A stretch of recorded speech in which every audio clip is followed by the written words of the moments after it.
Sup, my fellas, don't forget to leave feedback, and enjoy the story.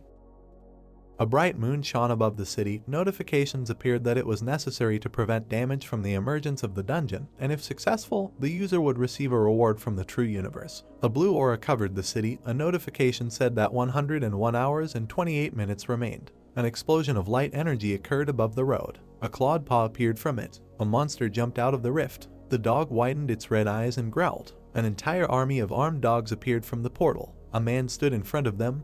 There was fog around. The protagonist held an axe in his hand. The monsters bared their teeth, raising their weapons in front of them. Frowning, the spirit said that their affairs were bad. The guy smiled and hoped for her luck. Confirmation of the beginning of the linking lottery appeared. Many playing cards surrounded the young man. Some of them were blue, and others were highlighted in orange. Smiling, the player asked how lucky Lushan was. Seeing the map in front of him, the protagonist thought that this was what he needed. A shaft appeared in his hand. The weapon exuded bright lightning. The blade of the spear sparkled. The spirit of the commander appeared above the guy's head. The young man grinned. Opening his mouth wide, he shouted that Zhang Fei had arrived. The monster's eyes widened in fear. Flashing white eyes, the player activated the roar of the tiger, reducing the damage from enemy attacks by 30%. A notification reported that the targets affected by the skill received aggro. The dogs rushed into battle. Leaping into the air, the demons swung their weapons. The protagonist cut the air with his spear, destroying several enemies in front of him. The chopped dogs flew up. The guy pointed the tip of the spear forward. His legs were tense. At the moment of the dash, the ground beneath them cracked. Embraced by blue energy, the young man headed towards the army of monsters. The spear blade was covered in a blue aura. Gritting his teeth, the player swung the weapon. The powerful blow created an energy funnel on the ground. A cloud of smoke rose above the bridge leading to the city. The protagonist intercepted the spear, throwing it up. Zhang Fei was behind him. No wonder he had such high stats. Spinning the spear in his hands, the guy destroyed several more enemies. Notifications about increasing the level of skills and stats appeared. One of the dogs approached him from behind. Turning around, the young man immediately put a spear to its neck. The monster's head instantly flew into the air. The player hit the ground with the spear. There were pieces of asphalt and dead dogs around him. Lowering the weapon, he breathed heavily. Frowning sternly, the protagonist said that it was painful. Cards were falling from the sky. A hero from the past had knowledge of the future and legendary skills. A divine game where luck determines the winner is starting right now. A child kicked a soccer ball when he was asked to pass it. The kids laughed while their classmates sat aside. The boy smiled. From an early age, he was not interested in games for ordinary children. In his hands was a comic book. He liked reading novels the most. The pages of the book described mighty warriors with weapons in their hands. Smiling, the child read the book, worrying about the heroes and dreaming of becoming one of them. The main character looked away. The man at the computer was playing some new game, which the boy later became interested in. A button appeared to turn on the computer. There was a cup for first place on the stand. Soon the young man showed great talent for this game. Becoming a professional, he showed high results. The team raised the cup above their heads. Someone congratulated them on receiving first place. Looking at the prize for second place, the player thought that this was his destiny and that he would not be able to become important despite all his efforts. February 2nd, 2022, the sky was setting. Suddenly, a flash of blue energy appeared. Several explosions occurred in several areas of the city at once. Colossal changes occurred that day. Reality changed and became more like a game. The protagonist and other residents of the city opened their mouths in fear. Dungeon portals began to appear in different parts of the city. One of them was fenced off with police tape. Various monsters appeared from the rift. People who owned magic or a sword began to appear. Who could resist this phenomenon? The owners of mana used their powers. They were the ones in the spotlight, not movie stars or famous athletes. An interview with a man who managed to clear the dungeon was shown on the screen in the center of the city. Putting his hand to his chest, the boy thought that he wanted to become a hero like that. Pointing at himself, the swordsman said that the most important thing is to study the dungeon well. Smiling, the boy decided that he too would become a mana user. 8 years later, the setting sun illuminated the multi-story buildings. The young man walked down the hallway with a bottle in his hands, his dream completely destroyed. Leaning against the door, the player dropped the bottle, which immediately broke. In his trembling hand was a letter. Looking at the paper, the protagonist realized that he only had 7 mana points and completely useless communication, game and patience skills. The letter contained his characteristics as an awakened one. Hitting his head on the door, Jongdo thought that all his efforts were wasted. Lowering his head, the boy decided that it was time for him to stop chasing an unrealistic dream because becoming a hero was not his destiny. The young man entered the number on the door. Entering the apartment, he was glad that tomorrow would be a day off and he would be able to sleep normally. Raising her eyebrows, the girl in the black robe greeted him. She folded her hands in front of her and said that she had been waiting for him. Hiding behind the door, the player apologized, thinking he had the wrong door. Pointing at the stranger, the protagonist remembered that this was actually his apartment and asked who she was. Bowing, the girl introduced herself as the universe's representative and explained that she had been waiting for the one who embodied the concept of a miracle to pay her respects and give him a gift. Putting her hand to her head, Jongdo asked what all this meant and suggested that the intruder called his existence a miracle because he was so useless. Summoning a bright flash in front of her, Winry countered and called him the second person in the entire universe who has a level 3 communication skill, asking him to accept this gift that the universe presents to him with its boundless respect. Open-mouthed in shock, the boy asked what was going on and asked the stranger not to touch him. The girl began issuing skills, her eyes sparkling. A pillar of light struck the boy's body. Bright sparks poured out of the player's eyes and mouth. The light was so strong that it flew out of the apartment. Falling to the floor, the protagonist coughed. The girl disappeared, pressing her hands to her chest. Jongdo wondered what it was and what just happened. A notification appeared about adding new skills. The guy opened his mouth in surprise. His eyes widened. He was completely confused, not understanding what these skills were. The notification suggested that he probably had a lot of questions and advised him to use the status window. Looking around, the young man said that he should have been explained from the beginning what this meant.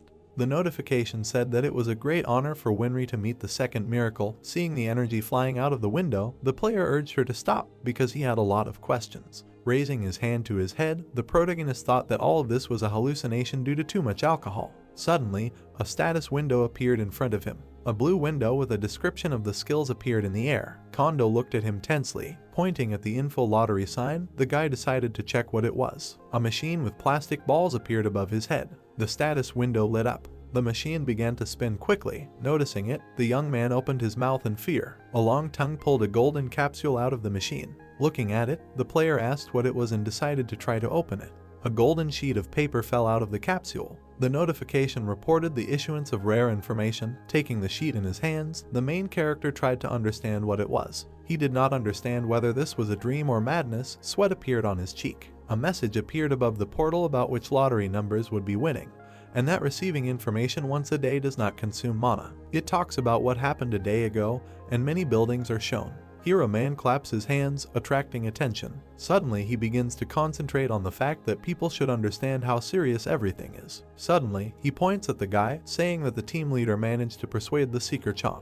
After that, everyone starts to rejoice when it turns out that their guild has signed a contract for one of the latest dungeons found. The next moment, someone starts to doubt, but the girl calms him down. Suddenly, a man passing by with a wide smile declares that he is just a pathetic negotiator. After that, Kalyan points at him, telling him to watch his mouth. The guy only frowns at this, noticing that the said guy does nothing but drink and talk nonsense. In response, Kondo looks emotionless. Meanwhile, the guy in the suit is about to open the door while he is yelled at.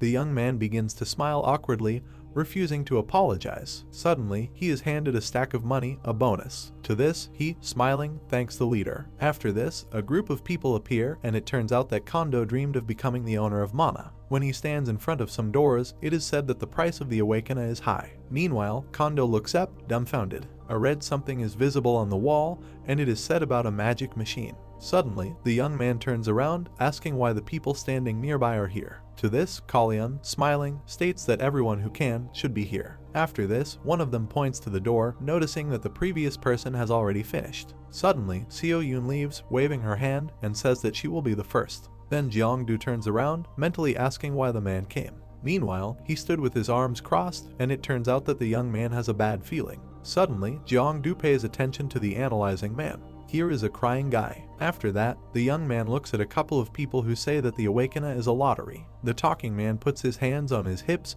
and they talk about the possibility of remaining a loser. Then Jeongdu starts to get nervous, sweating. Suddenly, the red eye starts to sparkle. The next moment, Seo Yoon appears at the door, and everyone wants to know her results. Now everyone looks up excitedly. After that, information about her is shown. Everyone is immediately amazed. Suddenly, people rush to her, exclaiming. Meanwhile, a phrase is heard that they have a new rising star. The next second, Cho Lion covers the girl with his body, saying that she is part of their guild. After that, Seo Yoon nervously leaves. Suddenly, she looks at him questioningly. It turns out that Jeongdo is smiling at her, congratulating her. The girl immediately starts to worry, considering everything unreal. The conversation stops when Jeongdo is called. The next moment, he turns around, getting ready to leave. Unexpectedly, Soyun starts actively encouraging him. To this, he only laughs, thanking her. Meanwhile, the young man finally enters the door. He is immediately amazed. Here he looks around, noticing that everything inside looks more natural. After that, he reaches for the ball, realizing that this is Odin's eye. So he remains motionless, and it turns out that he has potential. The next moment, he touches the ball and is happy that he will become the owner of Mana. Suddenly, his image of a pumped-up man appears, and he smiles. Suddenly, his not very impressive results are shown, and everyone tenses up. After this, Jongdo holds onto the table in disappointment. Here he lowers his head, and it is reported that the Awakener cannot show how to use talents in battle. It turns out that he is not recommended to join the combat squad. The next moment, the young man comes out of the door. He looks completely joyless. Suddenly, he raises his head and claims that everything is fine. After this, the young people are handed Mana watches. Soyun, in turn, looks at the young man worriedly. Suddenly, she, worried, offers Jongdo to rest. To this, he smiles, repeating that everything is fine. After this, it shows how he is drinking. Drunk, he is walking down the street. Here he bends over, talking about his dream. Suddenly, he is sitting in front of the system window, surprised. Here the message itself is displayed, and a question is heard about whether this is possible at all. Meanwhile, a dumbfounded Jongdo asks who the woman is. After this, a picture of a naked guy is shown, and it turns out that skills can be obtained after leveling up. Suddenly, stones are depicted, and it is reported when this is also possible. Sitting in front of the screen, Jongdo is perplexed. Suddenly, he looks at this with a surprised look, realizing that he can get information about the future. The screen is reflected in his eyes, and he decides to study this skill further. He immediately clicks on the info lottery. The next second, the machine starts working. Kondo is impatient, and the machine says that one attempt costs 1 mana. Suddenly, the device sticks out its tongue. Meanwhile, the young man remains disappointed with the falling predictions. After that, he falls in despair. Here he is looking at the screen with tears in his eyes, believing that the roulette is unfair. Suddenly it shows his mana level, and it turns out that he has 1 left. Suddenly, he notices something. He seems to be perplexed, noticing his indicators in real time. After that, the indicators themselves are visible. The stunned young man decides that all this is very useful. Then he hits himself on the knee, regretting that he has so little mana. A visual situation with 2 people is depicted, and it turns out that each person restores mana once every 24 hours. After that, the young man closes his eyes, claiming that he can increase his reserves little by little. Suddenly, he notices a figure on the floor. Rays are emanating from this object. The next second, everything is illuminated by light, and rare information is reported. Kondo, in turn, is taken aback. After that very information is shown. Here, the young man is breathing heavily. A navigator arrow is visible on the terrain. It turns out that Kondo is going exactly for it. Meanwhile, he looks at him in bewilderment. The arrow, in turn, begins to disappear. Suddenly, the young man takes out his phone. It shows the time. Now the next minute is coming. A portal immediately appears. After that, Kondo takes off his hood, excitedly realizing that this is a dungeon with treasures. Here, jewels are shown, and it turns out that 2 such dungeons were registered. One of them is a dragon's lair. Here, a resting panad is depicted, and it is reported that the second is a bamboo forest. A portal in the sky is seen, and it says that usually dungeons disappear when people enter them, but not always. Suddenly, an abandoned area is shown, and there is talk of cataclysms. The next moment, a warrior is shown, and there is talk of a legendary item. Meanwhile, a man with a shield raises his sword. Now, a guy with a weapon is shown. Immediately, he cuts a stone. Jongdo, in turn, tenses up, thinking that he has a chance to get a cool weapon. After that, a satisfied silhouette is shown among the jewels, and it turns out that everyone can get it. Here, the young man frowns, deciding that this is his chance. The next second, he is already reaching out to the portal. Here, he gradually plunges it inside. He seems determined and understands that he can die. Suddenly, Jongdo smiles, talking about this as a game. Now he seems satisfied. After that, the portal disappears. Here, Jongdo covers his face with his hands in despair. Suddenly, he points his finger forward, asking how he got here again. Here he looks closely at the wall, deciding that it is an illusion. Suddenly, symbols appear in his eyes when he uses mana. Everything around is covered with a magical grid. The next moment, a door appears in the wall. The young man immediately rushes to it. Here he presses his fist to his chest, deciding that he has a cool skill. After that, the young man opens the door. Entering it, he is taken aback. Meanwhile, an interested man pays attention to him, believing that he has a hidden talent. The guy looked questioningly at the gnomes. The little man grinned, Because it was not surprising for him that the hero's eyes were able to expose the illusion, he could not even think that he would immediately recognize their race. The gnomes looked at each other sarcastically, and the hero thought in surprise that they were like themselves, no matter how you look at it. He thought that this dungeon was called the Dungeon of Mole Treasures, which meant that the gnomes were moles. Then he asked himself who the dragons and pandas from the other dungeons were. The gnome approached the hero and congratulated him on passing the first test. He called himself Giz. He smiled, raised his thumb and said that the second competition would be to fight him, and if he won, he would reward him and let him out of here. Kondo looked at the old man in shock. He asked him not to worry, because if he lost, he would still let him out. The hero asked, didn't he really need to clear the dungeon to pass it? Giz sighed and asked why the hero was so surprised. There were 4 people before him whom they drove away after their failure. Jongdo scratched his head, and the dwarf asked in surprise, did they really not talk about this in their world? The guy said that at least he had not heard. Then the dwarf said that the human world is even more cruel than they thought. Jongdo raised a finger and asked, is this really a sparring match? The dwarf turned around. The others fell over laughing, ridiculing the guy's idea. Giz asked to follow him. The dwarves said that people from another world are so rude. They want to solve everything with their fists. They said that the hero still has 1,000 years to grow up. Jongdo looked at the laughing crowd with irritation. Giz said that the man who was before him attacked him with a knife, but he calmed down as soon as he finished him off. Jongdo was confused. The dwarf asked if in his world everyone attacked each other with a knife instead of greeting. He said that it was barbaric. The guy thought that the dwarves only do what they say about how barbarians humans are, and this pissed him off. Guys led the hero forward. He said that he fought with humans, as they wanted, but they all lost after the first round. The hero was sure that he was also a barbarian with some 7 units of mana. Guys said that they decided to fight by their rules. He was sure that it would be useful to Jongdo. Jongdo put his hand on his cheek and asked why they continued to invite barbarians to their place. The dwarf said that they do it not because they want to. As he said, it is all because of guys, which they created. Jongdo froze, trying to understand what it was, so he assumed that it was a contract that limits his actions in exchange for incredible powers. Giz turned around in the passage and angrily began to hurry the hero, while he thought that a strong contract would lead to death if not fulfilled. Jongdo squeezed into the small passage, surprised by the gnome's bad temper. His eyes opened wide. Giz cheerfully pointed at the game console and asked how he liked it, because it was an absolute masterpiece, the creation of which took the strength of each of them. The game was loading. The consoles were lying on the table. Jongdo looked at all this in shock. Giz grabbed one joystick and said that it was quite unexpected, that he was not surprised to see such advanced technology. He said that they would fight with this. The hero slowly began to approach the couch. The gnome waved his hand, said that it would load soon, so he told him to sit down and wait. The hero tried to understand what chance he had of winning in an unfamiliar game, even if he was a pro gamer. Jongdo sat down, looked at the gnome. He was going to explain the rules to him. Jongdo suddenly jumped up, seeing the game. He laughed awkwardly and said that he thought he had seen this somewhere before. Giz shook his head and said that it was impossible, because there were few places where you could see such technology, even traveling dimensions. The hero looked at the characters' battles. The dwarf explained what an attack and a block were, while the hero thought that the dwarf could not even imagine that he was from just such a dimension. He silently watched the dwarf play.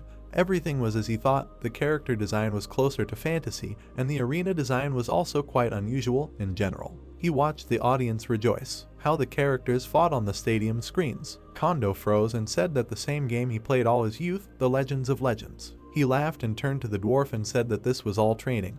Did he want to try? The hero said that he could handle it and offered to start. Giz threw him a joystick and asked if he was really giving up. The hero caught him while the dwarf was mocking him and saying that people from other worlds have no endurance. Just think, he gave up before the fight even started. The system said that the game would start soon. The hero smiled, covered himself with a confident aura. The game skill was activated. All the stats increased by 100%. Kondo looked with a greedy look and said that it was not he who should give up, but them. The dwarves looked at the hero with disdain. Kondo leaned forward like a mad beast and said that he was a pro gamer who broke into the top only thanks to his skill, without thinking about any tactics. A couple of minutes later, Giz looked at the floor in horror. He wilted. His character lost. He said that it was impossible, because he could not win even once. Kondo grinned and said that this should be enough. Isn't it time to count his reward? He expects a lot from the treasury of the dwarves. Giz began to look at the hero with a pleading look and asked to play 3 more times, but the hero said that it was pointless. Giz was offended, and the other dwarves began to ask to play. They told him not to pretend to be someone incomprehensible. Since he beat only Giz, they said that he was the weakest of their 7. Kondo looked sternly at the dwarves and asked why he should do this, because they said that he needed to defeat only Giz. He did not want to waste even more time if he did not get additional benefits. Everyone began to look at each other in confusion. Kondo demanded to give him the treasures. As they promised, some of the dwarves began to agree. Some blamed Giz, but the loser desperately tried to prove that if they had played, the result would have been the same. The dwarf approached the hero and said that if he defeated them too, they would give him something much stronger than they had originally planned. The gnomes began to look at each other. The hero asked if they had any more treasures. The old gnome said that since these lizards and bears had given a random thing from their treasury, they were thinking of doing the same. Kondo looked at the gnomes with interest, asking himself if they were really talking about a dragon from England and a panda from China.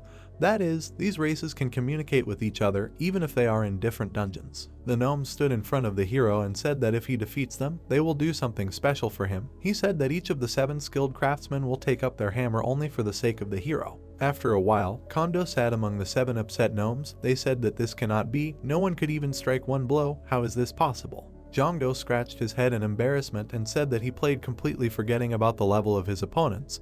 He is a barbarian. The game should be fun for everyone. He said that next time he will only use 2 fingers. Giz put on his glasses, walked up to the hero and said that it can't be helped. He told the guy to sit still so he can examine him. He looked at the confused guy's stats, wondering how he went into the dungeon alone with such stats. He only had 7 mana. The dwarf asked why he had so few talents. The dwarf shuddered. He noticed something. The hero looked at the dwarf in fear and asked what was wrong with him, but Giz angrily told him to sit still while he thought. He turned to Mikhail and said that he could not figure out the hero, but the dwarf said that he was also busy and therefore ordered to do a quick analysis and that's it, but Giz said that he could not and asked him to come and look at the hero. He handed him the glasses. Mikhail irritably asked how Giz was a skilled craftsman after that. Giz ordered him to shut up and look at the talents of this boy. Mikhail looked at the hero in shock, saw that he had the 2nd skill of the game level and asked if he was a cheater. Mikhail noticed that the hero had the 3rd level of communication. Kondo looked at the dwarves in confusion and asked if this was really so cool. The dwarf asked if there was really no concept of talent levels in his world. The hero said that he only recently learned that talents have a level at all. The girl pointed her hand at him and said that the hero is very valuable, because he is the 2nd person in the universe who has the 3rd level of communication. She asked him to accept the gift that fate itself gives him. Giz pulled his eyelids and asked how backward the human world is. He told them to listen carefully. He said if his skills and talents are passed down in his family, he can get to level 2. But level 3 has a completely different potential. For example, if he has the swordsman skill level 3, he will become the origin of all swordsmanship that spreads throughout the universe, a unique original born from the true universe. Giz scratched his beard and said that this ability allows you to create the very essence, and meet a hero is an honor for anyone. Mikhail pulled off his glasses and thought. Giz looked at him. Initially he thought of doing something that could balance his low characteristics, but the 3rd level of the skill has too much potential, so he called Mikhail. He can see the future, so he copes best in such circumstances. Jongdo asked again in shock about the future, while the dwarf said that with his help they can create equipment that will suit him best. Mikhail stretched and said that he has not been so tired for a long time. He stretched out his hands and said that it was very interesting to fight with the hero.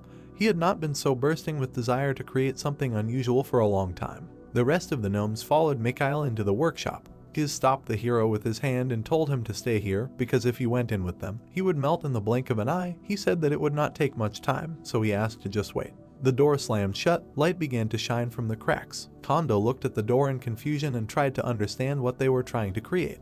After a while, the exhausted gnomes came outside. They threw the bracelet to the hero and said that they were finished. The bracelet trembled in the hero's hands. He asked if it was too fast. He looked at the bracelet in bewilderment and asked if they wanted to tell him that they deceived him and just took something from the vault. Giz angrily shouted that they have someone who can see the future. Does he really think that they cannot control time? Jongdo angrily began to put on the bracelet, while the dwarf said that if a weakling like him takes the treasure with him, he will have to face evil mobs, and if he does not like it, then just give it back. The hero was surprised at the power of the dwarves. He looked at the tired dwarves and thought that they would kill him if he asked how to use it. He decided to just use the study and find out everything himself. Mikhail handed the hero a bag, because he was lucky enough to see the 3rd level of the skill, so he decided to pay for it.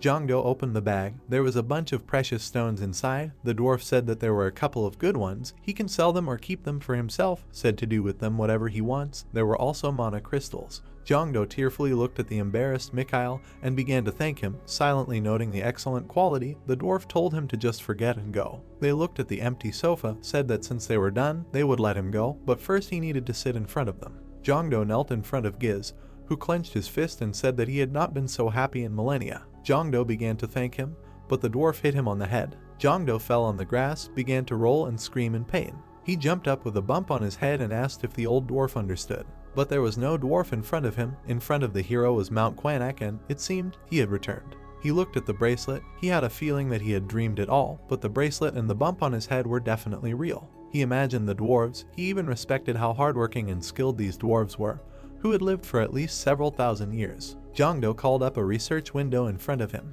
The system showed a description of the bracelet, which created weapons from mana at the will of the wearer. He looked at the bracelet in surprise, said that the increase in all stats was an incredible bonus, but the legend said that Excalibur and the Green Dragon's crescent blade could cut monsters in half with just one swing. Wasn't it too weak compared to them?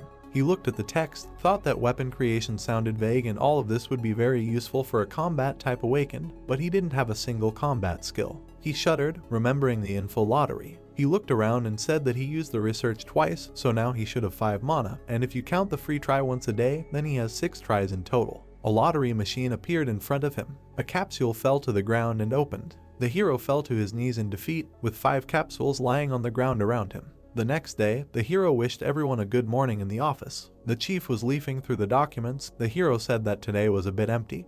He noticed that Seo Yoon was not there either. The chief turned around and said that Seo Yoon worked yesterday, so he gave her the day off today. He said that they were both awake, but giving only one of them the day off was a bit unfair. Jongdo looked at him tiredly and said that he was right, but he didn't see anyone from the combat team. Where did they go? The chief looked at the empty workstations and said that he also gave them the day off so that they could rest before the expedition, since there were only 6 days left. Jongdo shuddered, imagining how he was being mocked, and thought that the chief did this on purpose to keep him away from Hack-Ray. He looked at him and said that he looked very stern, but inside he was extremely reasonable, because in any other guild he would have already been thrown out on the street, since he was a complete zero as a mana owner, but to be so attentive. The boss went to the side and asked if the hero would take part in this expedition. He looked at him, said that even if he had bad talents, he still needed to get his first skill. Occasionally people get a good skill and become part of a combat squad. Jongdo cheered up and said that he would go, because this is why he joined the guild. The bracelet on the hero's hand was shaking. They asked him where he got it from, because it looked pretty cheap. Jongdo laughed, corrected him and said that he was just given it as a gift. The boss asked with a grin, was it his grandmother? Jongdo frowned ahead. He understood that no one should know that he went to the dungeon with treasures. He imagined himself in battle, realizing that this would be a great opportunity to test the master of all weapons. He imagined lightning coming from the bracelet. The gate. The chief gathered people around the portal and shouted at Hacker, asking how much time, but the boy said that he had to deal with unforeseen circumstances. Jongdo was studying the new information at this time. The chief turned to Jin and ordered him to check the analyzer to confirm the information that the Seeker-chan gave him. The hero said that the dungeon is D rank, destructive type, maximum for 10 people, everything as they were told. The chief put his hands on his hips in satisfaction and said that thanks to someone they were late, but he would still instruct them. He folded his arms over his chest, looked at the portal, said that as said before, their dungeon is D rank, and their goal is to collect as much mana crystal as possible. They also have to help the team leader Jin and Seo Yoon level up, so they need to be allowed to kill mobs. Hacker cheerfully leaned towards the hero and said that he came even with such useless talents after awakening. And if you were with him, he couldn't even come to work because of this shame. The hero looked ahead and said that at least he wasn't an irresponsible guy who was late because he forgot to go to the toilet. Hacker angrily sighed and said that he was a bit talkative for a random henchman.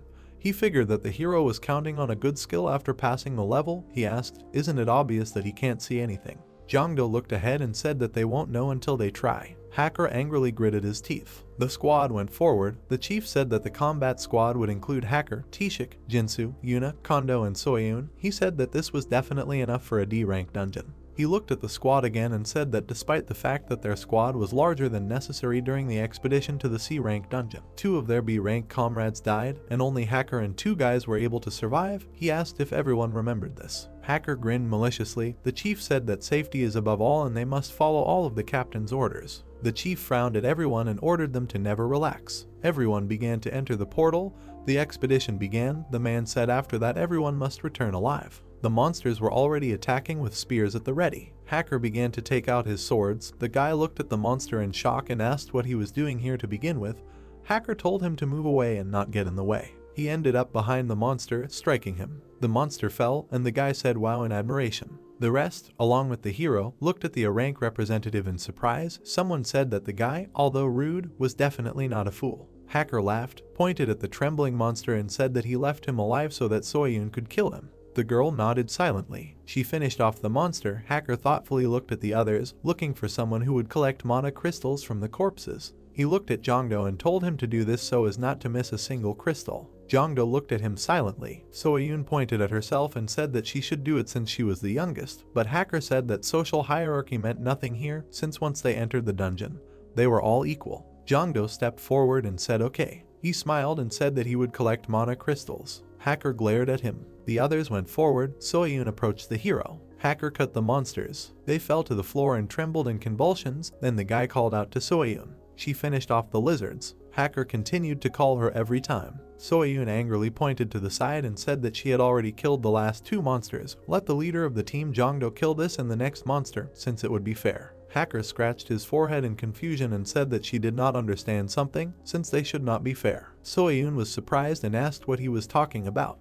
Hacker extended his hands to the hero and the girl and said that she had 27 mana and 11 talents. He said that such stars were rare even in their country, and the hero only had 7 mana and 3 trash talents. Jongdo silently looked at the guy. He asked, isn't it obvious who he should give a chance to for the sake of the future of their guild? Soyun became indignant, but Hacker smirked and asked, who has the right to decide how the expedition will go? Soyun trembled. Biting her lip, the guy said that if he was not mistaken, the guild leader said to follow all his orders, right? The others looked at the guy with irritation and said how much Hacker annoyed them. The guy said that he never uses any tactics and does not teach newbies. He suggested reporting him as soon as they finish here. Jongdo was silent. Hacker turned around. A crowd of monsters appeared in front of him. The hero found it strange that Hacker was an idiot, but did he not respect the guild leader? The guy began to fight. While the hero thought that they would definitely report him, was he really that stupid to not know about the consequences? He tried to understand what the guy was even thinking about. After a while, the corridor was littered with the bodies of mobs. Jongdo looked around, thought that Soyun received 10% of the required experience. He decided that this could be for the best. Hacker suggested going to the room with the boss. The squad was approaching the door. Red light was shining from the cracks. The red lizard was emitting steam.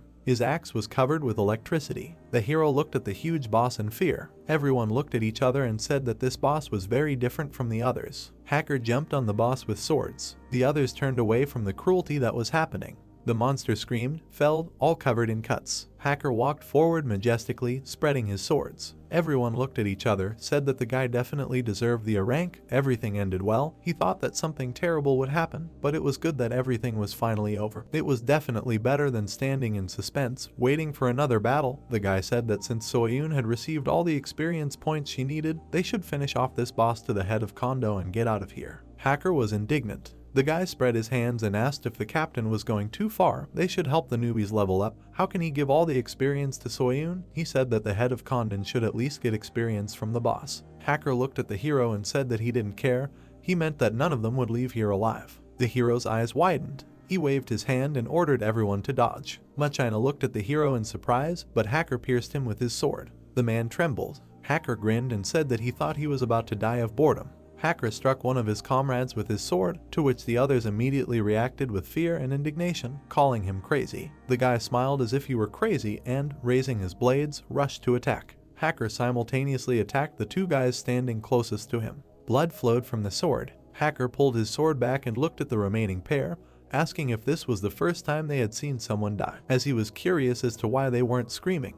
While Jongdo covered Soyun with his body and called Hacker a bad person, asking what he had done. An ominous aura was coming from the fallen comrades. The aura was reaching out to Hacker, who smiled blissfully, rejoicing as he felt it. He laughed madly as it was a pleasant feeling for him. Jongdo used his research skill, after which he couldn't believe his eyes. It turned out that Hacker was at level 58. His talents were swordsman, actor, early maturation, sociopath, sexual maniac, eagle eye, and he also had the skills of corpse robber, powerful strike and precise swing. Jongdo angrily called him a corpse stealer, accusing him of being the murderer all along, and that he was the one who killed those 2 in that dungeon in Wonseong. Hacker's eyes glowed with an evil light as he laughed evilly, saying that Jongdo was quick on the uptake, but it wasn't enough because they would die by his hand. Hacker narrowed his eyes, admitting that he didn't really want to rush things, but after Soyun woke up, he couldn't control himself anymore. Jongdo and Seo-yoon stared tensely at the unexpected enemy. Hacker raised his hands and spoke greedily of her incredible abilities, anticipating how strong he would become once he killed the girl and absorbed her power. Jongdo covered the girl with his hand, listening to Hacker talk about how hard it was to hold back.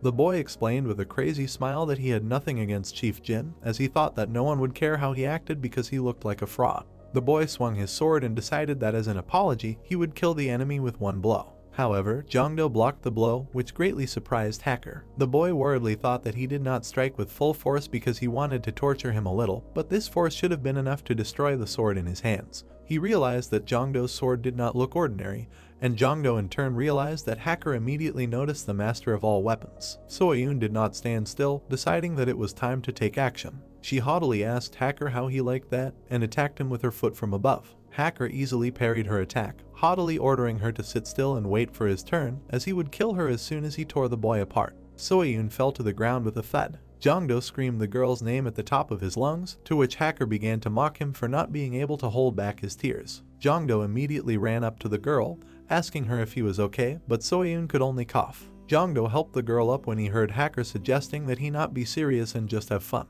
Jongdo was confused, as he did not know what to do, since the difference in their abilities was so huge that he could not figure out how to fight him. Seo-yoon exhaled heavily and tried to reassure him that she was okay, when Jongdo thought that she could. The guy used research again. Seo-yoon was at level 2. Jongdo realized that the girl had leveled up. The system window showed that the girl had the impenetrable shield skill, which was great. Jongdo clenched his fist and asked Seo-yoon to use her mana as if she was trying to create a shield, which surprised her, but Jongdo assured her that he would explain later. Seo-yoon folded her hands in front of her, muttering about a shield. At that moment, a protective sphere formed above them. Jongdo exclaimed in surprise. Hacker asked in displeasure about the impenetrable shield and the fact that a newbie would use such a skill on his first expedition. The guy laughed awkwardly. He attacked the shield. Seo-yoon held her ground with all her might. R was only getting more interested, so he continued to strike after strike, deciding to up the ante. Jongdo excitedly asked the girl to just hold on for a little while longer. He needed a little time, since if he killed the boss, they would be able to get out of here, and the guy headed towards the monster. Hacker angrily clenched his teeth, angry at what the guy was planning.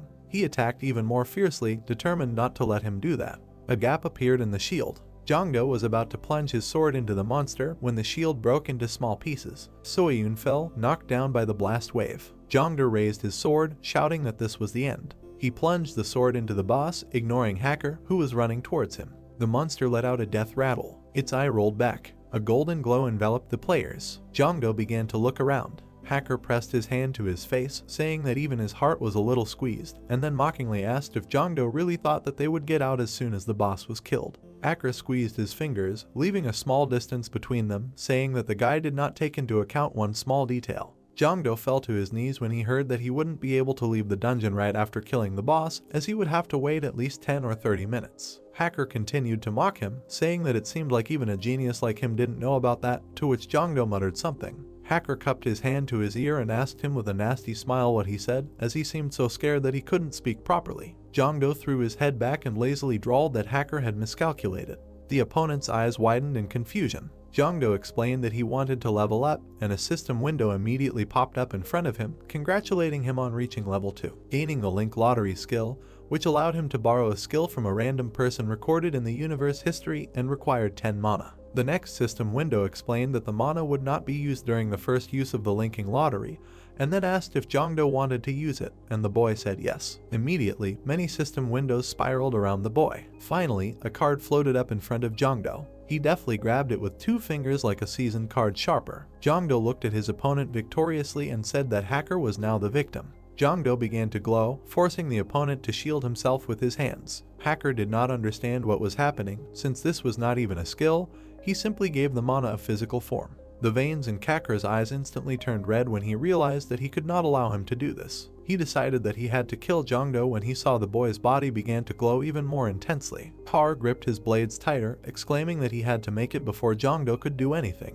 However, the blades collided with the axe. Har excitedly asked what was going on. He was immediately thrown back by the blast. He barely managed to slam his blades into the ground and stop. Jongdo pulled out the heavenly halberd. He He quickly opened the status window. The status window showed his second level and a list of talents with Liubu's image. He looked at the halberd in surprise, muttering that this was definitely the weapon Liubu wielded before his death, and he didn't know how hard to hold it, or what angle to strike, or how hard to attack. Jongdo made a trial swing of the weapon. He suddenly realized that his body knew, since it was related to the linking lottery. Carr arrogantly exclaimed that Jongdo was still trash, since he couldn't overcome his limits. He frowned, ranting that it would never happen. Jongdo silently stared at his opponent, and an ominous aura began to spread around him. The ghostly owner of the halberd seemed to appear behind Jongdo, shocking Carr. He angrily ordered the boy to stop joking, as he would not be afraid of some trash like Jongdo. He prepared to fight again, moving his blades behind his back. Carr wished for the boy to die, and then used a precise swing. The reinforcement rings were torn off the boy's body. Carr approached the calm Jongdi with a smirk. Carr said that at this distance, even an S-Class hunter would not be able to dodge his strike, so he wished for his opponent to die again. A powerful aura covered Jongdo's entire body as he calmly swung the halberd. He parried the opponent's strike with a light movement of his hand. Carr looked on in dismay as his sword shattered into tiny pieces. Jongdo swung his sword again. Carr received a strong blow, managing to curse and parting. A golden glint lit up Jongdo's body. He looked at his hand and muttered, even Carr of Class A was not his equal, which meant that he had reached Class S, or even surpassed it. This meant that he was Class SS, and this phenomenon was dependent on certain conditions, since there were only 9 people on Earth who were Class SS. He thought that he needed to learn more about this skill, but for now there were more important things. Then he turned to Soyun, who was still lying on the floor, and called out to her with concern. He picked her up and asked her to wake up. Jongdo said that Soyun didn't look well, then asked himself when they could get out of here, to which the small man who suddenly appeared replied that it seemed like she had used too much internal energy, so she was showing symptoms of Kai distortion. Jongdo jerked away from him, exclaiming in fear that he was scared to death, and then asked the stranger who he was, to which the stranger asked why Jongdo was so surprised, since he himself had summoned him to this era. Jongdo looked at the stranger intently. He realized that it was General Luobu, who immediately offered to call him simply Fengxian with a smile. Fengxian perked up and worriedly asked if Jongdo shouldn't be more concerned about the girl, which brought the guy's thoughts back on track. Fengxian thoughtfully scratched his chin and said that it seemed that her injuries were not that serious, and Soyun was in this state because she had used up a lot of internal energy in a short period of time, after which he offered Jongdo to transfer energy to her through the life gate point. Jongdo lifted the girl up and touched her lower back, thinking that when he was negotiating, many enlightened ones spoke of mana as internal energy. Finally, Soyun sighed. Fengxian folded his arms and said that now she just needed to rest for a while and she would be back to normal, after which Jongdo thanked the general with a relieved smile. However, the general did not think that the help was anything special, since he should be the one thanking the guy for getting him out of that boring place. Fengxian began to glow since his time was up. He looked at his halberd and explained that the time he could be here thanks to this treasure, although short, was very fun. The general hoped that Jongdo would call him next time, to which Jongdo awkwardly scratched the back of his head and said that he would really like to.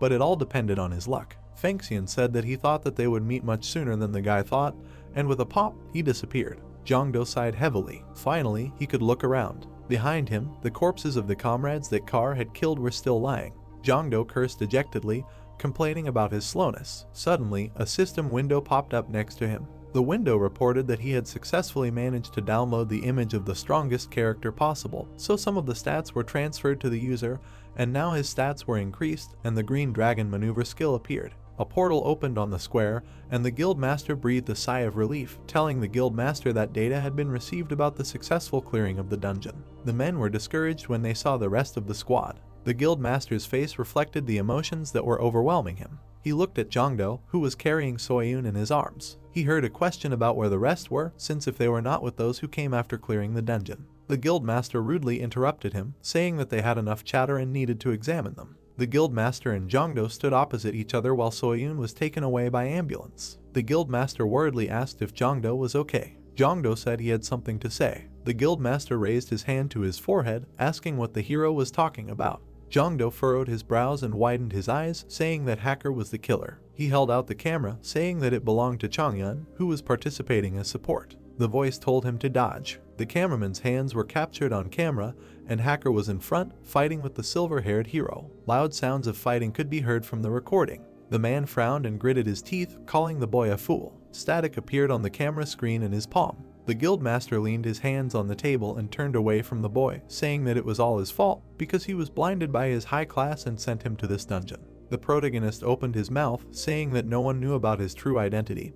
Hacker had been hiding his identity skillfully all this time, so the man should not blame himself. The guild leader guessed that the boy seemed to have a skill that allowed him to become stronger after killing people, which meant that in the past expeditions too. He imagined Hacker standing over the bodies of the defeated heroes, his body surrounded by bright streams of energy. Jongdo frowned, saying that it was true, this was Hacker's job, he could kill anyone he wanted and hide all the evidence in the dungeon, in that case they would have no evidence against him. The guild leader frowned and gritted his teeth, saying that if only the rule that mana users had to take cameras into the dungeon had not been cancelled, then they would have evidence and none of this would have happened. The man asked what happened next. The protagonist's eyes widened in surprise and his mouth opened, looking at him. The boy clenched his fist, the bracelet on his wrist shining brightly. He thought that it wasn't that he didn't trust the man, but if he knew that the hero had such an item, then all his acquaintances, including himself, could be in danger. The boy mentally apologized to the leader. Jongdo frowned, saying that the lizard warrior they had defeated earlier had mutated. The man's mouth widened, repeating his words in surprise. Mutations were rare, but there were recorded cases where the monster could use the skill of a person who had entered the dungeon.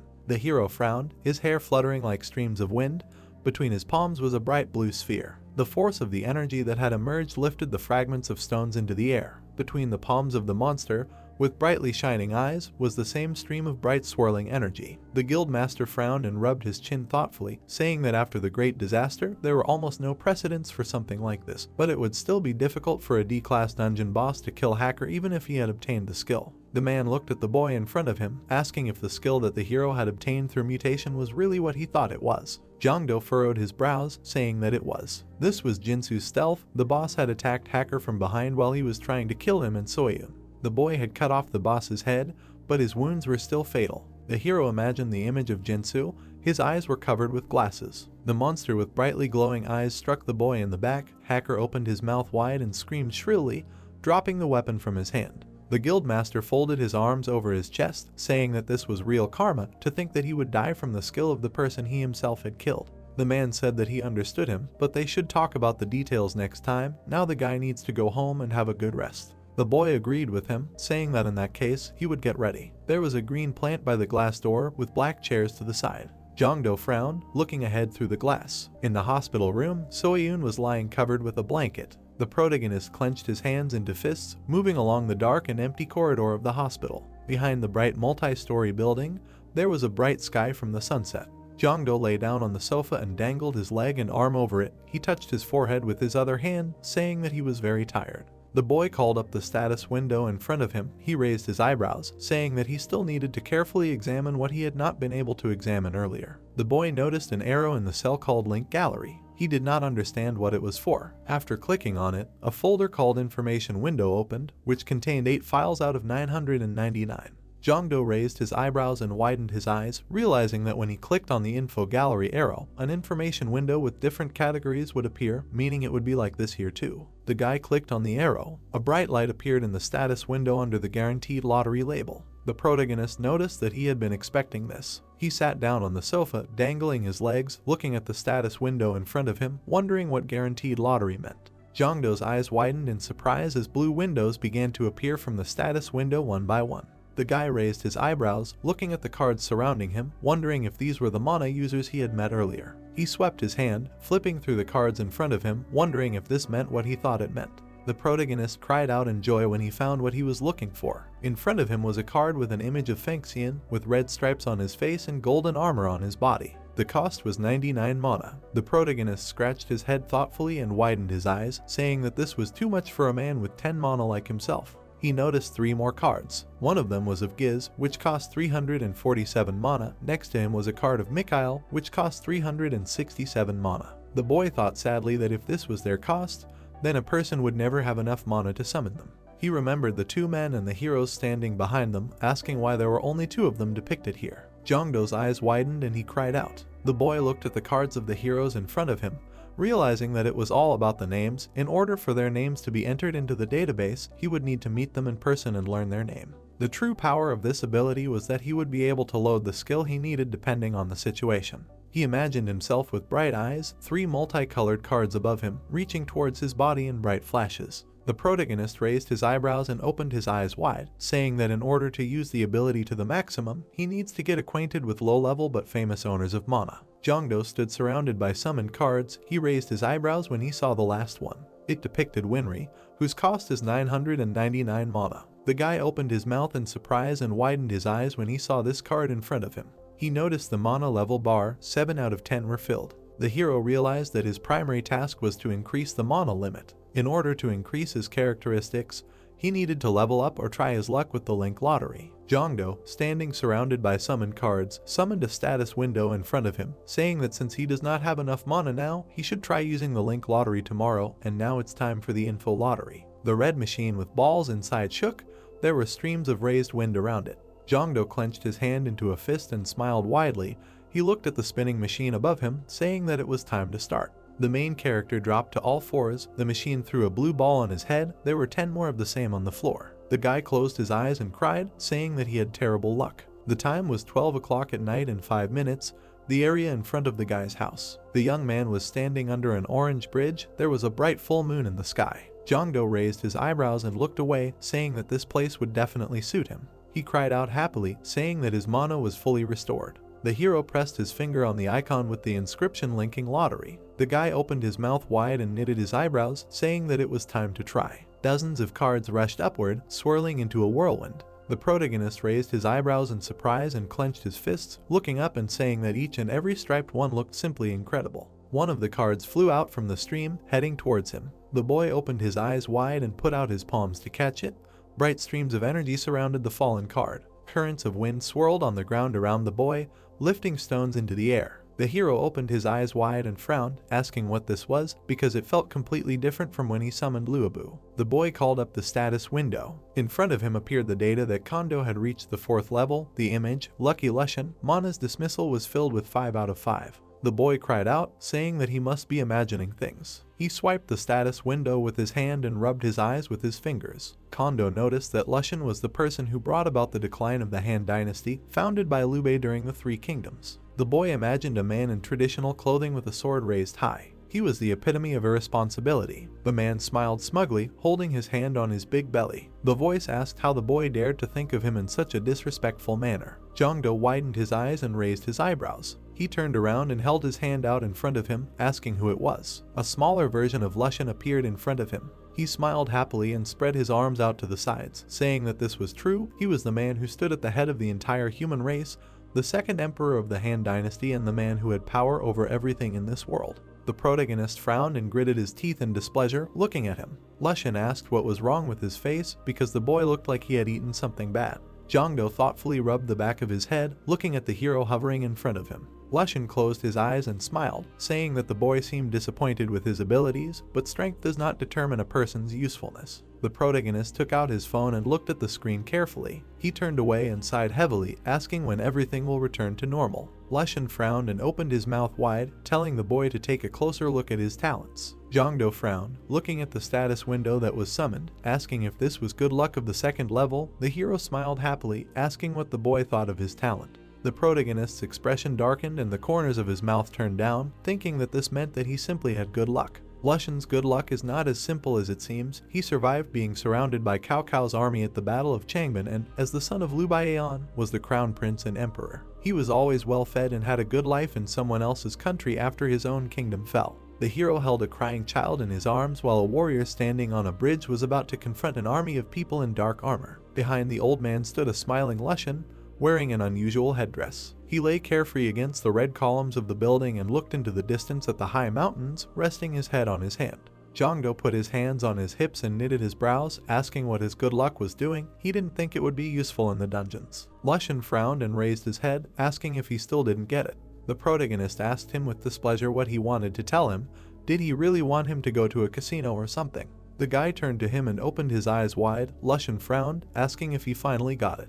The protagonist opened his eyes wide and put his hands in front of him, calling for the info lottery. A red machine with balls inside appeared in front of him. The system notified that the first attempt of the day does not use mana. A question appeared whether the hero wanted to try his luck. The young man's eyes opened wide. He shouted loudly, yes. The machine shook, mixing the balls inside itself. A bright golden sphere appeared in front of the guy's face, the rays of which diverged in different directions. The system reported that he got a golden capsule. Kondo opened his eyes wide. A blush appeared on his cheeks. He clenched his hands into fists. Turning to Mr. Lushan, the hero smiled smugly and closed his eyes. Jongdo grabbed the little Lushan and hugged him tightly, saying that from today onwards they would meet earlier. The hero frowned and began to fight him off with his hand, asking the boy not to do that. The golden sphere opened, and a bright object appeared from it. The status window showed that on July 30th, 2030, a new dungeon would open on the plain near Chiorwan County in Gangwon Province. One of the possible rewards was a skill stone. Its coordinates were 784.29. The boy noted that it would be in 3 months. Jongdo raised his head, imagining precious stones of different shapes and colors. He clenched his hands into fists, saying that he did not know what kind of skill stone it would be, but he would definitely be able to get several million won for it, so it was simply wonderful. Lushan closed his eyes and coughed into his fist, saying that the hero seemed to have forgotten about him. The boy smiled awkwardly and rubbed the back of his head, saying that he wanted to ask that question. The hero asked why he was so kind to him. Wasn't he distracting the man from his well-deserved rest? The pigeon sitting on the edge of the bridge made soft sounds, looking ahead. Lushan raised his eyebrows and widened his eyes, saying that it was not like that at all. He was grateful that the boy had summoned him. The boy widened his eyes, thinking that Lu Bu had told him the same thing. He asked what the hero had been doing before he had summoned him. Wasn't he in heaven or hell? Lushan closed his eyes and laughed, imagining the souls heading to the gate. The hero said that the boy was very much mistaken. After all, he was not the real Lushan that existed in the true universe. He was just a fake created from the data stored in the true universe. The protagonist widened his eyes and raised his eyebrows, asking what he was talking about. The boy's eyes widened, asking if this was what he thought it was. A bright stream of energy rose from the planet Earth to a bright patch of space. The system notified that the abilities of one of the personalities registered in the true universe would be downloaded. Jongdo looked at Lushan, who was smiling in front of him, realizing that he himself was downloading not only the abilities, but also all the information about an individual, thereby creating a new personality that could think and talk on its own. The protagonist's eyes widened and he pressed his palm to his face, saying that this was third-level communication. The more he learned about the skill, the more amazing it seemed to him. Lushan smiled and closed his eyes. He walked towards the boy, saying that he was his creator and therefore he could not be disposed to him. The boy scratched the back of his head, saying that he honestly could not believe it was real yet, because he had recreated someone else's personality. Lushan asked him to take it easy. He asked if the representative of the universe hadn't told him that it was a gift. Winry raised her eyebrows, holding out her hand with a bright light in her palm in front of the guy. Lushan closed his eyes and spread his arms out to the sides, saying that it was obvious that the gift was a sign of gratitude, so he needed to think about it more positively. If he called someone other than him, then he would also help with all his might. Jongdo closed his eyes and smiled, thanking the hero for his help. Their time was up. Lushan began to disappear in the bright light, saying that it was nice to meet him. He asked to call him again. The protagonist waved his hand at him, saying that it was mutual. There were red hieroglyphs on the tall, bright building. The guild leader sadly raised his eyebrows, saying that from today on, the Justice Guild would be disbanded. Since many members of the combat squads died, it would be difficult for them to clear the dungeons. The girl wiped the tears from her face with her palms. The boy raised his eyebrows and opened his eyes wide, about to argue. Jongdo bowed his head and closed his eyes. The man said that he tried to recruit more mana wielders, but their cost went through the roof due to the economic bubble. But not only that, there were rumors that they had many people die in too short a period of time, so he could safely say that they would never be able to recruit workers. There was a bouquet of white flowers on the work table. The guild leader stood up and bowed, apologizing and saying that it was all his fault. The boy wiped the tears from his face with the sleeve of his shirt. Jongdo lowered his head. There was a nameplate with Kalyan's name on the table. The guild leader sat opposite the protagonist, clasping his hands. The man raised his head, asking if the protagonist was going to continue being a mana wielder. Jongdo closed his eyes and raised his eyebrows, answering that he was. The guild leader asked him not to think that luck would be on his side next time, because his survival was truly a miracle of miracles. He asked if after everything, the young man still wanted to continue working. A bright light was shining through the window of the office, and there was a white lamp on the desk. Jongdo closed his eyes and smiled, saying that it was true, he would continue to live as a wielder, because that was his goal. The guild leader smiled, saying that he knew that the young man would say something like that. He handed him the papers with the concert, where the inscription Council of the Wielders of the Mana of Korea was written, asking him to take it.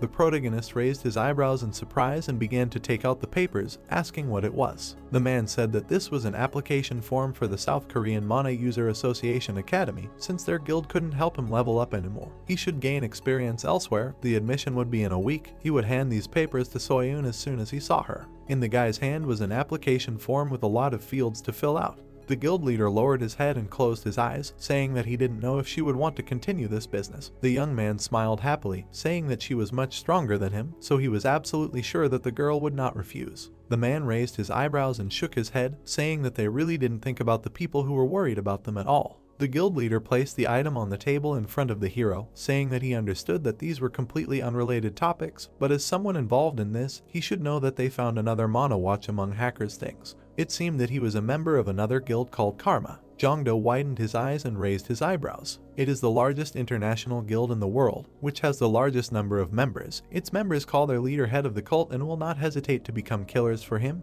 They are just a pseudo-guild of fanatics. He imagined red dots all over the planet, a man in a black robe and hood looked forward. Behind him was a crest. Crowds of people smiled widely. In their hands were all kinds of weapons. The man raised his eyebrows, saying that this is why the guy needs to be careful. No one knows what they will do after losing a precious member. Jongdo frowned sadly and looked down, saying that karma must be another reason for the guild to disband. The guild leader looked at the hero sitting opposite him, saying that he will tell Soyun about this in the hospital, so they both need to be careful. The guy thanked him for his concern. The man raised his eyebrows, saying that the boy was a fool since he was the one who should be thanked for being part of the guild all this time. He stood up from his seat and extended his hand, saying that he hoped that he would achieve his goals. Jongdo smiled and shook his hand, thanking the leader for teaching him many things. The next day, the blue sphere opened up, lying on the ground. Lushan closed his eyes, saying that luck would not follow him. The boy sadly bowed his head, his face darkened. The hero asked, since luck decides everything in this world, why did Shuhan turn into ruins? Jongdo widened his eyes and raised his eyebrows, thinking that he was right. His skill was level 2, not level 3. No one guarantees that he will always get something rare, even though Lushan is very good at info lottery. The hero walked up to the slot machine and put his hand on it, saying that she had done well too. Starting tomorrow, he should start spinning the linking lottery to increase his stats. Jongdo fell on all fours and lowered his head, saying that he said so, but he still did it again because he thought that he would definitely get lucky today. The slot machine rose into the sky, and there were open blue spheres around the boy. Lushan pressed his palm to his forehead and shook his head. The next day, the protagonist stood on the street, putting his hands on his hips, saying that today he would definitely spin the linking lottery. The boy clasped his hands in front of him and opened his mouth wide, wanting to get something worthwhile. The cards swirled, forming a vortex. One of them shone brightly. The hero opened his glowing eyes wide, shouting that he had succeeded. Jongdo said with a smile on his face that the academy was finally in front of him, the area of which occupied more than several football fields. The protagonist glanced at his watch, saying that he had upgraded it at the Awakener to take the entrance exam. A moment later, the system panel appeared with the protagonist's status. Thanks to the master of all weapons, his stats were unusually high for a second level. This was also due to the gold card, upon receiving which Jongdo screamed with joy like a girl. Bradamante was the one who introduced herself as one of the 12 paladins of Karl the Great. Scratching the back of his head, the protagonist asked the girl about her identity. Unfortunately, he did not know anything about her at all. Suddenly, someone called the protagonist, surprising him. Soyun was walking towards the guy who asked about her well-being and said that she was fine. Winking her eye, the girl ambiguously reminded him of her stamina indicators. A long time ago, in order to see the protagonist's performance, she always ran to get good seats. When Jongdo was about to go, the girl stopped him. He looked at her in bewilderment. The protagonist realized something looking at the girl. Since he learned about Soyun's skills before she managed to update her watch, she began to suspect the guy. The protagonist became very nervous, thinking that the girl would make him a eunuch. But a moment later, she simply said that everything was ready and Jongdo opened his eye. Soyun removed the pebble from the guy's clothes and suggested that they go further. Jongdo calmed down, realizing that he would remain intact. After that, he smiled, saying that Soyun was too good for him. Looking closely at the girl, the protagonist tried to understand whether she was pretending not to notice anything, even guessing that he was hiding something. Asking the girl to stop, Jongdo ran after her. The events take us to the Academy of the Owners, in which the guy was explained that in order to clear the dungeon, the owners of Mana must take courses lasting 1 month, and those who are in the guild gain experience directly in it. Those who are not part of a guild received their education at a government academy. Many preferred the individual training provided by the guild rather than the academy courses where everyone was taught at the same time. But many people could simply not enter the academy because of the entrance exam. The protagonist looked at the crowd in surprise, while Soyun tried to call out to him, announcing the start of the test. Sunti, being the examiner, came out saying that the entrance test to the academy would soon begin. Pointing to a toy behind him, he asked everyone to hit it, and if they got a result higher than 30, they would pass. Afterwards, the examiner looked at the participant and called him. One of the participants said with a smirk on his face that he would easily pass this test. Soon, he delivered his blow. A moment later, his blow hit the toy, but the result he received shocked him, causing him to become indignant. He shouted loudly, asking for another try, but the examiner did not listen, hitting the toy. A second later, a shocking result appeared on the screen. The protagonist and So-yoon began to discuss the result with surprise. The examiner became serious and said that the device was not broken, so the participant should leave. Soon, other participants began to hit. The first of them scored 10 points. The second one earned 25 points with a knee strike. And only after dozens of people, one of the guys earned 30 points with a kick and passed. Next was So-yoon. She kicked the toy and earned a shocking 67 points. The protagonist shouted, praising her friend. The examiner at this time looked at his tablet. Looking at So-yoon's status panel, Sunti said that with such skills, the largest guilds in the country would fight for her, but why did she decide to enter the academy? So-yoon, going down, wished the protagonist good luck. And when the examiner called Jongdo, So-yoon, like an ardent cheerleader, began to encourage him. Soon the guy began to climb the platform. He frowned, realizing that only 30% of the participants passed this test, and someone with such mediocre abilities like him would hardly be able to pass this test. The protagonist braced himself as he stood in front of the toy. He clenched his fist, activating the bracelet that increased all of his stats by 10 points. A moment later, he delivered his kick. As his foot was about to reach the target, the system notified him of the activation of the game's talent, which increased his stats by 100%. His kick sent the toy flying up due to the force of the kick. Sunti was shocked and scared by what he saw. As the toy fell, the result appeared on the screen. Many of the participants were shocked to see a shocking 91 points, which was only 5 points less than the Academy's record. The protagonist awkwardly stroked the back of his head, realizing that he had gone too far. At this time, So-yoon was carefully watching the boys, confirming that he was hiding something. The protagonist was nervous, not realizing how much he had gone too far. The events take us a month ahead. Kalyan in his office listened as a group of men yelled at him asking for the location of the saint. He answered them saying that she was recovering from an injury she received in the dungeon. The men indignantly shouted, demanding to give them at least a hint. Suddenly, one of them saw the files from the academy. One of the men in a suit angrily shouted, saying that they were no longer part of his family. Suddenly, one of them smirked and called, saying that the saint was in the academy. Training at the academy itself lasts for 1 month. Theory on monsters and dungeons in the first week. Weapon training in the second, and preparation for unforeseen situations in the third. In the last week, everyone practiced a general field battle before the test on the last day that will show whether people are ready to graduate. So-yoon, walking through the streets of the academy, thought about the test that will take place tomorrow. The girl was a little worried and thought about the protagonist, who was confident in himself. Suddenly, a guy jumped out of the bushes asking for permission to talk to her as a representative of one of the guilds. The frightened girl immediately ran away, saying that she would not join their guild, leaving the horned deer screaming, asking the girl to stop. Soon, So-yoon stopped behind one of the academy buildings. Unexpectedly, while she was looking around the corner, someone called her and asked if something was bothering her. So-yoon turned around and saw a tall man behind him.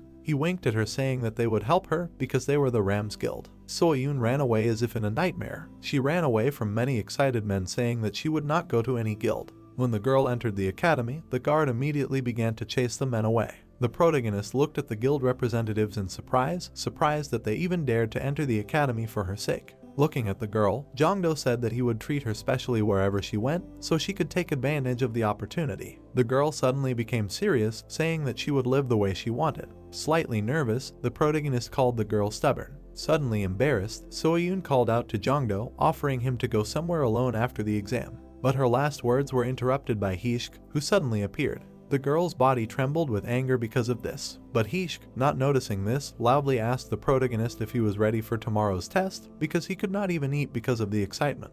Pointing to the side, the guy offered to practice with him because it was very relaxing and helpful. Jongdo closed his eyes, saying that he did not like to fight, forcing Hishk to ask him to try because they would be in a virtual space. The virtual space was a device created with the help of magic that copied the avatar on VR based on the parameters of the real body. Thus, people could fight as if they were in some game. And the problem was just in the game, the protagonist's talent was activated, increasing his characteristics. If he gets used to these parameters and begins to imagine himself strong, then he will drive himself into depression with his real characteristics. Heshik leaned back in disappointment, saying that now he has no one to train with. Suddenly, So-yoon released her aura. Internally hating the guy, she told him to fight her. Heshik, not realizing his imminent death, began to rejoice. The girl, adjusting her hair, said that she was very tense now. Soon, Heshik screamed begging to stop, but the girl did not listen, delivering another blow. The guy's body tumbled and crashed into the ground. Starting to get up, he asked Soyeon if she wanted to kill him. Seo-yoon smiled, reminding him that this was a virtual space. Heshik unconsciously tensed up in his chair. He took a low stance for a dash. Then he rushed forward. Seo-yoon jumped and dodged his blow. Then she surprised Heshik by kicking him in the head. He barely managed to dodge, covering his head. And during the beating, the guy asked Seo-yoon where she was a saint. The protagonist, standing aside, said that Seo-yoon's attacks were strong, and Heshik's ability to block all these attacks was also shocking. The guy tensed up with anger and abruptly spread his arms, shouting that it didn't hurt at all. Suddenly, the girl's fist appeared right in front of his face. She quickly hit him in the chin, forcing the boy to throw his head back. The protagonist caught his friend's body, declaring the winner. Sunti, who was passing by the office, noticed something strange about Heshik. Seeing the boy's tense body, he assumed that they were preparing for the exam tomorrow. Sunti frowned slightly. Among them, he had the most hope for Jongdo. It was all because of the strong first impression of the boy's strength. No, of years ago, it was the same. A monster who had surpassed the 90-point mark came to them. The boy had the most talents among all. It was rare to meet someone like him who was ignored by all the guilds. Soon after graduating from the academy, the boy became very famous. The difference between Jongdo and him was 5 points. But since there were not as many applicants in the past as now, the results were measured differently in order to slightly increase the number of students. Sunti stared at Jongdo, and he tried to understand what would happen if the guy used the previous device, what result he would get.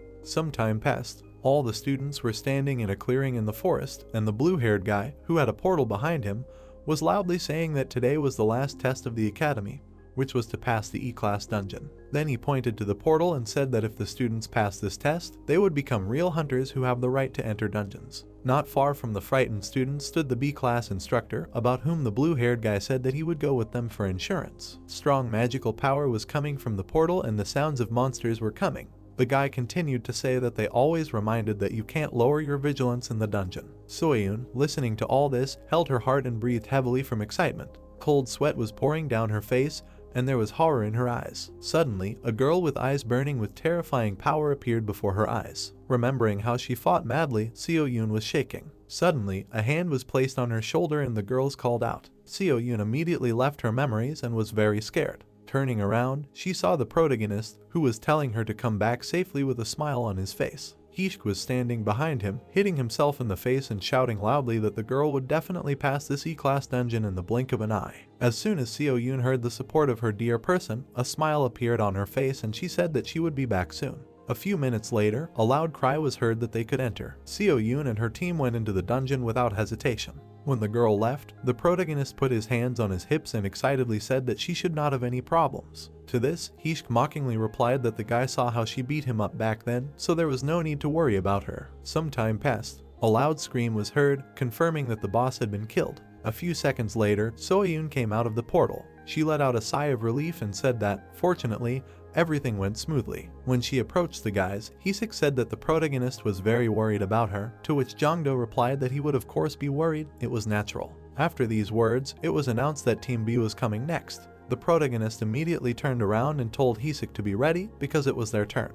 The guy punched his hand and said, "Great." Then Soyeon came up to Jongdo and told him to come back alive and well. The protagonist heard this, patted the girl on the head and said that he would do so, after which he invited her to go eat something delicious when they finished here. As they were leaving, Heshik heard Jongdo's invitation and happily asked if they would take him with them, to which the protagonist confusedly agreed. Team B walked out to the portal, waiting. The guy in control walked out and checked, confirming that this was a Class E dungeon, extermination type, for 10 people or less. The guy with blue hair looked at the students and said that he would go with them. After these words, they were allowed to enter. The protagonist heard this, walked up to the portal and said with a very serious face that it was time to begin. People began to appear from the portal, which was in the ruins. A few seconds later, the portal broke and Team B appeared. Each of the members immediately got into a fighting stance. The guy with blue hair stood to the side and wrote something down in a notebook, saying under his breath that everyone reacted instantly, adding that he gave 1 point to the protagonist for reacting faster than everyone else. At this time, Jongdo waved his hand and said loudly that the security check after entering the dungeon was complete, and since it was an extermination type dungeon, they should stick to the square formation as stated in the tutorial. The blue-haired boy was watching all this from the side and said in his head that the protagonist stood out from the rest in several ways, since his enthusiasm and determination were stronger than anyone else's. At this time, Jongdo saw something ahead while the boy continued to say that he unfortunately had terrible talents, since if he had more talents, he could have become an S-Class hunter or higher. Right after he finished speaking in his head, the protagonist held out his weapon and shouted loudly that there was an orc in front of them. The green monster with glowing eyes and huge fangs was looking at the boys, when suddenly it abruptly rushed towards them, preparing to attack. Jongdo immediately reacted and shouted for Hishiku to use his shield, and then the orc should not cause him any trouble. The guy heard the order and put his shield in front of him, completely protecting himself from the monster's powerful blow. Such a blow made him move, sliding backwards along the floor. He gritted his teeth and resisted with all his might, but it was incredibly difficult for him. Kondo saw this and waved his hand to another guy with a shield, after which he immediately rushed to support. Running up in time, he helped block another blow from the orc. Then the main character did not think long and jumped over his comrades, swinging his spear. The next second, he pierced the monster's chest and knocked him down. The orc fell to the floor and blood spurted from his chest. At this time, it was quite dark behind one of the doors. In the depths of the room, a huge orc in armor was sitting on a throne and an axe lay nearby. He looked ahead with burning eyes and felt everything that was happening. At this time, the main character approached Heshik and apologized for making a mistake in his calculations. The boy heard this, scratched his head, laughed and said that there was no need to apologize because the orc was stronger than he looked. The boy with blue hair stood behind him, with his arms folded, and said in his head that this was all very strange because student Heshik should have easily blocked the orc's attack in an E-class dungeon. He looked around and wondered if it was really on the border between E and D. Then he added that he should be prepared in case the situation got worse. Suddenly, 3 more orcs appeared out of nowhere, furiously running to attack. The protagonist immediately reacted and ordered the archers, who immediately pulled their bows, to shoot. The arrows pierced the orcs at great speed or flew past them, grazing their sides. This did not stop the monsters, and the protagonist shouted for Heshik to block the attack again. The boy heard this and put up his shield against the orc. The next second, he suddenly applied all his strength and was able to lift the shield along with the orc. Then he threw the monster to the floor with all his might. The guys from the team immediately stood over him, preparing to kill him. They did not think for long and began to strike him with their weapons countless times. The guy with blue hair, seeing this, smiled, took out a notebook and said that it just seemed to him. At the same time, outside the dungeon, the portal suddenly began to change, and the controller saw it and was very surprised. The B-class instructor heard this and rushed to him in shock, asking what happened. He furiously snatched the tablet from him, shouting what the hell was this. What he saw caused horror and primal fear in him. At that very second, he ran up to the controller and grabbed him by the chest. He lifted the guy with one hand to his eye level and shouted furiously, asking from which seeker he got information about him. Shaking with fear, the controller stuttered that he was not very familiar with this adventurer, since he was recommended to him by another guild. Hearing this, the instructor, with beads of cold sweat on his face and madness in his eyes, furiously shouted, ordering him to spill everything, and then asking if he even understood what he had done. The controller opened his mouth, trying to say something, when suddenly he said, "Karma." Hearing this, the instructor was shocked. The guy immediately began to apologize, justifying it by saying that he could not find the dungeon, no matter how hard he tried, therefore. But before he could finish, the students behind him began to shout in shock and ask what was going on and whether they really had problems. Without listening to the controller, the instructor threw him face down into the ground with all his might. Then, he looked down with beads of cold sweat on his face and apologized to everyone and said that they seemed to have been deceived about this dungeon. The students looked at the instructor in shock and listened as he explained that he had heard that there were adventurers who could falsify information about the dungeon with their mom, but he never thought that they would encounter such a situation. Soyun, hearing this, looked at the instructor with tears in her eyes and asked what kind of dungeon this really was. At this time, the orc boss was waiting for the team with glowing eyes. Team B was standing outside the boss room, from which insanely powerful magic was emanating. The guys did not think for long and all piled on the door. The huge door slowly opened, and insane power was released outside. As soon as the protagonist felt it, he stopped and asked himself in surprise in his head what kind of frightening aura it was, because he hadn't felt anything like it even with the lizard from the D-class dungeon. But his thoughts were interrupted by his comrades, who loudly shouted that the door was open, which meant it was time to go inside. As soon as the team entered the room, the doors behind them closed, and Heshik fearfully stuck out his finger and asked if it was the boss. The orc looked at the guys with a raging thirst for blood in his burning eyes. As soon as the guy with blue hair saw him, he was horrified. He immediately spread his arms out to the sides and shouted that an unforeseen situation had occurred, so they would stop this test right now. But while he was talking, the boss jumped up and rushed to attack the team with great speed. He was furiously running to kill with an axe in his hands, while the guy was shouting that this dungeon was far from being E-rank. Then he added that it was assigned to class after a while. The police had already surrounded the portal, not allowing anyone to enter it. The girl in the red jacket asked where the criminal was. The B-class instructor pointed to the unconscious guy on the ground and said that he had fainted because he was in shock. The girl with the axe in her hands looked at her subordinate and ordered him to immediately take him into custody as soon as the guy recovered, after which she asked if they had already contacted the Karma Guild, to which she was told that they had no information regarding their gathering point, but they were trying their best to find out. The girl's name was Sanhai. She was the leader of the S-Rank Player Association group. Hearing this, she gritted her teeth and menacingly asked how they dared to give such a scumbag a job in the guild. She stared at the portal and asked how they could mix up the dungeon type, not to mention it was in a rank dungeon. Her subordinate spread his hands and said that Sunti, the best B-rank instructor, was accompanying them. Before he could finish speaking, Sanhee turned to him and furiously asked if he was kidding. She then explained that the dungeon was a boss type, not a clear type, and a dungeon within a rank boss type was equivalent to or even higher than an S-rank clear type dungeon. After saying that, she added that the B-Panga players were dead and there was no way to save them. Suddenly, Soyun called out to her. She held her hand to her heart and asked very excitedly if there was no way to save the people inside. Sanhee looked away and sadly replied that unfortunately, there was no way at the moment, because as long as the people inside the dungeon were alive, they could not enter it. Then she said that all they could do now. She was clutching the axe tightly in her hands and looking at the portal. She was finishing her sentence, was to avenge those who had died so tragically. At that moment, the huge orc boss swung his axe to kill the first of the guys. The guy with the sword looked at the monster in horror and could not move from fear. The monster's eyes were filled with rage and thirst for blood. The next second, his axe flew at the guy. Suddenly, the guy with blue hair screamed loudly, calling the fetters of hypnosis. A multitude of red vines immediately appeared from the floor and rushed towards the monster. In less than a second, they enveloped him, restricting his movements and preventing him from killing the guy. The orc, realizing that he could not move, furiously turned to the guy. The guy with beads of sweat on his face screamed loudly that from now on he would be the leader of the expedition. Then he screamed that everyone needed to calm down and follow his instructions. The whole team looked at the instructor in horror. The orc didn't think long and started trying to break free. The guy saw this and shouted loudly that while he was controlling the boss, the team should do as much damage as possible. But the whole team just shook with fear and couldn't move.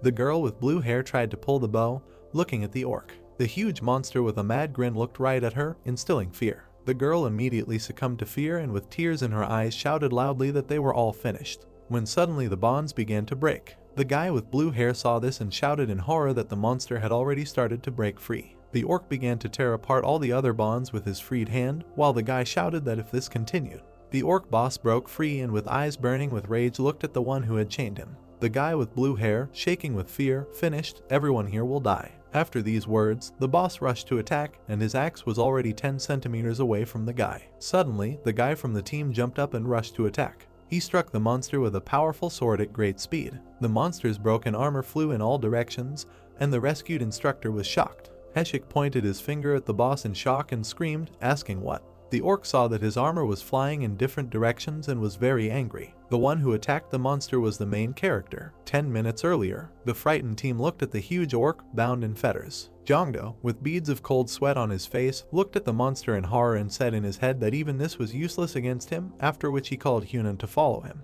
Then he loudly screamed and called Yusen, asking for reinforcements. The spirit immediately appeared and said that they had not seen each other for a long time, after which he asked how things were. But before he could finish speaking, he suddenly saw a huge chained orc and shouted, asking what kind of monster it was, to which the protagonist shouted back that the situation was urgent, so he would explain later. Then he, looking intently at the boss, firmly and loudly said that he believed in their victory, to which the spirit replied in shock that he could not fight.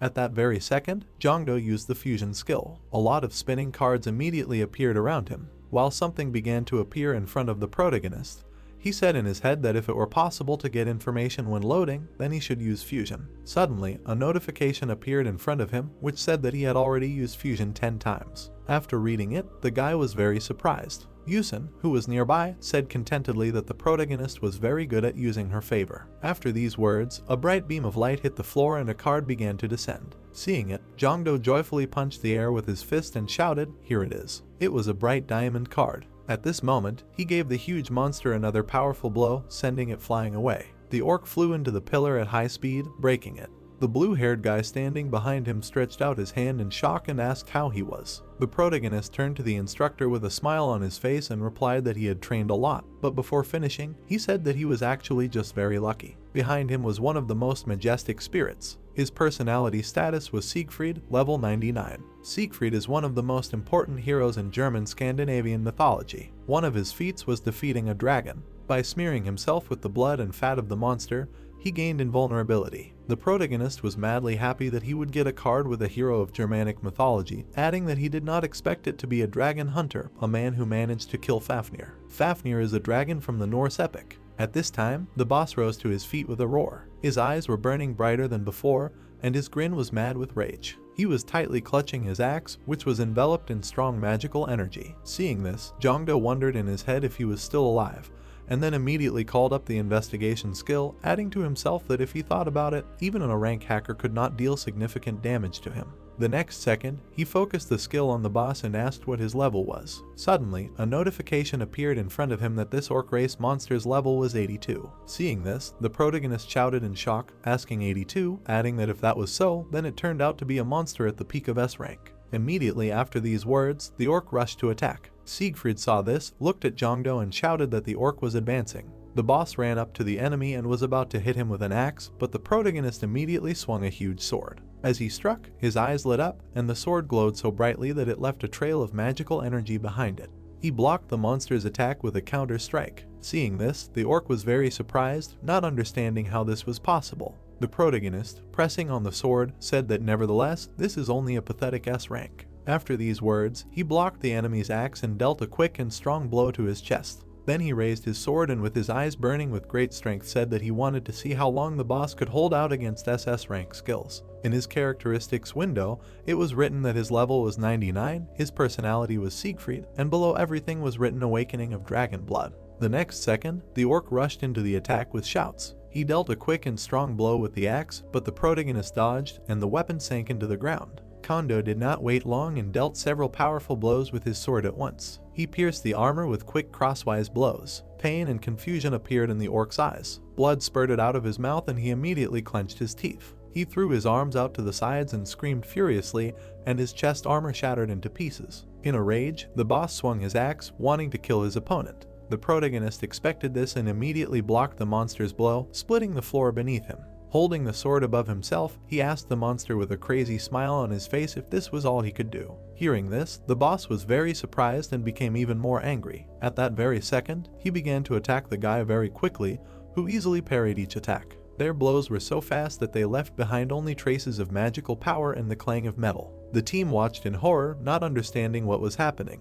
Then suddenly the protagonist parried another blow and said with firmness in his voice that it was time to finish. The orc heard this and growled loudly, rushing to attack. But before he could swing, the protagonist jumped towards him at great speed. Strike! The axe flew out of the monster's hands because Kondo pierced the orc through and through. Blood spurted everywhere. The next second, the boss fell dead on the floor, and the protagonist stood next to him and swung his sword, cleaning it from blood. Siegfried immediately flew up to him and said that this was an excellent job, so he congratulated him on a brilliant victory. Kondo looked at the spirit and with a smile on his face said that it was all thanks to him. Suddenly, his joyful teammates rushed towards him. The girl who had recently screamed that they would all die, wiping away tears, screamed and thanked Kondo for saving them, because if it were not for him and the instructor, they would all be dead. The protagonist waved his hand and said in confusion that the most important thing was that everyone was alive. There was a blue-haired guy standing nearby, praising Jongdo and saying that he had a lot of questions, but first they had to get out of here. Yeah, okay, the main character wanted to say with a smile on his face, but a huge orc's hand appeared behind him, flying towards him. Jongdo saw the monsters attack a dozen centimeters from his head. Suddenly, at the very last moment, he pushed his friend away and covered himself with a shield. At that very second, the orc hit the guy's shield with all his might, breaking through it, causing blood to spurt in all directions. He screamed in insane pain, and blood spurted from his mouth. Having lost his shield, he flew far along the trajectory of the blow from such a strong blow. The next second, he flew into the very first column. Seeing this, the main character shouted his friend's name in shock. Fury and hatred immediately appeared in his eyes, with which he turned to the enemy. In front of him stood an ogre whose eyes and hair were burning with red flames, and the hole in his chest was healing. Jongdo did not bother to figure it out, grabbed his sword, jumped high and swung, intending to decapitate the monster. A second later, he hit the orc boss with all his might, but his blow did not cause any damage. This caused shock to the protagonist, and beads of cold sweat appeared on his face. His sword did not hit the monster's flesh, but a terrifying red magical power. Looking at this, Jongjo screamed, asking if the monster could really block such a blow. After that, he immediately jumped back to the floor and asked the instructor if this was some kind of orc skill. The blue-haired guy looked at the boss and replied in confusion that it was not so, because the Orc Lord was mainly a monster that used melee attacks, knocking down opponents with his scream, adding that as far as he knew, he should not have such skills. Suddenly, beads of cold sweat appeared on his face and he said that he had one guess. At this time, the huge orc extended his hand, in which powerful magical power began to gather. The instructor, seeing this, said that with a very small probability, the dying monster could use a skill. Then he finished saying that this skill was called Mutant Anger. As soon as he finished speaking,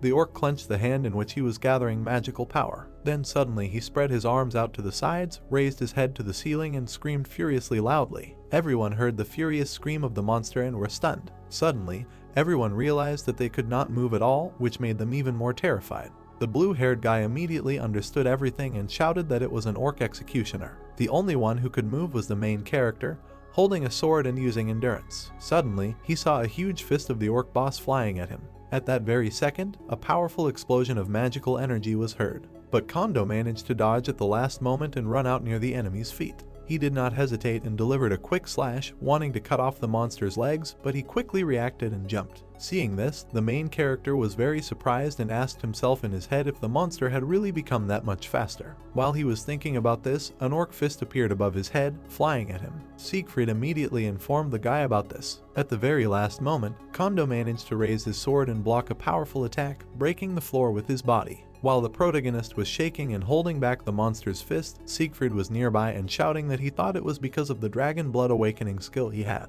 Hearing this, Jongdo shouted in surprise, asking again, "Dragon Blood Awakening?"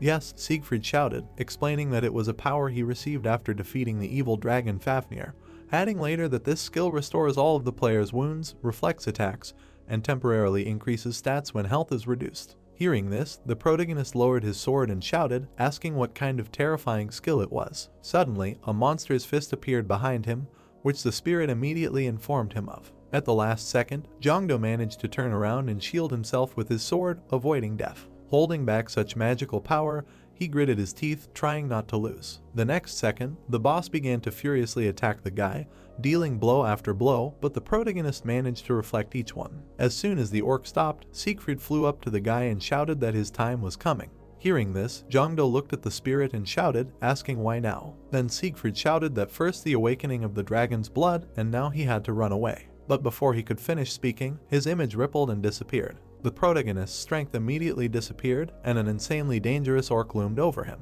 Jongdo was shaking and trying to lift his huge sword, which had become very heavy for him.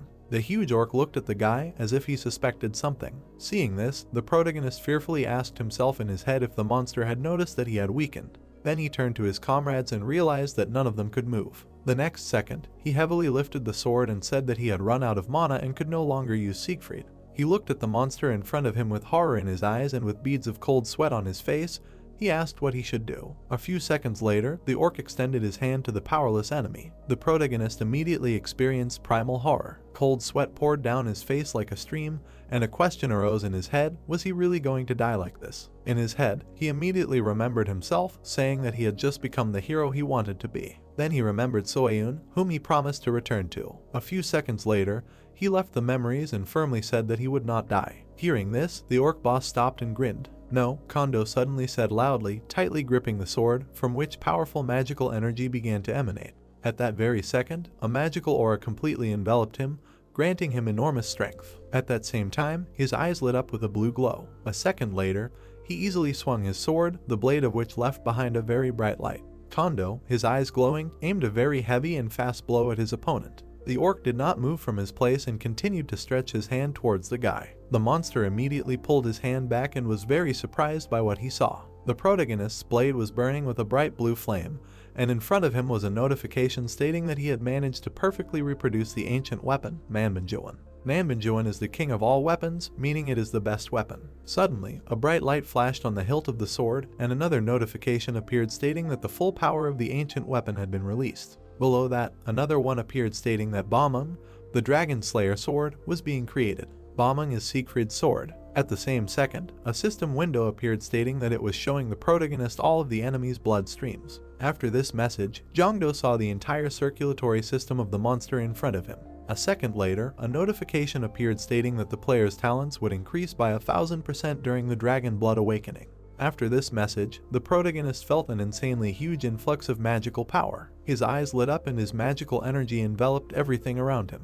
Having received such power, Jongdo did not hesitate and rushed to attack the orc, cutting off his arm and slicing his body with one blow, perfectly hitting his heart. A few minutes later, an inscription appeared above the hero, informing him that his level had been increased. As a reward, he received +3 mana, +5 muscle mass. The orc with an open mouth lay dead on the floor. Looking at him, the protagonist said that he was glad that everything was finally over. Suddenly, a bracelet appeared on his hand, from which magical energy immediately began to emanate. The protagonist looked at it and happily said that it was a Manbanjivan, which, it turns out, restores not only the health indicator, but also skills. Then he remembered the kind gnomes and was very grateful to them. Suddenly, a notification appeared in front of him, informing him that Shando had received a prize of extremely high quality. Below, another system screen appeared, which said that the guy's indicators had been increased. Jongdo was immediately enveloped in a magical aura, which meant that his skills had increased. As a reward, he received +3 mana, +5 stamina, +5 strength, +1 agility, and +2 perception, and also received the skill Dragon Blood Awakening. Seeing this, the protagonist was very happy, shouting that he also had the skill Blue Dragon Spear. Then he imagined a gold card in his head and said that it was the only way to increase the skill level. Then he imagined a diamond card and added that it turned out that you can also get a skill with it. After that, he said that one way or another, he now has Dragon Blood Awakening. The next second, he looked at the severed body of a huge orc on the floor and said that this is the perfect skill, like an extra life. As soon as he finished speaking, he turned to the team and with a smile on his face said that now it's time to get out of here. But his entire team looked at him in horror, which caused the guy to be surprised. Looking at the boys intently, he asked what was wrong with their expressions. The entire team, including the instructor, were shaking in fear and did not dare to answer. Suddenly, Heish came forward, holding his hand. Jongdo saw his friend and screamed, asking if he was okay. Suddenly, the guy looked at the savior with empty eyes and asked if he was really going to kill them now. What? Jongdo asked, confused and not understanding what his friend was talking about. Heish looked away and confusedly said that the protagonist was actually a ranker who hid his identity, then asked if he was not going to kill them now to shut them up. Hearing this, Jongdo screamed in confusion, asking what his friend was talking about and what kind of idiot would kill innocent people for such a stupid reason. As soon as the team heard this, they clutched their hearts and breathed a sigh of relief. At that very moment, Jongdo held up 2 fingers and loudly announced that he was not a ranker who hid his level, because he was only level 2 before going down into the dungeon. Hearing this, the instructor shouted in shock in his head, asking where he got such strength from then. Unexpectedly, Heish, standing in front of his friend, asked why he was so strong then. The protagonist heard this, put his hands on his hips and said in his head that he shouldn't blab everything about himself now. He thought for a while, looked away and replied that the thing is that his first skill is a little unusual, but he can't say what kind of skill it is. As soon as Heish heard this, his eyes lit up and he shouted joyfully that then, if he gets his first skill, he can become as strong, to which Jongdo replied in confusion that everything is possible. At the same time, he said to himself that of course he can, if he gets a level 3 skill. Some time passed. Outside the dungeon, the people from the S-Rank Player Association group were still standing at the portal. Sanhee's subordinate looked at his watch and reported that a lot of time had passed, and if those who entered were scared and hid without clearing the dungeon, then in 30 days the monsters would come out of the dungeon. At that moment, he imagined in his head how many demons burst out. After that, he looked at Sanhee and asked in confusion if they shouldn't use the dungeon closing system now, to which the girl replied that it wouldn't happen while Sunti was there. At that very moment, she turned to the guy and said that Sunti always fulfilled his duties, adding that he obviously wouldn't have challenged the dungeon if he knew he couldn't handle it.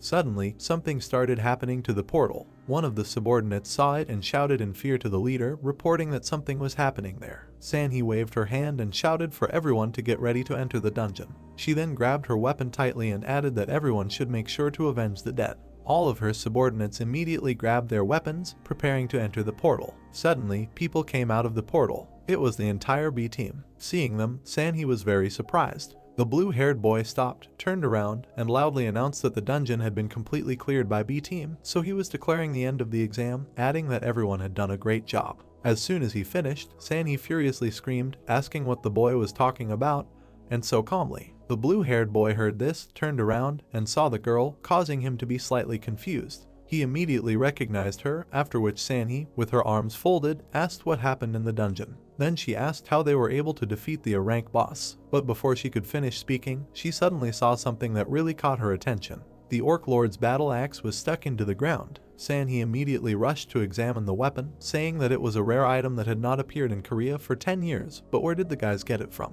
Suddenly she raised her head and screamed in shock, did the instructor really defeat the Orc Lord? Hearing this, the guy said that the whole point was that. But before he could finish speaking, a loud laugh and clapping of hands was heard from the side, with the words that Sunti was the pride of the academy. It was Minj, who was a representative of the academy. He looked at the guy with a sly smile on his face and said that since instructor Sunti was an academy graduate, it would of course be right if the academy took the spoils. Upon seeing him, Sanhee became very angry and said that he was hiding behind, looking around, and then said loudly that Sunti had cleared the dungeon, so he would take the loot. Hearing this, Minnie reached out for the axe and said that he would take care of sending it. Suddenly, someone else's hand fell on his hand. The protagonist lowered his hand and said that it was his, adding that it was his trophy, so he would own it.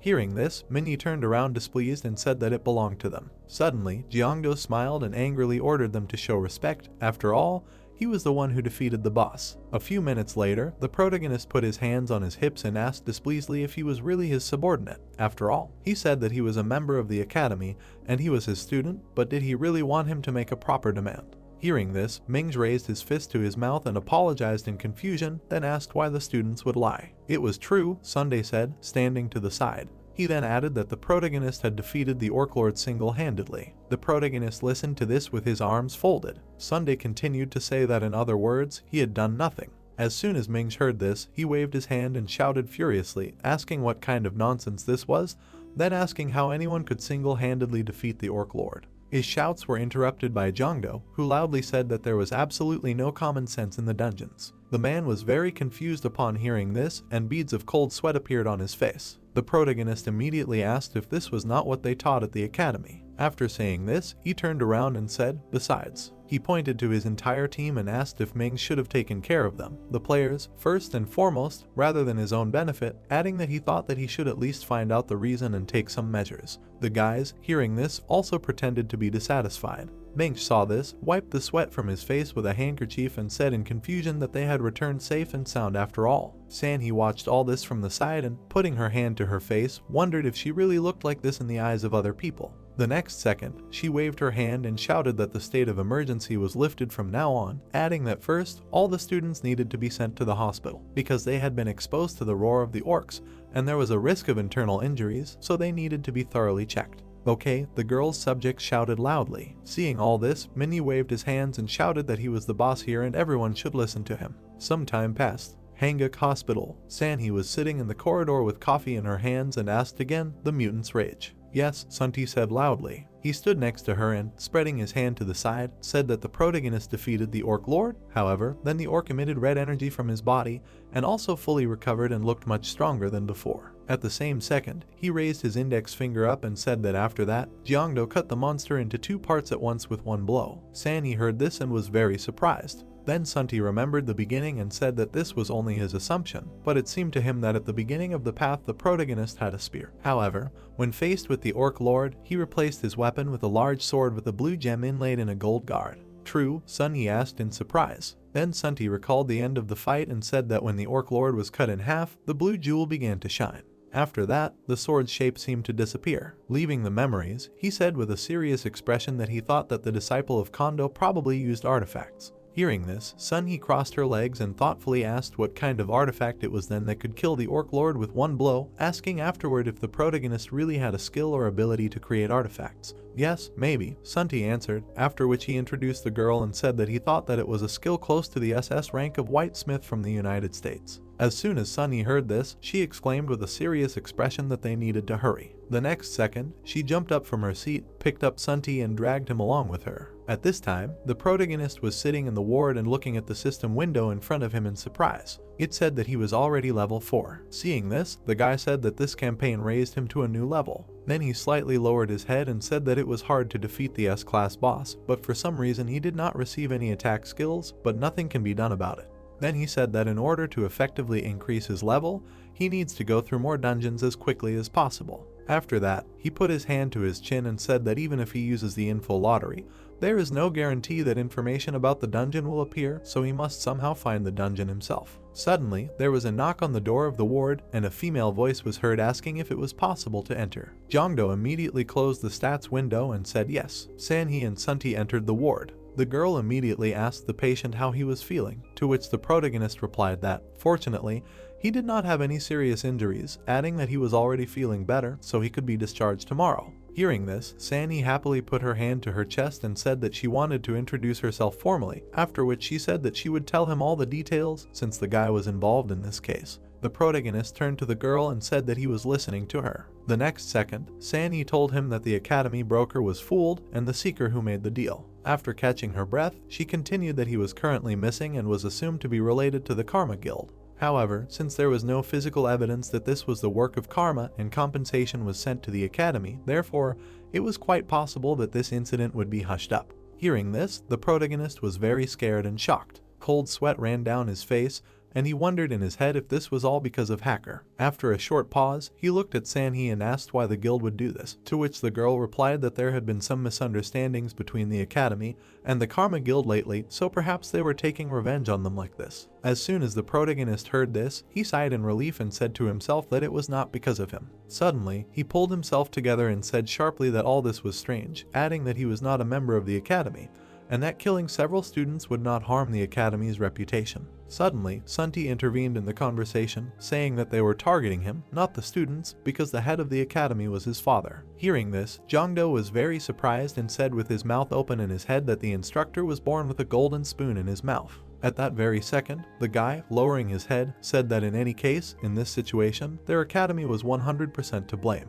After that, he bowed and said that Minhwa would be fired and the protagonist would be paid compensation as an apology. Jongdo laughed in confusion, scratched his head and said that players should always be prepared for unexpected situations, adding that now that he had received an apology and compensation, he thought that he could calmly forget about it. Suddenly, a few seconds later, Sanhee called out to the guy. At that very second, she raised her hand, clenched into a fist, and asked if the protagonist wanted to work for the good of the country. Jongdo did not hesitate, waved his hand negatively and said, "No, absolutely not." Having received a sharp refusal, the girl was confused and asked to listen first, but the protagonist with a smile on his face again answered, "No," adding that he would not work and did not want to, because he was not interested in it. He then looked away and said in his head that he knew that when someone became a player in the service of the state, they were required to work for the state for 3 years first. In short, they were slaves that belonged to the state, another army. He then said that it was a shame to admit it, but they were the last generation to serve in the army right before the disaster, and he would never agree to re-enlist as a player. His thoughts were suddenly interrupted by Sanhee, who extended her hand and said that she thought there was some misunderstanding, adding that the mandatory work was something the state required in exchange for an exemption from additional expenses of 300,000 million won. She then said that the protagonist had already paid that amount, so he did not have to do the mandatory work. She then explained that working for the state had a big advantage. Jongdo would be able to use the state's player transportation, and he would also be able to continue to receive free dungeons that would match his level and there would be almost no taxes. After that, she put up 4 fingers and said with a smile on her face that in exchange, 4 times a month, you can clear a dungeon that the headquarters will designate and return 70% of the spoils to the state. As soon as Jongdo heard this, he firmly said that he changed his mind. At that very second, he looked away and said in his head that, of course, he does not know what information will fall out of the info lottery, but he does not want to belong to any organization, although the probability of the lottery is not 0, so it will not be lost. Having received such an answer, Sanhee asked if the guy could accept a request for clearing. Hearing this, the protagonist asked again in surprise, a request for clearing. Yes, the girl answered, adding that as the number of dungeons increases throughout the world, players are becoming scarce, so they request to clear dungeons that do not belong to anyone. In this way, they also support the development of players, so all expenses for purchasing dungeons are fully compensated. So the protagonist must pay 30% of the magic stone he gets after completing the cleanup, but if he doesn't like the dungeon, he can always refuse it. The protagonist listened to the girl, put his hand to his chin and said that it was not bad, because it would be hard for him to find dungeons himself. At that very moment, he slightly lowered his head, closed his eyes and said that since the association was in charge of searching for dungeons, he would always have a place to farm, even if he paid 30% of a magic stone. A stone from a low-ranking dungeon would cost much less than the loot from it.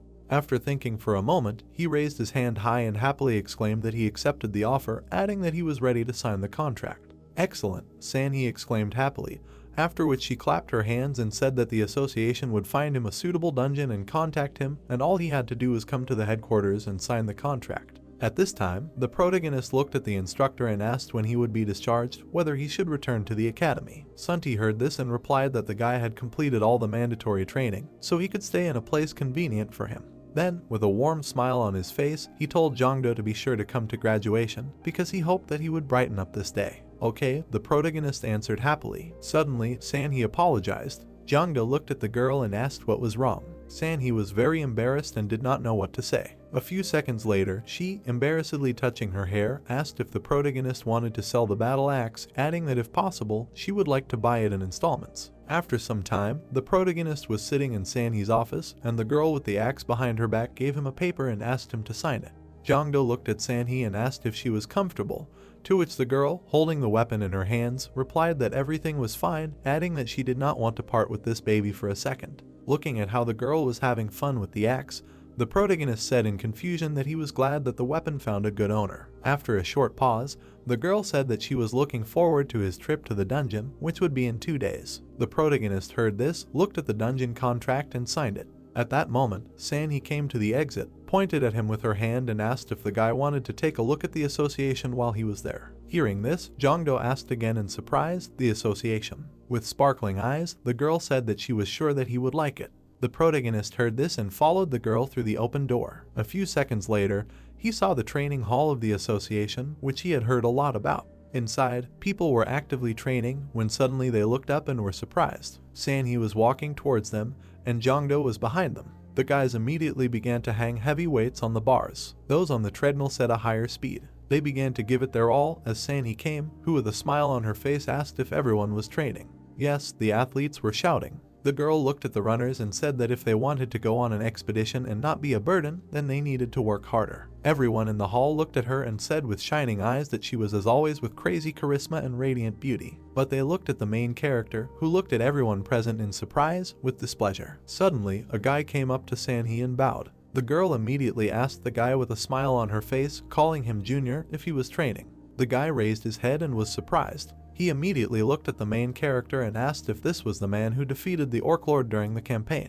Jongdo immediately extended his hand and said that it was nice to meet him. The guy shook his hand and said that his name was Sanhee. The next second, Sanhee put her hand on Jongdo's shoulder and said that since he came here on association business, she was giving him a tour of the headquarters, adding that he was a very important guest, so there was no need to be rude to him. Looking at him, Sanhee very angrily said that he understood. Suddenly, he pointed at the virtual machines by the wall and said with a sinister smile that they had come all the way here, then how about one game with him? Hearing this, Sanhee got really angry, raised her fist and asked menacingly if he hadn't heard what she said about not being rude to him. Sanhee immediately spread his arms and asked if fighting wasn't the fastest way to get to know a person. The protagonist looked at the guy and wondered in his head if he was really going to brag about being stronger than him, adding that he shouldn't give in to provocation. After these thoughts, he started to leave, waved his hand and said that he was sorry, but such childish games are not for him because he was here to inspect the association. Hearing this, Sanhee laughed and said that Jongdo still dared to call himself a man. Everyone in the hall immediately began to laugh at the protagonist. Suddenly, Jongdo, with a crazy smile on his face and rage in his eyes, shouted, offering to fight. Sanhee heard this, waved her hand and said in confusion that the protagonist did not need to prove anything, because Sanhee was a C-class and Jongdo had just been discharged from the hospital, and he was also an E-class. Everything was fine, the protagonist answered, walking towards his opponent. Warming his joints, he said that he had just been hired, so they had the right to evaluate his skills, so he would take this chance and prove himself. Having received such an answer, Sanhee raised her hand and said in confusion in her head that Jongdo had defeated the Orc Lord thanks to artifacts, so he was very confident in himself, but his physical condition. Then she added that the guy would never be able to win Mana Virtual with only his skills. At this time, the protagonist had already sat down in a chair and put on his glasses. There was no fear in his eyes, and in his head he said that, of course, reality can be different from the game. As he immersed himself in virtual reality, he said in his head that if this was an imitation of a battle in Mana Virtual, then it was a completely different story. Immediately after these words, a notification appeared in front of him, stating that the game skill had been activated. He appeared in a small room with a spear in his hands, and not far from him was Sanhyuk with 2 swords. Suddenly, the protagonist's magical aura doubled, because during the game, all his talents increased by 100%.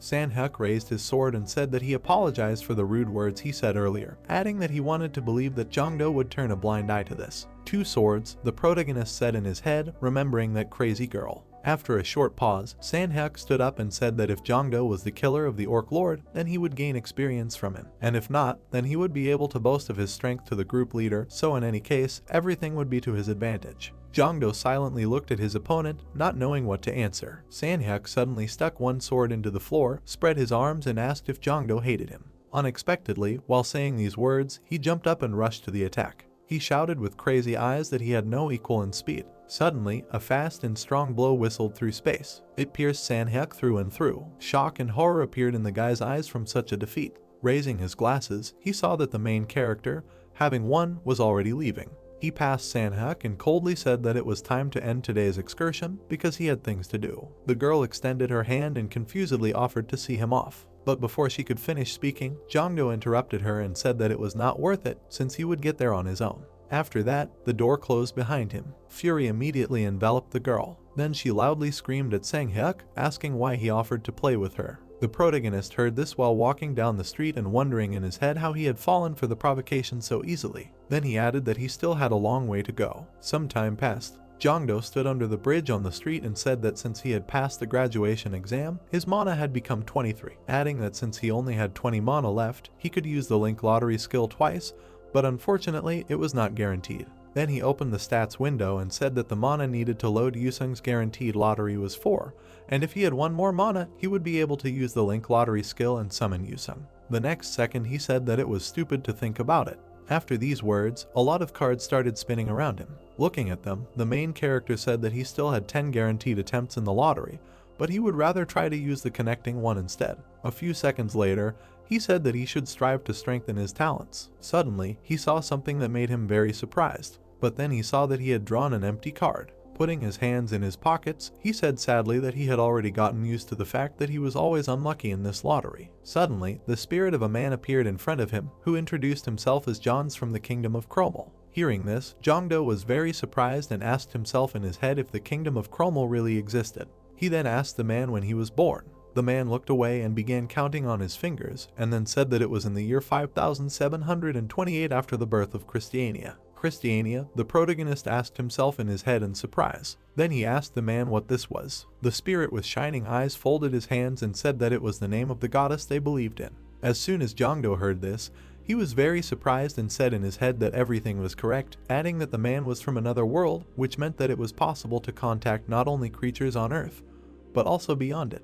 The next second, he imagined a great wizard and a knight, saying that they and other fantasy heroes could also be downloaded. Then he imagined the silhouettes of superhumans from another world who could also be summoned and who might know the reason for the dungeon creation phenomenon occurring on Earth. After thinking this, he called the man back and said that this was very useful information, adding that he would try one last time. The next second, cards began to spin around him, and he, folding his hands, said that he hoped that this time there would be such useful news. A few seconds later, the same empty card appeared in front of him. This caused disappointment and sadness in Jongdo, who was wondering what was wrong with his luck. Suddenly, Lushan appeared behind him, who immediately asked why he was so upset. Hearing this, Jongdo looked at the spirit in surprise, who was very pleased, and asked why he was here, because this was not a guaranteed lottery, but a connecting one. Suddenly, beads of cold sweat appeared on his face, and the guy seemed to have an epiphany. He fell to his knees and grabbed his head and screamed, asking if he really pulled out Lushan again from all these cards. Squeezing and stretching his face, he cried out in frustration that he already had Lushan, adding that he had already spent 6 mana on him. Then he fell on all fours and asked if there was a bigger loser in this world than him. Lushan saw this reaction, so he said that he saw that the master was very upset. A stats window suddenly appeared in front of Jongdo. It said that he had managed to summon the very first character again. After reading this, the guy was very surprised, not understanding what would happen next. The next notification said that Yusun's strength had been strengthened by +1. At that very second, Lushan spread his arms and his whole body began to glow brightly. A notification appeared in front of the main character again, which said that he had acquired the combination selection skill as a reward. As soon as Jongdo read this, he was very surprised and did not understand anything at all. Jongdo saw an improvement screen in front of him and was very surprised. He saw that Lushan's stats had improved, but the lottery skill defied logic. The guy put his hand on his hip and asked if after enhancing, personality skills also improved. After a short silence, he said that Lushan's skill is not very good, so it cannot be fixed by simple enhancement.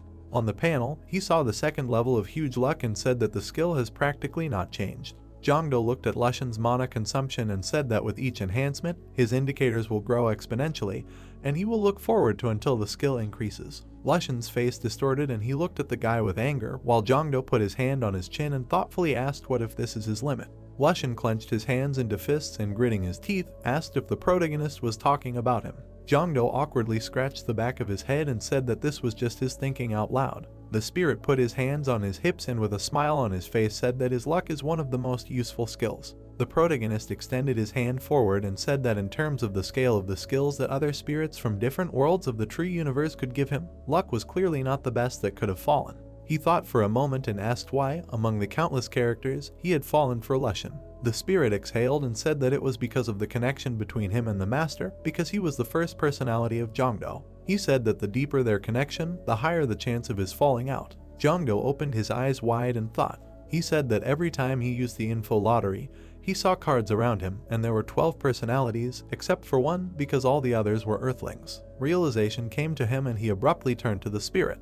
Lushan waved at him with a smile on his face and said that from now on they will see each other more often. The protagonist shouted for the spirit to always appear when the guy calls him. The spirit immediately evaporated and the main condo said that Lushan was annoying him, but he had nothing to say in response. He reached his hand to the panel and said that he needed to check the skills that he had not been able to try before. He was very surprised when he looked ahead. On the screen, he saw that thanks to the improvement of Lushan, each stat had increased by 10. His eyes sparkled and he thought with a smile on his face that he was taking back his words. The main character extended his finger to select a combination and carefully pressed it. A pink ball with 2 cards suddenly appeared in front of him. Kondo jumped back in fear and said that he would never get used to this. In the combination selection, the guy could only choose 2 personalities that were already in his skill album. The ball replied that it was only possible to load personalities from one era, which shocked the main character greatly. Kondo thought that if he combined Luobu and Lushan, Lubei, Guanyu and Zhangfei, he would be able to knock out all the great figures from one era. After that, the guy opened the album with all the characters. With a slight movement of his hand, he moved them to one place. Cards with Lushan and Luobu appeared in front of him. The ball said that the first choice of combination requires more mana. He was given a choice whether he wanted to combine the spirits. Gritting his teeth, Kondo trembled and said that he needed to be patient, because suddenly he would need them again. The guy replaced Luobu with Giza and asked if such a combination was possible, to which he received a notification that the combination was impossible. The main character looked forward and said that the meaning of combining is to narrow the area for creating new personalities, but if he combines Lushan and Luobu, as he originally wanted, he will be able to knock out a character from the Three Kingdoms period.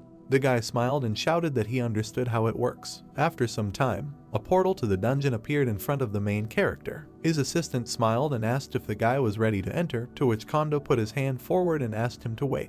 He activated his sight and thought that he had been tricked into entering the dungeon recently, so it would be a good idea to check it out himself, and then began to explore. Looking at the portal, he saw the goblin's lair, its type, and the types of monsters. The panel showed hidden information that a mana stone was buried under the boss's room. The protagonist opened his mouth in surprise and asked if he could even find out about that. The assistant thoughtfully asked if something had happened, and the guy smiled and said that everything was fine. Jongdo walked forward with a smile on his face, thinking that knowing the types of monsters in the dungeon in advance would be an incredible strategic advantage. Not to mention knowing about the hidden rewards. Entering the portal, the assistant said that it was now 10 hours and 17 minutes and then wished the guy good luck. The protagonist immediately found himself in the lair. He quickly began to look around. Enraged goblins immediately ran at him, holding weapons in their hands. Jongdo armed himself with a spear and raised it up. With a sharp movement of the weapon, he hit one of the goblins. The protagonist frowned and began to smear the spear in different directions. With the help of the weapon, he incinerated the monster's faces with a beam. Noticing the monster, he raised the spear up and began to quickly spin it. The guy sharply chopped off the goblin's head. Jongdo put the weapon on the ground, noticing that his level had risen. after which he proudly said that he was about to cry, thinking about what he had to endure in the past dungeons. He smiled sarcastically, turning his gaze to the monsters, and said that today they would find out who was the boss here. The goblins looked at the guy with horror in their eyes. Jongdo jumped up, waving his spear, shouting for them to all come to him. With a strong blow, he pressed the goblin into the ground. Attacking, he laughed loudly, after which his level rose again. The goblins ran away in terror, which the protagonist was very happy about, laughing loudly. He smiled widely and thought that this was happiness. Loud footsteps were heard in front of him. The hobgoblin screamed in anger. With a sharp movement, Kondo thrust a spear into his stomach. Realizing, he was surprised if it really was the boss. He said that being a C-class, he did not expect that he could defeat an E-class boss with one blow. The guy looked at the boss lying unconscious on the ground. The pickaxe in the protagonist's hands activated and he asked where he should dig. He started digging the ground, saying that it should be around here somewhere. The protagonist cried out happily when he saw the mana stones. Jongdo came out of the portal holding the stones under his arm, which surprised the assistant greatly. He turned to the guy and said that it hadn't even been 2 hours and he was already back. Jongdo put his hand to his head and said that it happened that way. He immediately asked if there were any other dungeons nearby. The assistant looked at him in surprise and thought that the guy wasn't having a hard time. He looked at Jongdo and said that there were no dungeons nearby, which upset the guy. The assistant held out his hand with the phone forward and said that if the protagonist wanted to go to a dungeon, he should find a team and man in it.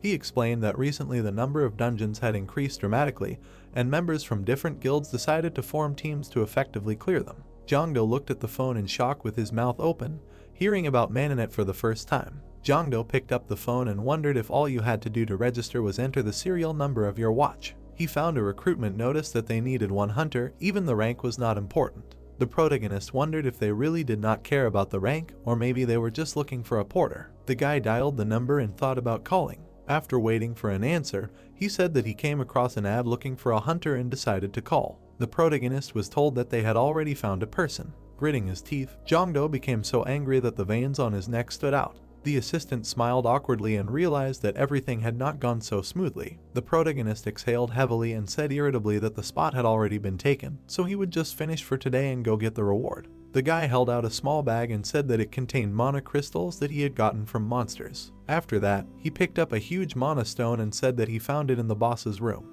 The assistant's eyes widened and he looked at the stone with admiration. Jongdo abruptly put it behind his back and said that according to the contract, he could take everything that was not mana crystals that dropped from monsters. After a short silence, he continued that the stone was noticeably different from those that were obtained from mobs. The assistant closed his eyes and replied that everything was correct and the guy had no shortage of experience and luck. He said that finding such a trophy in an E-rank dungeon was a rarity. The protagonist awkwardly scratched the back of his head and said that he was definitely lucky, after which he thought that it was all thanks to his exploration skill. After some time, it was clear and sunny outside. The protagonist was spinning his weapon vigorously. With a quick movement of his hands, he trained himself to beat a wooden stand on his weapon. Gritting his teeth, he quickly counted to 1,000 blows. After that, the guy delivered a strong magical blow to the counter. Jongdo wiped his forehead and let out a tired sigh, then said that he had enough for today. With a towel around his neck, the guy walked down the hallway when something suddenly caught his attention. The news on TV said that at 12 o'clock in the afternoon, monsters broke out of a dungeon outside of Asan City in Gyeonggi Province. It was reported that no civilians were hurt thanks to the timely arrival of the association's hunters,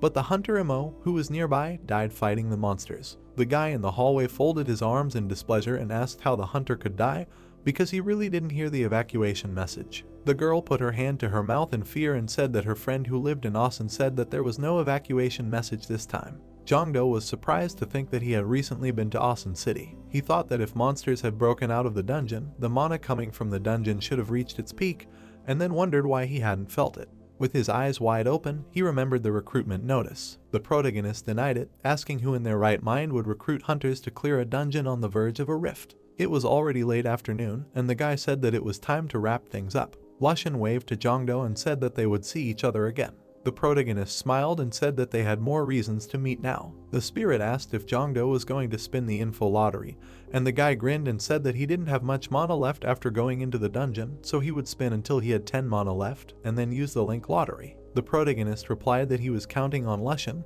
after which the spirit shouted that the boy could rely on him. Empty capsules suddenly fell from the info lottery. Lushan awkwardly turned away and coughed into his hand. The protagonist laughed and told the spirit not to worry, because he knew that good luck was not enough to win this stupid game. The boy looked at the panel and thought that maybe his luck was so terrible that it was canceling out Mr. Lushen's good luck. A strange sound of a capsule falling to the ground was heard from behind them, and Jongdo and the spirit opened their eyes in surprise. The protagonist looked at the purple capsule with spikes and called it ominous. The notification panel lit up bright red and it said that Jongdo had received extremely important information for the first time. It said that as a reward, the info lottery would be improved. While the info lottery was improving, the panel showed information that the guy could narrow the list of information to a specific topic and the required amount of mana was 5. A strange capsule began to open. A bright light immediately appeared from it, knocking out. Information came out that in 4 days there would be an artificial rift in the dungeon in the Gangnam area. Jongdo got scared, asking what kind of artificial rift and could someone speed up the rift process.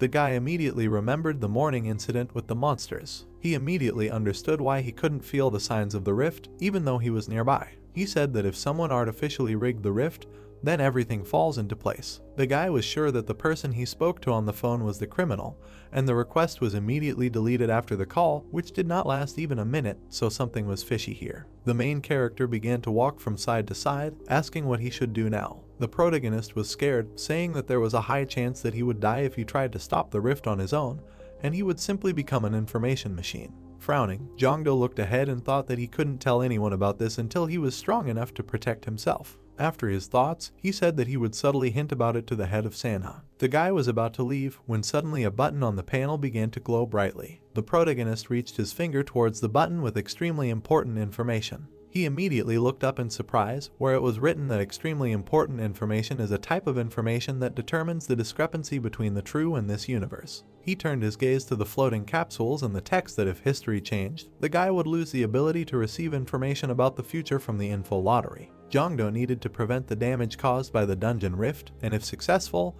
he would receive a reward from the true universe. The protagonist looked up at the sky in surprise at the divergence of the universes. The panel showed the remaining time, 101 hours and 27 minutes, and asked if this was a quest. The protagonist said that he immediately remembered the moment when he first met Winry and received his skills. He said that he could not understand why she appeared in front of him and handed over something valuable. Looking up, he realized that the universe can only communicate with him, and it wants to prevent harmful changes to history. With a smile on his face, Jongdo said that it seems they need each other and shouted that he will do it.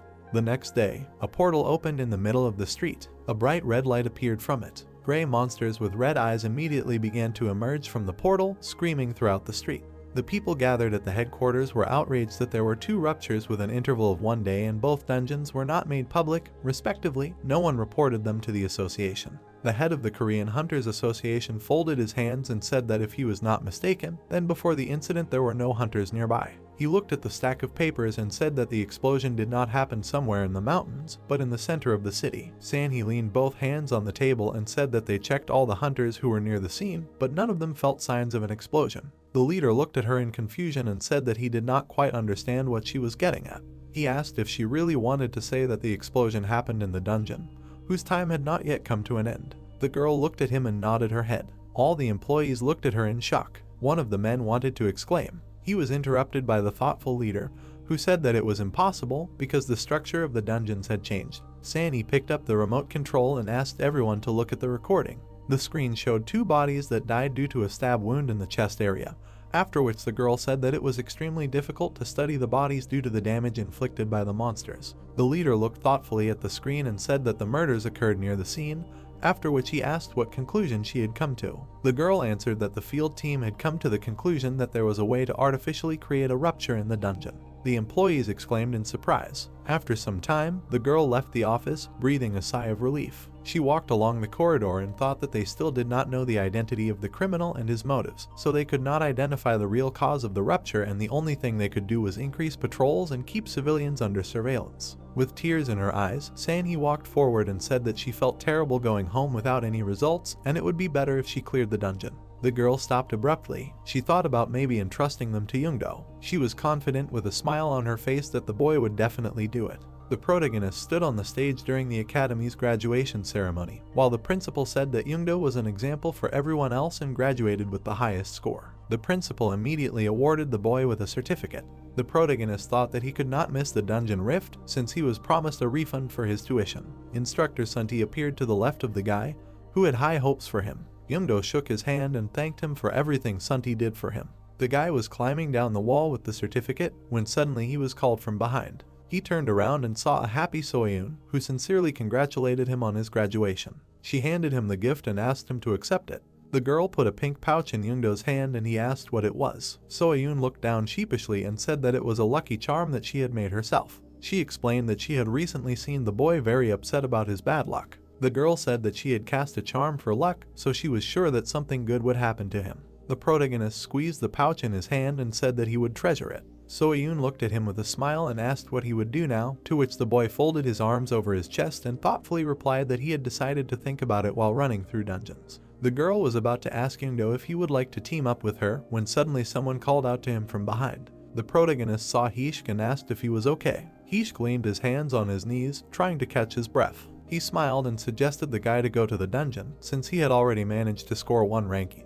Jongdo started to walk away from Seo-yoon and Hishk and said that he was a little busy, so he would leave early. The girl looked at him with confusion, and Hishk put his hands to his head and said that it would be nice to at least train together. Seo-yoon turned to him with burning eyes. Enveloped in magic, she wanted to pounce on the guy, and Jongdo turned to them and thought that they could help him. An angry Seo-yoon ran after a frightened Hishk, who asked what he did wrong, while the protagonist thought that he could not endanger them. The guy rubbed his hands and said that he would stop the rupture with his own strength. 2 days later, the protagonist looked down, trying to catch his breath. He looked up and asked why the dungeon information was inaccurate this time since he almost died searching for every dungeon in Gangnam.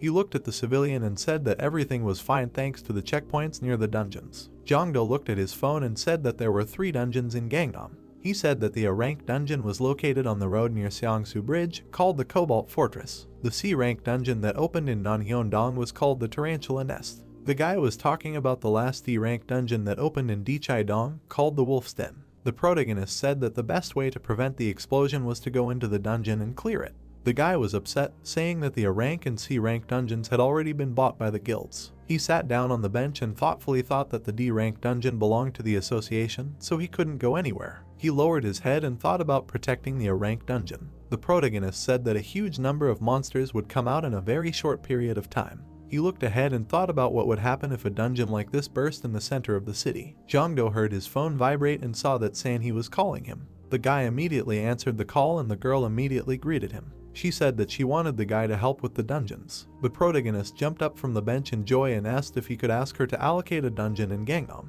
Sanhee was leafing through the papers and said that they had a D-rank dungeon and asked if it would suit the guy. Jongdo clenched his fist and shouted that he really wanted to go to the dungeon in Gangnam, because recently the locals had a terrible atmosphere. He shouted that if they delayed clearing the dungeons in a crowded area like Gangnam, the breakup could lead to big trouble. Sanhee smiled and said that Youngdo was unusually energetic today. She asked when the guy wanted to come over, to which he grinned and replied that he wanted to enter the dungeon tomorrow morning.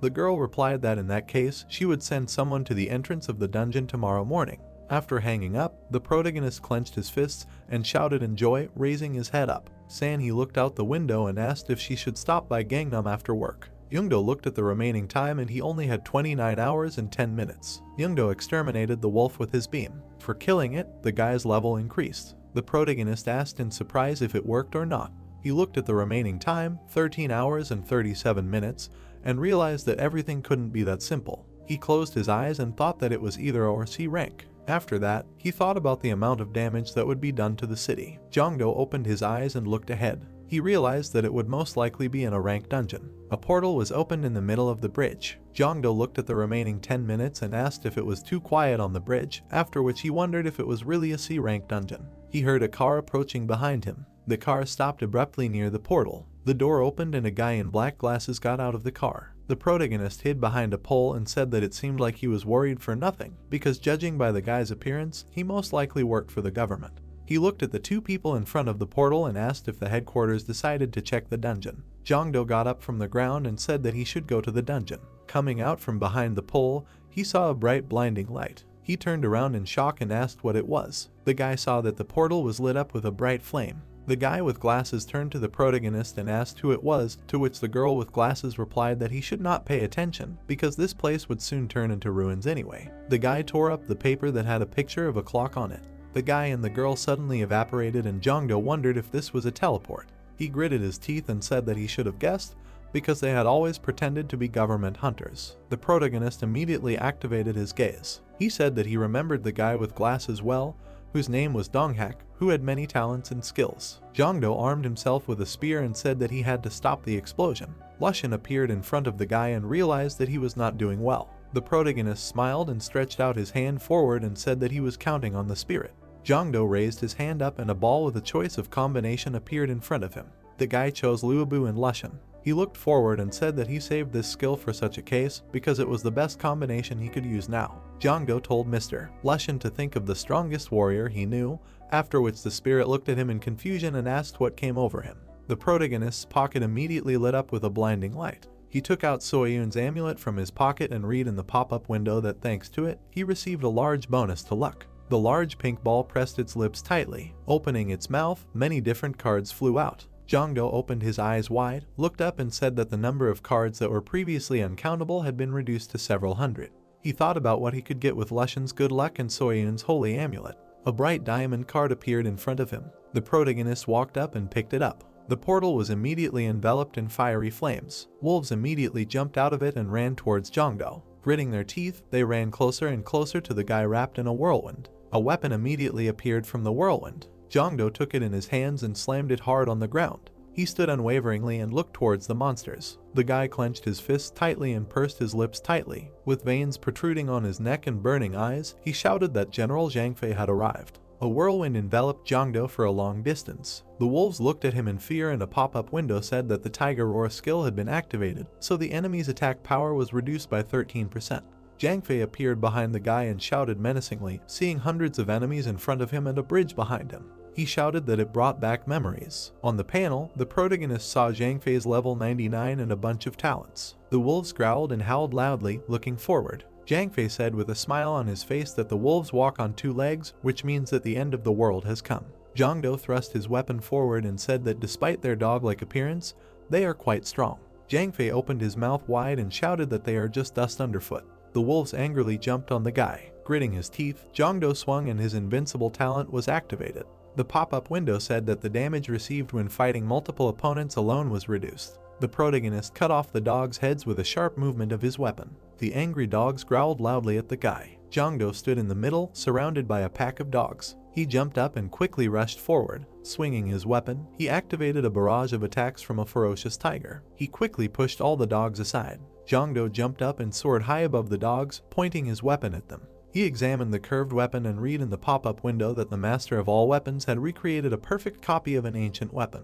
The guy abruptly brought the weapon down, hitting the dogs with a shockwave because the attacks would also cause area damage. Zhang Fei smiled and said that with this skill alone, the guy would be able to deal with an entire army. The protagonist frowned, putting the weapon on the ground and with a smile on his face, replied that this was truly incredible. A drop of sweat appeared on Jongdo's face and he said that they did not have much time. He looked at the wave of dogs coming out of the portal and said that it was smaller than the previous one, but they were still coming out of the dungeon and the boss had not appeared yet.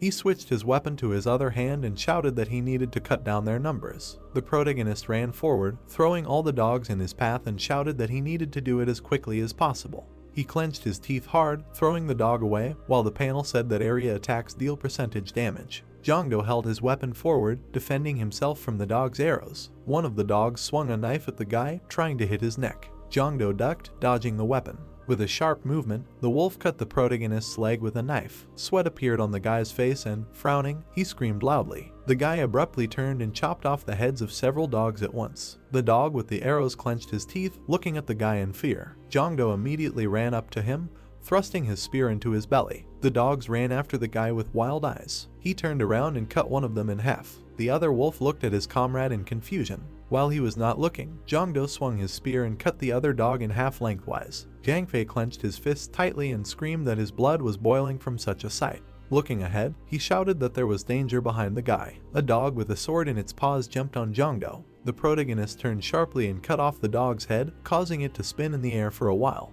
Jongdo stood in the center of the corpses and tried to catch his breath. He breathed through his mouth and thought that the longer the battle went on, the more his concentration was falling, and most importantly, He did not have enough skills to assess the situation sensibly. The guy clenched his fist and shouted that he still had room to grow. The protagonist turned to Zhang Fei and thought that he would reach this level on his own someday without using a personality. Zhang Fei asked if the guy could feel it. He pointed to the approaching wave of dogs and said that it would be an incredible battle, judging by the energy emanating from the dungeon. Zhang Fei clenched his teeth and said that his time had come to an end. He asked if Changdo could handle it, to which the guy replied that he was not going to retreat. He frowned and continued, saying, "In front of weaklings." The spirit laughed loudly, pointing a finger at him, and said that he liked the way the guy thought, so he should try to win so that he could tell him about his exploits next time. On the panel, the protagonist read that part of the abilities of the summoned personality had been transferred to him. He saw what rewards he had been given and said that it was time to try his luck a second time. Lushan appeared next to the guy and said with a smile that he was glad to see him again.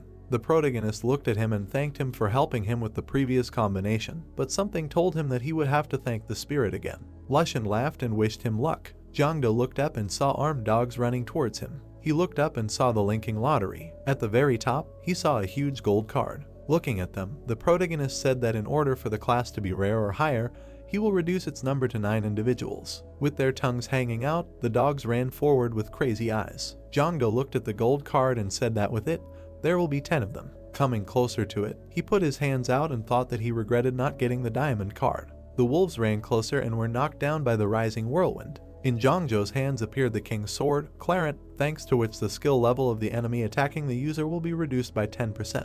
The protagonist raised the sword and said that Clarent was one of the 3 swords that belonged to King Arthur, the King of Britain, but the irony was that he was killed with this sword. Zhangdo looked at Mordred standing behind him and thought that he was a renegade knight who pierced his own father with this sword. A panel appeared in front of the protagonist, which showed all of Mordred's status. A huge dog's paw immediately appeared from the portal. The boss that came out was armed with a sword and roared loudly as he walked forward. Zhangdo saw the leader of the kobolds in front of him, who was level 81. The protagonist gritted his teeth and nervously thought that the leader was the same level as Mordred. The guy grabbed the sword with both hands and said that this battle would drag on for a while. The leader of the monsters opened his mouth wide and thrust his blade forward. He growled furiously. Mordred opened his eyes wide and thrust his hand forward, shouting at the hero that it was time to use the king's sword. Songdo frowned and clenched his teeth. The boy raised the blade above himself, from which bright streams of energy emanated. Monsters armed with swords were approaching him. The protagonist opened his eyes wide and swung, using Clarent. A bright trace from the tip of the sword remained in space. The monsters stopped, opening their eyes in fear and gritting their teeth. A bright stream of energy passed through the monsters, destroying their weapons and throwing them in different directions. Debris from the earth rose into the air. Zhangdo raised his eyebrows and opened his mouth wide, asking what happened. The road in front of him was littered with the bodies of defeated monsters. He looked at it, asking if he really managed to lay them all down with one blow. Mordred looked up, saying that if the boy wanted to use this skill again, he would have to wait a bit, because the sword's power was not unlimited. The hero cried out in fear, warning his master of the danger. The head of the monsters appeared behind Kondo,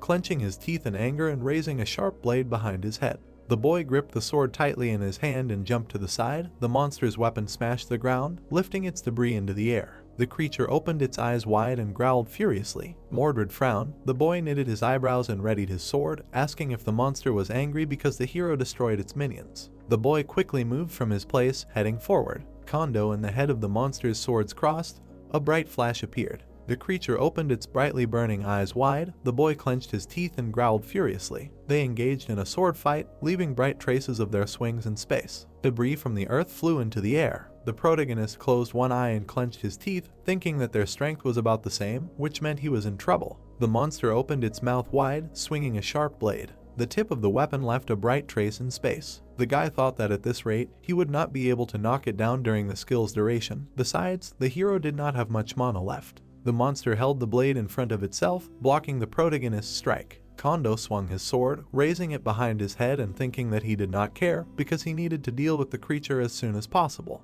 The young man tightly gripped the hilt of the sword with both palms and frowned, furiously clenching his teeth. The guy jumped up, leaving streams of raised wind behind him. The monster opened his eyes wide. The protagonist thought that if he failed, he would certainly die. The bright swords crossed. The young man frowned. His eyes widened. The monster widened its brightly glowing eyes, not taking its eyes off him.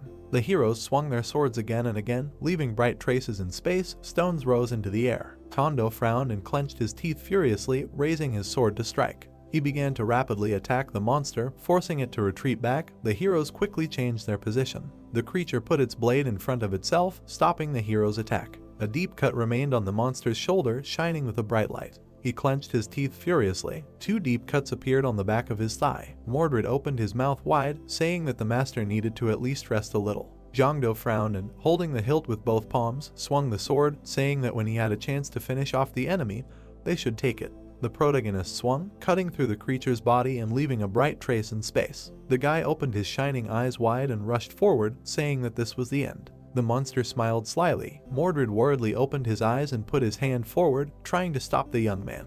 The creature tightly squeezed the bright blade in his hand and moved forward. The monster's sword pierced the protagonist's stomach. The guy opened his eyes wide. Jongdo opened his eyes and opened his mouth wide, screaming in war. The monster pulled the sword out of his body and smiled smugly. Mordred spread his hands, asking why the master did this. The creature bared his teeth and laughed, looking at this. He raised the bright blade above the young man sitting on the ground. The monster swung, directing the tip of the sword to the neck of the guy who bowed his head. The blade passed through the red energy that had appeared. The creature opened its eyes wide and growled. The monster looked at the hero sitting on the ground.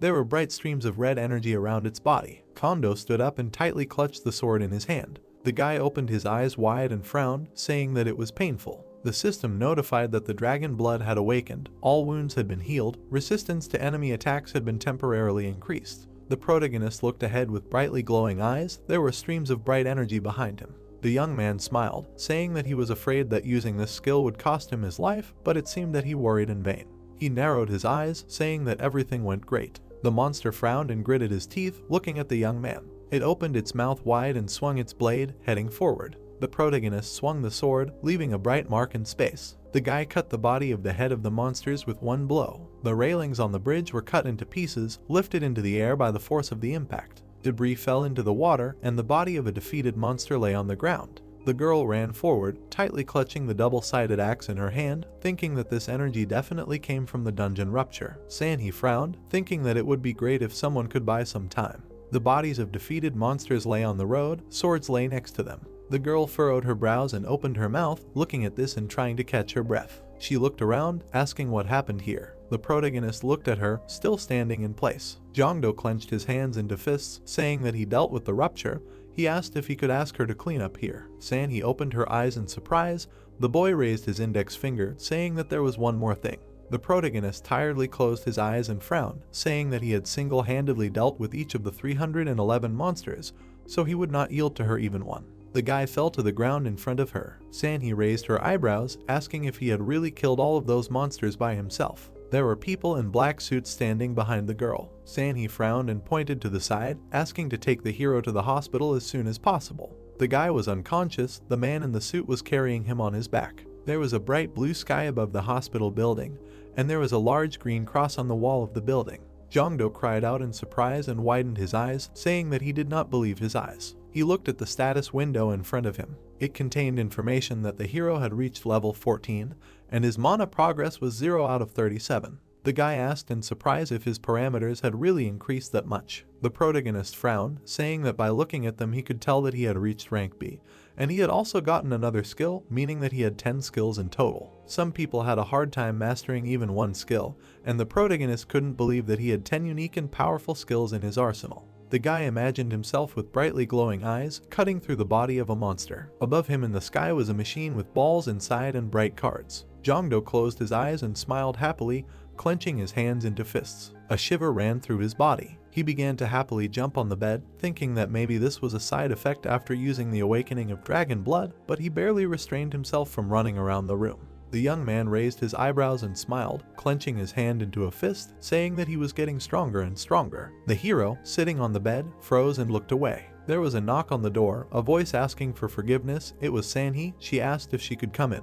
The guy raised his eyebrows, allowing her to enter. He thought about how she had finally arrived. Sanhee entered the room. She folded her hands in front of her, saying that she was very worried about him when the hero suddenly lost consciousness, but she was so glad that he was not seriously injured. Sanhee smiled awkwardly, her cheeks sunken. The hero thought about how she must have been dealing with the aftermath of this incident all night. The girl bowed, saying that many lives were saved only because he stopped the rift, so she was very grateful to him for the work he had done. Jongdo raised his eyebrows and smiled, saying that anyone, in his opinion, would have done the same in his place. Sanhee stood up and folded her hands in front of herself, saying that she had something to say about this. The guy asked if she had seen the CCTV footage, if she had any questions she could ask them, and he would try to help as much as he could. Sanhee frowned and looked down. She smiled and took out a notebook and pen, thanking the hero for his assistance and asking if he remembered the faces of the criminals. Jongdo thoughtfully rubbed his chin, saying that unfortunately he was unable to do so. When he hurried to the scene, they had already used the teleportation scroll, but he was sure that they were men. The hero introduced two men in uniform with an emblem on their shoulder. Sanhee wrote down his words while looking at the notebook. The youth turned his head away and raised his eyebrows, thinking that he certainly found out their identities, but if he told her about it, she would become suspicious of him. The girl looked up at him, saying that she needed to confirm something. She asked why he was near the scene of the incident, since the hero was there at the right time, as if he was sitting and waiting for the incident to happen. Jongdo swung his legs off the bed, thinking that she was as perceptive as always, but he had an answer. The protagonist raised his eyebrows and pressed his hand to his chest, saying that it must be fate, as she knew he was going to clear the dungeon in Gangnam that day. The guy accidentally ran into them on their way home. The protagonist put his hand forward and looked at the girl, saying that if they were checking the CCTV cameras, they should have seen if he was waiting nearby or not. Sanhee furrowed her eyebrows and closed her eyes, apologizing for suspecting him, as he must have realized the situation they were in. Jongdo smiled widely, remembering how he had to sneak along the stone wall to avoid being caught by the camera. The protagonist was sure that she would not see anything suspicious, as he knew something like this could happen, so he tried to stay out of the camera's line of sight. The guy smiled, asking if he could ask a question. Sanhee raised her eyebrows and put her hand forward, telling him that he could ask anything. The boy widened his eyes, asking if she was sure that the Karma Guild was behind this. Sanhee widened her eyes, imagining an image of a person in a dark robe behind her. She furrowed her eyebrows and closed her eyes, saying that they did not have any proof yet, but they were their prime suspects. The hero noted that in that case, the previous two breaks were just experiments, and yesterday's incident could be considered a real terrorist attack, at least in his opinion. The boy imagined monsters in the form of lizards with bright eyes, zombies moving forward. He imagined the leader of the wolf monsters with a blade in his hand, his henchmen standing in front of him. Sanhee folded her hands in front of her, saying that because this guild is one of the largest, they need solid proof, so they increase patrols to prevent such incidents from happening again. By the way, the monsters that the hero defeated yesterday, their 311 corpses and all the rewards they received are now in the association. The protagonist opened his eyes wide, imagining dollars and remembering the defeated wolf monsters, saying that he had completely forgotten about them. Mountains of bags of precious stones and weapons lay on the pedestal. The girl noticed that the number of items was quite large. She asked why he didn't entrust their sale to an auction company. Jongdo arched his eyebrows and folded his arms over his chest, asking what kind of company it was. Sanhee said that the corpses of monsters can be used in a variety of fields, and they are so valuable that people will immediately buy them. The association will cover all the additional costs. The hero presented armor, a glove, and a blue belt. Sanhee made an OK sign with his fingers, saying that all he can do is sit on the mountain of money he will earn. Jongdo's eyes widened and he clasped his hands together, saying that he was very grateful to her for taking care of him. The girl smiled, saying that it was nothing compared to what he had done. The hero smiled awkwardly. Sanhee pointed back, saying that she had to go, and the guy needed to get some rest. She asked him not to hesitate to call her if he needed anything. The door to the ward slammed shut. Jongdo lay down on the bed and put his hands behind his head, happily saying that he would have a mountain of money. The girl smiled widely, saying that she was glad to see that he was living happily. The hero's eyes widened. The guy rarely got up from the bed. The wind from the open window raised the curtains. The air currents became stronger. Bright flashes appeared near the flower pot. The young man turned his head, asking what was happening. A bright portal appeared above him. A girl began to appear from the portal. The hero raised his head and opened his eyes wide, asking who she was. Her blonde hair was raised higher by the streams of created wind. He asked if she was Winry. The girl closed her eyes and pressed her hand to her chest. Behind it were large red rosebuds. The boy asked what she was doing here. Winry smiled, saying that she came to give him a reward. The boy widened his eyes, thinking that this was a reward from the true universe. The girl folded her hands in front of her, asking what kind of reward he would like. She could not guarantee that his wish would be granted, but she would try to find a compromise. Jongdo widened his eyes and clenched his hands into fists, asking her to increase his mana limit to 999 or make it so that his mana would not be consumed even when using a skill. Winry raised her eyebrows, saying that his request was denied. Even if she granted him such privileges, his parameters would soon return to normal. The boy sadly bowed his head down. The girl smiled, saying that she understood his intentions. She asked if he wanted more mana so he could use the lottery more often. The protagonist spread his arms out, saying that it was true, since he would be able to increase his stats and gain new skills as long as he was lucky in the lottery. Winry smiled and put her hand forward, saying that in that case, she had a solution to his problem. Jongdo happily jumped up, clenching his hands into fists, asking if she would increase his limit. The girl answered that it would not. Winry held up a card with 4 bright gems in front of him, saying that she would give it to him. The boy raised his eyebrows in surprise, asking how he could use this ticket. The girl held it with her fingers. There were many colored cards behind it. She said that with this ticket, he would be able to use the linking lottery once. In addition, he would be able to buy this ticket. Jongdo smiled happily and clenched his fist, asking how much he could do it for if he could buy them with mana crystals. The girl smiled. Winry raised her eyebrows and put her hands in front of the status window, saying that he would have to pay for it with his stats. He would get 1 ticket for every stat point he lost. The boy presented a ticket with 4 bright gems and a decreasing amount of power points. The protagonist's eyes widened in fear. A shiver ran through his body. The boy opened his mouth wide and stretched out his hand, saying that he would use a skill to increase his stats, and she suggested that he buy tickets with them. Winry smiled and put her hands on his shoulders, saying that his luck in the linking lottery was not so bad. For every 10 stat points he would be able to use the lottery 10 times. She raised her hand above the spread out cards. The girl asked if he thought that in these 10 tries the hero could get a rare card, even if he lost 10 stat points. Winry handed him a ticket with the number 10 on it. Jongdo's eyes widened. The girl closed her eyes and raised her index finger, saying that in 30 tries he would get 3 diamond cards, and with all the gold cards that could be obtained, she could say that he was born quite lucky. The protagonist's eyes widened and he looked over his shoulder at her. Winry smiled. A brightly shining card was between her palms. She said that if the hero took advantage of this opportunity, he would become even stronger. The guy thoughtfully rubbed his chin, saying that she was right, but he doubted it. The girl smiled, asking if he thought the same way as she did. Winry clapped her hands, saying that in that case, she wanted to give him a reward. The hero cried out in surprise. The system reported that a new function had been added: purchase. The protagonist's level dropped to 14. The system reported that the stats lost due to using the purchase would be automatically exchanged for link lottery tickets. Jongdo raised his eyebrows at Winry standing behind him. The girl folded her hands in front of her, asking what was wrong. The boy turned around, asking if she would get any bonuses if he used this ability, since she seemed much more interested in it than before. Winry smiled and waved at him, saying that it was time for her to go. The boy cried out, asking her to wait. He frowned and clenched his hands into fists. A girl was standing behind the door. Soyun asked if she could come in. Jongdo closed his eyes and sighed heavily, saying that she could come in. The girl stood in front of the bed, saying that she had received a call from the association, asking if he was hurt. The hero raised his hand, saying that it was nothing, just tired. He was completely healthy. Soyun closed her eyes and pressed her hand to her chest, saying that it gave her relief. The guy coughed into his fist. He asked if she would be willing to team up with him. Soyun's eyes widened. A blush appeared on her cheeks. The guy folded his arms across his chest, saying that a talented girl like her could easily get into a big guild. She interrupted him, smiling happily and saying that she agreed. Soyun ran to the exit, saying that she would go get ready right away. The hero said that he understood everything.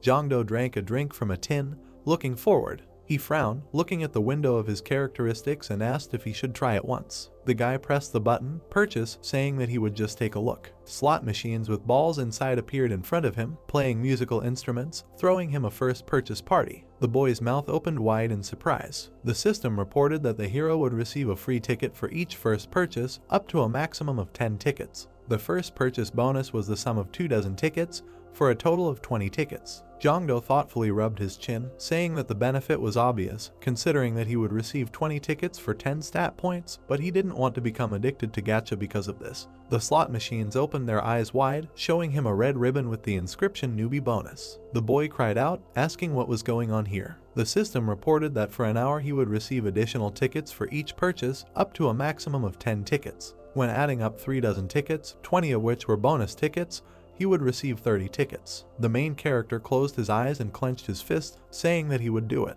He said that he would just try. Tickets were exchanged for attribute points. The hero's strength was 41 plus 10. Endurance was 48 plus 10. It dropped to 44 plus 10. 51 points of agility dropped to 49 plus 10. The young man sobbed sadly, saying that these were his blood 10 stats. Now the hero's stats are Strength 37 plus 10, Perception 37 plus 10, Agility 49 plus 10, Endurance 44 plus 10. Jongdo smiled widely, looking at the 30 tickets of the linking lottery in his hands. The guy looked around, hoping that there was no one nearby. He happily squeezed the ticket in his palm and looked at the summoned cards, saying that it was time to begin. A blue card with 4 bright cells fell down. The guy noticed that everything was fine because this was only the beginning. It was the 10th attempt. Jongdo closed his eyes and bowed his head, saying that everything was fine. He still had many tickets left. A golden card shone in the sky. It was the 17th attempt. The hero thoughtfully knitted his brows, saying that now was the time for something worthwhile to come. He looked at the blue card in front of him. The 20th attempt. The boy knitted his brows in displeasure and opened his mouth, holding the golden card in his hand and asking when he would get the diamond card. It was the 28th attempt. Jongdo dropped to all fours and opened his eyes wide, punching himself in the chest. He asked if this was even possible. How could he not get anything valuable in the middle? The boy opened his eyes wide, saying that he did not need this lottery and its chances of getting it. The protagonist rose to his feet and clenched his hands into fists. He raised his head, asking if something would really come up on the 29th attempt. Lushan raised his hand and said hello. The system reported that it was Emperor Lushan +2. He asked why the boy was so crooked. Jongdo's eyes widened. There were dark bags under them. A shiver ran through his body. He stretched out his hands towards him, saying that without Lushan, he was just a loser. The hero raised his eyebrows, asking what happened. The guy squeezed the bidet in his hand, saying that with Lushan's luck and considering that for the 30th attempt, he should get a rare or more valuable card. Jongdo looked up at the summoned cards, saying that he was waiting for the diamond one. The gold card shone brightly. The guy screamed, denying it. Lushan asked him to wake up. The protagonist pursed his lips and looked down. Sanhee reached for the door handle, asking if the hero was sure that he had already recovered. The guy put his hands at his sides, saying that everything was fine, he just had nightmares at night. The system reported that the limit was exceeded. Prio third tickets can only be purchased 10 times a week. Lushan frowned and tried to pull the hero by the hand. The boy opened his mouth wide, saying that he needed more spins to win back. The hero just didn't say that the boy was already addicted to gacha. Lushan asked if he was really going to spend all his stats on this. He should stop. The protagonist frowned, following the girl and thinking that it was good that he could only buy 10 tickets a week, otherwise he would spend all his stats in his emotions. Sanhee clenched her hand into a fist, asking the hero to follow her. The girl walked ahead, saying that corpses and loot obtained from monsters are stored here. She smiled and put her hand out, saying that they separated the damaged bodies that have no value and the equipment is stored in this place. On the floor there was a sword, a double-sided axe, a machete and other weapons. The girl said that they also separated the equipment that contains mana. He can look at it and decide whether to sell it or keep it. Kondo looked to the side. Bright streams of blue energy were emanating from the equipment. He took the glove in his hand. The system reported that these were the combat gloves of the Cobalt leader. Mana +1, Strength +1, Endurance +1, Perception +1. The protagonist's eyes widened, asking if these gloves really increased the mana limit, because such items were very rare. The young man put them on his hands and smiled, saying that they fit like a glove. The hero turned to Sanhee, saying that he would not try them. The girl tisked in displeasure. She turned away, answering the phone, asking the speaker to talk to her. The girl apologized to the guy, saying that a representative of the guild that owned the dungeon where the rupture occurred wanted to meet with him. The protagonist raised his eyebrows in surprise and turned to her. He imagined a golden flag with the guild's crest fluttering in the wind. Jongdo raised his eyebrows in surprise and pointed at himself, asking if they wanted to see him. A blond man in a black suit stood in the office. He smiled slyly and opened his eyes wide, saying that it was time to see this show off. They walked down the hallway. The black-haired girl guessed that the man wanted to meet Jongdo in order to recruit him to her guild. The protagonist grabbed his wrist and screamed in shock when Sanhee added that the man could also claim the loot for himself. The girl clenched her hand into a fist and said that she would do her best to keep Jongdo's rights to the loot, and the protagonist replied that he entrusted it to her hands. The door opened. The red-haired man smiled and said hello. Kim Sunseo extended his hand and said that he was from the KNM Guild. Sanhee pointed her hand at the protagonist and said that he was the hunter who had resolved the gap issue. Sunseo smiled in admiration as he looked at Jongdo. He closed his eyes and clapped his hands, asking for evidence of the incident. The man extended his hand and added that he wanted evidence that would completely satisfy him, such as CCTV footage. Sanhee looked at Sunseo seriously and replied that it was out of her jurisdiction because they could not disseminate such information without the hunter's permission due to the risk of personal information being leaked. Youngdo touched his chin and thought that he wanted to reveal as little information about himself as possible, but it seemed that he really had no other choice or else the problems would become even worse. Sunseo smiled widely and said that he understood everything and that it would be very unpleasant if their secret techniques were revealed. Sanhee and the protagonist's mouths dropped open in shock as the man suggested something else. Sunseo raised his hand to his face and asked with a mad smile if they wanted to fight him. The man smirked and said that if they could prove that their abilities were enough to stop the rupture, he would leave without any objections. Jongdo furrowed his brows, looking at Sunseo with displeasure. The protagonist clenched his fists and thought that the guild representative was picking a fight just to see what he could do. Jongdo's eyes widened and he came to the conclusion that something was wrong. Sunseo's face was in the crosshairs and the system provided information about the man. The protagonist's sweat dropped as he remembered that he had seen Sunseo before when he was wearing sunglasses. Jongdo pointed at Sanhee with an awkward smile and said that he wanted to talk to her quickly. They quickly walked towards the exit and the protagonist asked the girl to show him where their soundproof rooms were. Sanhee placed the map on the device at the entrance. They entered a bright room and the girl asked what Jongdo wanted to talk to her about. The protagonist's eyes shone brightly as they scanned the girl. Sanhee raised her eyebrows in confusion as the system provided information about her. Jongdo widened his eyes in surprise when he saw that Sanhee had the talent of trust, which symbolizes faith in another person and the ability to keep promises. The protagonist put his finger to his lips and said that he was about to tell Sanhee some strictly private information that needed to be kept secret. The girl's mouth dropped open in shock as Jongdo said that he would believe in her and her talent of trust. She raised her hands, asking how he knew about this, and the protagonist crossed his arms, listing the rest of his skills, which included honor, cooking, sewing, axe, and taijutsu. Sanhee's sweat dropped, wondering how Jongdo knew all of this. The protagonist scratched his head and explained with an awkward smile that he had a special research skill. The girl raised her hands, her mouth hanging open in horror, and Jongdo added that this skill allowed him to view information about other people, including their name, level, and even skills. A bead of sweat ran down Sanhee's face, and she said that this was an unimaginable skill. She raised her hand, asking why the protagonist wanted to tell her this, and Jongdo said that the person they just saw was not Sunseo. The protagonist introduced the smirking man, and revealed that his name was actually Donghak, and that he was present when the rupture began. Jongdo furrowed his brows and said that he was uncomfortable revealing personal information about himself, but he also couldn't sit idly by when there was a terrorist in front of him. Sanhee widened her eyes and said that it must have been hard for the protagonist to make that decision. Jongdo imagined himself standing in the middle of the men in black suits and said that in order to prove the fact that Donghak was a terrorist, he would have to reveal his skill to the organization, and Sanhee replied that he couldn't do that. The girl turned pale and looked away when Jongdo asked why. She imagined the dark silhouettes of the people and added that lately she had begun to think that there was a spy among them. The girl remembered sitting at the table during an executive meeting where they weren't given any special instructions despite the emergency situation. There was a car driving along the road. Sanhee added that the time of the break coincided with the patrol window. The girl crossed her arms and said that Jongdo couldn't tell the organization about his skill because he would definitely be in danger. The protagonist smiled and asked if he needed to prove that Donghak was a terrorist without revealing his research skill. Jongdo opened the door and apologized for waiting.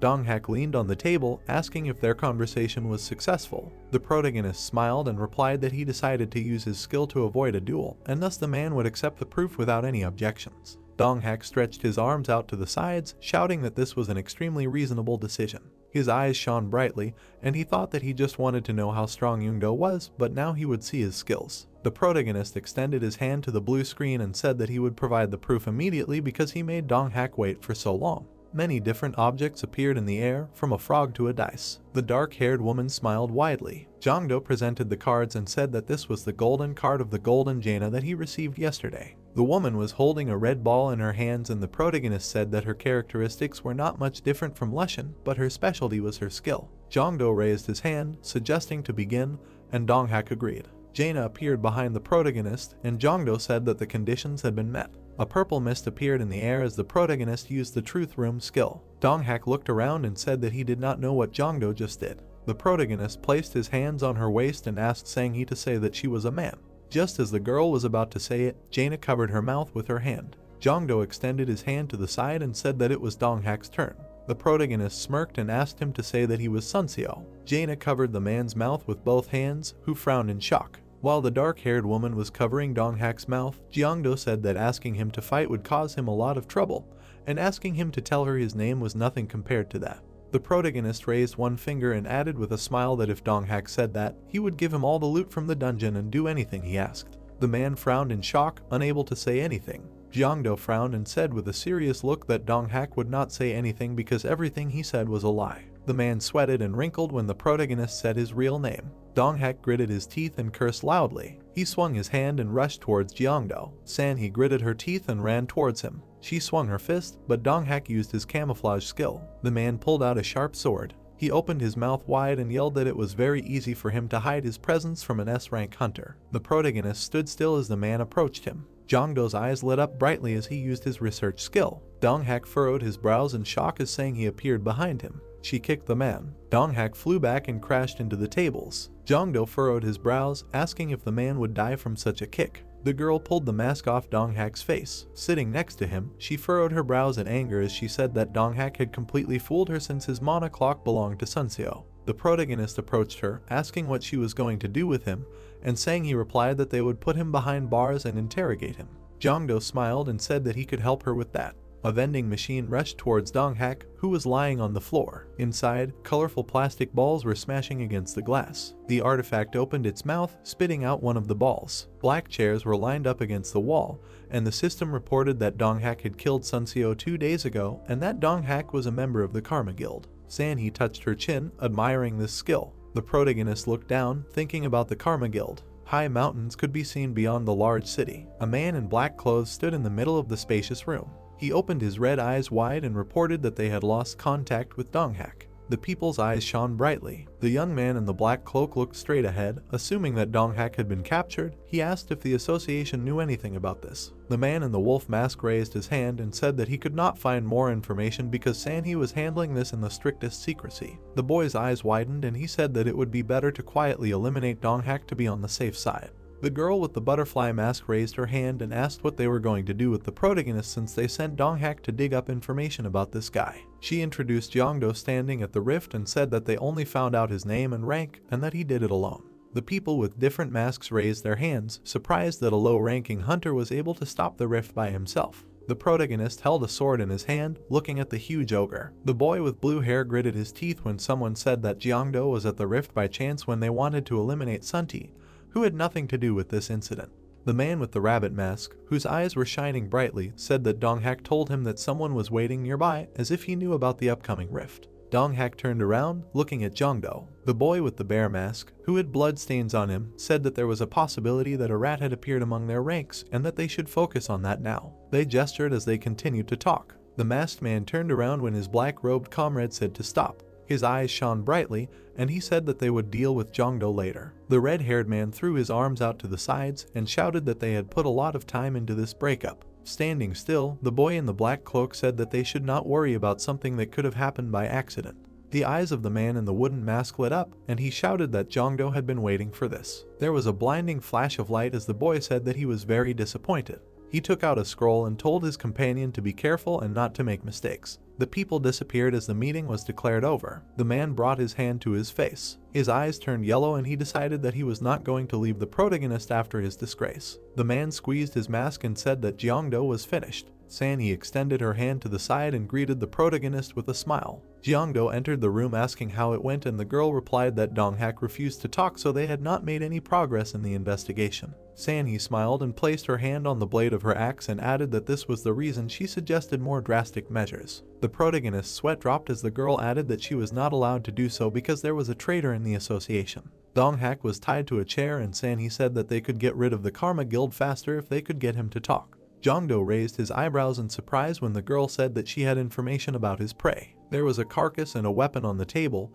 and Sanhee said that since the value of the items was extremely high, the protagonist would have to pay a hefty tax. She raised her hand with a smile and suggested that Jeongdo raise his hunter rank. The protagonist clenched his fists and shouted that he wanted to do it right away because the higher the rank, the lower the tax. Sanhee raised her hand and said that they had arrived. There were many chairs in the room, and the girl explained that they were testing hunters from B rank to S rank. Jongdo raised one finger and asked if these tests were done using virtual reality. There was a screen above each chair, and Sanhee said that it was indeed so, and that if the examiner recognized the protagonist's strength, he would be promoted in rank immediately. Jongdo smiled happily, closing his eyes and thinking that he could make up for his lack of stats with the game's skill. The protagonist and Sanhee turned around when a tall man approached them, calling the girl the pride of their association. Sanhee furrowed her brows in skepticism and greeted the teacher, saying that they hadn't seen each other for a long time. The man placed his hands on her waist and yelled that his most talented student was so busy advancing in her career that she completely forgot about her old teacher. Sanhee clenched her fists, yelling that he could have come himself if he wanted to see her so much, and the man crossed his arms, saying that his pride as a teacher would not allow him to do so.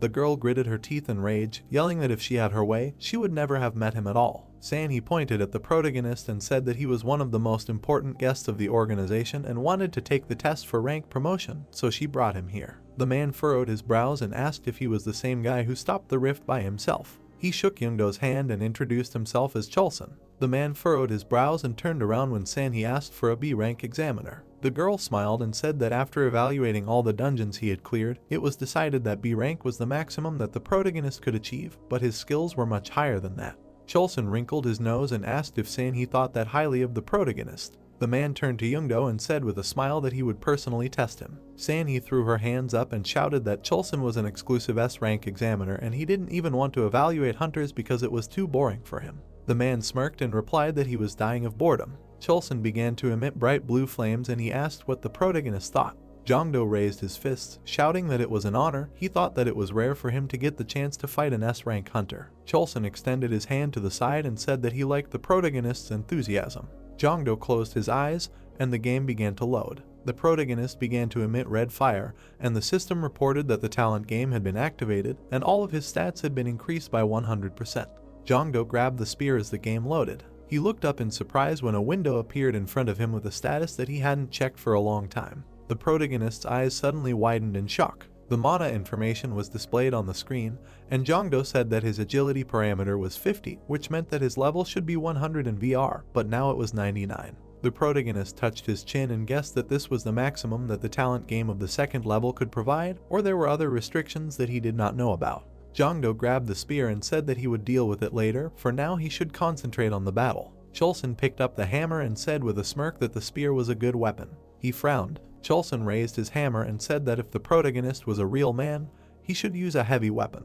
He slammed the hammer on the ground and a blue beam of light appeared in the air. Jongdo raised his hand, blocking the flying sand. Cracks appeared in the ground. Cholson smirked and said that he would let the protagonist make the first strike to show what he could do. Jongdo smiled and said that he agreed. He rushed towards Cholson, swinging his spear. Cholson frowned in surprise. They swung their weapons, approaching each other. The protagonist jumped in the air. He landed, and sand rose into the air. Jongdo gritted his teeth, swinging his weapon. There were bright beams of light in the air in the middle of the sand. Cholson reported with a smile that Jongdo had passed. He raised his hand and said that even a rank hunter would not be able to react to his spear strikes in time. The protagonist's sweat dropped in shock when Cholson said that he must have trained under real masters. The man turned away, saying that he wanted to say that was all. Cholson narrowed his eyes and explained that it would be a huge loss for both of them. The protagonist smiled. Cholson placed his hammer on his shoulder, saying that Jongdo was acting like a real man. He smirked and grabbed his weapon. Cholson jumped up, leaving a blue light in the air. The protagonist froze in shock when the hammer landed in front of his face. He jumped back in time, and Cholson slammed the weapon onto the ground.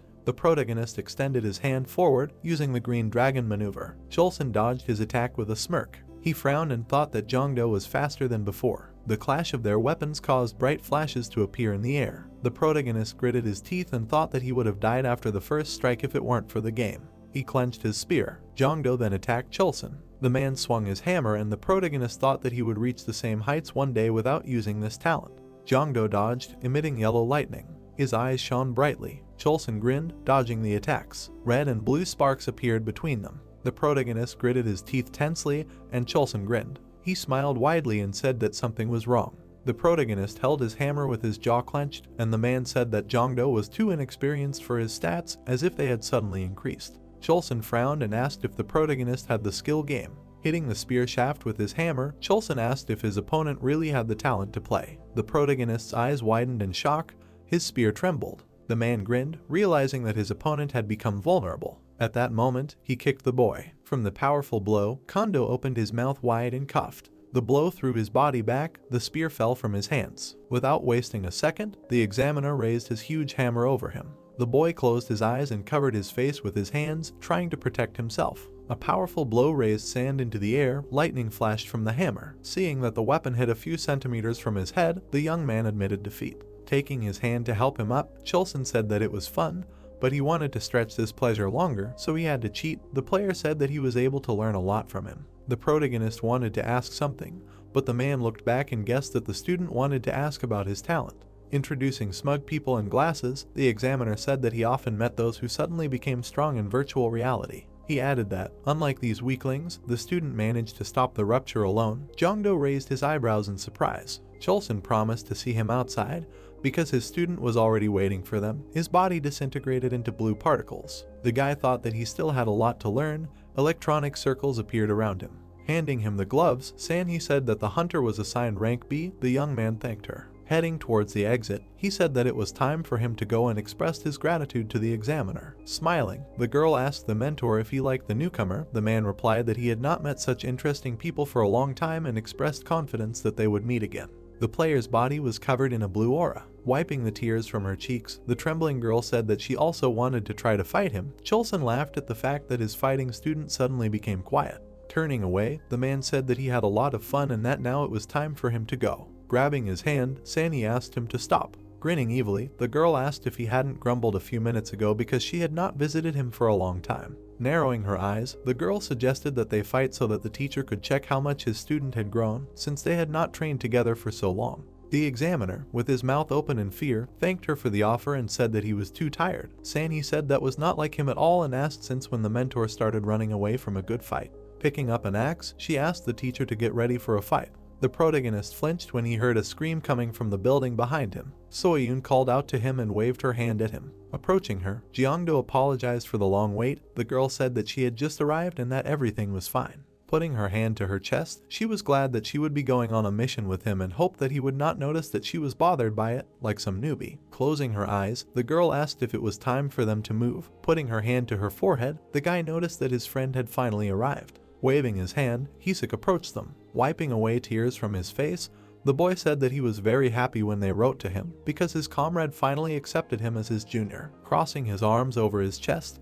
the young man asked him not to make a drama and explained that if he didn't like something about working together, he could immediately leave the group. The warrior said that would never happen. Looking at his trembling ally, the tank said that they hadn't seen each other for a long time and hoped that they would become a good team. Upset at the interference in her romantic plans, Soyun shook his hand. Her tight grip made Hisuk scream. He crouched on the ground, squeezing his hand. The player said that since everyone had come, they could go to the dungeon. The girl asked where it was. Surprised, his eyes widened. The protagonist asked if he hadn't told him about this before. In front of the Hwaesong fortress in Suwon, there was a portal cordoned off with police tape. A blue aura swirled around it. The monster in the leopard cape was pierced by a spear. Its body fell to the ground. Swinging its weapon, Jongdo thought that I could clear this dungeon by myself in 10 minutes, and guessed that it was so easy because he was ranked E looking back and watching his friends fight. The boy remembered that he did not come here to clear the dungeon himself, but so that his comrades could gain experience. Hishk hit several monsters with a shield. Soyun attacked the enemies using her fists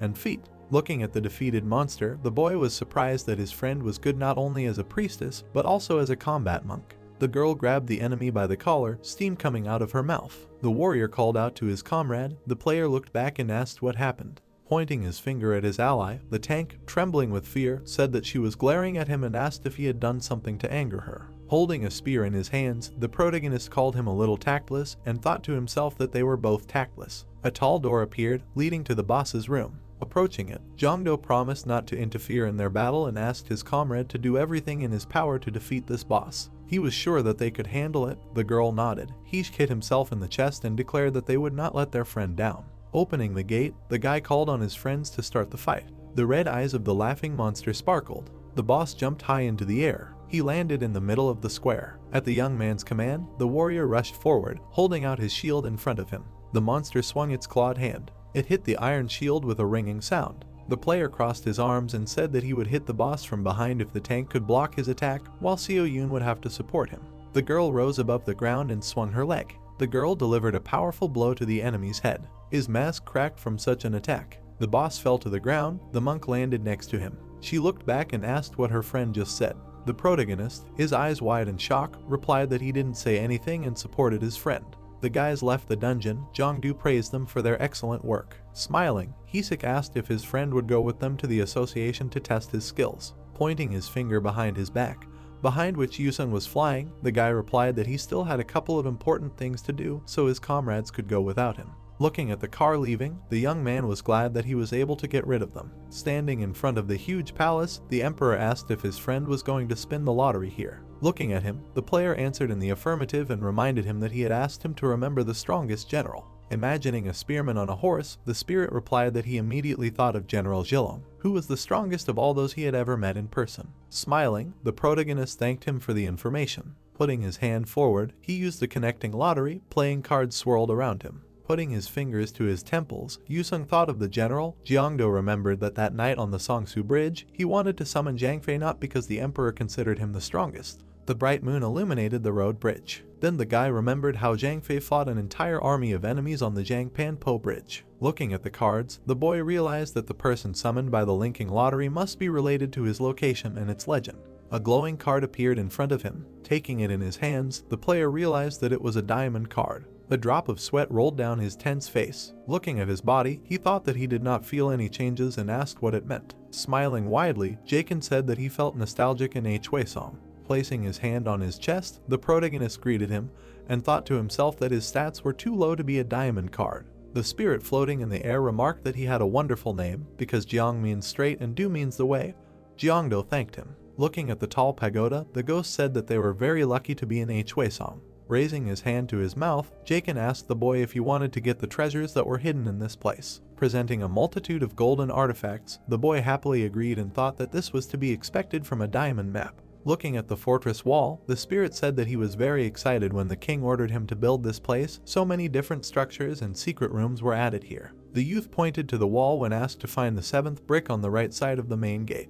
Putting his hand to his mouth, the ghost explained that he should use this brick as a starting point, count 616 bricks to the right, direct his Kai energy, then count the 7th brick to the left side of the gate and count from there another 922 bricks to the left. Frowning in displeasure, the player thought that this was an incredibly confusing algorithm of actions and asked if there was any special meaning behind these numbers. Smiling, Jaken said that this was his birthday and the king's birthday. Pointing to a brick, the protagonist said that he found the right one. The spirit asked him to direct Kai energy there. Putting his hands on the brick, Kondo used the energy. A bright portal opened next to him. The rift sparkled. A notification said that this was a dungeon with treasures. Looking at his delighted friend, the ghost said that he would receive the treasures if he entered inside and could pass his tests. The boy frowned tensely, suggesting that Jaken had left the treasures for his successor and that no one else could figure out such a complicated scheme. Turning around, Jaken replied that everything was fine because he had managed to find the treasures after so many years. The heroes entered the dungeon, which looked like a room in a pagoda. A huge man with a sword appeared in front of them. He had the head of a lion. The spirit said that his friend would be able to receive the coveted treasures if he could pass the test of knowledge and the test of strength.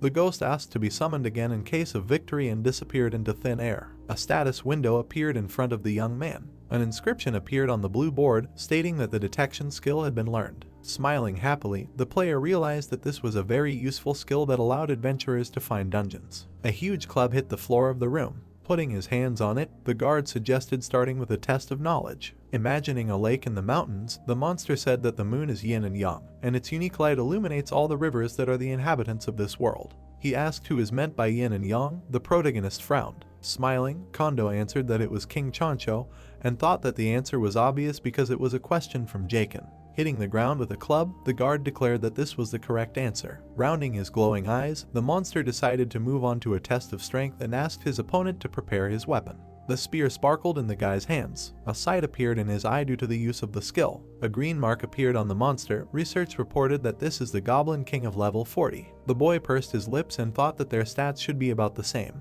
The guard jumped up. He swung his club and urged his opponent to defend himself. The player took a deep breath and held it. Opening his mouth wide, the protagonist screamed, summoning a wave of energy around him. Unable to withstand such an onslaught, the monster staggered, a notification saying that its damage had been reduced by 10%.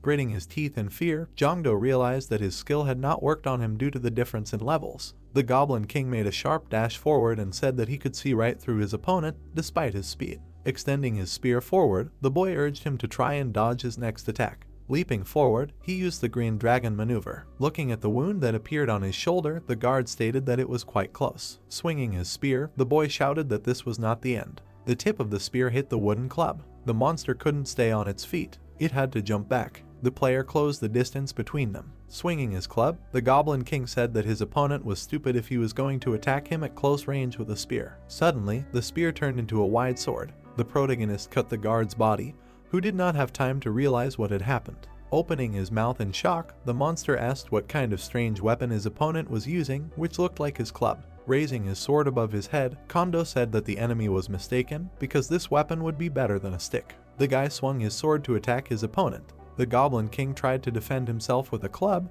but it immediately shattered into pieces. The blade of the sword was at his throat. Raising his hand in front of him, the guard admitted his defeat and said that his opponent had passed the test of strength. A rift appeared behind the young man. A secret room was hidden behind the destroyed wall. The player went inside. There were folders with paper and a strange device on the table. The protagonist, with his mouth open in surprise, remembered that the owner of this place asked to summon him here when the trials were passed. Summoning a status window in front of him, Jongdo decided that he could summon Jaken with his amount of mana, even though it was a diamond card. Appearing in the air, the spirit laughed and said that he knew his friend would be able to pass his trials. He asked his comrade to pick up the Chronicles of Korean Medicine.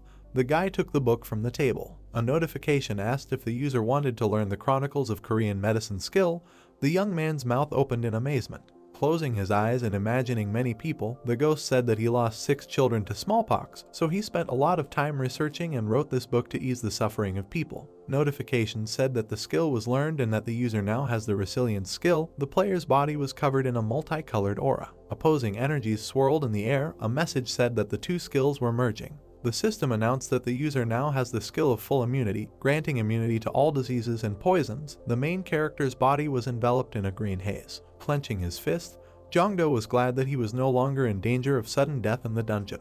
A large peninsula jutted out into the sea. The next subject was the study of the territories of the state. This is a book about the geography of Korea, which Yaken wrote while traveling through different parts of the country. It will help the player in orientation. When the guy picked up the book, a notification said that the user studied the study of the territories of the state and received the detection skill. Blue and yellow particles appeared in the air. The message said that the fusion of two skills began due to the features of the talent game.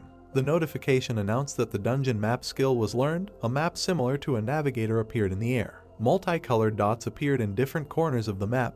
The messages explained that now all dungeons in a certain radius will be marked on the minimap and that the user can customize notifications. Looking happily at the minimap, the young man realized that now he would not have to suffer to find the dungeons. He pointed to the last item. The notification said that the loading crane skill had been changed for the convenience of the user. The system announced that the inventory skill had been learned. The player looked at the window that appeared in surprise. The protagonist picked up a piece of wall. He put it in the inventory cell. At the same moment, the stone turned into an image on the system window. Coming out of the dungeon, Jaken hoped that he was able to help his friend with at least something. Smiling and waving, Kondo replied that the spirit had helped him a lot. Rising high into the air, the ghost was happy and hoped that they would meet again. Opening the status window, the guy decided to test his new skills. Imagining complete immunity to diseases, game inventory and a dungeon map in his head, the young man decided that these were really cool skills. He crossed his arms over his chest, thinking that he didn't really understand how the dungeon map worked. A mini-map appeared in the air. Pointing at it, the player realized that he was in the center. Pointing at the yellow mark, the protagonist assumed that all the dots around were dungeons. Turning away from the map, Jongdo decided that it would be better to check it out for himself. In front of him was a fenced portal. The blue energy in it sparkled. Touching the red flag, the guy was upset that someone had already reserved this dungeon. Looking at the map, the young man concluded that the yellow dot next to him was a B-rank dungeon, and the green dot nearby was a C-rank dungeon. Imagining several marks with different letters, the player assumed that each dungeon rank would correspond to its own color from the rainbow. Opening the notification window nearby, the protagonist expressed his reluctance to disappoint himself by stumbling upon already occupied dungeons every time. Pointing his finger at the window, he turned on notifications. The message said that now the user will always be informed about the appearance of a new dungeon. Jongdo clenched his fists happily. Raising his hand in front of him, the guy declared that from now on all the dungeons in the area will belong only to him. The spear pierced the monster's head. Its dead body fell in front of the heroes. A dark sphere fell out of it. The notification said that it was a bloody poison sphere. Taking it in his hands, the guy thought that he would take it with him just in case, despite the fact that he had immunity. Smiling, Soyun said that her friend can easily clear E-rank dungeons and that even D-rank dungeons are not a problem for him. The young man said that it was all thanks to his friends. Smiling happily, Hisik asked if they had any other plans for today. Raising his eyebrows, the player said that he wanted to practice a little and that's all. The girl replied that she did not have much plans either. The warrior put his hand on his chest and suggested that they rest at his house because he had a training room with a VR machine. The protagonist asked him with a shocked expression if he really had a VR machine, which were so rare in the world that they could be counted on one hand. Remembering how the tank pointed at the dungeon, Jongdo thought that he had bought several portals for them and wondered how much money he had. Scratching his head, Hisik said that he was embarrassed to say this, but his brother made a lot of money. The warrior remembered that his brother wanted to meet Soyun in person, and the girl nodded. Smiling, the boy said that as the leader of the team, he would not mind meeting the families of his subordinates, and the tank clapped his hands and said that then everything was decided. Putting up his thumb and pinky, he promised to order a car as soon as his friends were ready. The black limousine stopped on the side of the road. The boy got out of the car with an admiring expression. There was a huge skyscraper in front of him. The player asked if his friend really had an apartment in this building. With a wide smile, Hishk replied that the entire house belonged to him. As they rode up the elevator, the protagonist wondered what his friend's brother did to afford such luxury. The elevator doors opened in front of the guys. The young man extended his hand and said that it was nice to meet them. Smiling, he introduced himself. Bowing, Jongdo reciprocated. Suddenly, the guy remembered something. Images of armed men against the backdrop of the sunset appeared in his head. Imagining He-chun in armor, the young man realized that in front of him was one of the 8 SSS-Rank hunters. Proudly knitting his brows, Hishk said that this was his brother. Approaching him, the disgruntled player asked why his friend did not tell him about this earlier. The warrior replied that people feel uncomfortable around him when they find out about it. Frowning in irritation, the protagonist reminded him that this was an SS-Rank hunter. The guy in glasses narrowed his eyes. Putting his hand to his chin, he assumed that they had met before. Spreading his arms, Jongdo asked how this could happen. He-chun walked up to him. The boy's eyes widened in fear. With his hands clasped in admiration, the hunter asked if this was a professional lightweight player. The player asked how he knew his nickname from the professional league. The guy with glasses called himself a big fan of lightweight. Raising his eyebrows in surprise, Hisik asked what that meant. Soyun said that there was definitely something about his brother. Pointing towards the room, He-chun asked the guests to get comfortable in the living room. There was a teapot on the table, and cakes were on the plates. Sitting on the couch, the delighted hunter told that during the third game in the finals of the spring split of 2020, Lightweight killed his opponent when his team was on the verge of defeat after an unsuccessful fight. The girl said that this game was truly incredible and that she liked the games during the summer split of 2021 even more. The guy with glasses remembered that in this split he had an unimaginable win rate in all matches, up until the finals, where his team suffered an annoying defeat. The main character covered his face with his hands in displeasure. Leaning towards him, Hishk asked if his friend was really a fighter. Jongdo said that in his youth he was a little-known player in the professional league. Getting up from the couch, He-chun asked what little-known meant. The frightened people sat at the computer. The guy was pressing keys on the keyboard. The hunter said that unlike other players who used strategies with the highest chance of winning, Lightweight won brightly and epically, captivating all the spectators. The guy with glasses said that he was so impressed by this game that he was among the first to join its fan club. The young man sheepishly covered his face with his hand and asked him to stop. Soyun said that she was the one who created this fan club. Jumping up from his chair, the player asked her to stop it. Looking at her watch, the girl said that it was already quite late. Heading to the exit, she apologized and said that she needed to go. Hisik asked his friend to stay here because he needed to call a taxi so that the girl would get home safe and sound. The guys looked after their leaving friends. Bowing, He-chun thanked the guest for saving his brother's life. Waving his hand, the main character said that he was just lucky and that this did not deserve gratitude. Covering his face with his hand, the excited hunter promised to personally monitor his brother's training so that he would not be a burden on their next expeditions. Squinting, Jongdo thought that he did not even hope to meet such a person in person, and wondered what characteristics such an outstanding player possessed. A green mark appeared in front of the guy in glasses. His status window and a list of talents appeared. The green window said that he had the 3rd level game skill. Seeing this, the young man opened his mouth in shock. A notification appeared in the air that the third-level talent communication had reacted with the talent of the interlocutor. The message said that contact between talents had begun and a forced reset of the game talent occurred. Red particles sparkled around the bewildered player. The protagonist closed his eyes. Winry appeared from a purple portal. Smiling, the girl said that they had not seen each other for a long time. Haechun froze in place. The girl explained that she briefly stopped time to talk. Putting her hand to her chest, she was glad that she made it in time, otherwise her friend's body would have been torn apart. Jongdo pointed at himself in fear and asked what that meant. Raising her hand, the universe's representative clearly explained that thanks to the level 3 communication skill, the process of forcibly increasing the level of the talent game had begun. The guy's eyes widened and he asked if his talent level was really increasing right now. Scratching the back of his head, the young man asked if that wasn't good news. Putting her index finger up, Winry explained that talents are given at birth and will accompany their owner until their death. However, the fact that talent changes means that fate also changes at the same time. The muscular monster clamped his neck around the talent owner's neck. The human body is not capable of withstanding something like that. The player raised his eyebrows in confusion. Pointing to the medallion, the girl said that she would give it to him. The pendant sparkled. The girl explained that as long as her friend wore the necklace, it would take all the damage from the overload of his body. The protagonist hurried to put it on. The universe's representative added that it would also give him a small boost to luck. Looking at the medallion, Jongdo asked if all he had to do was just wear it. Winry confirmed this and said that it had a few simple spells cast on it, so there was no need to worry about it being stolen. Bowing, the girl promised to continue searching for the safest way to increase talent levels. Time was restored. Haechun smiled and said that he could not even dream of meeting his idol. Raising his hand, the young man assumed that he also had a talent for video games and thought that he had a third-level talent. The guy with glasses opened his mouth in surprise when the player offered him to play in a professional league, and assumed that everyone would have such a desire when communicating with a professional esportsman.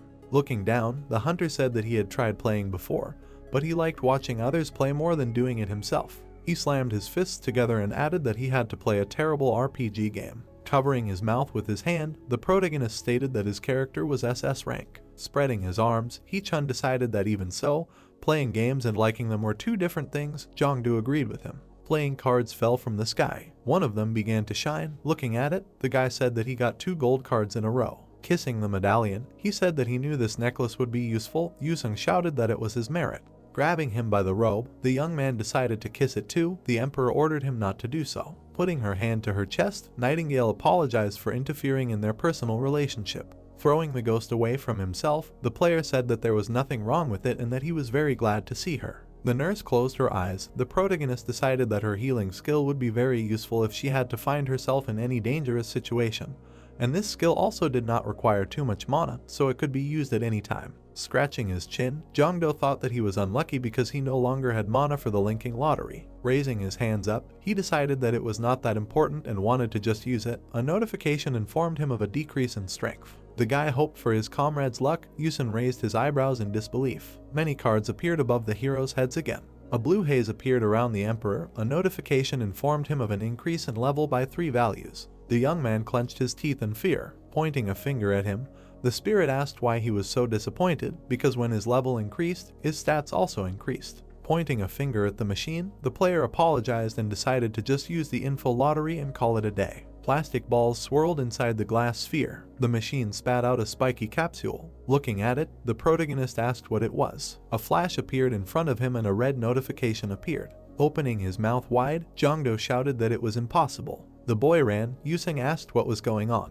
The spirit looked at the warning. The red system window said that in 3 hours, Sanhee would be in terrible danger and that she needed to be saved. The girl raised her eyebrows in surprise and asked what it meant. Someone had silently crept into the torture room and killed Donghak.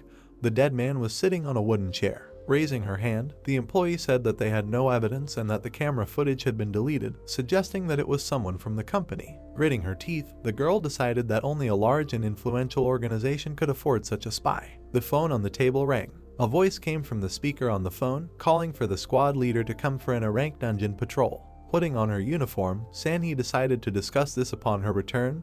The employee asked her to be careful. The car was driving along a road surrounded by barbed wire. Getting out of it, the girl thought that she should hurry up to return as soon as possible and find the spy. She walked deeper into the forest. Seeing a pink aura, the girl's eyes widened in surprise. A cluster of very dense mana appeared around her. A bright rift appeared on the ground. Gritting her teeth, Sanhee realized that it was a trap. Imagining the people in black suits gathered around the rift, the girl decided that they knew about the patrol and planned another rift. She brought the radio to her mouth, reported that there was a rift on Mount Pawn and demanded that reinforcements be sent. The girl quickly ran forward. Taking an axe in her hands, the huntress decided that she could handle it herself, even if it was a trap. Dark waves of energy swirled around the portal. If nothing was done, the monsters would scatter around the area. Several werewolves emerged from the rift. The monsters bared their fangs and growled. Squeezing the handle of the axe, Sanhai thought that the lycanthrope was a rather difficult opponent. The dogs rushed towards her. Leaping into the air, the monsters opened their mouths. The werewolf swung his clawed paw.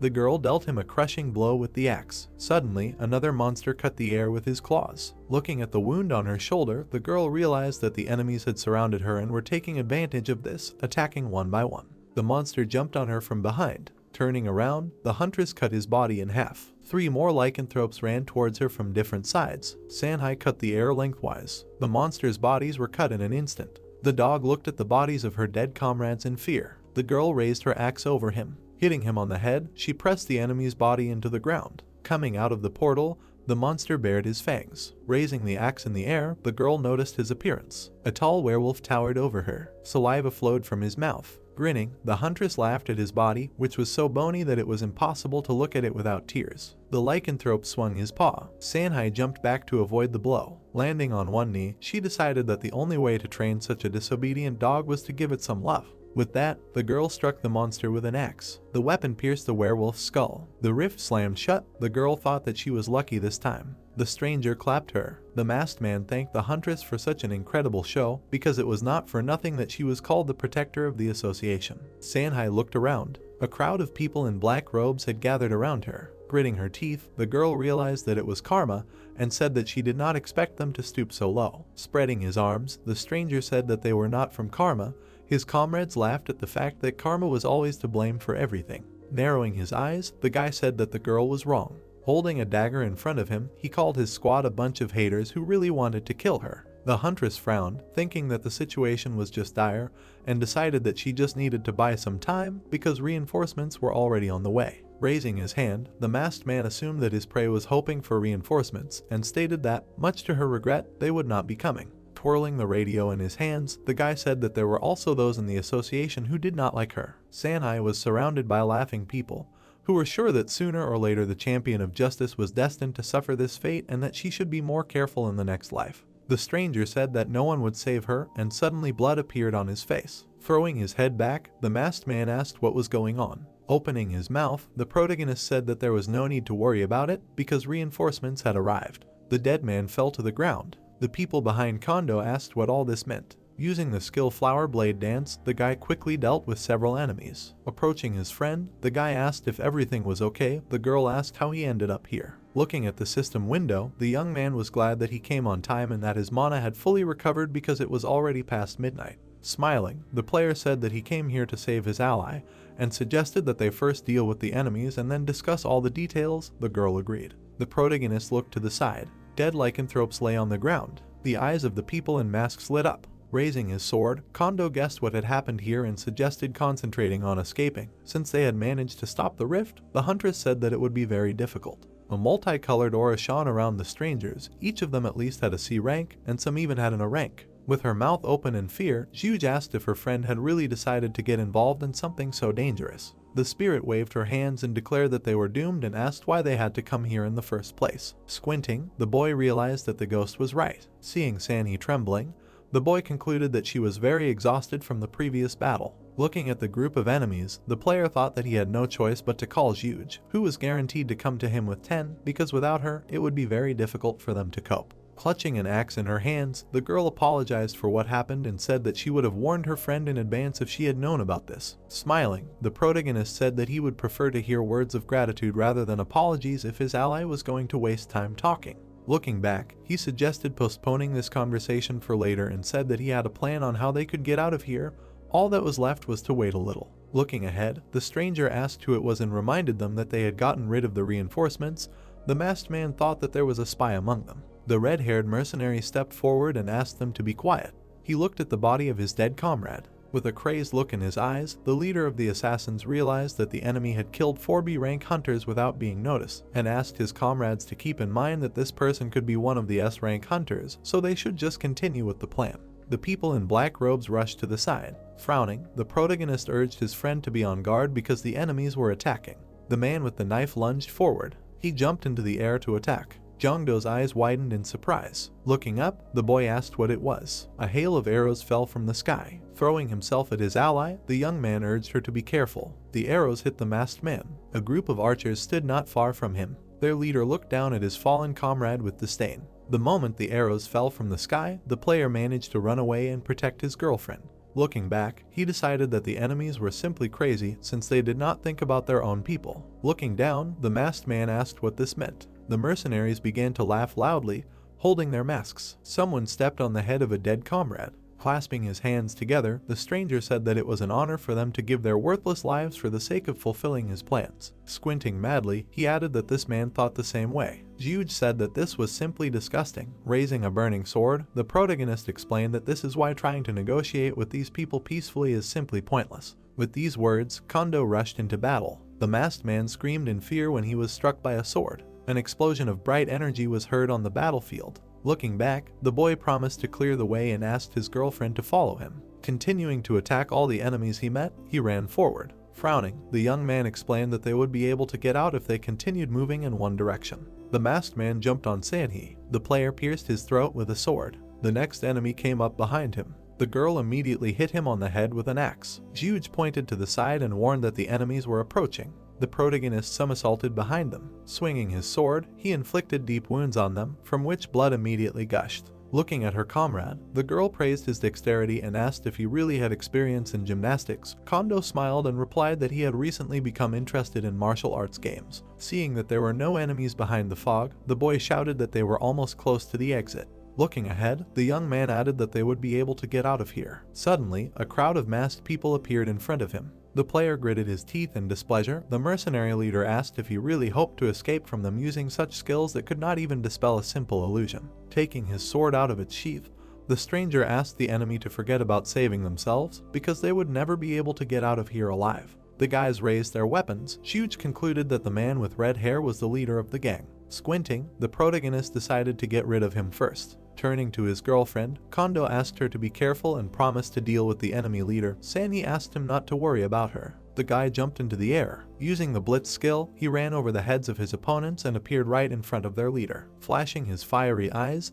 the young man pointed his sword forward. The stranger was able to reflect his blow. Continuing to block the attacks one after another, the mercenary ordered his subordinates to help him. Hearing the call to attack, the masked men ran forward. Many blades flashed in front of the player. Frowning furiously, Juge used the skill Floating Cloud. The protagonist was able to dodge all the attacks, moving very quickly and dexterously. He looked back. The spirit shouted that the right moment had come. Using the skill Floating Cloud Sword Dance, Jeongdo lunged forward and struck several enemies with his sword at once. The masked man jumped back in fear. The boy tried to strike him from the air, but the enemy was able to block his strike with his sword. The head assassin looked at the sword in his trembling hands. Noticing that the boy's hands were also shaking, the enemy concluded that his strength was also running out. While Sanhee fought behind them, the mercenary asked if his opponent really thought he could kill him and save his friend at the same time. The girl took several hits, and wounds appeared on her body. Throwing the enemy away, the player rushed towards her. The girl fell to the ground, dropping her axe. Swinging his spear, the masked man declared that he would kill her with his own hands.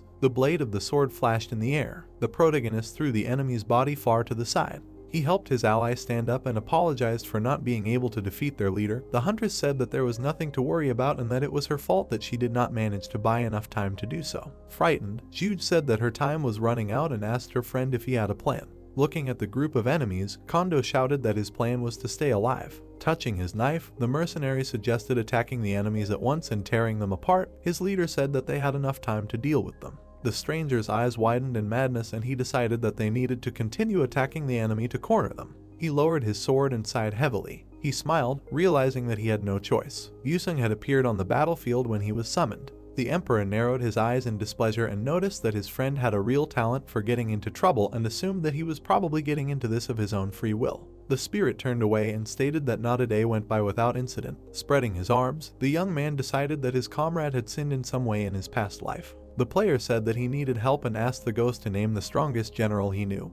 Placing his hand on his chin, Yusung thought about his request. Summoning a combination machine in front of him, the protagonist shouted that this was his last hope. The cards began to spin. The cards of Lushan and Zhangfei appeared above the machine. They had a very strong connection with each other, so Zhangdo was sure that he could call someone from the Shu Kingdom. The people raised green flags. The boy explained that they needed someone who could protect them while they broke through the crowd of enemies. Sanhee nervously clutched an axe in her hands. Holding a small bag in his hands, the young man shouted that he knew only one person who could help them. The combination machine puffed out its cheeks. Many playing cards appeared in the air. The player reached out for one of them. Frightened, his eyes widened, the gang leader asked what was going on. Waving his hand at his subordinates, the stranger shouted that he had a bad feeling and asked them to retreat and attack the enemy from afar. Pointing his hand forward, the mercenary ordered them to open fire. The archers fired arrows into the air. The girl saw burning shells in the sky. Raising her eyebrows, she realized that she couldn't dodge them and decided to try to avoid hitting her vital organs. The spear broke the arrows into small pieces. The protagonist swung the spear and destroyed all the enemy projectiles. The shocked girl stood behind him. The masked man shuddered in surprise and asked how he managed to block all their attacks. The tip of the spear was covered in a white haze. A notification said that the master of all weapons had perfectly recreated an ancient weapon that increases the user's stats when attacked from afar. Jia-chan appeared behind Kondo in steel armor. Looking back, the guy asked his friend to rely on him. A notification said that the accompaniment skill increases the user's stats when he protects other people. Looking at his comrade, the masked man asked why they were so afraid, because they were outnumbered. The enemies rushed forward to destroy their opponent. The leader put his hand forward and ordered them to stop. Raising his spear, the young man decided that sometimes the best defense was a good offense. He had a determined look. The player suddenly made a dash towards the enemy. The masked men swung their swords. A powerful blow threw their bodies into the air. The protagonist pierced several more opponents with his spear. Their bodies fell to the ground. The unknown people surrounded him from all sides. The mercenary, his eyes widening, declared that now their enemy was also trapped. He waved his hand and ordered his comrades to kill the enemy. Zhangdo sighed heavily. Summoning the spirit of the great general next to him, the boy used the spinning dragon spear. A thick fog enveloped the bodies of the opponents, who could not understand what was happening. They were sucked into a funnel of light energy. The young man screamed with fury, opening his mouth. A flash flew out of the tip of his spear. A powerful explosion of bright energy was heard on the battlefield. The flash lit up the nearby mountains. Sitting on the ground, the gang leader couldn't understand how the enemy could do something like that. A crater from an explosion appeared in the middle of the battlefield. The stranger looked around, trying to figure out where his enemy had disappeared to. Another flash flashed behind him. Spinning his spear, the player threw several more mercenaries into the air. The leader of the group trembled. His subordinates couldn't understand how they were supposed to fight against him. Breaking the mask of one of them with his fist, the stranger ordered them to be quiet and listen to him. Throwing his comrade away, the unknown man declared that their mission was more important than their own lives. Summoning a magic circle in front of him, the masked man ordered his comrades to kill Sanhai,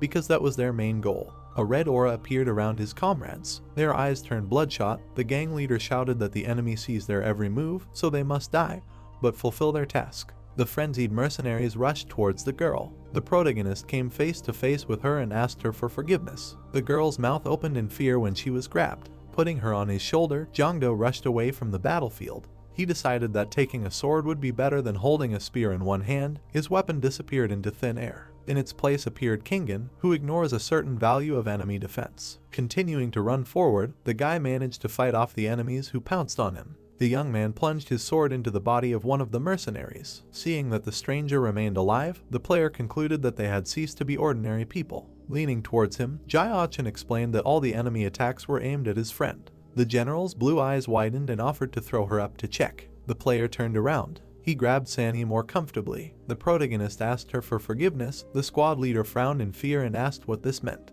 Zhangdo immediately threw her up into the air. The girl appeared high above the ground. The boy asked her not to be afraid and promised to catch her. Finding herself above the enemies, the girl screamed hysterically. The mercenaries looked up at the sky. The boy held out his sword and asked them to prepare for a shake-up. Sanhee hung in the air screaming. Everyone looked at her. The ghostly veil fluttered. Kondo broke through the enemies and each received a blow. He stopped and looked ahead with pride. Jae-yun said that it was simply incredible. The wounded clan fighters fell to the ground. Zhangdo looked at the falling girl, put his hands out, assuming that she would fall somewhere here, but Jae-yun suggested to back up a little. Jongdo caught the leader, Jae-yoon, and waved his hand. His time was up. The hero smiled goodbye. San-hee tried to regain her balance. The hero asked if she was okay. Everything was okay. She understood that it was necessary to defeat their enemies. The system windows with the reward appeared. San-hee said that she did not like it at all that he threw her into the air.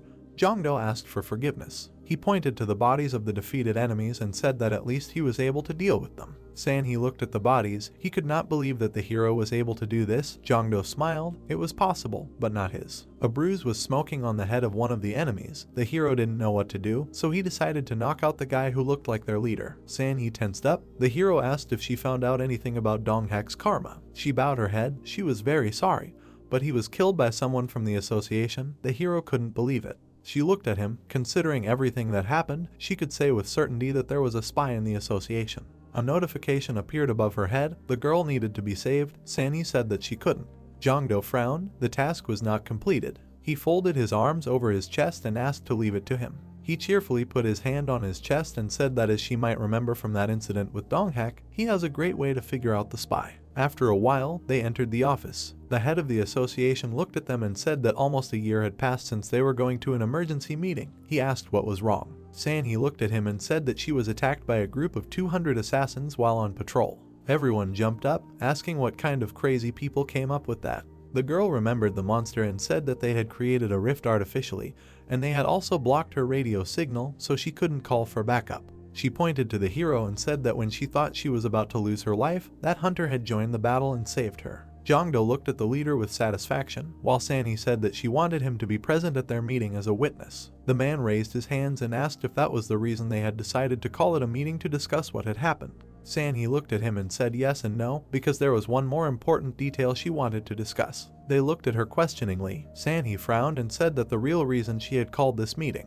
She looked at the leader and said that there was a spy among them. Everyone jumped up and indignantly began to ask if she was ready to take responsibility for her words. San-hee put her hands behind her back and said that she had a surefire way to find a spy. She showed 2 fingers, said that to use this method you need to do 3 things, which she will now tell you about. Everyone looked at each other displeasedly. The leader of the squad said that if they think that they cannot fulfill them, they can refuse. The leader pointed at her with his hand. Now he understood why she called a meeting and asked what they should do. San-hee raised her hand, said that first they need to swear. Everyone looked at the girl in confusion. They had to swear that they would not spread about what will happen. Someone said that they would have done exactly that anyway. Kondo called Jaina. Jaina took out a glowing thread and used the skill of an oath of silence. Everyone looked at the lightning in the void and swore at the same time. The system reported that people in a certain area swore to keep quiet about any events. The skill will not allow those who swore to talk about them. San-hee smiled, showed a second finger. She wanted them to allow the skills to be used on them. Everyone looked at each other. San-hee promised that they would not cause any mental or physical harm, so they had nothing to worry about. Someone asked what kind of skill it was. Cholson hit the table, called everyone cowards and asked why they cared, because the girl said that the skill was not dangerous. He stood up, looked at the head and said that if San-hee caused them any harm, he would personally take responsibility for her actions. The head raised his hand and said that he would agree because he was curious about what would happen next. He gave his permission. Everyone gradually began to turn to the girl and agree. Kondo sighed. Jaina began to cast a spell with satisfaction. The hero said that all the conditions for the skill were met. Jaina created a transparent cube. The room was filled with pink smoke. San-hee smiled, thanked everyone and said that her last favor would be quite simple. She smiled. All she had to tell people was I'm not a spy. One man raised his hand and asked if that was all. San-hee said yes. The leader looked at San-hee, said he was not a spy. Cholson gritted his teeth, said he was not a spy. The others to continue. Everyone looked at Chunky and said that he was the only one left. Jaina loomed over the bespectacled man. San-hee asked him to hurry up and say it so that they could end this mess quickly. Sonny put her hand on the table, said that he still hadn't said a word. She walked up to the man and said that he could say them. Everyone looked at Chunky in surprise. The girl said that this was the effect of the Truth Room skill. Everyone who was used on this skill could only tell the truth. One man tried to lie about his gender, but Jaina covered his mouth with her hair. San-hee frowned and said that Chunky was a spy who sent people after her soul. Chunky was sullenly silent. He opened his mouth, said that he could not believe that a girl had such a skill. A red aura emanated from him. Cholsung approached him. Chunky took out a pen with a long blade. With a mad smile, he attacked San-hee in his name. He looked up with alarm. Cholsung slammed him into the floor with a blow. His veins bulged. He asked how dare he attack his student. The system reported that the task was completed. Jongdo tiredly sat down on a chair. He did not even know how, but he managed to figure it out. He said that this was an emergency, so they needed to find the spy as soon as possible, but he never thought that he would have enough mana to summon Jaina. Night was falling, now the hero would have to wait until midnight for his mana to recover. He held out his hand, said that if it weren't for the association ring that the squad leader gave him, everything would have been much more difficult. He looked at the ring and said that even the master of all weapons could not restore his mana, and this ring raised its value by as much as 2 points. Thanks to it he was able to summon Jaina. Sanhai handed the ring to the hero and asked him not to lose it under any circumstances. Jaina looked at the hero cheerfully and asked if she could help him. Kondo thanked her. She laughed. The hero could not believe that with such an imbalanced skill she was only awarded gold rarity. Shouldn't her card be diamond? Jaina said that the hero was just lucky. Jongdo asked in surprise. Jaina laughed and said that she couldn't control the skill after activating it.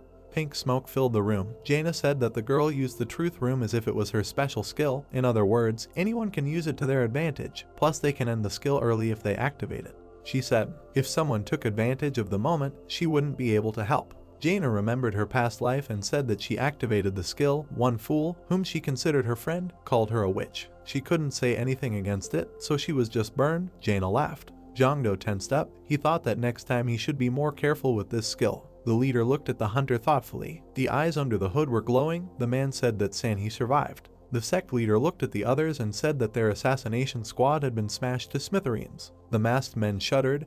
They couldn't believe what had happened. The man in the tiger mask said that they would have been able to calculate everything if the information was reliable.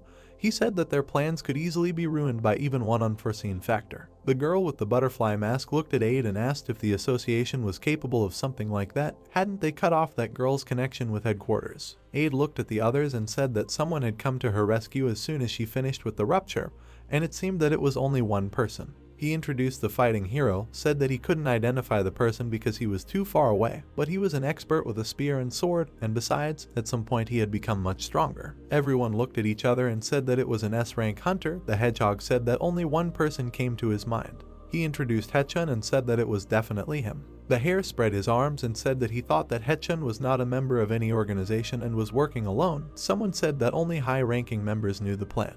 The bear looked at the ceiling, said that he did not believe in all this, he just thought that he was just walking near Mount Taban. His eyes were bloodshot. The hedgehog asked, was this just a coincidence? He said that they had every chance of success. A powerful mana began to emanate from Eid. He angrily looked at the others and said that no one dared to doubt him. The hedgehog raised his hands and asked for forgiveness. The butterfly looked at the tiger and said that what was done could not be undone. She was more interested in what Sanhee would do next. What was the chance that she had caught one of the killers and would interrogate him? Aid glared at her. He could tell that the blood seal had been activated in the battle. Since all the assassins had lost their minds, Sanhee wouldn't be able to get any useful information. However, it was a shame that they had to show them the blood seal. Their plan had failed, so they couldn't let the information leak out. Tiger took out his phone. He heard that Sanhee had gathered the high-ranking members of the association for a meeting, and since his informant was one of them, they would soon find out how it went. Aid glared at him and said that because of an unexpected SS-rank hunter, they had lost an entire squad and were unable to kill Sanhee. He said that the association would be on guard from now on. He closed his eyes. This was the worst-case scenario. Tiger nodded, said that he couldn't see one. Couldn't he join them? One was working at his desk. Aid guessed that the failure had motivated him to create something new. He was holding a photo of the hero. That was why he hadn't come. One's eyes flashed yellow. He tore up the hero's photo and said that Jongdo would definitely pay for his shame with his life. Jongdo looked forward in surprise. The leader sat in front of him and said that the others had no idea, but he understood what the hero had done. He asked if it was the truth room. He was sure that it was his skill and not Sanhee's. Jongdo frowned, thinking that everyone in the association had their own role depending on their predispositions. He understood that no one could believe that an aggressive girl like her had such a skill. No wonder the leader suspected him. Sonny smiled. The leader said that thanks to the hero she was now safe. Chunky sat tied up. The leader stood up and bowed, said that he expressed his gratitude to the hero on behalf of the entire association. Jongdo raised his hands. A ring flashed on it. The leader asked how they could thank the hero. The leader shuddered. Jongdo looked at the ring that the leader noticed. The guy started laughing as he took it off and said that he forgot to return it after using the truth room. He said that he would return it right away. The leader smiled and said that everything was fine. Now Jongdo shuddered. The leader smiled and extended his hand. Now the hero could consider the ring as gratitude for today. Jongdo widened his eyes along with Sanhee, said that he did not mind, but was the leader sure? The man smiled and honestly thought that this ring was not enough to thank him. He extended his hand to the hero and said that anyway, he wanted to thank them again and hoped that they would continue to help each other. Hands were shaken. Jongdo looked at the ring happily. He could not believe that he could get such a useful thing. Besides, he had not yet received a reward for his task. He introduced the smiling Winry and asked what would happen this time. A new day had come. Winry was drinking tea on the couch and meeting the hero. She was waiting for him. Jongdo pointed at her, saying that he was glad to see her. Since they hadn't seen each other all day, he was right. Winry looked at him and said that she wasn't happy that they met so often. Jongdo became nervous and asked what he was doing wrong. Winry waved her hands in embarrassment and said that it took a lot of her strength to materialize in his world. She remembered how the hero was electrocuted, said that in Hechin's house she had no choice but to appear in front of him.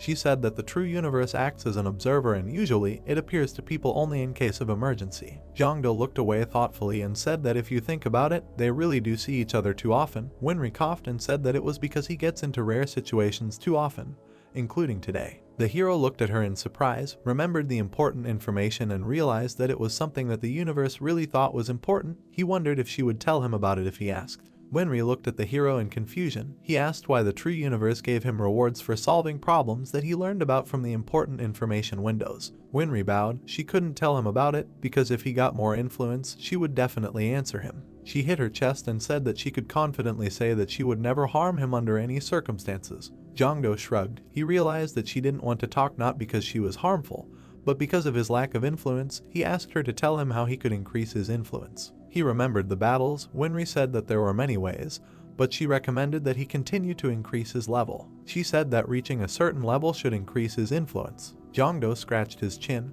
closed his eyes and thought that he just needed to level up, and sooner or later he would get his influence. He spread his arms and asked about the reward. He wanted to say what he wanted, like last time. He smiled and folded his hands in supplication. He wanted to get something that did not require currency to use. He said that the purchase system certainly allows him to increase his mana in the long run, but it bothers him that it requires a large number of stats. Of course, he likes that every 10th card will be guaranteed to be at least gold rarity, because that is how he was able to get huge. Winry nodded while the hero continued to say that he wanted to get something without such serious restrictions. Winry smiled and said that she would take this into account when giving out the reward. She held up one finger. The hero froze. She looked at him and asked if he wanted to see what she wanted to offer him for his heroic deed. She smiled playfully and assured him that he would like it. Condos beamed. Because it was about the reward that Winry herself praised, he asked to show. Winry joined her palms. Something inside began to glow. Two spirits appeared in the room. The girl called it a double summoning. Condos opened his mouth. Winry smiled and said that this skill allows him to summon two personalities at the same time. Condos screamed. He imagined himself with a heavenly halberd in his right hand and a spear in his left. He froze. He began to point at the spirits, said that if he could summon two personalities, he only had one body.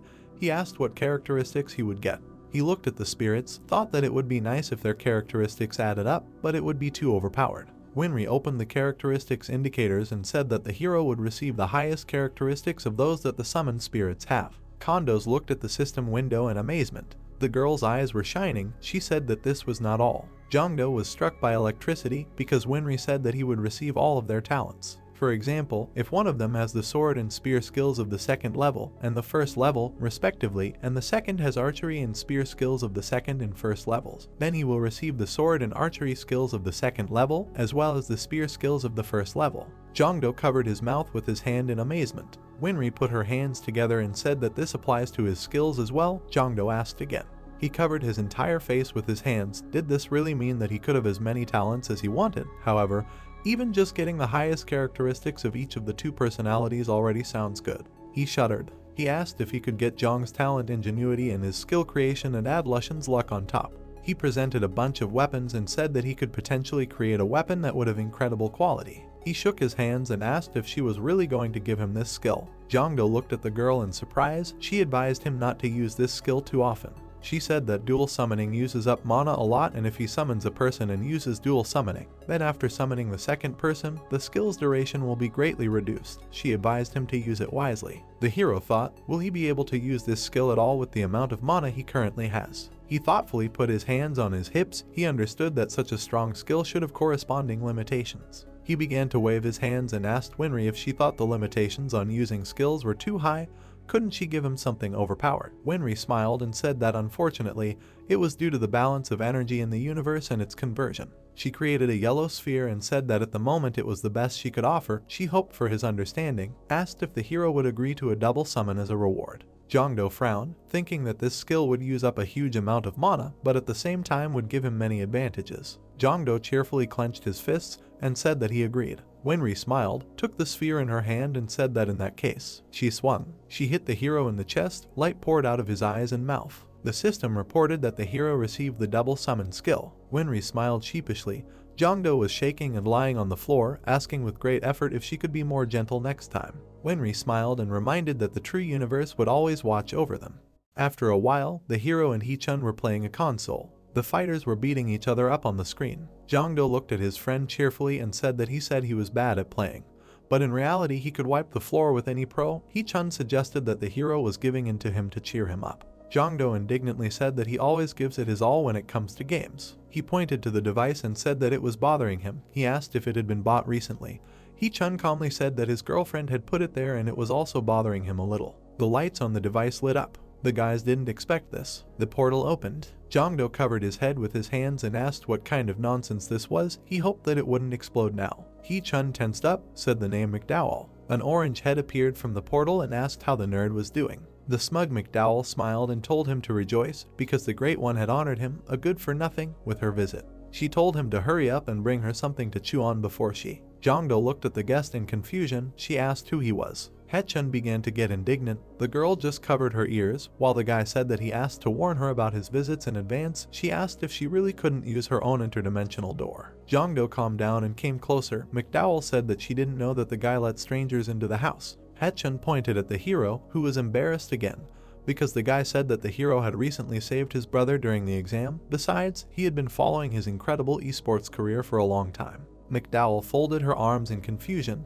Hee-chun pointed at her. He was sure that the hero had heard of her too. Jongdo shuddered. The guy said that she was an SS-ranked hunter from America. Hee-chun said that she was the one who developed the Awakener, BR and PCY, and she also introduced the ranking system to the world community. McDowell smiled contentedly. She was the richest person in the world and also the first awakened. The girl cheerfully hit the guy in the side. The hero said that he did not know that the girl was so young. Hee-chun, before receiving the blow, said not to look at her appearance because she. McDowell took off her gloves, said that she had heard of the hero and said that she was pleased to meet him. The hero extended his hand to her, said in return. McDowell froze. She looked at the hero seriously. He looked at her in surprise. She asked if he really got this bracelet from the treasure dungeon. Hee-chun turned around irritably. She said that it was a reward for completely clearing the dungeon. He used the exploration skill. A barrier appeared around the hero. The system reported the dissipation of the concealment effect and the rest. Kondo frowned, shocked to think that the girl had a dozen protective artifacts. McDowell calmly looked at the hero. The system showed her characteristics. Kondo embarrassedly covered the bracelet. Surprised by the presence of 17 talents, he said to himself that it was incredible, even considering that she was a genius. How did she know about the origin of his bracelet?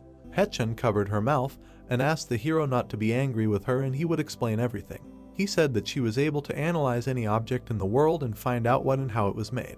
McDowell frowned. The guy said that even she was not omnipotent. There were 2 items that she could not study, and both are a reward for completing treasure dungeons: the Green Dragon Crescent Blade and Excalibur. Jongdo extended his hand to her. The guy said that now she had encountered another object that could not be analyzed and it was his bracelet. Jongdo looked at his hand in surprise and understood what was going on. Hee-chun's glasses flashed, and he said that he had one question for the hero. He raised his hand and said that he wanted to ask him a favor. Jongdo nodded and said that he would listen to the guy. Hee-chun introduced the gnomes and said that since he had cleared the treasure dungeon, he probably already knew about the existence of creatures from other worlds. The guy said that they had a theory that these creatures might know the reason for the appearance of dungeons on Earth. Hee-chun said that they had been gathering information regarding this theory by asking the inhabitants of the treasure dungeons. Jongdo pointed at him and asked if they had managed to find out anything. The guy said that all creatures had been placed under a jaze, or, more simply, a ban. He frowned and said that from the information they received, someone went to another world and made a deal, providing the Earth as a planet.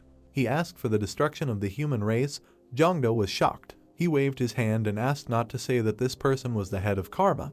Hee-chun said that he was their main suspect, but they did not have direct evidence. Jongdo shook his head. He could not believe that such a crazy guild existed in the world. He imagined a bunch of monsters. Hetchin said that they appeared from dungeons. They were ordinary reconnaissance squads sent from other worlds. Hunters often talked about monsters whose intelligence was above average. Soon they will encounter much stronger and smarter creatures. He imagined a bunch of different monsters, much more terrible than now. Hetchin said that humanity will inevitably encounter the inhabitants of other worlds. Jongdo looked ahead in fear and asked, "Are they really different from those who inhabit the treasure dungeons?" Hetchin said correctly. He said that some are mercenaries whose order is the destruction of people, and others live in treasure dungeons. Jongdo covered his mouth, thought. The guy said that now they can say with complete confidence that the second ones are their allies. He looked at the irritated McDowell and asked why they told him such important information. The girl screamed and said that they need the hero's help. She said that the artifacts from the treasure dungeons have weapons that go beyond their imagination, and since he has such an artifact, he certainly has an incredible talent that was recognized even by creatures from another world. She said that he can be an SS rank hunter like other artifact holders. She was sure that he can surpass them. She clenched her fists and hysterically said that this is why they need his help. The hero asked with what exactly. Hetchin adjusted his glasses and said that they would like to continue improving their skills despite the fact that now they are dealing with monsters. He imagined the destruction in the future. They could be attacked by much stronger species or maybe even creatures from other worlds. He said that's when they would need the hero's help. McDowell pointed at herself with satisfaction and said not to be shy about asking her for help. She would help in any way she could. Jongdo thought about it.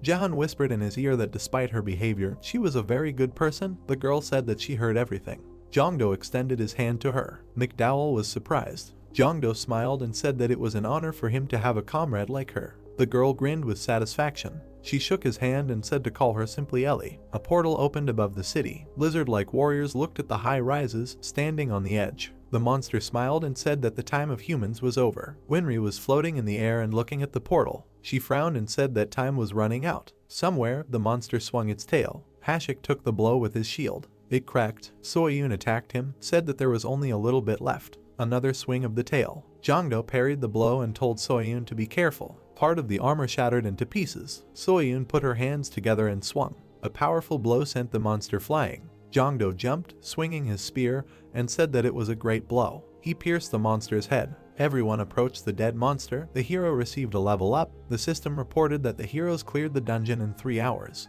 Hisik approached the hero and said that everything went great, asked if everyone was safe. Jongdo threw off the remains of the armor. They asked him if something was wrong. The team looked at the hero in surprise. He said that this was no good. He pointed to his shoulder and said that they needed to update their equipment.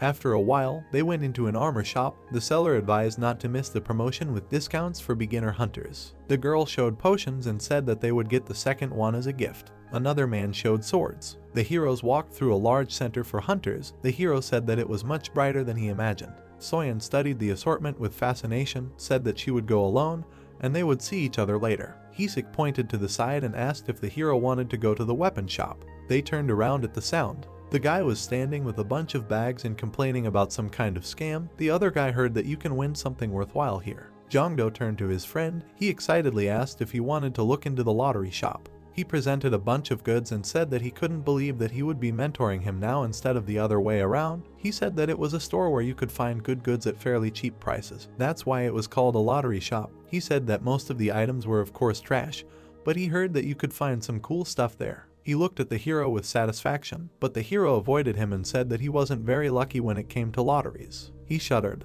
He touched his nose and used the research skill. That way he would definitely be able to find something worthwhile. Hishk looked at the hero cheerfully and asked if he really didn't want to. Jongdo smiled sheepishly and agreed to stop by once. Hishk pointed to the side and said that he would go to the weapon shop. He opened the door. They said welcome. There were a lot of goods on the shelves. The clerk said to come to the cashier if the hero found something interesting for him. Jongdo looked at the junk on the shelves with disappointment, said that it would be difficult to find anything worthwhile among it. Og shuddered. He looked at the bracer and used research. The system reported that these were beautiful armlets, but nothing more. Jongdo scratched his head, said that if he checked everything in a row, he would quickly run out of mana. He froze, heard requests for help. He looked inside the store. A voice came from there and told his dear diary that today again no one came to save him. He walked along the shelves, looked at the goods, stopped near the jewelry. The voice said that he was right here in the ring. Jongdo crouched down. He looked at the ring, which in shock asked if the hero could really hear him. Jongdo calmly said that he heard a request for help and that's why he came over. The ring trembled with happiness. Jongdo looked in surprise at the girl who appeared. She smiled, put her hand on her chest and said that her name was Ixia. She was one of the 13 pieces of armor created by the Golden Dragon. Jongdo opened his mouth. In front of them was one of those animated objects that he read about in fantasy stories. Ixia looked at the hero happily. He didn't know that they really existed, but he didn't think he would find such an object himself. He heard her thanks to his communication skill. He leaned closer and asked why she called him great. Ixia said that he was a gift from God to this world, that is, a dragon. Jongdo pointed at himself, imagining a huge golden dragon. Ixia began to cry. She was so happy to meet such a great dragon like him. She had already lost all hope of getting out of here. Jongdo looked at her embarrassedly and said that he was an ordinary person who didn't even know that dragons really existed. Ixia fell to her knees and asked, would he really abandon him here? Jongdo picked up the girl and asked if he couldn't use the ring since he wasn't a dragon. Ixia said all he needed was to communicate with her and use the ring. Jongdo frowned. Ixia said that she was in a sealed form now, so she wouldn't be of much use, and it would be very difficult for a human to break the seal. Ixia spread her arms in awe. The hero asked if he could. She said that the ring would then take on its true form and a flash would appear. Jongdo lifted Ixia up contentedly and said that he would keep in mind that the seal on the ring could be broken. He smiled and offered the girl to come with her. He promised her to break the seal. Ixia trembled, holding back tears. She hugged him and began to thank him and asked how she could repay him. She smiled and guessed that the hero had come here for equipment. She flew up and asked to be allowed to be his consultant, because she knew where the good equipment was. After a while, the hero threw a whole box of equipment on the cash register and said that he would take it all. The seller happily began to look at the prices. The hero mentally asked, did the ring really have some kind of skill for evaluating items? She said not at all. She winked and said that she just had good instincts. She asked to trust him because she was sure that he would be pleased. After a while, the hero's friends happily tried on new equipment. Jongdo looked at them with satisfaction. He said that he was the only team captain in the world who buys equipment for his subordinates. Soyun said that she would wear these things carefully. Jongdo's eyes turned red. He said that he did nothing wrong. He just picked out equipment for them. It seemed to him that his eyes would burst from excessive research. They said goodbye. Jongdo began to knead the bridge of his nose. Ixia appeared in front of the hero. He looked at the girl and asked what he should pay attention to before removing the seals. A system notification about a new dungeon discovery popped up. Jongdo turned away from the girl, opened the map and asked if the skill he had acquired in Hwaseong Castle had been active all this time. He noticed that the dungeon was very close and was surprised that the dungeon had appeared in the center of the city. He happily ran forward, and the sobbing Ixia flew after him because the owner had promised to deal with the seals later. An unfinished building stood in front of the hero. They climbed to the top floor and found themselves in front of the gate. The system showed a description of the dungeon. Jongdo and Ixia studied the dungeon data with interest. He wanted to figure it out as soon as possible. Ixia folded her fingers into glasses and asked if everything would be okay with the hero. Because he had spent a lot of mana, the hero agreed that everything needed to be checked. He opened the status window. He put his hands on his hips and said that he had become stronger, considering the characteristics obtained from the items. He could easily pass for rank if the hero had half of his mana left. He said that with this amount, he could easily clear the dungeon alone. He looked at Ixia cheerfully, suggested that they deal with the seals before they ended up in the dungeon. Ixia thought about it. The hero repeated his question about caution. She said that it would be difficult for an ordinary person to remove her seal, but someone equal in strength to the great mage could definitely handle it. Kondo put his hand out and looked at the ring. Honeycombs appeared around the ring. The system reported the beginning of removing the first seal. Kondo looked at the ring tensely. He noticed that there were more seals than one. It would not be easy to remove all the seals with his research skill. There was a flash. The system reported the successful removal of the seal. The honeycombs turned blue. The process of removing the second seal began. Ixia watched in shock as the seal was successfully removed. Jongdo looked at the ring in shock. Circles appeared around it. The process of removing the third seal began. He looked at the ring tiredly. The removal failed. The system reported that a special condition must be met. Ixia created a glowing sphere, while the hero said that the study was also not inspiring. Ixia began to transform. She bent her leg contentedly. She could not even think that the owner would be able to remove 2 seals at a time. She said that he was incredible. The system showed the characteristics of the legendary Ixia. Jongdo screamed, seeing her awesome characteristics. His hand was shaking. Jongdo thought that Ixia was as good as the cobalt gloves and the association ring combined, and considering that she is constantly evolving, one can assume that over time she will become even stronger. He saw the pumping of intuition. Jongdo covered his mouth, seeing that the item gives an additional talent. Ixia flew up to the upset hero and said that he couldn't use them because they were his own talent. Jongdo put his hands on his hips and asked if intuition was some kind of sixth sense. Ixia said he was right. She pointed to her head and said that she used this talent to help him choose equipment. Jongdo summoned the equipment. He began to examine the armor, said that it looked good on the outside, but was she sure of its quality? Ixia cheerfully said of course, because her sixth sense was never wrong. Jongdo used research. He looked at the characteristics of all the items and said that these things would cost 5 million won in total. He looked at the flimsy, useless ring. He threw it away. Ixia apologized to him because sometimes such things happen. The guy asked her not to worry about it because she had already helped him find a lot of good things. Ixia proudly put her hand on her chest. While the hero thought that her talent is not perfect, it works like Lushan's luck. Since it has a development scale, he believed that later it will become more accurate as it develops. He put on his armor. He took out his halberd and was about to go forward. Ixia looked at him seriously and said that she had a bad feeling. She said that he should be ready for battle immediately after entering the dungeon. Jongdo said that he would keep an eye out. A portal to the dungeon. Jongdo came out of it. Ixia screamed, "Watch out." The zombie screamed and ran at the hero. Jongdo hit him in the head. He struck again. He threw the dead man aside and said that Ixia was right. Ixia pointed forward. 4 ghouls were approaching him. They groaned and ran to attack. Jongdo swung his halberd. He smiled and said that it was time to use his new skill. He delivered a roaring tiger blow. He looked at the remains of the enemies, amazed by his new strength. Ixia looked at the body with sadness, said that such goodness was wasting. Jongdo looked at the girl questioningly. She asked if the master would mind if she cheerfully pointed at the dead ghoul and asked if she could eat it. The ghoul crawled. Its mana was sucked into the ring. The body began to disintegrate. Ixia watched the absorption process with admiration.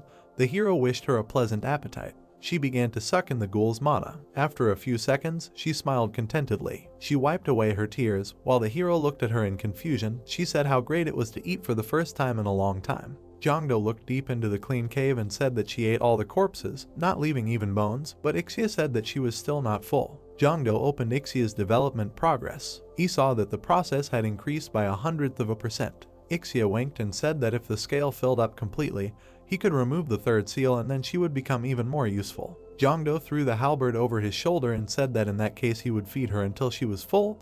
Ixia smiled in anticipation and asked what they were waiting for then. A few moments and Jongdo was fighting a new ghoul. He threw his body back, saying that his nose would fall off from the smell of rot. The ghoul landed. He screamed, releasing mana. A blue beam tore him apart. Jongdo cut off his head, telling him to slam shut. 2 of them ran at the hero from behind. Jongdo mercilessly struck them. He threw one back. He shuddered. The ghoul grabbed the blade of the halberd. While Jongdo looked ahead in surprise, at that moment a second ghoul attacked him. Jongdo thought that one blow would be enough to cut the ghoul in half, but he did not have enough strength. He took out his sword and made 2 cuts on the attacker. He turned around. Ixia looked happily at the body parts, asked if the owner was chopping them up to make it easier for him to eat. The hero said that there was still a lot of food ahead of her, so she should chew the food more thoroughly, otherwise there were more and more of them. A new crowd of ghouls rushed towards the hero. Jongdo took a deep breath, puffing out his chest, and used the roar of the tiger. The ghouls looked at the man in confusion. Their attack power dropped by 10%. Jongdo stepped forward, performing a green dragon maneuver. He struck a roaring tiger. An explosion was heard, scattering the dead in different directions. Jongdo waved his halberd and said that combining skills makes him much stronger. Ixia was going to eat the head, but Jongdo asked to see. There was a door in front of the heroes. The hero said that it was the boss's room. Ixia folded her fingers together, wondering if she would find something tasty to chew there. The hero called Yusen. He winked at him, said that they hadn't seen each other for a long time and asked how he was doing. But suddenly the 2 personalities stared at each other in bewilderment. Ixia hid behind the hero's head in horror and said that she saw a ghost. Yusen was indignant. He smiled, put his hand on his chest, and introduced himself as the emperor of the Shu dynasty. Jongdo expectantly folded his arms on his chest. Ixia flew up to the satisfied Yusen in admiration. The hero thought that not only did the ghost destroy the empire in just 20 years, but he was also bragging. Yusen looked away in confusion when Ixia asked how his empire was doing today. Yusen glared at the hero and told the boy to use the lottery. Ixia clenched her fists happily and said that she could help him with the lottery too. Jongdo called the lottery and said that he would press the button when she said so. Ixia screamed. Sparks flew from her eyes. The hero pressed it. Cards swirled in the air. A gold card appeared on the first try. Ixia laughed contentedly. Yusen looked at her enviously and said that it was all due to his luck. An image of the archer Tristan appeared above the hero.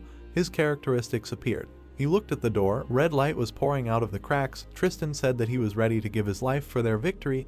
Ixia lovingly said that she liked this man more than Lushan. Jongdo opened the door. The boss looked at him. Jongdo immediately drew an arrow. The monster's eye opened wide. Screaming, he ran to attack. Jongdo released the arrow. A powerful shot hit the monster in the stomach, and the big guy fell. The arrow passed through. The bow evaporated. Jongdo looked ahead in confusion.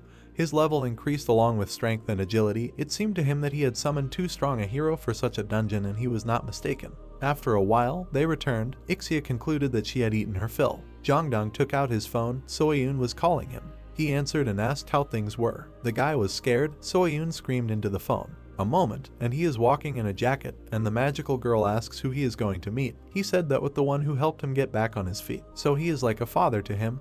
It was he who got him into the guild sales department when he quit the pro scene. He passed by the guy who emitted black energy. Jongdo turned around. There was no one behind. Ixia asked, "What's wrong?" Jongdo peered back and asked if the girl felt something. She only asked again. Jongdo went ahead and asked to forget, because they just came out of the dungeon, so anything can happen. Ixia said that if she feels something, she will definitely say. Someone was watching the hero. Hanum sat on the couch discontentedly and looked at the hero, said that he finally showed up. Jongdo bowed guiltily, handed him a box of alcohol and said that he should have met him much earlier. He asked if it was really necessary to meet a guest with such a face, but Hanum told him to keep quiet because he could have written to him at least once since he became a hunter. He crossed his legs angrily and said that since he had already gathered his team, and Soyun was part of it, he simply had to meet him, but instead he went to some Hisik, Hichun, he didn't care. Jongdo smiled guiltily and took out a bottle of alcohol.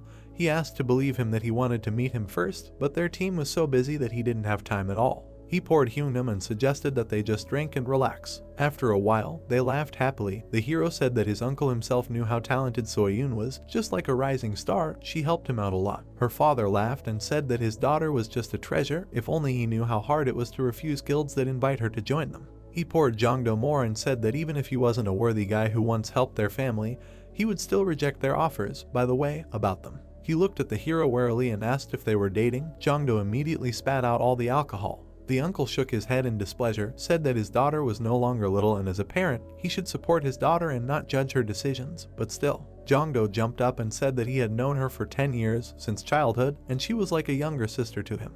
The man jumped up and asked what his son had said. Was he really getting too cocky, or was his Soyun not good enough for him to consider her a woman? Soyun and her mother looked at their father. The mother sighed heavily and said that he had gotten drunk again. She said that she would try to calm him down and that her daughter should go for a walk with Jongdo. After a while, Soyun and Jongdo went out to the park. The girl apologized and said that her father was getting a little carried away. The hero asked her not to worry. He should have visited them earlier. He thought that it was his fault. He handed the jewelry to the delighted Soyun. He smiled because he thought that this necklace would suit her. It was quite cute and increased perception by 2 points. Soyun blushed and said that she would treasure it. Jongdo smiled sheepishly and said that he shouldn't. A girl in a mask approached them and spoke to Soyun. The two quickly broke their distance. Jongdo used research. He completely did not notice her and was completely sure that she was a high-level hunter. Saren drew her katana while the hero studied her characteristics. She realized that the hero did not know anything about them, but said that they had heard about her. Ninja appeared around Soyun. Saren said that she would go with them. Soyun anxiously said that she could not contact the association. Jongdo grabbed her hand. The girl was embarrassed and asked why. Jongdo angrily looked ahead. He received the blessing of the saint and increased his luck, so he began the lottery. A gold card fell out. A whirlwind arose around it. Saren looked at the hero questioningly, said that his Kai suddenly became stronger, so she ordered to kill him. The ninja began to attack Kondo, but he was able to repel all their attacks. A guy with red hair appeared, who said that he was a stronger warrior in the service of Fin McCool. He smiled, took out 2 spears and said that Diamuid was at their service. The system showed his characteristics. Kondo frowned at the ninja and asked, "Are they really from Karma?" Saren held onto her katana and asked not to compare them with these fanatics. Jongdo picked up the spear and said that it was strange to hear them say that. Weren't they doing the same thing? Saren drew her sword and said that they needed the help of a saint, and if he didn't want anyone's blood to be spilled here, then he should let go of his weapon.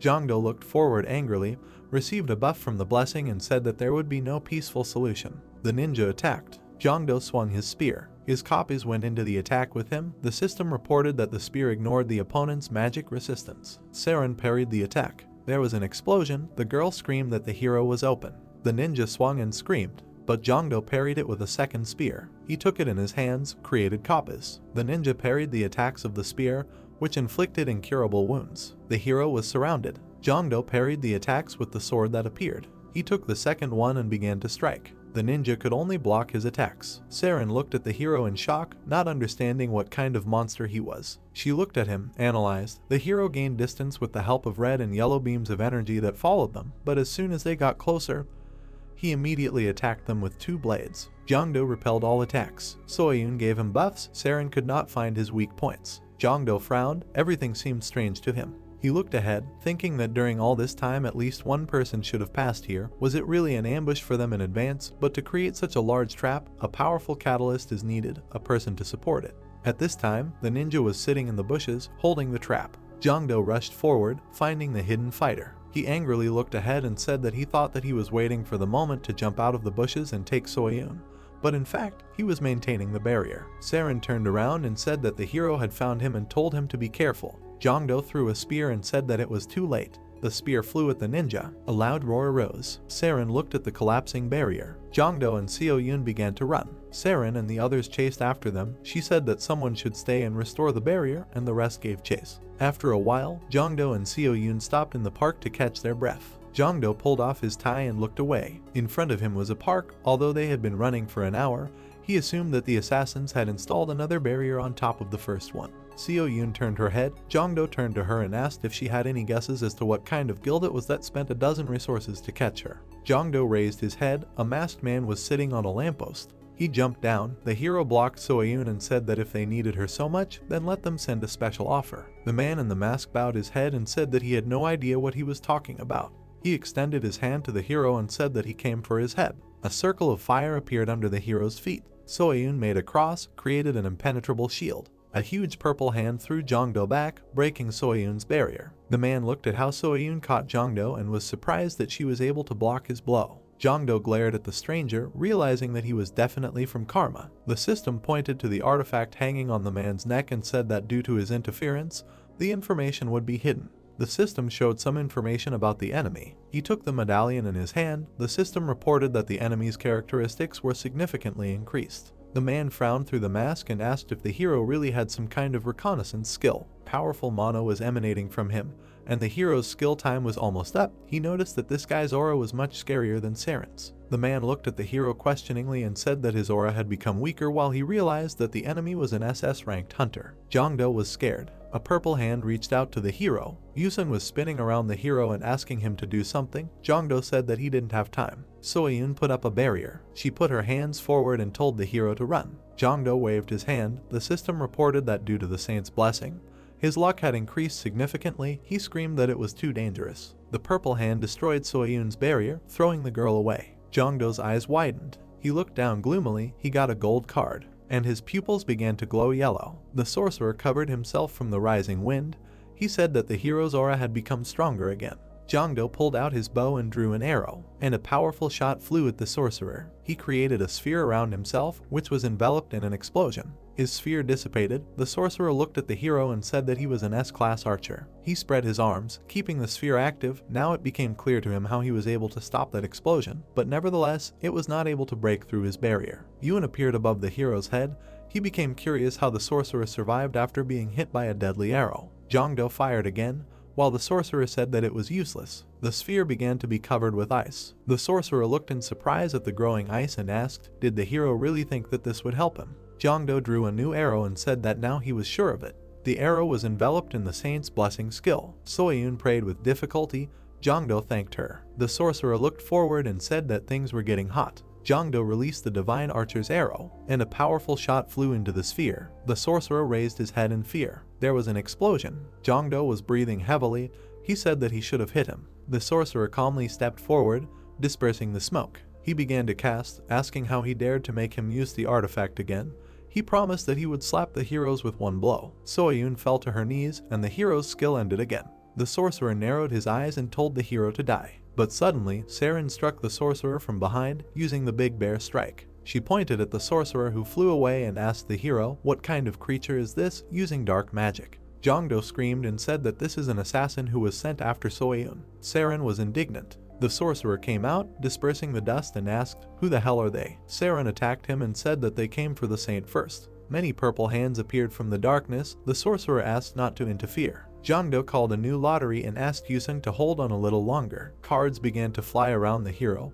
He understood that he could not defeat the enemy on his own. He had to use the sacred lottery while they were fighting. He needed to get a gold card so that they could defeat that freak. Yusun looked at himself questioningly. His level increased to 4. Jongdo looked in shock at the depleted mana and asked Yusun, "Why did this happen right now?" The sorcerer grabbed his head. He screamed. A bunch of hands began to crawl out of the black portal. One after another tried to hit the dodging Saren. She looked at the hero and asked how much more time he needed. She turned and said that she was already at her limit and whatever he was planning, he should do it faster. Jongdo sat doomedly among a pile of scattered cards. He couldn't always pull out diamond cards at the right moment. He squeezed the ticket, spent everything he had saved for a rainy day, but only got standard cards. He needed to spend a couple more items to get to the gold guarantee, but he had no mana left. Saren and her fighters continued to fight. Soyun covered herself from the debris. Saren screamed that at this rate they would all die. Jongdo stood up and said that he had no choice. He took out the artifact on his neck, remembered that Winry said that the human body cannot withstand the increase in talent. It certainly sounded lousy. He took it off, looked sternly ahead.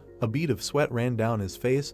Jongdo said that trying is not torture. A portal opened above his head. A strong wind rose. Yellow lightning began to strike the ground. Jongdo screamed. His veins began to bulge. He looked up, felt the energy of the universe. He was amazed at the thought that he, an ordinary person, should withstand such an amount of energy. Soyun looked at the transforming Jongdo in fear and asked what was wrong with him. The lightning disappeared. Jongdo looked stupidly ahead. He began to feel himself, surprised that it was all over. He was ready to risk his life, but it went easier than he thought. The system showed a window. He fulfilled the requirements. The process of a sharp increase in level was launched. Lightning flashed. The hero's eyes opened wide. He began to cough up blood. He fell to the ground and began to scream. Blood spurted from his body, and the frightened Soyun asked him to pull himself together. Jongdo fell on his back, beat himself in the chest, coughed up blood. Amazed at the feeling of the energy of the universe, he knew that the necklace should have softened this process, but he did not imagine to what extent. The necklace was lying to the side. If Winry had not given it to him,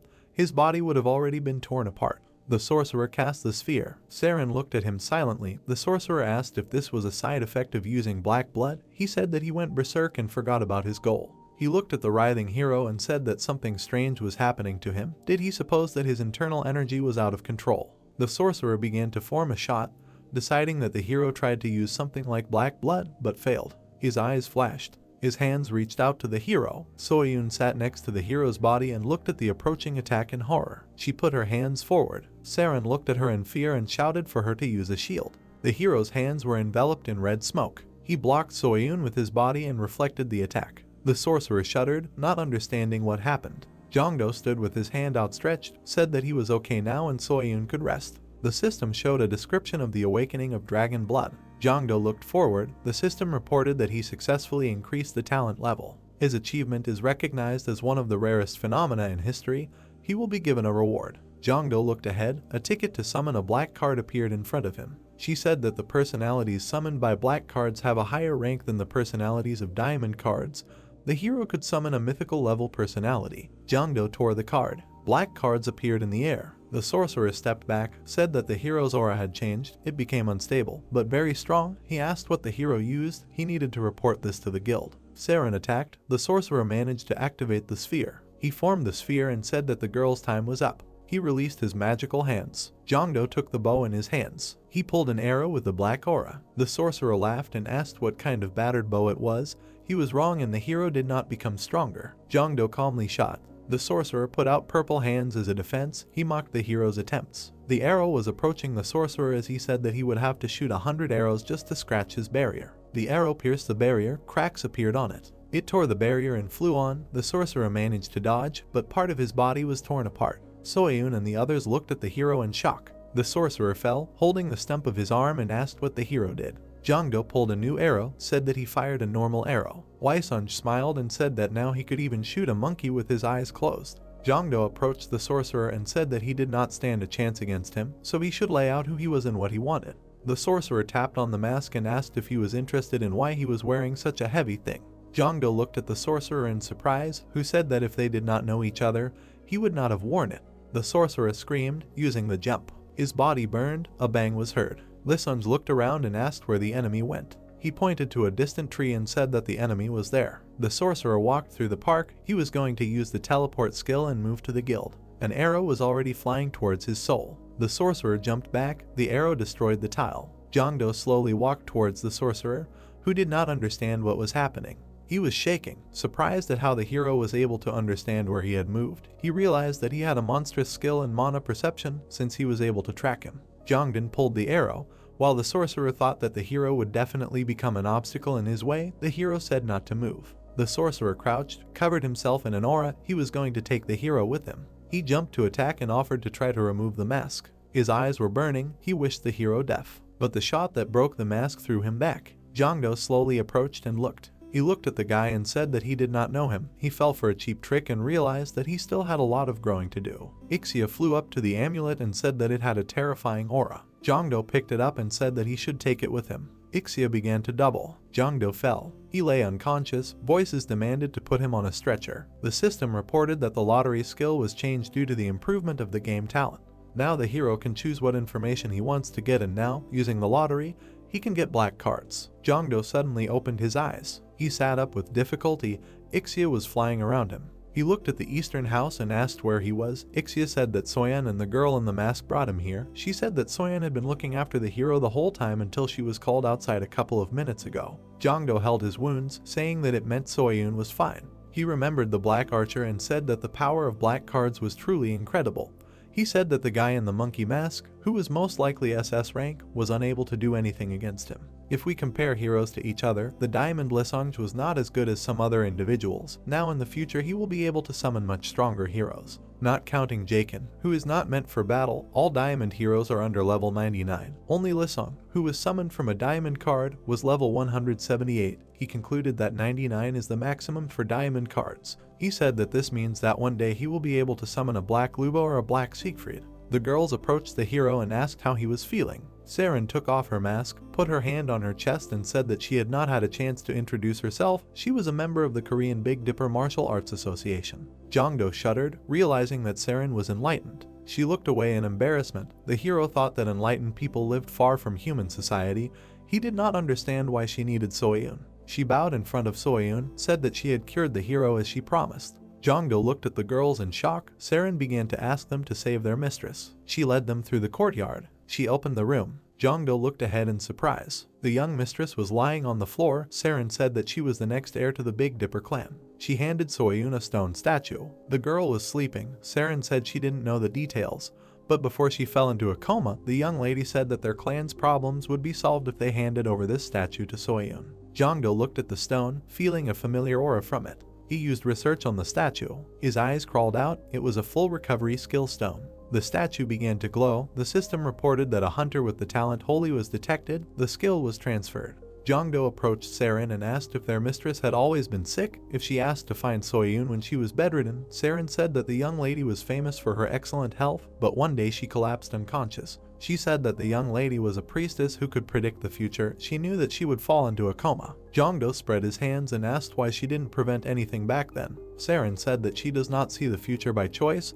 Her predictions are random visions. She said that before falling into a coma, she saw the beginning of the invasion of monsters on the land. Jongdo froze in fear. Saren said that the mistress immediately called a meeting, where she announced the need to unite with the rest of the hunters to prevent the seizure of the land. The elders were categorically against her wishes. They wanted to fight with their own forces, believing that hunters from outside would be a burden. She approached the mistress and said that during the meeting someone attacked the mistress and she fell into a coma. She had no proof, but she thought it was someone from the opposition. Pink smoke came out of the bowls. Saren prayed for the salvation of the mistress, because if she wakes up, they can join the other hunters and fight back the monsters. Jongdo looked at the girl and asked if the mistress had said when exactly the invasion would begin, but Saren looked away and said that no one knew about it except herself. A cross appeared behind Seo-yoon's back. She extended her hand forward, said that she had figured out how to use this skill and as a saint, she would do everything to save her life. The mistress's body began to glow. A sphere appeared near the girl's chest. Saren said that her condition was stabilizing. Seo-yoon trembled and shook. The light in her hands began to fade. Jongdo summoned Nightingale. He said that he chose her. The maid hugged Seo-yoon and began to wipe the sweat from her forehead. The system reported that the healing power of allies in the radius had increased. Seo-yoon's eyes widened. She suddenly felt a surge of strength. The light in her hands became brighter. The girl's hair stood up. The mistress's body was shining. Saren covered her eyes from the bright light and asked what was happening. The lady suddenly sat on the edge of the bed. Si-rin ran to the lady. She fell at her feet and began to cry. The lady thanked Seo-yoon. who said that she should thank the lady for the new skill. The lady looked at the hero in surprise. He was surprised. The lady thanked him for his help. Jong-do thought that she knew him and she really did have the gift of prediction. He pointed at her and said that he felt very awkward asking her so quickly, but they say that she predicted a massive invasion of monsters into their world. Could she tell him more about it?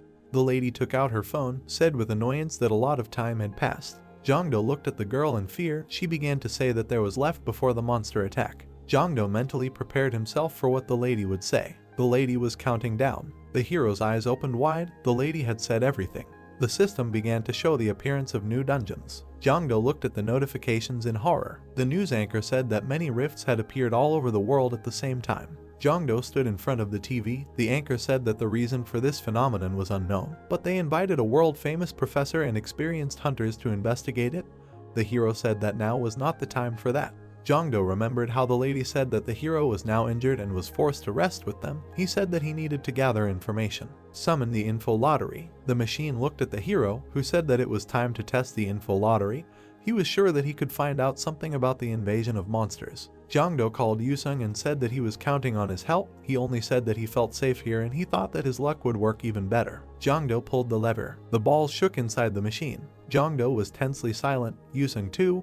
He said that his nerves were acting up just like the first time. The machine spat out a capsule. The system gave the order to destroy Dedardaran. Jong-do circled around the system window. He heard the sound of a notification, but no information appeared. Was that all? He said that he had never heard of such a monster. He decided that it was definitely related to the new dungeons. Jong-do was worried. He was not limited by time, but he did not understand why he felt so bad. Meanwhile, in the USA, a hunter approached a soldier, said that a whole bunch of dungeons appeared nearby and they got lucky. A soldier with a tablet said that it was only B rank. He suggested to quickly clear them and move on to the next dungeon. The hunter reached for the rift, said that this was a great plan. The hunters entered. The first hunter was immediately pierced by an arrow. His partner turned around at the corpse and asked what the hell. He turned around abruptly. A large squad of skeleton archers was heading towards him, and a bunch of arrows flew at him. In Paris, a hunter screamed that it was a trap. Huge orcs were advancing on hunters begging for mercy. In Tokyo, fire foxes ate a healer alive. The remaining hunters huddled back to back. The leader said that something was wrong with this dungeon. They had not encountered anything like this before. The fox opened its mouth and jumped on the hunters. The phone rang. The office was in a commotion. They were talking about intelligent monsters. It was reported that less than 30% of the sent hunters had returned. The head of the association came forward and said that they were obliged to declare a state of emergency and warn the guilds about the situation. He looked forward seriously, said to report that entering dungeons that appeared after 9 in the evening is strictly prohibited.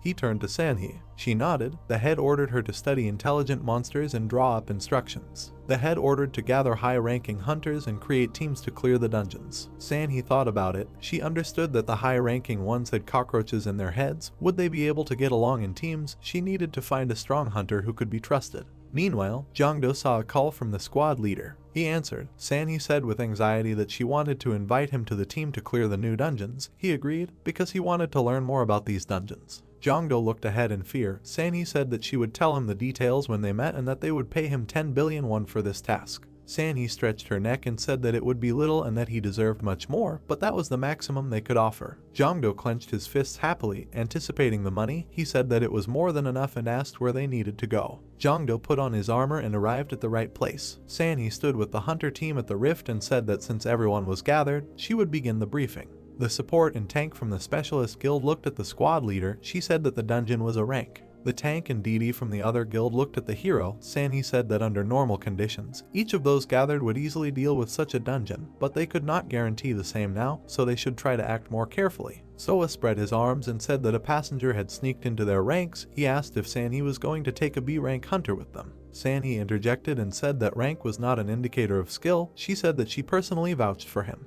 The others looked at Sanhee in surprise. She asked if there were any more questions. Everyone answered at once no. Sanhee took out a tool and ordered them to prepare to enter the dungeon. They found themselves in a stone hall. Jong-do looked ahead in confusion. There were 3 doors in front of them. Tank looked around and said that in such dungeons it was difficult to guess the contents of the quest, but now they definitely needed to go through these doors. Sanhee raised 2 fingers and said that there were 3 passages in front of them, so she suggested dividing into teams of 2 people. Soha raised her hand while Sanhee said that members of the same guild should know each other's fighting style better, so it would be better to split up like this. The guy said that he would like to be on the same team as the captain. A hand was placed on his shoulder. The tank led him to the side. He hoped that he would act much more seriously in battle. Sanhee happily turned to the hero and said that she would team up with him. The team stood in front of each door. Light began to pour in from the other side. Sanhee ordered them to begin exploring the dungeons. Jongdo covered himself from the bright light. They found themselves in a sunny forest. Sanhee looked ahead, said that the hero must be confused. After all, this is the first quest-type dungeon. She said that these dungeons are very different from the rest. She considered them separate worlds. She introduced the monster and said that they use some of these dungeons as warehouses, although in fact they are gates through which monsters invade their world. But they still did not know the reason for this phenomenon. She said that in clearing ranked dungeons, monsters strive to kill hunters at all costs. Jongdo looked at the girl in surprise. She said that the quest-type dungeons were a little different. It seemed that the monsters here were not trying to take over the land, but to prepare hunters to fight others. The hero thought that these dungeons were somewhat similar to the treasure dungeons, whose inhabitants were trying to gift hunters with weapons to resist the invasion. Sanhee raised her finger and said that this is why these dungeons looked unusual. The main thing here was to be prepared for anything and make balanced decisions. A monster appeared in front of them.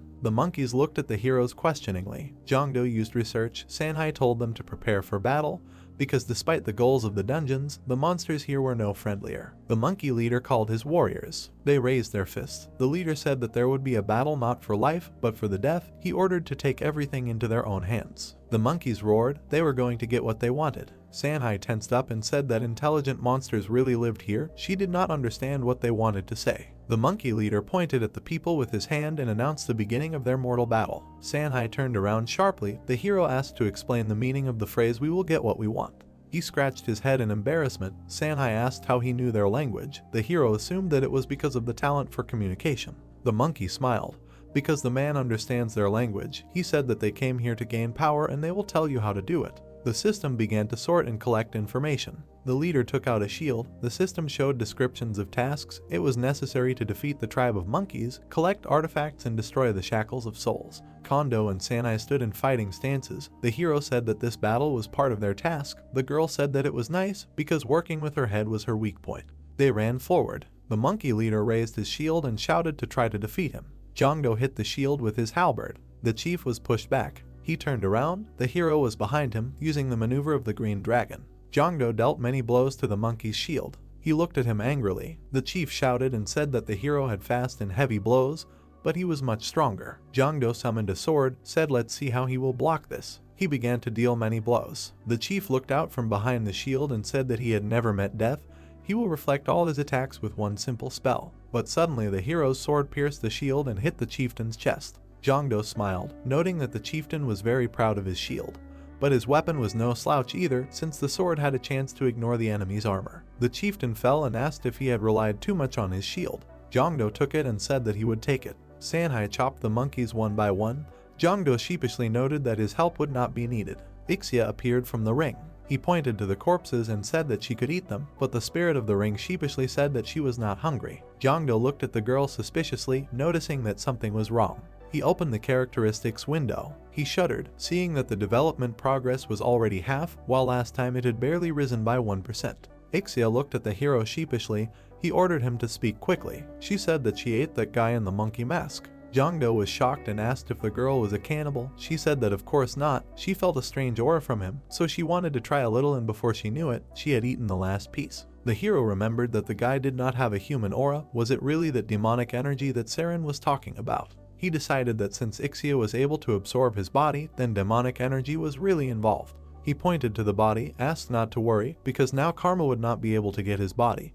He asked why she did not eat these corpses. Ixia asked to forget, because she would eat them right now. She opened her mouth and began to absorb the bodies. A pink stone fell to the ground. Jongdo picked it up. The system reported information about the soul of the sun and the moon. He said that they just need to kill everyone from the tribe, and then the souls will gather themselves. Jongdo smiled contentedly, said that things would go faster this way. He left all the corpses to Ixia. She said that the hero could count on her. Jongdo opened the map. The system said that he was approaching the destination. Jongdo raised his fist and said that they were there. They looked over the cliff at the Konka tribe village. Jongdo laughed sheepishly. Sanhee gave a thumbs up. She was amazed at how quickly the hero found the village. She wouldn't be surprised if he turned out to be a specialist in quest-type dungeons. Jongdo said that they got here quickly because she dealt with all the enemies on their way in no time. He pointed to the obelisk in the middle of the village. Jongdo assumed that it was the soul shackles that needed to be destroyed. Sanhee took a closer look and said that there weren't many monsters below, but there could be traps around the village. She suggested looking around, but Jongdo suggested destroying the obelisk before they went down to the village. He swung his spear and told them to leave it to him. He shouted and swung. The spear flew forward like red lightning. The obelisk shattered and flew back like a boomerang. Jongdo caught it. The system reported that he had destroyed the soul shackles. The pair began to teleport. The system reported that due to the successful completion of the task, they would be moved to the next location. They found themselves in the main hall. Sanhee pointed to 3 balls ahead. The balls showed guild specialists surrounded by monsters. She assumed that having completed their part of the mission, they were able to observe the rest. Jongdo rubbed his chin and used research. He pulled out a card from the lottery and said that he had an acquaintance who could help figure it out. Jaken happily adjusted his glasses and said that it was very interesting. He and the hero began to study the altar. Jaken advised them to direct their energy into the altar and do the same with the crystal balls. Energy began to flow from the altar into the ball. Jaken said that this way he would be able to influence what was happening inside the ball. The spirit thought about it. Jongdo reached into his pocket. While the scientist thought that they had missed something, he suggested that some kind of catalyst was needed for the change. Jongdo placed the soul stone on the altar. The system showed the characteristics of the altar. Jongdo turned to the captain and said that he understood how to use the altar. He poured out the stones and said that the altar was able to influence their allies or enemies depending on the number of stones used. If you put enough of them, you can intervene yourself. Jongdo began to direct the energy. He wanted to try to activate the altar of the team of specialists. The tank suddenly began to receive recovery. He threw the monster away, feeling a surge of strength. Sanhee happily looked at the ball and said that everything worked. More and more monsters began to attack. Sanhee waved her hand, ordered to send her to them, otherwise they will not cope. She lay down on the altar with an axe, asked if it was safe. The hero asked to trust him. The girl teleported. She appeared in the middle of the battle, thereby shocking the fighters. Jongdo nodded. He was going to help the other team. He shuddered. In front of the hunters stood a huge monster with a shield. The tank looked at him angrily. He said that he would do everything in his power to block his attack and create a gap in the defense. He ordered to try to inflict as much damage as possible on him. The monkey struck with the shield. The tank began to block the attack. Sparks flew out from the friction of the shields. The tank screamed now. Sokka appeared behind the monster, struck his legs. He smiled and said that after that he would definitely. The monster looked at him in surprise. Sokka did not inflict a single scratch on him. Sokka made a dash and began to inflict a bunch of cuts on the monkey. The monkey just yawned. Sokka was furious. Jongdo clenched his fist. He applied all the buffs and debuffs, but it was still not enough. If only he could get to them. He looked at the battle. The altar was missing 10 stones. The monkey's shield was glowing with stones. Jongdo raised his head, realizing. He took out the chieftain's shield from his inventory. The sphere began to glow. The flow began. Meanwhile, Soa fell to the ground. The tank furiously shouted at him, asking what he was doing, because he was supposed to hit the enemy right in the heart. Soha stood up again. His sword was glowing. He called himself the rising star of the guild. He shouted and said that some A-rank monster could never defeat an S-rank hunter. The monkey looked at the upstart in bewilderment. She threw the tank aside. She swung her shield. Soha looked at the shadow hanging over him in fear and began to beg for mercy. Jongdo appeared next to him, jumped and ordered him not to stand there. He swung his halberd and used a combination of maneuvers and attacks. The system reported that the hero had successfully combined skills. Jongdo struck, performing a double lunge of a dragon and a tiger. The monkey fell to the ground. Soha looked at the hero in bewilderment and did not understand how he did it, because he was a low rank. The tank extended his hand to the hero and said that it was a great blow. He noted that the hero was not in a guild. Jongdo laughed sheepishly. The man offered to go to them, because with their help he could reveal his potential. Meanwhile, Soha was trembling, and the hero said that he had to refuse, because he was planning to found his own guild. Jongdo smiled, and Soha did not understand why he was acting like he was something special. Although he was a low rank, Soha believed that everyone should only look at him. He gritted his teeth and promised to show what he was capable of. The heroes began to teleport to the hall with altars. Jongdo looked at the black ball. The tank looked at them and asked if these were really the altars. The hero said that the team of specialists did not have any special problems. He poured the crystals on the altar. Jongdo decided to help them. After a while, the others also began to teleport. Soha looked away gloomily. While the man said that the hero at each new meeting manages to prove that he is much stronger than it seems, they should definitely recruit him. Tank sat down. The others began to teleport. Sanhee looked at everyone with satisfaction, said it was good that no one was hurt, asked who had any comments. No one had. Jongdo looked at the captain in surprise, who suddenly asked him what their next step was. Tank and Sanhee looked at him with admiration, as if they were expecting something special from him, but he really does not know what to do next. He tried to explore the altar again. A bright light suddenly began to shine from the central altar. Sanhee grabbed the axe and ordered everyone to prepare for battle. The flash moved to the center of the hall. Jongdo covered his face with his hands. A door to the boss room appeared in front of them. Jongdo looked at another altar while Sanhee suggested setting up camp to attack the boss tomorrow. Jongdo opened the altar's stats. He pointed at it and said that they could use the souls of the moon and sun to change the boss's level. Sanhee smiled and said that everyone present wanted to take a risk to get better rewards, but their main goal was to gather information, so they should avoid unnecessary trouble. Sanhee looked at everyone with satisfaction and said that they would fight the boss tomorrow. Lowering its difficulty, she said that it remained to decide on the guard order. After a while, the hunters rested near the fire. Jongdo looked at the ceiling in shock. He couldn't sleep, apparently not used to spending the night in the dungeons. He got up, surprised that the guys were able to fall asleep. He decided to practice a little with a spear on the side. But turning his head, he noticed that the guard was gone. He looked at the empty sleeping bag. He saw Soha, who was standing by the altar. Jongdo ran to him, demanding that he take his hands off the altar. The guy cheerfully turned around and said that the hero is not the coolest and he can do everything that he can. The doors began to open. The guy said that at first he was a little nervous, but if he lowered the boss's level, he could take him down alone. Soha drew his sword and said that now he would show his true power. But a moment later, the guy was thrown back after being hit. Everyone looked forward in shock. Soha was sticking out of the wall. The boss said that he respected the desire to face a test to gain great power. He stepped forward and said that fools who couldn't tell the difference between recklessness and bravery were unworthy of his strength. Tank screamed, asking how he dared to attack his comrade. He ran at the boss and used a shield strike. The boss hit the man, sending him flying. Sanhee jumped at him, swinging her axe, saying that they would have to defeat the boss now.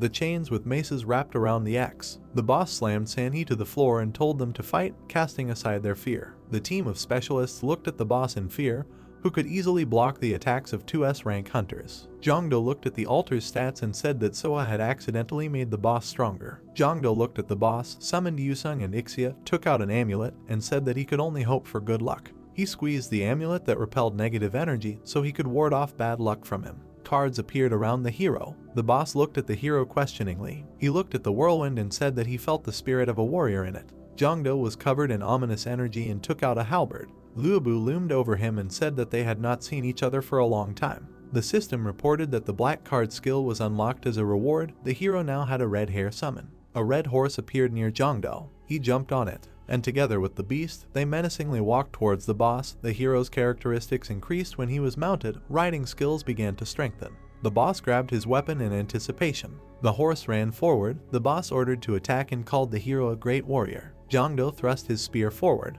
and hit the boss. He was thrown aside. He crashed into the door. The tank looked at the hero in shock and asked, did the hero really have a summon? Sanhee grinned, realizing that 10 billion would not be enough. Having hit the wall, the boss remained on his feet and said contentedly that the protagonist had delivered a great blow, adding that he was really strong. His eyes lit up and he shouted loudly for the guy to show the strength of his spirit and release them. Jongdo did not wait long and rushed to attack on his horse. The notification that appeared said that the weapon master had perfectly reproduced the relic. Below, another system window appeared, stating that the user's mount had increased in stats. The boss immediately reacted to the blow and ducked. At the same second, he swung and shouted that he would first get rid of this annoying horse. His steel flail flew at high speed at the horse, but the horse immediately reacted and pressed the boss's weapon with its foot. After that, he hit him with his head with all his might. The boss, left without a weapon, flew far back from the blow. The horse with burning eyes looked at the enemy, snorting loudly. The boss looked at the animal and, shaking, said that this was not an ordinary steed. The protagonist rushed to attack again and delivered a quick blow with a spear, cutting off the enemy's arm. The boss grabbed his arm, from which blood was spraying in all directions, and shouted that it was not over yet. After these words, his arm grew back. Having finished regenerating, he rushed to attack and jumped high, shouting for the guy to show him his fighting spirit. Jongdo saw the enemy and raised his spear, which was enveloped in magical energy. He used the skill Wall of Cursed Spirits. The magical attack hit the enemy and put a debuff on him, reducing his defense and stamina. Then the protagonist took advantage of the enemy's position and delivered a decisive blow with a spear to the chest. He impaled the boss on the spear and together with the horse, they ran forward. The next second, he pressed the enemy into the wall with all his might at high speed. Incredible, said the boss, coughing up blood. He extended his hand and began to give his power, saying that the boy deserved it. As soon as the transfer was finished, a notification appeared in front of the protagonist, which said that the skill Conka's fighting spirit was acquired, so stamina was increased by 20 points. A bright flash illuminated Kondo, and he raised his hand and asked in surprise if it was really 20 points to stamina. After that, he raised his head and asked the boss if he could find out something. The boss held his wounded chest and answered that the winner is free to take whatever he wants. Behind the protagonist was a red system screen with a warning that he needed to destroy Didardaran. Kondo asked the boss about him. The monster was surprised by what he heard and, without looking away, asked why the brave warrior was looking for him, to which the protagonist replied that he had to kill him. The boss was shaking in pain and saying that this was a truly great task, his dungeon was nothing compared to it, but the protagonist would definitely cope with it. Didardaran is the ruler of the Kusanto archipelago and the patron of the dead. He is an archlich, the king of the undead. After some time, the entire team left the dungeon. Sanhai, with a smile on her face, declared the mission complete and thanked the protagonist for his help. A man with short gray hair held Soha on his back and said that he was very grateful for saving him, and also asked for forgiveness from their guild and from him personally. Kondo smiled and said that there was nothing to worry about, the main thing was that they did without losses. Then he said that he hoped that Soha would soon recover. The guy with a bandaged face was shaking and asking for forgiveness. Sanhee approached Jongdo from the side and asked if she could ask him to come to the association tomorrow, to which the protagonist asked in response, "Is it really to refresh the mana clock?" "That's right," the girl answered, adding that they also needed to review his quest reward. Hearing this, Jongdo was very surprised and asked, "What do you mean?" To which Sanhee replied that this dungeon was assigned in a rank, but she thought that they should pay him as much as for clearing the highest dungeon, an S rank. Standing in front of the guy, she gave him a thumbs up and loudly said that he also deserved to be promoted to a rank. Hearing this, the protagonist covered his mouth with his hands and screamed, asking if he would really be promoted to a rank. Sanhee looked at Jongdo with warm eyes and said that he needed to get a good rest before that, adding that she assured him that they would prepare everything for tomorrow. "Thank you very much," the protagonist screamed. After finishing speaking, she turned to Soha and sternly told him not to forget to write an apology letter after he was discharged from the hospital. The next day, the association building. In it, the protagonist was handed a modified watch and told that he passed the exam, so he was promoted to rank A, adding that they updated his watch to match his new rank. Jongdo took the watch, looked away and thanked them. He looked back where there were a lot of screaming people and said that he hoped that next time such an event would be held in a more private setting. All these people were from different guilds. A man named Jongup raised his hand and furiously shouted that he was from the guild The Duel and asked for a minute. Next to him, a man shouted that his guild was offering him much more favorable conditions. The protagonist looked at them while walking to the VIP room and said that they were much noisier than the ones who came for Soyun. Entering the room, he sat down on the sofa and said in a relaxed manner that he was finally at peace. Ixia immediately appeared next to him and said that it was a great job. Jongdo looked at the fairy who sat on his head and said that he had been running around a lot lately and forgot to check his stats window. After saying this, he opened the status window, which reported that he was at level 35. After looking at all his stats, Jongdo said that with them, he could easily pass for an S rank. In his mind, he suddenly remembered how Luobu disappeared and said that it made him disappointed. Leaving the memories, he folded his hands and with shining eyes, began to beg for the red hair summon as a reward. A few seconds later, the system screen appeared, which reported that the green dragon maneuver skill had been acquired. The protagonist saw this and furiously shouted that he already had this skill. He lowered his head, very upset, and said that the skill now required less mana and dealt more damage, but he was still upset. He opened his inventory and said that he would keep the loot from the dungeon in his possession in case it came in handy. Then he closed his inventory and opened another system window, saying that this was the most pleasant thing. The system window contained a description of the skill Conka's fighting spirit. Reading it, the protagonist said that his mouth was watering when he read about ignoring the experience point penalty, adding that he had never heard of it, and either it was some kind of mechanic unknown to humanity because someone didn't know about it, but preferred to keep the information a secret. Then he raised his hand and happily said that, whatever the case, he would now be able to level up even faster. The next second, he opened another system window that announced a new dungeon, and said that the cherry on the cake was that the event he learned from the golden capsule after Lushan's summoning would happen tomorrow, so it was time to start preparing for tomorrow. At this time, in another place, the man held a magic ball in his hand that was burning brightly, and said that he had decided who would use the last blood jade. Not far away, there were several people standing in front of him, their faces were animal and insect-like, and their eyes were glowing.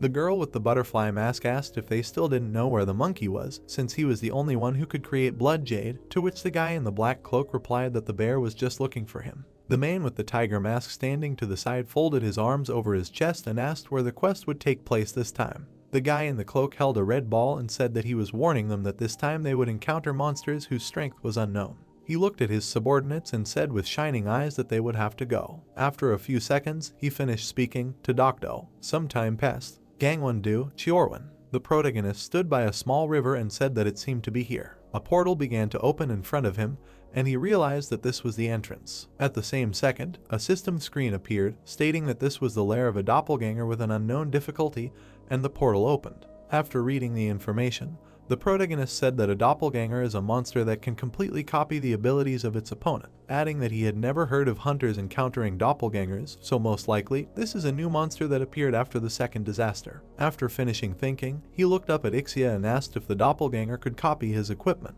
The fairy thought for a moment and replied that in her world they could only copy skills. Great, said the protagonist, adding that in that case it would be a battle between a rank and S-rank hunters. After these thoughts, he went into the portal, saying that it was time. A few seconds later, he found himself standing on a pond. Jongdo immediately looked around and asked in surprise if there was really anyone there. Suddenly, Ixia screamed loudly that it was under the owner. The protagonist heard this, looked down and saw an exact copy of himself with glowing eyes on the other side of the water. The doppelganger realized that he had been discovered and dealt a powerful blow with a spear, which the protagonist deftly dodged. Jongdo did not think long and struck back with a spear. The doppelganger dodged and emerged from the water not far from the enemy, laughing and welcoming him to his lair. He stared at the protagonist and said that he had already looked through the information about him and now they were equal to each other. Jongdo did not speak and rushed to attack. The doppelganger managed to defend himself at the last moment, putting out his spear. The protagonist pressed with his weapon and said that he would finish off his double in the blink of an eye. Hearing this, the doppelganger laughed and allowed him to try. As soon as he finished speaking, he immediately counterattacked, but Jongdo managed to block the attack. From two powerful collisions of magical power, a small explosion was heard, pushing both opponents in different directions. The doppelganger with a crazy smile on his face wanted to use one of the copied skills, but he did not have time because the protagonist appeared in front of him using the maneuver of the green dragon. At the very last moment, the monster managed to raise his spear and defend himself. From such a strong blow, he was thrown back. Staying on his feet and stopping, he furiously clenched his teeth and screamed, "What is this?" At that very second, rage enveloped him, and he screamed even louder, asking why he could not strike. The protagonist did not answer and screamed furiously, using the tiger roar skill. A strong sound wave hit the doppelganger and knocked it off its feet, throwing it far back. Hitting the water, the monster flew backwards. When it stopped and raised its head, it saw the protagonist in front of it, who threw the spear over his shoulder and said that it seemed that the doppelganger did not understand yet. Then he added that the monster could check for itself by researching. Hearing this, the doppelganger used the research skill and screamed that he had guessed it himself. What he saw made him surprised. In the characteristics window, he saw the communication talent and asked about it in surprise. Hearing this, the protagonist grinned and said that he knew it, that he still could not copy his talents. Rage again surged through the doppelganger, causing him to shake with anger, and veins appeared all over his face. He screamed in rage, asking the original how he dared to mock him, since this had never happened before. The protagonist saw this reaction, shrugged, and asked Ixia why he was so angry, since this talent did not even help in battle. The fairy appeared next to him and replied that it was all because of his pride, since she would also be surprised if she met a monster that she could not eat. The doppelganger heard this conversation and furiously screamed for the enemy to shut up. At that very moment, he rushed to attack, using the skill Fierce Tiger Attack. The protagonist saw this and with one swing of his spear knocked the spear out of the monster's hands. The weapon fell not far behind the doppelganger, who stopped in shock. He looked at the enemy and screamed in fear that he hated these items, after which he asked if he could fight without them. The protagonist heard this, pointed his spear at the monster, and asked what his pride was for if this was a life and death battle. Without thinking twice, he added that the monster was too talkative for a monster, so it was time for him to die. After saying this, he put the blade of his spear to the doppelganger's throat, who asked him to stop in horror. As soon as his opponent stopped, he screamed that he was not here by his own will. Hearing this, Jongdo was surprised and asked, "Oh come on, was he really forcibly placed in this dungeon?" The protagonist asked next. The doppelganger raised his hands in fear and screamed that he would tell absolutely everything, as long as he did not kill him. The protagonist immediately realized that this was his chance to find out more about the invasion of monsters on Earth. Thinking about this, he removed the spear from the monster's throat and placed it next to him. Suddenly, a wide, mad smile appeared on the monster's face. Ixia saw this and screamed that the doppelganger was simply lying. Too late, the monster screamed furiously when Yusung appeared behind him. At that very moment, a multitude of cards began to spin around him. The protagonist saw this and realized that things were bad. The doppelganger continued to mockingly shout that they would never bow down to humans. In a bright glow, he got a normal card. Both opponents were speechless. Ixia immediately laughed, and Jongdo looked at the monster with sadness in his eyes and said in his head that he was sorry that he had to copy his luck. A notification appeared in front of the doppelganger, which said that the personality of Emperor Yunxiang was getting a +1. The protagonist did not stand still and pierced the monster with a spear. After defeating the doppelganger, a notification appeared in front of him informing him of a new level. Jongdo saw this and asked in surprise if he really leveled up after one battle. Suddenly, 9 more of the same notifications appeared around him. They all reported that the player had leveled up. The protagonist opened the stats window and saw that he had leveled up 10 levels, which immediately made him realize that the skill he had recently acquired was the best. At that moment, a sphere rolled to his feet. Jongdo picked it up and said with a smile on his face that he had already forgotten about the skill stone. After a while, several Special Forces soldiers were lying unconscious on the bridge. 2 people in special equipment stood in front of the open portal and said that he was always surprised at how accurate his predictions were, because they always knew where the next dungeon would appear. One of them also said that he confirmed the presence of a SS-Rank monster. He was holding an analyzer in his hand. It said that it was impossible to determine the rank. A few seconds later, the guy with the scar on his cheek picked up a red sphere, which began to melt, and said that it was time to begin. The guy threw the sphere into the portal and powerful magical energy began to flow out of it. One of the guys held a scroll in his hand and said that they did not know what kind of monster would come out of the dungeon, so it was better to run away from here right now. Yeah, the second one answered. But before they could run away, a skeleton appeared from the portal and ordered the guys to stop. He stretched out his hand and fired several magical shots at the guys. He looked at them and with eyes burning with rage asked if they really dared to disturb him, because only he decided to rest before invading the human world.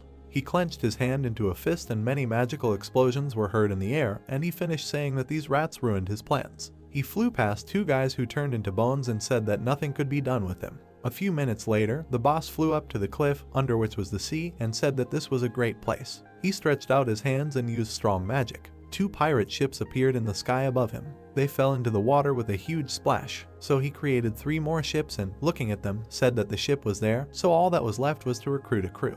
After thinking for a while, the skeleton lowered his hand to the sea and ordered it to rise up, swallowed by the sea depths. There was seething under the water. The next second, skeletons emerged from under it. Seeing them, the boss ordered them to climb aboard, and the undead obeyed him. The boss looked at the gathering crew and said that he had spent too much energy, adding that if he had known what awaited him, he would have asked for the blessing of Jees. 2 skeleton guys came up to him from behind and called him, and the boss continued to say that if you think about it, he was initially weakened, and all because of this contract, because if not for him, he could have fought at full strength. Turning around, he hit the skeleton that had summoned him on the head with all his might. He dangled it over the sea and suddenly saw something in the sky. There was a very bright glow in the distance above him, and the boss immediately realized that someone was watching him. At the same time, the skeleton was being broadcast on a large screen in the Korean Information Bureau, and the employees were shouting in shock that unknown monsters had appeared in Dokdo and their numbers were rapidly increasing, adding that they also could not contact the unit on the island. The minister was gripping the handrails in rage and shouting, asking if the dungeon in Dokdo had really burst. At that very moment, he was called out. One of his subordinates shouted, reporting that they had spotted the Japanese self-defense forces. Several Japanese ships were approaching from the sea. The captain inside was looking through binoculars and saying that these monsters must not be allowed to approach the shores of Japan. Lowering his binoculars, he added that they would help them deal with these creatures, and that it would also allow them to learn more about the new monsters and get their hands on their remains, and besides, this was their chance to reclaim Takeshima. The skeleton boss saw the ships approaching. He screamed furiously with burning eyes that this was his first opponent. Without thinking, the boss screamed loudly and released clouds of fog from his mouth. The fog enveloped the ships, which did not understand where it came from. Suddenly, one of the sailors screamed in fear and pointed his finger forward. He screamed that there was something in front of them, and at that moment, pirate ships sailed out of the fog. The boss laughed and watched as his ships began to fire. Throwing his arms out, he screamed that when faced with the unknown, he could not control his excitement, so he would take everything from the people, food, money, treasures, and even lives. He looked at the sea with one burning eye and shouted that everyone would see the greatness of the ruler of the Kusanto archipelago. After these words, he laughed madly, watching as the Japanese ships began to sink. A few hours later, the protagonist was in the guild and asked Sanhee what happened, because he had 40 missed calls from the bureau, to which the girl excitedly replied that they had an emergency, so they would inform him on the spot. They went into the boss's office, in which there were already several people, and Sanhee said that she brought the hunter Jiango. The protagonist saw Hee-chun, who waved to him and said that they had not seen each other for a long time. On the other side, there was a minister. The protagonist looked at him and thoughtfully said that he had a feeling that he had seen him somewhere. The minister looked at the guy and said that his name was Gasu and he was the Minister of Defense of Korea, adding that rumors of the guy's exploits had reached the highest ranks, and they said that he was very capable. Hearing this, the protagonist was slightly confused and said that it was nice to meet you, while saying to himself that it seemed like something really serious had happened. When he sat down on the chair, the boss said that since everyone was here, they could begin, and turned on the projector. An image of the skeleton pirate ships appeared on the screen. Switching the image closer to the skeleton boss, he reported that unknown monsters had appeared on the Dokdo archipelago. As soon as the protagonist saw the boss, he was horrified and realized who it was. In his head, he immediately screamed that it was the Archlicht Dedardaran. The boss continued to say that the association had come to the conclusion that this monster had appeared as a result of the rupture on Dokdo Island, so they had to destroy it before it reached the Korean peninsula. He then added that they had originally planned to launch an airstrike on Dokdo, but they could not do this without finding out the status of the Japanese troops, so in order to avoid a conflict between the countries, it was decided to resort to the help of hunters. Hee-chun put his fist to his chest and said that he could not ignore such a threat to the earth, so the leader could count on him.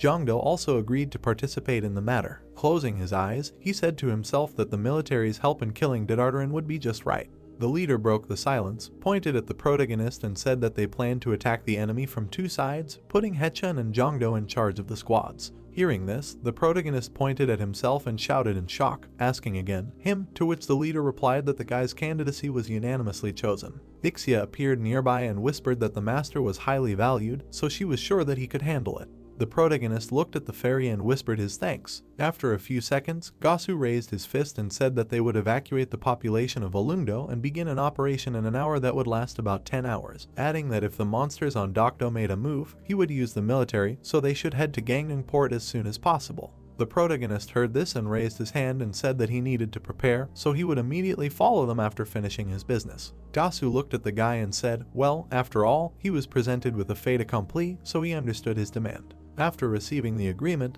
Jongdo turned to Hee-chun and asked if there were any forges nearby. Forges? The guy asked in surprise, tilting his head. After a while, the door opened and the protagonist, warming up, said that he didn't have much time. In front of him was the forge that Jongdo said he never thought there was such a room in the basement of Hee-chun's house. Yakin appeared next to the guy and asked if this was a workshop, to which the protagonist replied that it was something like that, adding that he was going to forge swords, so he would need his help. He placed several photos of the sword he needed on the table and said loudly that it was time to get started. Yakin looked at the photo and, with shining eyes, asked if this was really it. In the photo were the two swords that Yakin asked about, the twin blades of the great commander of the Joseon dynasty, General Yi-sun-sin. Twin dragon blades. The protagonist looked at the photo and with a smile on his face said that as soon as he learned that they would fight at sea, it immediately dawned on him, because who first comes to mind when talking about naval battles? Then he loudly said that he would create Sun-sin's twin blades to call him into battle. Victory would certainly be his. The protagonist put on gloves, threw the legendary steel flail into the ladle and began to smelt.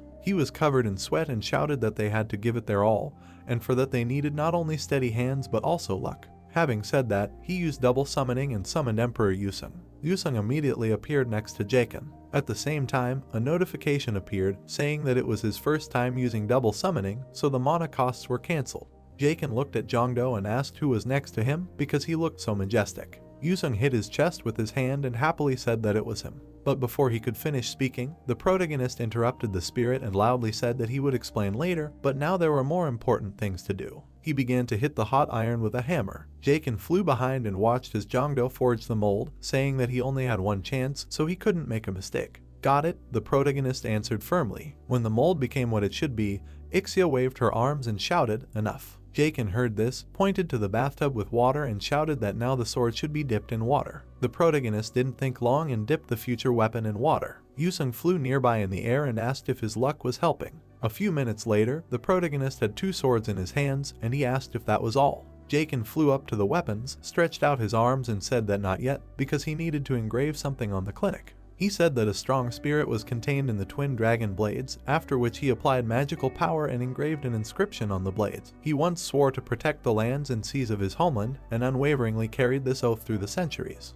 These were the words of Sun-sin himself. As soon as Jaken finished, Both blades began to emit a very bright light, and a notification appeared stating that Jongdo had successfully forged the legendary artifact. Another one appeared below, stating that the protagonist was the first person to create a legendary item, so he would be given a reward. Ixia, Yusen, and Jaken hugged and shouted joyfully that they had succeeded. At this time, a fighter jet was flying across the sky at high speed. He was asked over the radio if he had managed to detect a target, to which the pilot replied that the fog was too thick, so he needed to lower his altitude. A cry immediately came over the radio, ordering them to abandon this idea because they could not descend until they had detected a target. But suddenly, the pilot saw something. In the fog, he saw a skeleton standing on the bow of the ship and looking into the distance. Suddenly, he sharply raised his head, stretched out his hand, and asked if they really thought he could not reach them in the air. All the planes were immediately enveloped in a strong magical energy, while the boss was saying that no one was allowed to fly through the skies while the king was alive.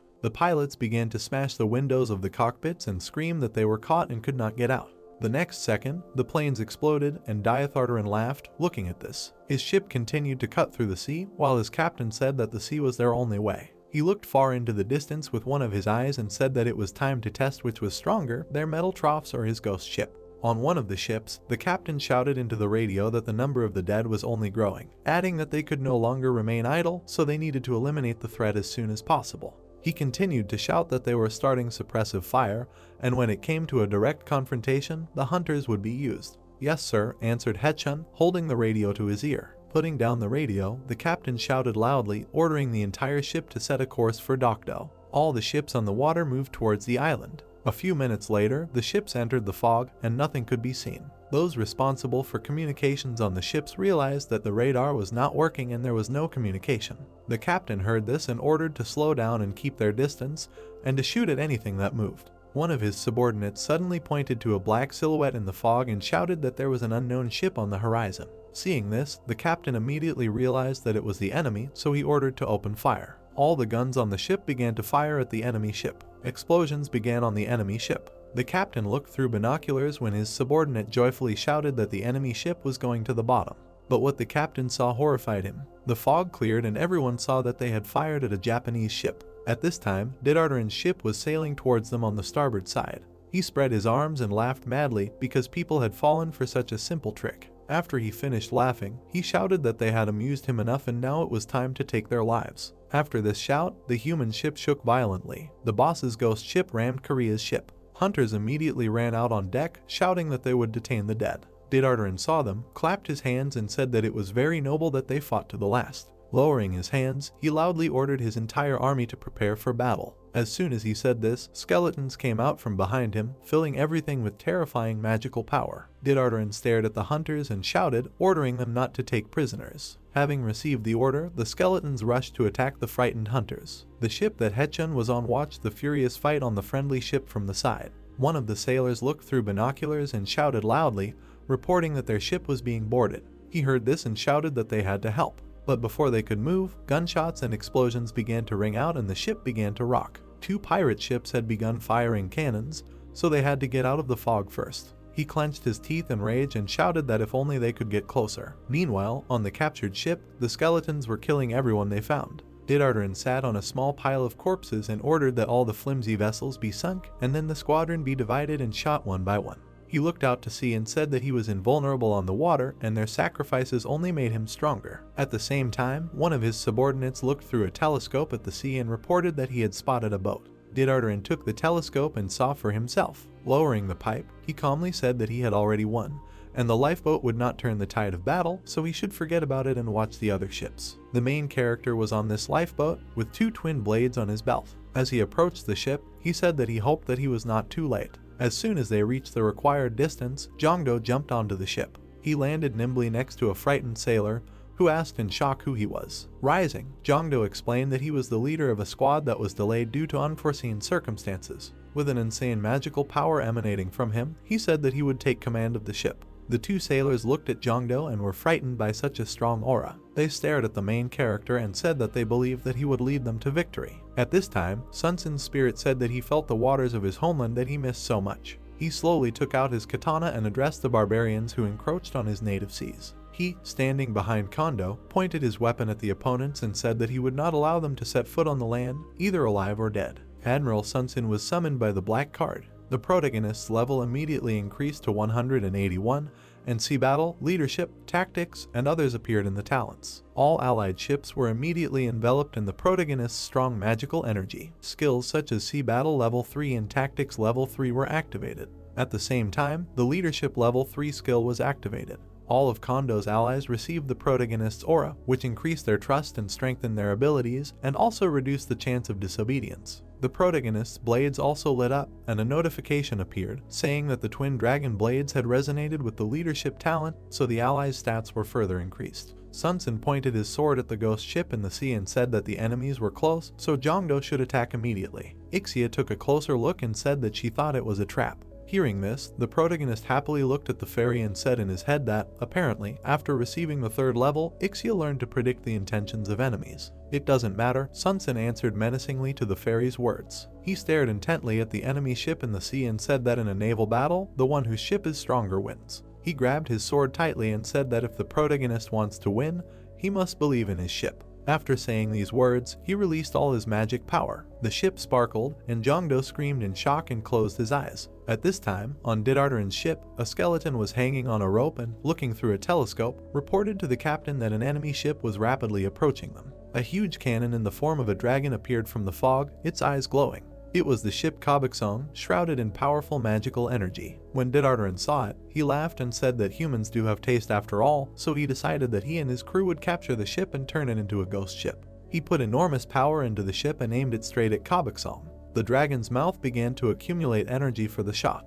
As soon as Didardaran saw this, he realized that things were bad. There was a powerful explosion that accurately hit the ghost ship. The ship caught fire and the fiery skeletons began to jump off the ship. The next second, Kabuksong rammed the enemy ship at high speed, breaking it. Didardaran managed to take off. The protagonist picked up the radio and said that this was the 2nd squad, adding that they sank the enemy ship, so he asked to report the location of the rest of the enemies. Thanks to the level 3 communication skill, he ignores communication restrictions. The captain of the 3rd squad picked up the radio and shouted that they did not see anyone. Hee-chun also picked up the radio and transmitted that the 4th squad attacked, but the enemy disappeared into the fog, so they lost sight of him. The captain of the 5th squad looked at the ghost ship and reported that he saw the enemy. Jongdo heard this and ordered to report the coordinates. The captain looked at the radar, which was not working, and reported this to the protagonist. Sunsen was behind the guy and said that he needed to calm his mind and concentrate on the energy of his allies. The protagonist heard this, nodded and said that he understood everything.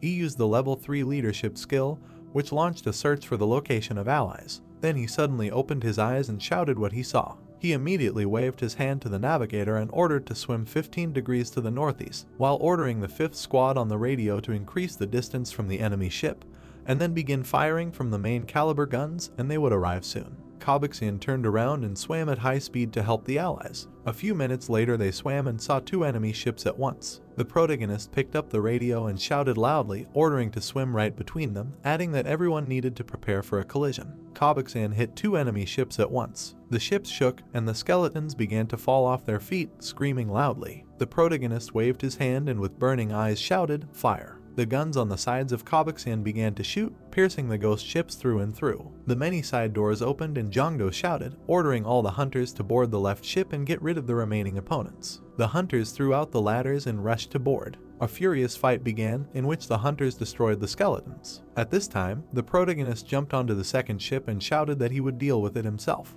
Having landed deftly, he raised his sword, preparing for the fight. He asked the sky to hear his oath of his blade, from the swing of which rivers and mountains tremble. As he said this, his sword shone brighter and brighter and its energy became stronger. In the end, he asked to strike, sprinkling his land with the blood of enemies. After finishing speaking, he swung his sword and cut through the mast and most of the skeletons on the deck. The mast began to fall, to which the skeletons watched silently. It fell with a roar and everyone felt a strong magical energy. An enraged Didardaran appeared in the air. He emitted a terrifying magical force in all directions and shouted that he was the ruler of the seas and everything in the water belonged to him, adding that they were not his equal. Throwing his arms out in different directions, he shouted that now everyone would see his true power. A huge portal appeared in the sky, from which a giant ship began to fall, the bow of which was in the shape of a monster. A few seconds later, the ship, several times larger than the others, completely crawled out of the portal. It fell into the water with splashes. There was no use in running, Didardaran shouted furiously, chasing the little Kabuksong on his huge ship. He stood on the bow of the ship and continued to shout that they would not be able to hide, because he would pursue them until they gave up their ghost, and even if he had to swim to the ends of the earth. His ship was rapidly closing the gap, and the captain was shouting that he would take this vessel into his hands and turn it into a ghost ship. A few minutes later, he happily shouted that the guys were caught. But suddenly his ship slowed down on small rocks, and Kabaksung sailed on. Didardaran did not understand what happened, so he looked down. He saw that his ship was stuck in the rocks. He raised his head, looked around, and was very surprised. During the chase, they managed to swim between the mountains. Realizing this, Didardaran fixed his gaze on Kabaksung and furiously shouted that this could not be, asking later if they really lured him here by swimming through the fog, through which they could not see. At this time, the main character looked at the map from his skill and said that he did not need to look outside to know where to sail. The rocks began to break under the ship, and Didardaran shouted that they were just rocks, so his ship would break them in no time, and then his opponent would be his. At the same time, Jongdo looked ahead with a smile on his face and said that there were many reefs in this sea where he could take the lick, but there was a special reason why he chose this place. After these words, Didardaran's ship got stuck. The boss looked at the floating Kabaksung in rage and said in his head that because of these mountains, the current in this strait was especially strong, so it turned out that the guy had planned this from the very beginning. Suddenly, his eye lit up brightly due to the use of a large amount of magical power. His ship was enveloped in terrifying magical energy, which pushed him forward, while the skeleton furiously screamed that he would kill the protagonist even if he had to use all his power. Ixia saw this and screamed in fear that the enemy would soon escape the trap, to which Jongdo easily replied that he had taken this into account. He stood on the bow of the ship and took out both twin blades, using the technique of changing the current. A notification appeared, stating that this skill was used at full power. The next second, the water current changed and began to rock the skeleton ship from side to side. Didardaran spread his arms and screamed furiously, asking if this was also Jongdo's doing, adding that he would finish him off. At this time, Sunsen appeared next to the protagonist and said that his time had come to an end, to which Jongdo replied that it was an honor to fight shoulder to shoulder with him. Sunsen's heir, with a smile on his face, wished him luck. As soon as the admiral disappeared, Ixia fearfully asked what they should do, because they could have delivered the final blow while the skill was in effect, but the summoning time had come to an end. Yeah, the protagonist replied, putting the twin blades back into their sheaths, adding that he couldn't handle such a monster alone. After saying that, he spread his arms and summoned a pink ball of cards, asking if another hero could lend him a helping hand. The ball immediately opened its mouth and said that it had spotted a black card summon ticket that asked if Jongdo wanted to use it. The protagonist didn't think long and pressed yes. Ixia saw it and happily asked what it was, to which Jongdo replied that it was a reward for the world's first legendary artifact created by a man.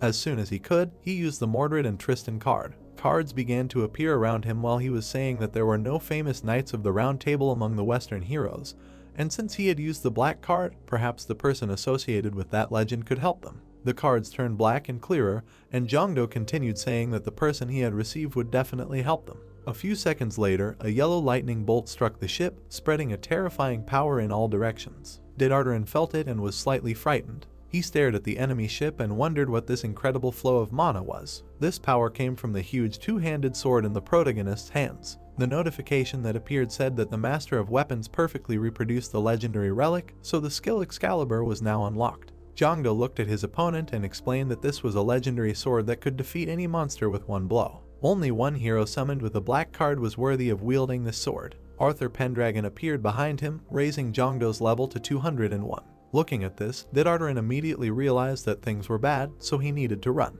But his ship did not move, so the skeleton screamed in horror and begged to swim or move even a little. He grabbed his head with his hands and asked himself if he should abandon the ship, after which he immediately answered this, because the ship is his pride, and the Lord of the Seas cannot abandon his ship. Realizing that he cannot abandon his ship, Diathardaran stretched his hands forward and used all his strength. Several magic circles appeared in front of the bow of his ship, and the skeleton furiously screamed for the guy to attack and try to kill him if he can.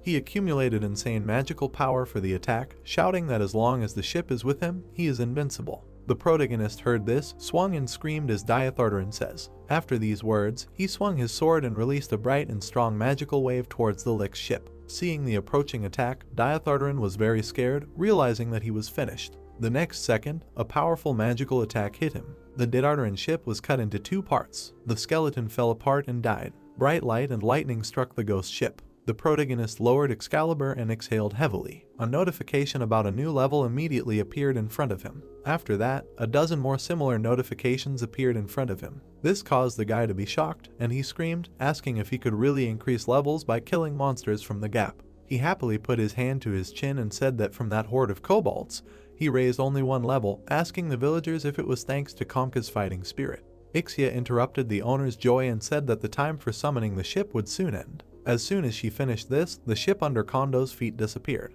The guy fell into the water. Emerging, he grabbed the board and shouted, asking if the fairy could have warned him earlier. The people on the ship next to him joyfully shouted that they had won and survived. Hearing this, Jongdo said sadly that his allies were so happy with their victory that they did not even notice him falling into the water. Climbing onto the board, he saw Didardaran's hat flying through the sky. The protagonist picked it up and asked if it was Alik's hat.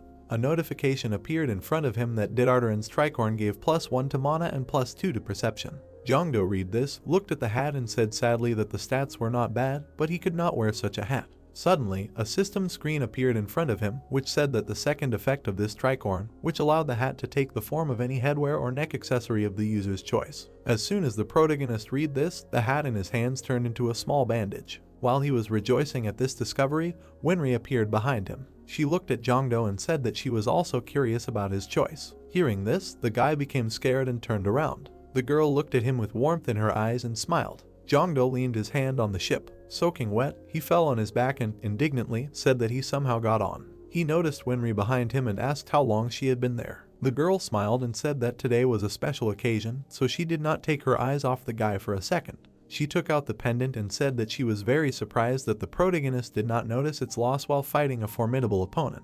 The girl said that the fight was extremely difficult, but Jongdo showed himself well, after which the guy embarrassedly scratched his nose and thanked her. The protagonist assumed the lotus position and asked that since the talent level of the game had risen to level 3, he should return the pendant to Winry, to which the girl laughed and said no. She held the pendant forward and said that the guy would need it in the future, so she insisted that he keep it with him. Winry showed the black card and asked if Jongdo had received a reward for summoning the black card, to which the protagonist replied that he had. She explained that the reward for summoning the black card was no different from the reward for the diamond card, but on the occasion of Jongdo completing an extremely important task, she would give him a special reward. A wheel of fortune appeared in front of them and the girl asked to look at it.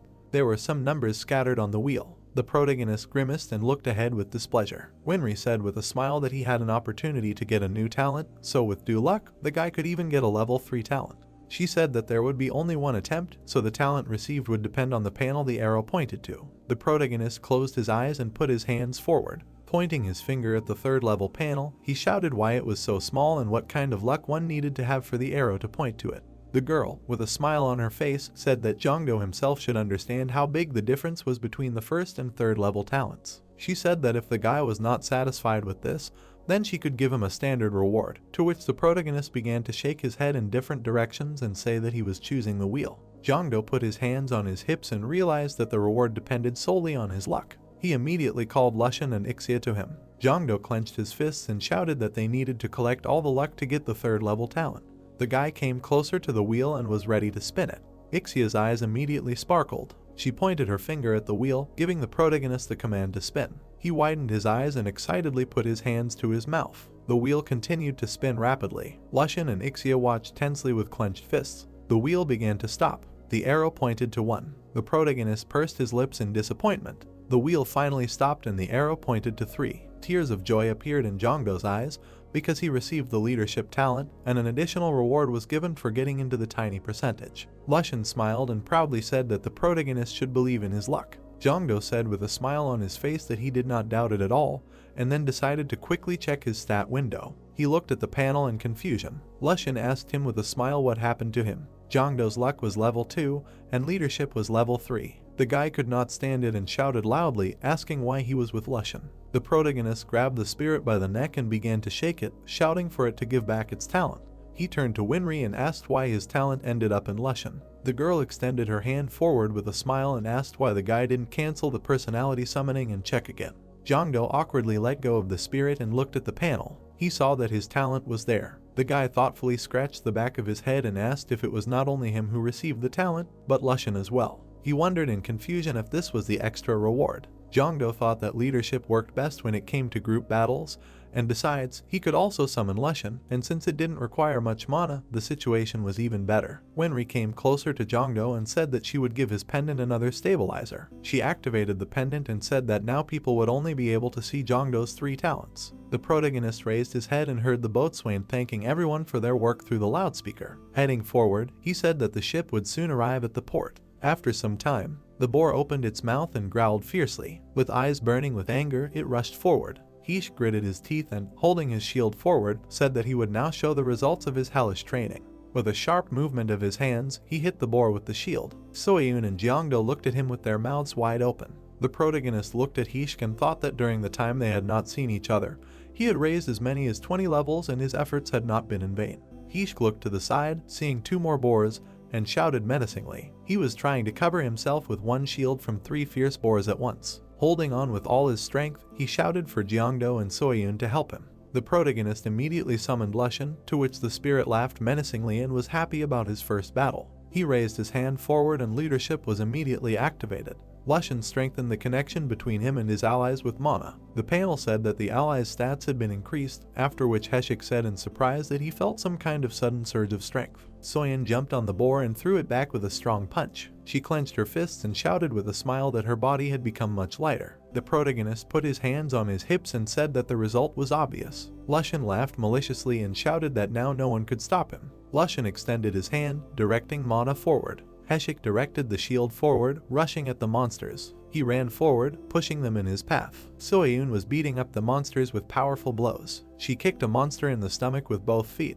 Jeongdo folded his arms across his chest and happily said that Soyun was not called a saint for nothing, because the undead literally died from 1 blow, so they would clear the dungeon much faster today. He took up his weapon and said that it was possible that this was the synergy effect of the new talent and the twin dragon blades. The guy activated his gaze and decided to check just in case whether the guys had increased their level. Immediately, he opened his eyes wide in surprise. The protagonist looked at Soyun and was very surprised to see that she was already level 27. With wide eyes, he turned his gaze to Hishk. The guy exclaimed in bewilderment when he saw that he was level 45, and asked if the guy had really raised 7 whole levels in just 1 day. He began to nervously open the panel, saying that this could not be. The panel said that penalties for receiving experience points would be ignored. The protagonist immediately put his hand to his chin. Hishk looked at him and asked if everything was okay. Jeongdo put his hands on his hips and asked if the guys had checked their stats recently, to which Hishk replied that he couldn't tell right away and then asked what was wrong with them.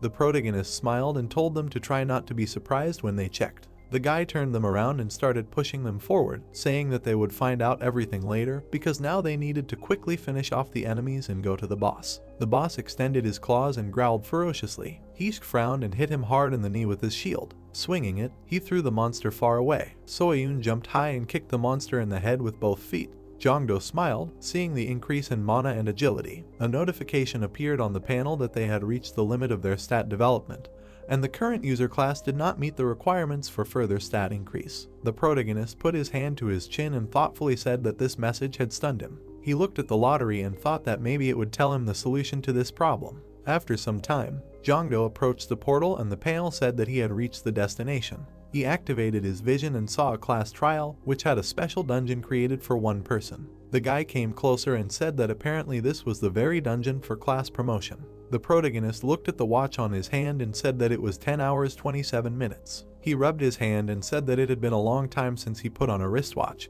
but he did not know how long he would have to spend in the dungeon, so it would be better to leave the digital watch at home. He looked ahead and said that his heart was about to jump out of his chest. Taking a running start, he jumped into the portal. He flew out of it, falling from the sky to the ground. Jeongdo frowned, not understanding what was happening. He looked up and screamed, asking what to make of this. With a shrill scream, he fell down. The guy crashed into a cloud. Lying on his back, he tried to catch his breath. The protagonist suddenly turned his head and saw a bird in front of him, after which he sharply pointed his gun at it. He was squatting and bewilderedly asking who he was. The bird put its wing to its chest and said that pointing a gun at a suspicious creature in an unknown place was the right decision. But the guy had nothing to fear, so let him lower the gun and the bird will tell Jeongdo everything he needed to know. Ixia whispered in the protagonist's ear that the bird was clearly not lying. The bird extended its hand forward and said that its name was Grandel and that it was instructed to give the guy instructions before he began the test. Jongdo looked around and asked what this place was. Randall replied that they were above the sky and were currently flying towards the sacred Delapar Ridge where the trial would take place. He explained that only those who had reached their limits and met certain requirements could participate in the trial, and that they were all being gathered at the sacred ridge to see who was worthy of a promotion.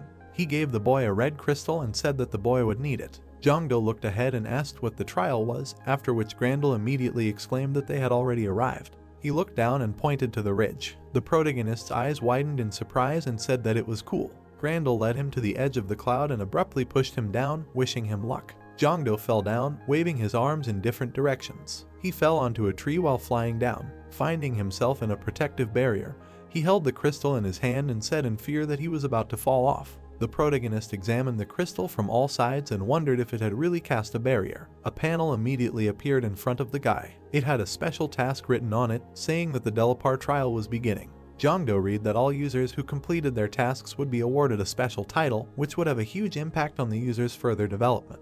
Looking around, the guy saw his opponents and said with a smile that it would be a royal battle. The game immediately began and Jongdo was enveloped in fiery flames, activating the game's talent. The panel said that all stats had been tripled. The protagonist looked ahead and said that it was getting more interesting. The protagonist held a weapon in his hand and looked around. He took a crystal in his hand, which had a projection of a mountain. Looking ahead, he saw the mountain he needed and said that thanks to the dungeon map, he could see his location, but since the others did not have such abilities, they would most likely go to the nearest hill. He grabbed the weapon and said that he would just wait at the foot of the mountain. With tears in his eyes, he said that if his stats were not limited by the system and tripled as expected, he would not even have to cheat. Ixia flew up to the guy and called out to him. She pointed behind him and said that someone was approaching him. Jongdo looked into the bushes and said that he did not feel anyone, to which Ixia shouted for him to trust her intuition. A wolf appeared in the bushes. Jongdo grinned and said that he was worried, although it was an ordinary wolf. He turned away and Ixia immediately screamed loudly, pointing at the beast running towards them.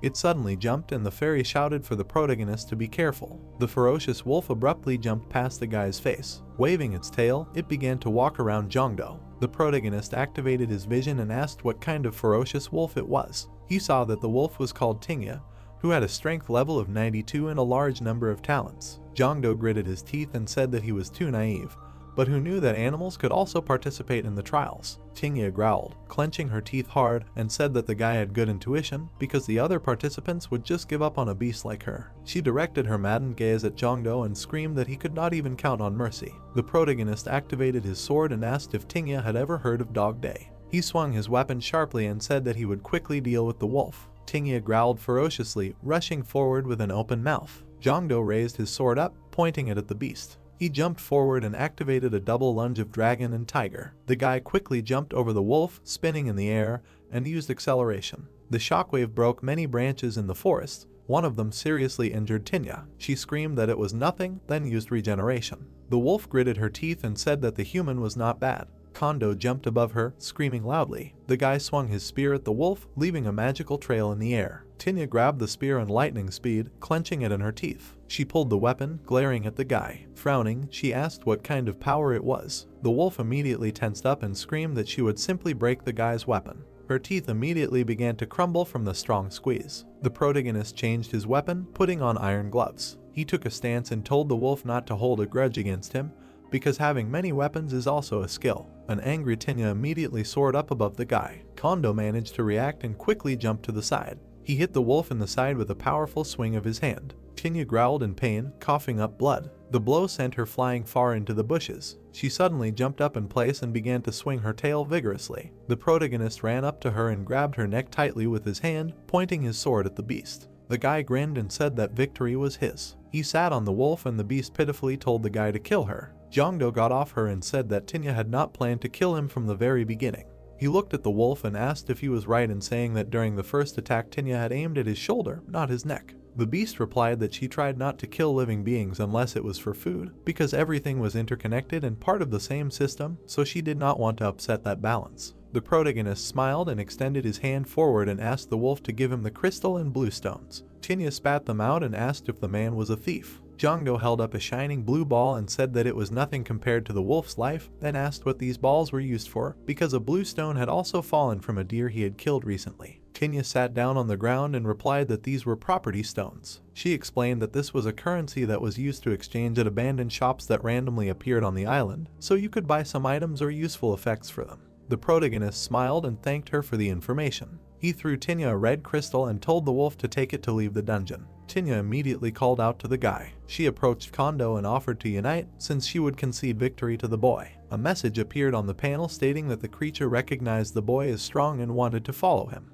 Ixia happily exclaimed that the wolf was unlikely to be lying. The protagonist raised his finger up, agreeing to the proposal on the panel. The boy and Tinya wrapped themselves in chains, reading that the hierarchy was established, and Tinya tied herself with the bonds of subordination to the hunter Kondo. The wolf smiled and said that until the end of the test she would do everything the man ordered her to do. Kondo grinned and raised his index finger up, after which he said that he had the first order. The boy looked forward from under his brows. With burning eyes, he shouted for the wolf to lie down on her back so that the boy could stroke her fluffy belly. The protagonist began to sniff Tinya, enjoying her scent. He continued to stroke the wolf while his opponent appeared behind the tree. The ridge of the island began to collapse. Jongdo looked up and asked if it was an earthquake. Tinya was chewing on an enemy behind a tree and said that over time, some parts of the island were starting to break off. The protagonist picked up a weapon and said that they could only go to the center. He pointed to a man in armor climbing up and said that he was just like that poor guy. The wolf gritted her teeth and asked if they would attack him, to which Jongdo scratched her head and said that if they went now, they would give away their location. An arrow suddenly appeared from nowhere. It abruptly crashed into the man's armor. He began to look around, asking where the arrow came from. The protagonist looked to another part of the forest and said that there was someone there. He smirked and asked why they would attack a knight when they could go after an archer who took the bait. The guy pointed ahead and he and Tinya quickly ran. They ran up to a large tree in the middle of the forest. At the top stood an elf, aiming her bow at the knight and saying that his armor was stronger than she thought. She released the arrow and said that his armor was just delaying the inevitable. Tinya immediately flew up above the girl. She sharply hit the branch with her paw, causing it to fall. The elf pulled the arrow back, shouting that Tinya was an impudent dog. From the other side appeared Kondo, swinging his weapon at her. He immediately hit the branch, hitting the girl with a shockwave. Sitting on the ground, she tried to shake off the dust. The protagonist pointed his weapon at her and said that if she valued her life, then let her give everything she had. The girl put her hand to her face and asked the guy to have mercy, saying that if he called her, she would leave. With a wild look, he shouted that there were no ifs, so he should empty his pockets or go to the wolf's food. The elf stood up from the ground and hissed in displeasure. Holding the crystal in her hand, she called the guy a goat and evaporated. Jongdo trembled with anger and said that now there was no mercy for the elves. Suddenly, bombs with spikes appeared in the air. They flew towards the knight and immediately exploded next to him. A bright fiery lightning immediately appeared in front of him. It sharply pierced the knight's stomach. Standing on the mountain, he rushed from side to side. Tinya turned to him and said that she even felt sorry for the knight. The main character grabbed his weapon and said that they should take out all the shooters while they were busy with the knight.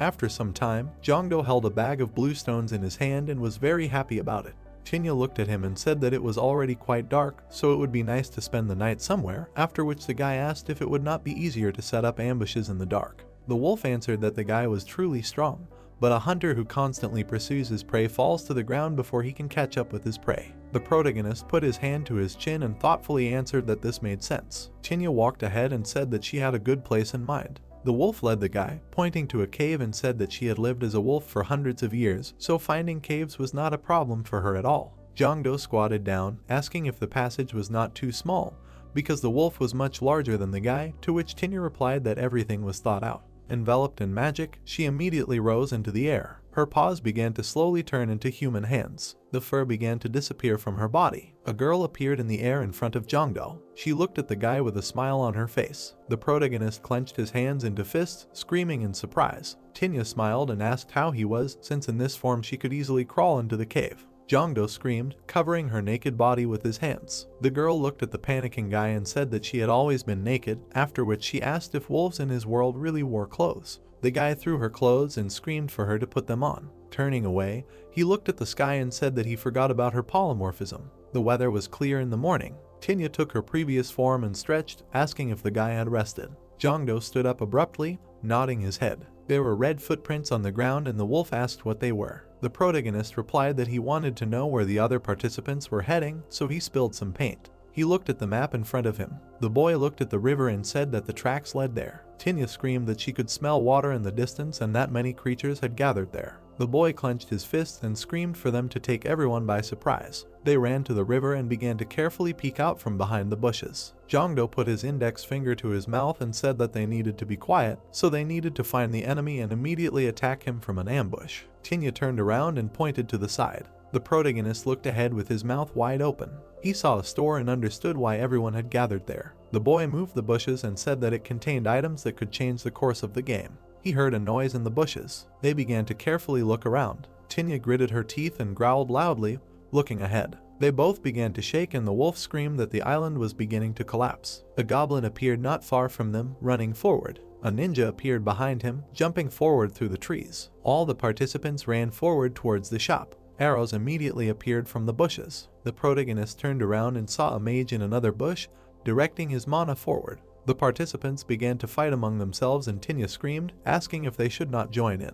Jongdo looked at her and screamed for her to forget about the shop since it was too dangerous, to which Tinya asked if he was sure since it meant that one of the participants would get a powerful weapon. The guy pointed at the shooter and said that they should deal with them first since he was not going to give in to them without a fight. Jongdo smirked and asked the wolf to trust him since he had a plan. Tinya rushed forward with all her might. She dodged the crystal strikes of the mage. The mage frowned and asked why this dog was so fast. Jongdo quickly ran up to him and hit him in the stomach with his weapon. Arrows immediately appeared in the air. The protagonist leaned on his spear and quickly began to dodge. He saw an archer not far from him and said that there was no end in sight. The archer armed herself and shouted that the guy would not be able to dodge arrows forever. Jongdo swung his spear, reflecting the arrows. The girl screamed in displeasure when she saw how he was defending himself. Tinya immediately appeared in front of the archer's face. The girl pointed her bow at the wolf. The protagonist swung and threw his spear forward. With its help, he pushed the girl towards the tree. Jongdo looked at the twitching girl and said that she was the last one, after which Tinya asked what next. She asked if the guy would really wait and soon attack the winner. The protagonist said that it was too risky because he was more than sure that they were not the only ones sitting in ambush, after which the wolf asked what the plan was then.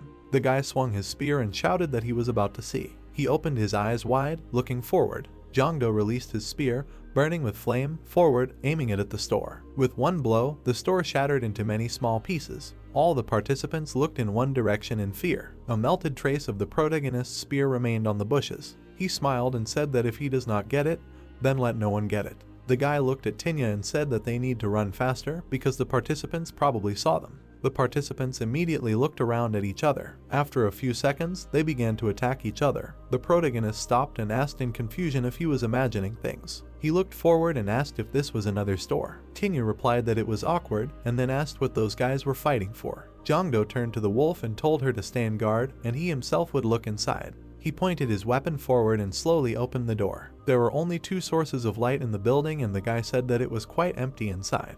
He put the bag on the table and asked if he really just needed to throw rocks here. A panel with a list of goods immediately appeared in front of him. The protagonist began to flip through it and said that they needed to find something useful. He stopped and opened his eyes wide in surprise. He saw a product that accelerated the process of destruction of the island and laughed maliciously. Tinya was standing guard in front of the store at that time. She heard a rustle from the side. She heard an earthquake and asked why this was so, because before there were equal intervals of time between them. Jongdo came out of the store and Tinya screamed that something was wrong. The guy pointed at himself and said that it was his doing. He rushed forward and said that they were heading towards the river. The protagonist explained that now they were approximately near the center of the island, so there was no risk even in the conditions of accelerated destruction of the island. He looked at Tinya and said that this way they had a chance to take an excellent position to eliminate the rest of the participants running to the safe zone. He smirked and said that if they took the space by the river, they could easily get rid of the remaining enemies. Suddenly, a fireworks display appeared in the sky. It was simulating the number 8, which meant the number of remaining participants. Jongdo ran forward as fast as he could, saying that things were moving too fast because he had seen at least 7 people by the river. He shouted as if something was wrong, so he needed to hurry. When he ran to the place, he saw the corpses of the elves. The guy hid behind the wolf and armed himself with a spear. The troll licked his lips maliciously. Jongdo activated his sight and learned that the troll lord was called Jinshu, who was level 99. The protagonist gritted his teeth and thought that the troll was much stronger than him and had a very dangerous aura. Jinshu spread his arms, asking if another person had come. He put the weapon on his shoulder and said that it was boring, but it couldn't be helped. The troll looked at the guy with a mad look and asked what he tasted like. The protagonist immediately rushed forward while Tinya asked him to stop. Jongdo jumped up, using the dragon and tiger double strike. He gritted his teeth and thought that he had no other choice because he had to win. Jinshu clenched his teeth hard in anger. The panel said that Delarf's special armor skill was activated. Jongdo rushed forward when he suddenly read that the dragon and tiger double strike was blocked, which surprised him. The message said that 1 to 5 skills would be blocked. Jinshu swung at the guy, screaming for him to die. With red eyes, he abruptly lowered his weapon. The protagonist looked up with fear in his eyes. He immediately thought about what kind of bad luck this was. Tinya frowned and started calling out to Jongdo. She immediately rushed towards him. She jumped right in front of the guy. Jinshu's strong blow hit the wolf's side. From the blow, she flew far to the side. An angry Kondo pointed his spear at the troll, calling him a bastard. The guy began to aim beams at his body. The troll smirked and asked if this was all the protagonist could do. He looked at the serious guy and said that he was very pathetic. Jinshu sharply raised his leg, hitting the guy on the chin. Kondo stuck his spear into the ground, trying to stop. The troll quickly lowered the weapon down, trying to hit the guy, breaking the ground into several pieces. He began to spin the weapon in different directions. The protagonist raised the spear up, pointing it towards the monster. Jinshu suddenly grabbed the guy's weapon with one hand. The protagonist opened his eyes wide in surprise, feeling that he was starting to rise. The troll with wild eyes raised his hand with the guy high. With a big swing, he brought his hand down, throwing Jongdo away. He was walking towards the guy lying on the ground so that he would fight to the death. Jongdo took out a red crystal from his pocket and raised it in front of him. Jinshu asked if the protagonist was giving up after everything he had been through, and how he was not ashamed to look into the eyes of his comrades after such a defeat.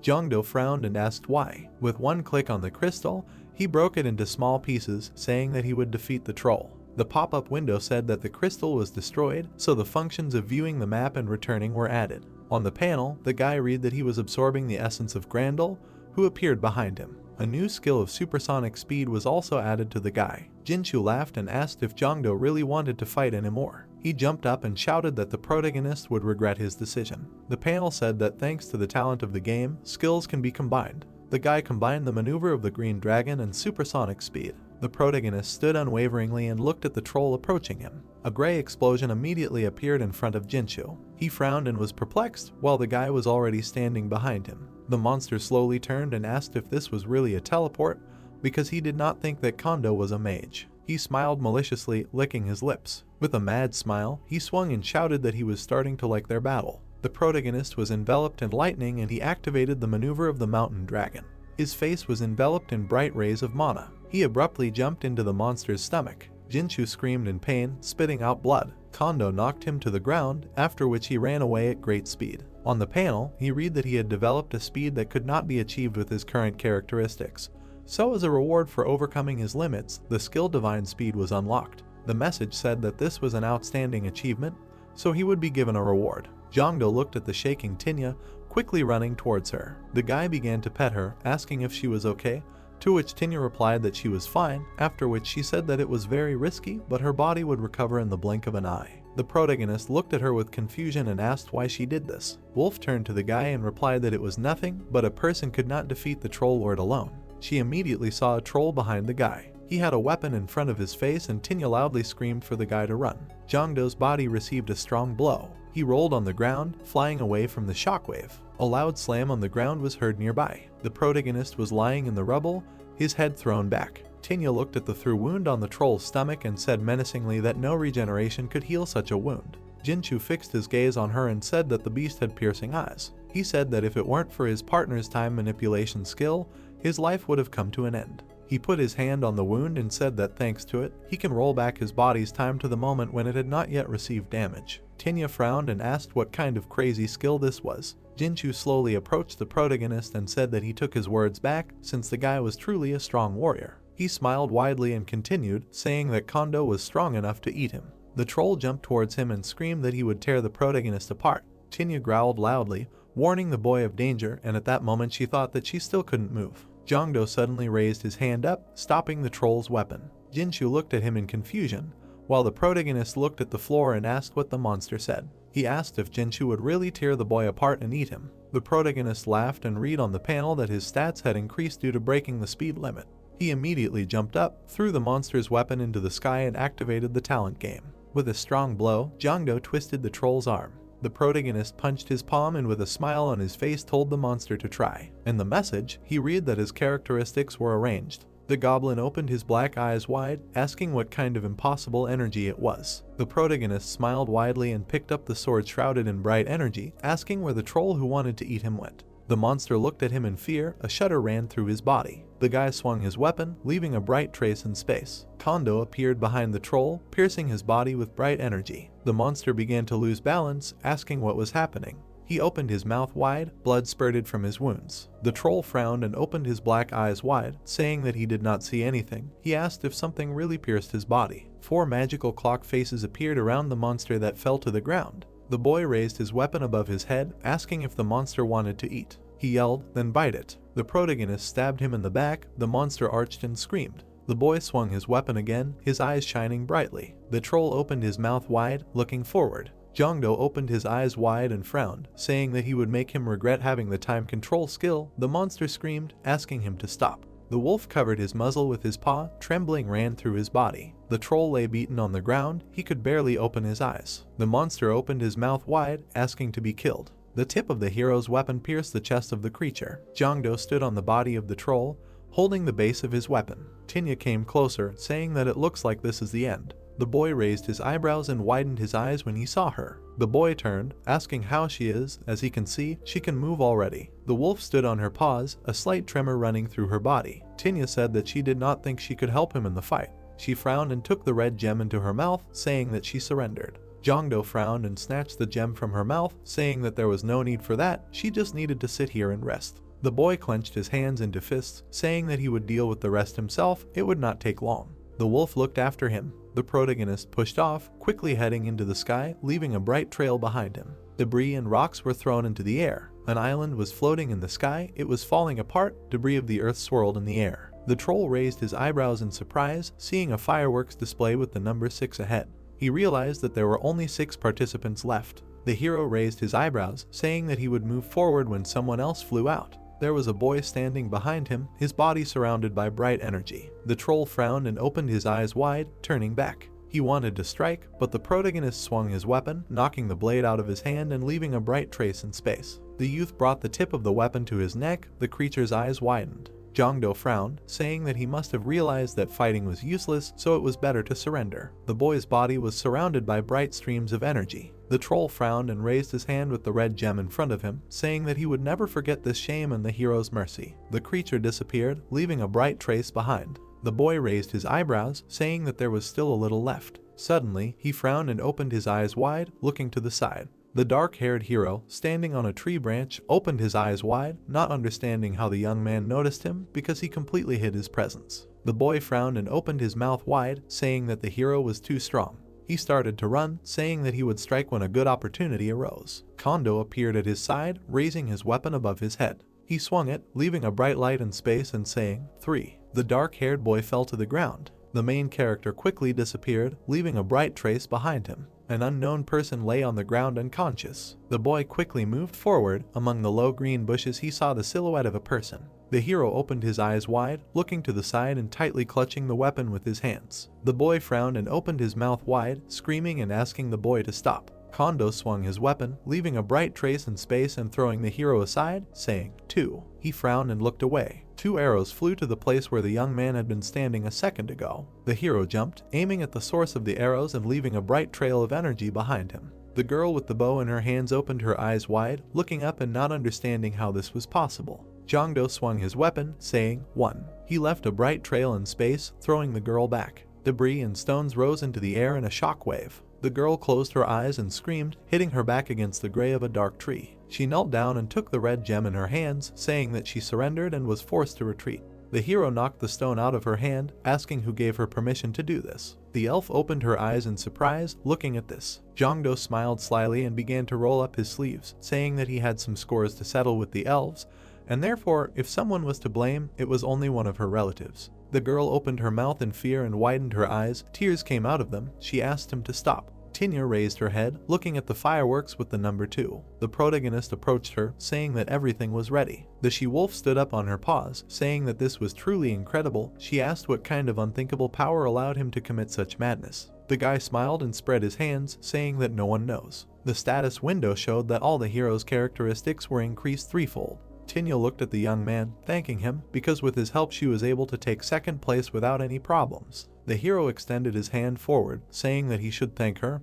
He said that they would see each other outside, where he would tell her his name. Tinya took the red gem in her teeth, saying that they would see each other again. Jongdo raised his head, looking at the bright fireworks in the sky. The system reported that he had passed the class test. The ceremonial frame announced that he had won first place, an incredible achievement for which he would be given an additional reward. The young man smiled happily, saying that he could not believe that he had managed to win. Bright flashes appeared around his body, because until now he had only taken second place. The hero imagined himself behind the guy raising a golden cup surrounded by his team. The system announced that he would be moved to the hall with the reward. The guy closed his eyes and smiled widely, saying that this is the feeling that winners experience. Bright flashes appeared around him. The system announced that the hero would be moved to the hall with the received reward. The young man disappeared from the spot, leaving behind a bright flash. Fireworks continued to sound in the sky. Kondo appeared in front of the entrance to a tall white building. Flags hung above the tall doors. In the center was a coat of arms, a golden lion. A blue bird stretched its wings forward, saying that the young man really won. Grandel began to shake the boy happily, saying that he was the first participant from his family to win this trial. Jongdo frowned and opened his mouth wide, saying that he understood everything, asking to let him go, otherwise he would suffocate. The hero pressed his hand to his stomach, asking what reward he would receive for completing the trial. Grandel smiled and spread his wings, saying that it was so. Only winners were honored to be in this place. He winked and gave a thumbs up, saying that as the boy's partner, he would also receive a reward. The boy raised his eyebrows, silently looking at him. Grandel pointed his wings at the entrance of the building, telling the boy that it was time to rejoice, for a reward awaited him behind this door. The shadow of the protagonist fell on the white steps. 2 guards stood at the entrance. The boy smiled and extended his hand forward, asking what they were waiting for it was time to go inside. Grandel raised his wing, asking him to wait. The bird raised its index finger and frowned, saying that there was a time limit in this room. The hero must remember. He must return at all costs before the birds sleep. A wooden cuckoo clock appeared behind him. The youth frowned, asking what a bird's sleep was. Grandel hit his forehead, saying that he meant Delarf time. In the language of people it means 10 in the evening. The hero looked at the watch on his hand, saying that he had 3 hours and 20 minutes. Grandel frowned and held out his palm in front of the youth, telling him to remember that he must return before 10 in the evening, or even better, 5 to 10. The hero raised his eyebrows, asking what would happen if he was late. The bird replied that he would have to pass a test. Jongdo looked at the half-open door to the building and sighed heavily. Grandel noted that, of course, if he passed the test, he would gain enormous power, but now it would clearly be too much for the guy. He looked after the hero, saying that they would see each other later. The young man smiled and raised his eyebrows, thanking him. The hero opened the tall wooden doors with his hands, moving forward. The guy opened his eyes in surprise and raised his eyebrows. He saw an empty hall in front of him. The protagonist raised his eyebrows and looked to the side, asking where his reward was, because there was nothing here. It was dark behind the white bars of the cage. Bright golden birds began to fly in through them. The guy opened his eyes in fear, asking what was happening. The birds were hovering above him. One of them rested against his back. A bright yellow portal formed in front of it. The system reported that the characteristics had been increased by 1. The young man's eyes widened in surprise and his mouth opened. The status window contained information that the energy of the floating island of Delarf was overflowing the hero. The guy's characteristics were increasing. He received 2 more enhancements. Jongdo smiled happily and spread his arms out to the sides, saying that at this rate his stats would exceed 200. Golden birds were hovering around his body, and there was a bright light behind him. The young man opened his eyes wide, glowing with joy, and smiled, saying that if he had known what was waiting for him in this hall, he would have entered much earlier. The hero raised his eyebrows and held his hand out in front of him, saying that now he understood why there was a time limit in this place, because it would be unfair to give so many stats to one person, and also that they had grown rapidly only at the beginning, and now the growth had almost stopped. There were 2 golden birds left in the cage. Jongdo frowned and worriedly opened his mouth, saying that such a chance did not come often, so he did not want to leave now. The system reported that the total growth was 21. The energy of the floating Delarf island overwhelmed the young man. The hero noticed another floating golden bird in a white cage. He smiled happily as she flew up to him, saying that this was perfect timing since he had exactly 10 minutes left. The system reported that the stats had been increased by 1. The protagonist looked at the tall wooden door, saying that one more time and he was leaving. An iron grate appeared in front of the front door. Jongdo opened his eyes and opened his mouth wide, saying that it was not yet 10 o'clock at night. The system window turned red. There was information that an emergency had occurred. The Delarf test had begun. The difficulty of this test was too high for the guy's current level. If successful, he would be given an additional reward. A grate appeared on the passage to the left. Another exit to the right was closed. A giant bird's paw stepped onto the floor. In the hands of the large creature was an iron hammer. The frowning eyes of the bird were red. Jongdo grabbed his head, saying that Grandel couldn't have tricked him.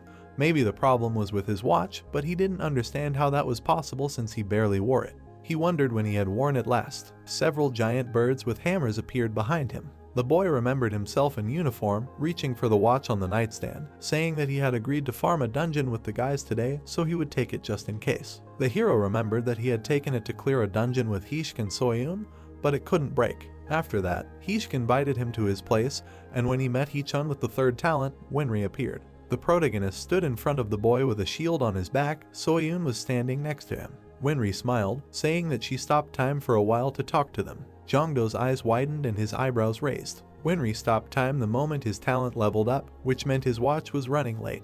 He imagined his watch surrounded by bright pixels. The boy opened his mouth wide and threw his head back, saying that Grandel wasn't to blame. It was all because of Winry.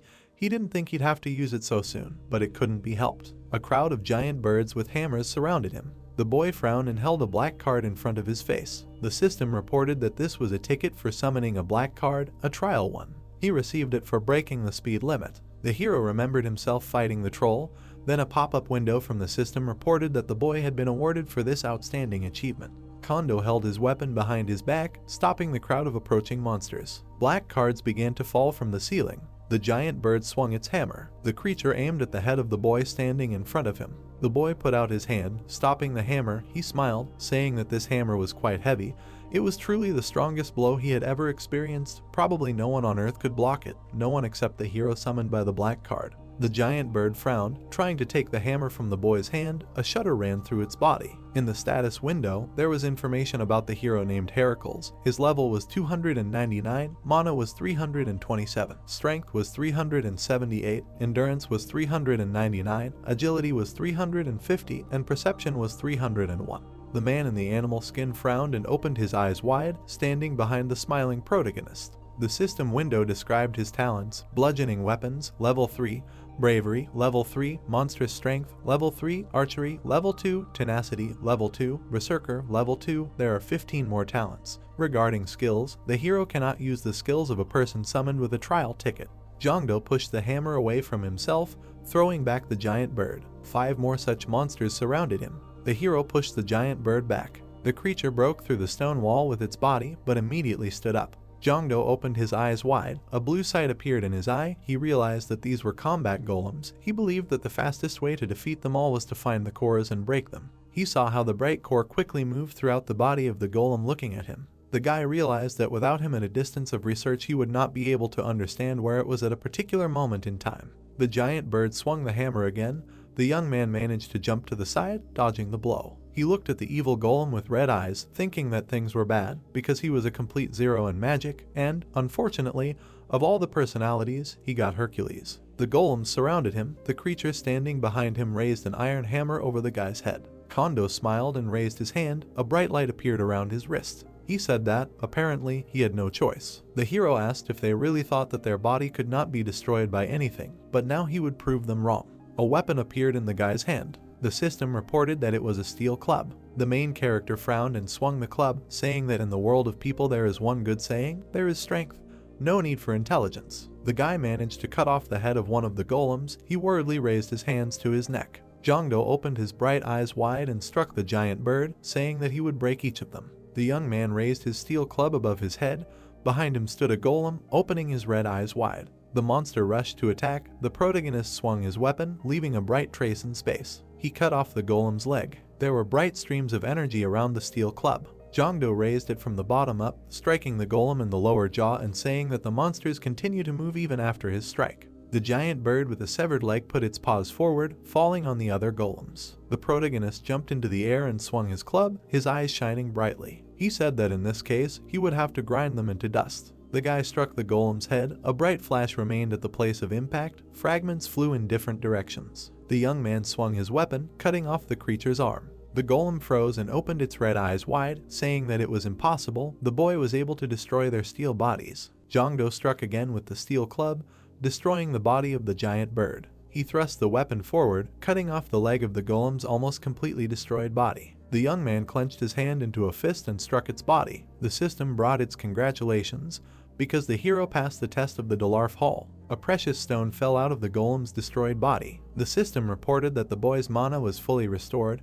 He was given a reward, which he would be able to check as soon as he left the hall. Jongdo raised his head and sighed heavily, tightly clutching the weapon in his hand. The system reported that he had gained a new level. Mana and strength were increased by 1 point. An iron fence rose above the opening doors of the room. The protagonist smiled, saying that if it weren't for Hercules' summoning, he would have had a very hard time. He hoped that the reward was worth his efforts. The guy pushed the wooden doors with his hands, saying that it was time to leave. A status window appeared in front of him, informing him that he had successfully passed the test of the first hall, so he received the right to challenge the next test. The hero cried out in fear, asking if there was really another test. Jongdo raised his eyebrows in surprise and looked at the golem's bodies lying on the floor. The system reported that if he did not pass the next test, he could simply leave this hall, but he would not be able to return anymore. The hero looked at the open passage. The young man's eyes widened and his mouth opened, saying that this was a typical test tower, a game mode where you need to pass tests one after another until you reach the last floor with the main boss, and for each test you get your own reward. The boy imagined himself climbing up the high tower to the main boss, with jewels and silver coins all around the party. He rubbed his chin thoughtfully, saying that it sounded tempting, but maybe he shouldn't risk it so much after all. He barely passed the first test with the black card, and now he was in for a much more difficult battle.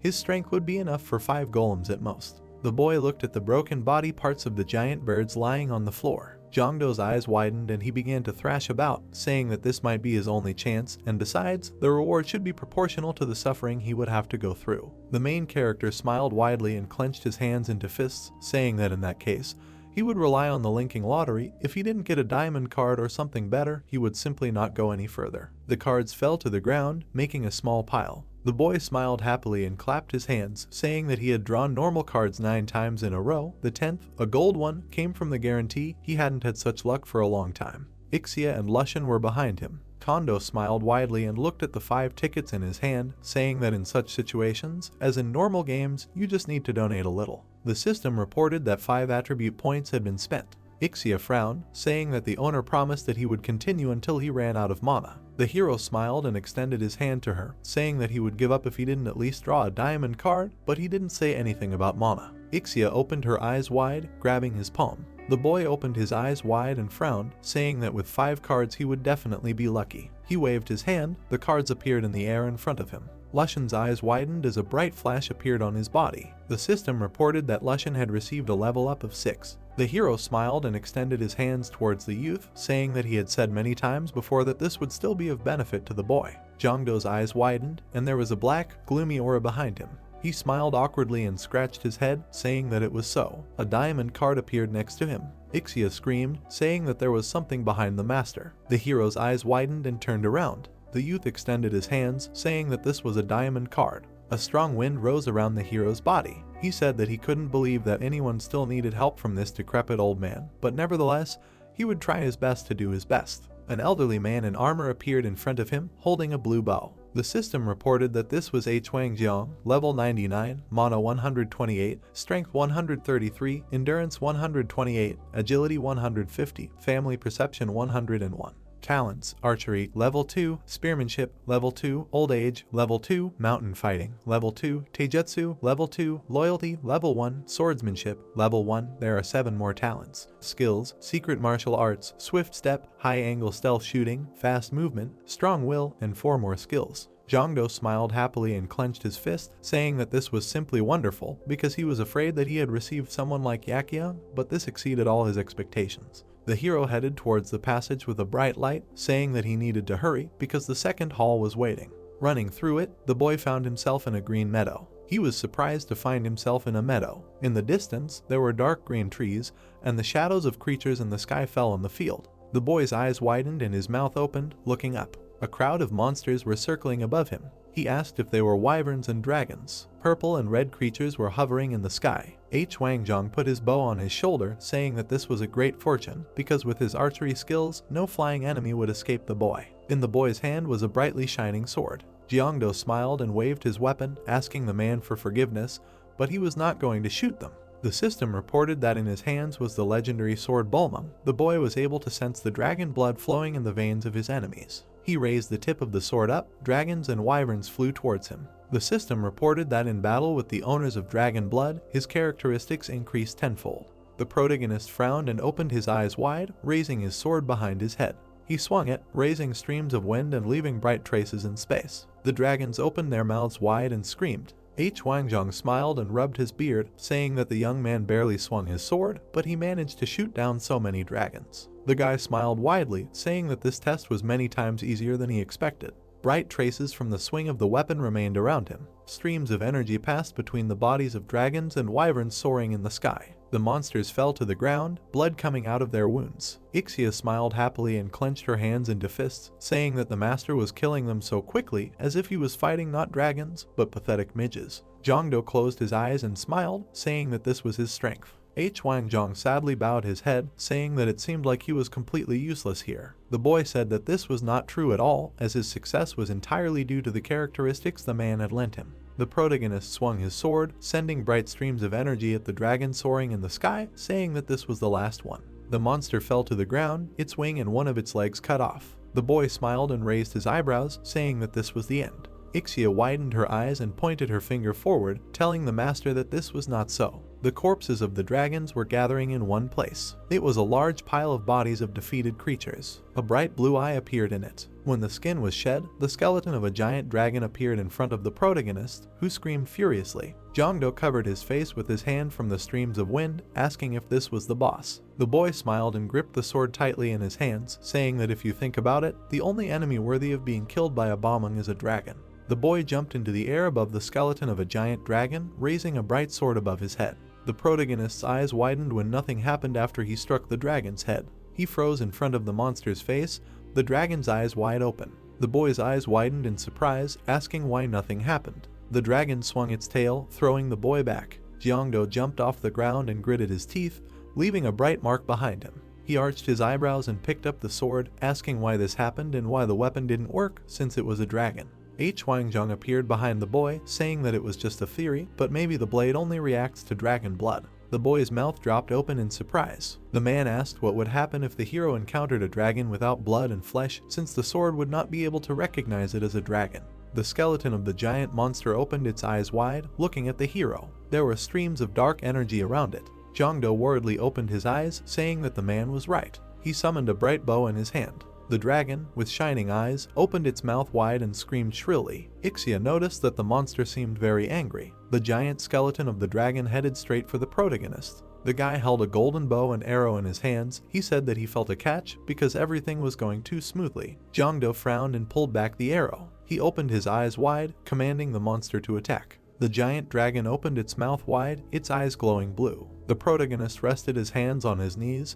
He was breathing heavily, saying that he barely made it. Around him were the remains of the defeated giant dragon's skeleton. Jongdo wiped the sweat from his forehead and frowned, saying that if he continued like this, it would be difficult. He originally planned to unload Luobu from the album with restored mana and challenge the 3rd level, but if his stats were still at level 2, it would not be enough to upgrade to 3. He imagined a card with an image of General Luobu, whose mana consumption was 99. The guy thoughtfully rubbed his chin and continued to scroll through the status window, thinking about what method might suit him. The system reported that he had reached the value of mana. This is a great thing, so he will receive a reward. Bright pixels appeared near the remains of the dragon.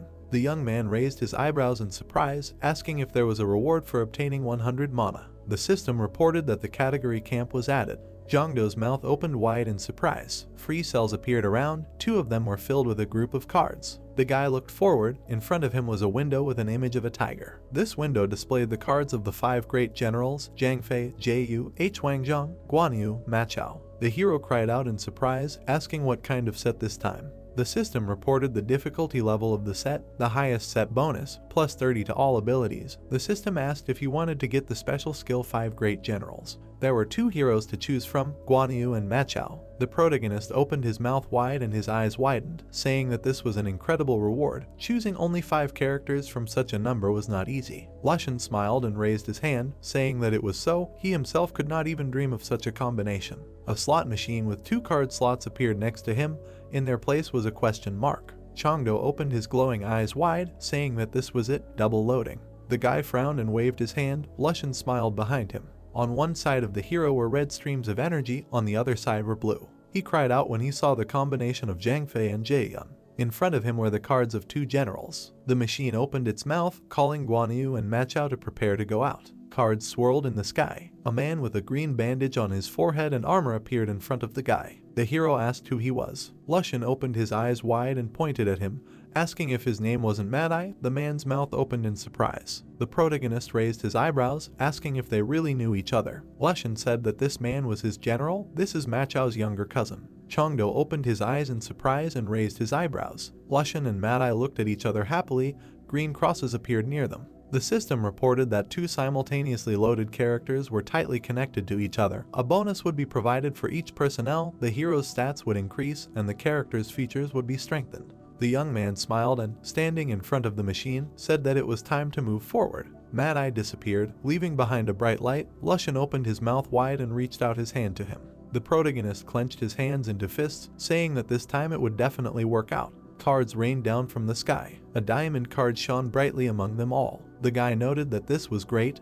For a start, streams of strong wind rose around him, lifting torn leaves from trees into the air. Ma Chao, a guy in armor and a weapon in his hand, appeared in front of the hero. Kondo opened his eyes wide and pointed his finger at him, saying that this would be enough to challenge the 3rd level. We need to move forward. The system reported that the camp of the 5 great generals was activated. 15 points were added to the hero's stats. All cards in the slot were activated except for the central one, Guan Yu. The system reported that it was producing the embodiment of the best effect of the camp, issuing a special advantage. The protagonist's eyes widened, looking at the ticket that appeared in front of him.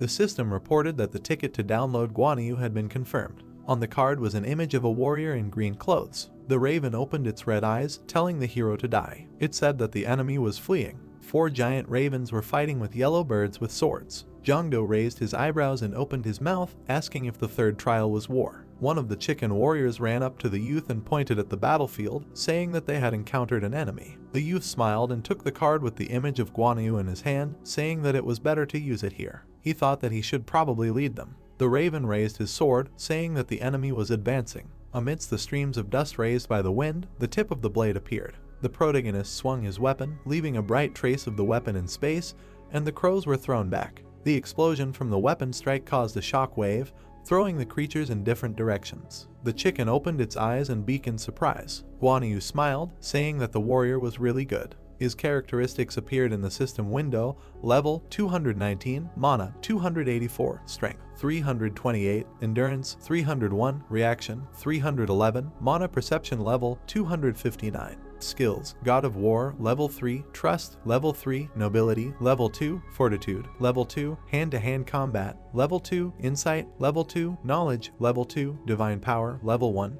There are 10 more skills: Summoning a War Horse, Kinglong's Decapitating Strike, Thunderous Step, Leading Fist, Self-Sacrifice Technique.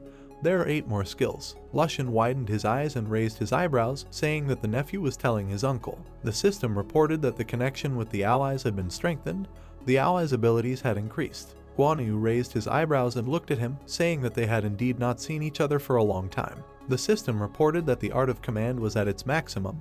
The hero would receive bonuses for using the army. 2 characters loaded at the same time were firmly connected to each other. A bonus would be provided for each personnel. The hero's stats had increased. The character's features were strengthened. The army of chicken warriors widened their eyes. Their leader tightly clutched his weapon, saying that he was full of strength. The raven opened its beak in surprise, saying that an unusual impulse was emanating from them. The commander of the Black Ravens appeared on the field. There were precious ornaments on his neck and belt, and streams of dark energy emanated from his body. He deeply entered with a full chest. The commander opened his beak wide and raised his head, ordering them to move forward. The protagonist froze, his eyes wide. The commander said that if the guy is a man, he will not hide behind other people's backs. The chickens opened their mouths in fear, trembling all over their bodies. The system reported that the allies' abilities were lowered. Lushan hid behind the boy in fear. Kondo sat there with his teeth clenched, saying that this happened even though the allies' abilities were raised. Guan Yu frowned, asking what the guy was going to do, because this was the cry of the enemy commander, the energy of cruelty emanating from him. The commander frowned, looking ahead with wide red eyes. The system reported that the commander of the enemy race was level 246. The protagonist sat astride the summoned horse, saying that of course he would do it. Guan Yu patted the horse, saying that they met again. The guy moved forward on the horse, saying that the strongest would win. He swung his blade. The system reported that this was a green dragon's albarada. It greatly increased stats in one-on-one combat. Jongdo swung his weapon, striking the commander. An explosion occurred on the battlefield, raising streams of dust and earth into the air. The commander was thrown back by the shock wave. He braked with his feet. The chicken warriors joyfully opened their eyes, saying that the general knocked down the enemy commander with one blow. The system reported that morale had increased. The commander opened his red eyes, asking what kind of allies these were. A duel is the fairest way to determine the winner without using soldiers. Jongdo frowned and, sitting on his horse, put his hand forward, ordering the octagonal golden castle battle formation to deploy. The horse stopped, looking ahead from under his brows. The system reported that the connection was activated. The skill was the god of war. The level of obedience to command was increased. The chicken warriors tightly clutched their weapons, looking ahead with burning eyes. They ran forward, saying that they had to move as the general had ordered. The army formed an octagonal golden castle behind the young man sitting on the horse. The system reported that the effectiveness of the war god skill had increased significantly. The crows armed themselves with swords and moved forward, asking what they were thinking of, to gather together in a clever trick, but it would not help them anyway. Jongdo opened his eyes wide and opened his mouth, saying that it was over. He ordered them to defend the camp without breaking formation.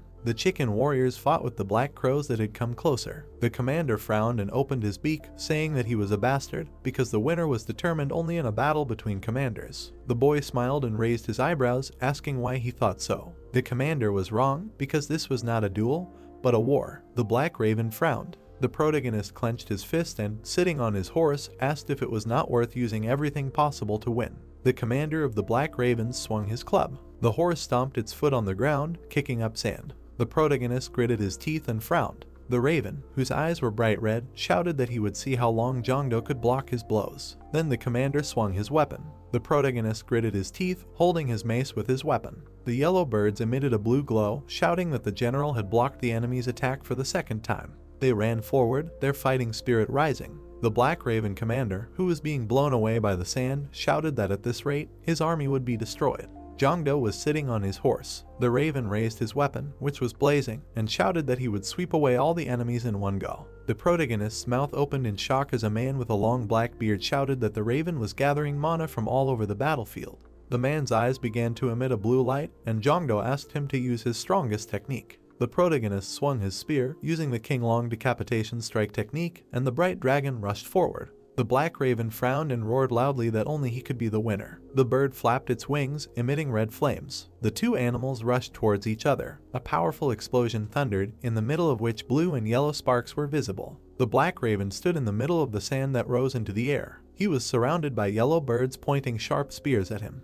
The black raven opened its beak and admitted that he had lost. Guanyu stood behind Jongdo, and the raven said that he never thought that he would lose in a face-to-face battle. The yellow birds raised their hands and cried out in joy when the black raven said that he admitted his defeat. The system announced that the protagonist had successfully passed all the tests. Confetti flew into the air, and the system notified that Jongdo's rewards would be increased and that they could be collected from the control wheel. Jongdo grabbed his shoulder, saying that his body hurt a lot. Guanyu raised his hand, saying that it was a great battle, and the protagonist replied with a smile that he would have lost without the man's help. Blue sparks appeared around Guanyu's face as he said that he would look forward to their next meeting. Yusung flew away and turned around, saying that he would be coming too. Jongdo grabbed the ghost and told him to stay for a while. The protagonist pointed his hand at the colorful wheel and said that he wanted to get a reward. The narrowest sections of the wheel gave the skills of the god of war, summoning a warhorse, and trust. Jongdo folded his hands in a prayer gesture, looking at the spinning wheel and saying that he really wanted to get the god of war. The arrow approached the narrow purple segment with the number 3. The wheel stopped on the yellow stripes, and the protagonist screamed desperately. The stripe shone brightly, and Jongdo realized that this was the skill of summoning a warhorse. Yusung put his hands on his head, shouting that his power did not work, and the protagonist crossed his arms, saying that he could use this skill when loading Lubu. He introduced the horse and added that it took 30 mana to summon it and 90 to load Lubu. Guanyu's card shone brightly. A frame with a wrinkled man's face appeared, and the system reported that the camp of the 5 great generals had been restored and a new special skill had been obtained. Jongdo touched his chin and opened his mouth in surprise. He pointed at the screen and asked what kind of special skill the 5 great generals was. The protagonist introduced various warriors, and the system reported that these 5 generals served Liu Beijiao, and their greatness is still spoken of to this day, and when one of the 5 great generals is used, information about it is added to the user's profile. Jongdo grabbed his sword, and the system notified that at this moment, skills do not consume mana, but instead, communication points are spent, which can be obtained by developing the download skill. The protagonist presented 4 multicolored cards, and the system said that the higher the level of the downloaded character, the better the connection with him and the more communication points can be obtained. Jongdo covered his mouth with his hand, asking if the information is added to the user's profile. The blue screen showed the information about the protagonist, who came to the conclusion that the abilities of the downloaded character were becoming his too. Grendel walked along the corridor, asking what he should do. Suddenly, the raven raised its head and cried out in fear. The protagonist smiled when Grendel asked if everything was okay, since the time had come to an end and the test was still ongoing. The raven, whose eyes had accumulated tears, stretched out his arms to the sides and said that he was still incredibly happy. He asked if Jongdo had successfully passed the first level test since the gate had opened, and the protagonist explained that he came out after the last test. The raven opened its beak in shock. Jongdo remembered the commander of the Black Ravens and said that he was incredibly strong. Grendel grabbed his head and said that it was impossible to pass the tests in such a short time and not receive any reward. The protagonist placed his hands on his waist, asking what he should do now, and the raven turned around, walked away, and said that he needed to come to his senses and that everyone was already waiting for Jongdo. The protagonist's mouth dropped open in shock as he walked under the arch of weapons, while the people shouted joyfully for him. The wolf looked at Jongdo and congratulated him. Tinia smiled. The various warriors clapped their hands, and the protagonist shouted that he was sure that some of them had died. The Troll King raised his fist to his face, while Jongdo was surprised that he was there too. Grendel placed his hand on the protagonist's shoulder and said that in fact, the place where the tests were held had the ability to stop time, so it was able to prevent their deaths, but if Jongdo did not know about it from the beginning, he would not have been able to go beyond its limits. The white bird in golden clothes spread its wings, and Grendel told the protagonist to quickly climb up to the pedestal and receive the blessing of the Holy Father. The Holy Father folded his arms, his yellow eyes wide. Jongdo knelt down on one knee, closing his eyes as the Holy Father spoke about how the protagonist's story touched all living things, so their God would grant the following titles. There were tall trees behind the protagonist, and the Holy Father announced that Jongdo would be given the title of voice. There was a large castle in the distance, and the system announced that this title had a large effect on the user's growth, and when they leveled up, the chance of creating a skill related to the title would greatly increase. Jongdo looked at the blue screen and asked if this was something like changing jobs. He imagined himself holding a sword and suggested that it might be like in games, when you get the job of a swordsman, you can develop skills related to that weapon. Jongdo spread his arms out to the sides, asking if this was all, and the Holy Father replied that it usually ends when the first place winner gets the title, but today it would take a little longer. There was a bright glow in front of the protagonist. Jongdo opened his mouth in shock as he looked at the yellow rays of light, and the system reported that the amount of experience needed to level up was now reduced, and the title of voice was upgraded to voice that penetrates dimensions. The yellow bird raised a thumbs up with a smile, and the system provided the skill summon that summons an object with whom the user has exchanged promises, and it can be summoned not only from another dimension but also from time. The inscription prophecy that answers the universe appeared in a bright frame, and the system reported that the title of voice that penetrates dimensions had been upgraded to prophecy that sounds in the universe. The black crow raised his hands, and the system reported that the skill summoning is strengthened, and from now on, with this skill, it is possible to forcibly summon an object that is not connected to the user by a promise, and the amount of mana during a forced summoning decreases in direct proportion to the level of the target being summoned.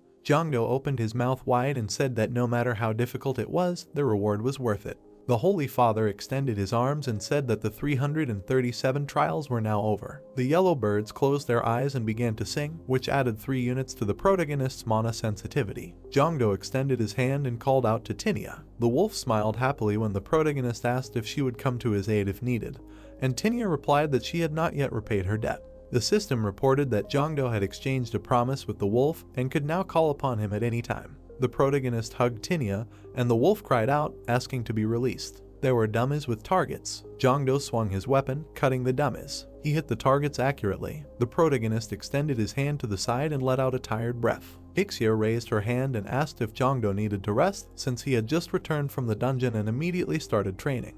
The protagonist swung his swords and asked what to do when his status suddenly increased. He turned around with a grin and said that in order to master this power, he needed to improve his skill through practice. Jongdo wiped the sweat from his face when suddenly someone knocked on the door. Heish brought his hand to his face and shouted that the protagonist had a guest. Jongdo put his hand on his side and asked what happened, since the youth came here looking for him.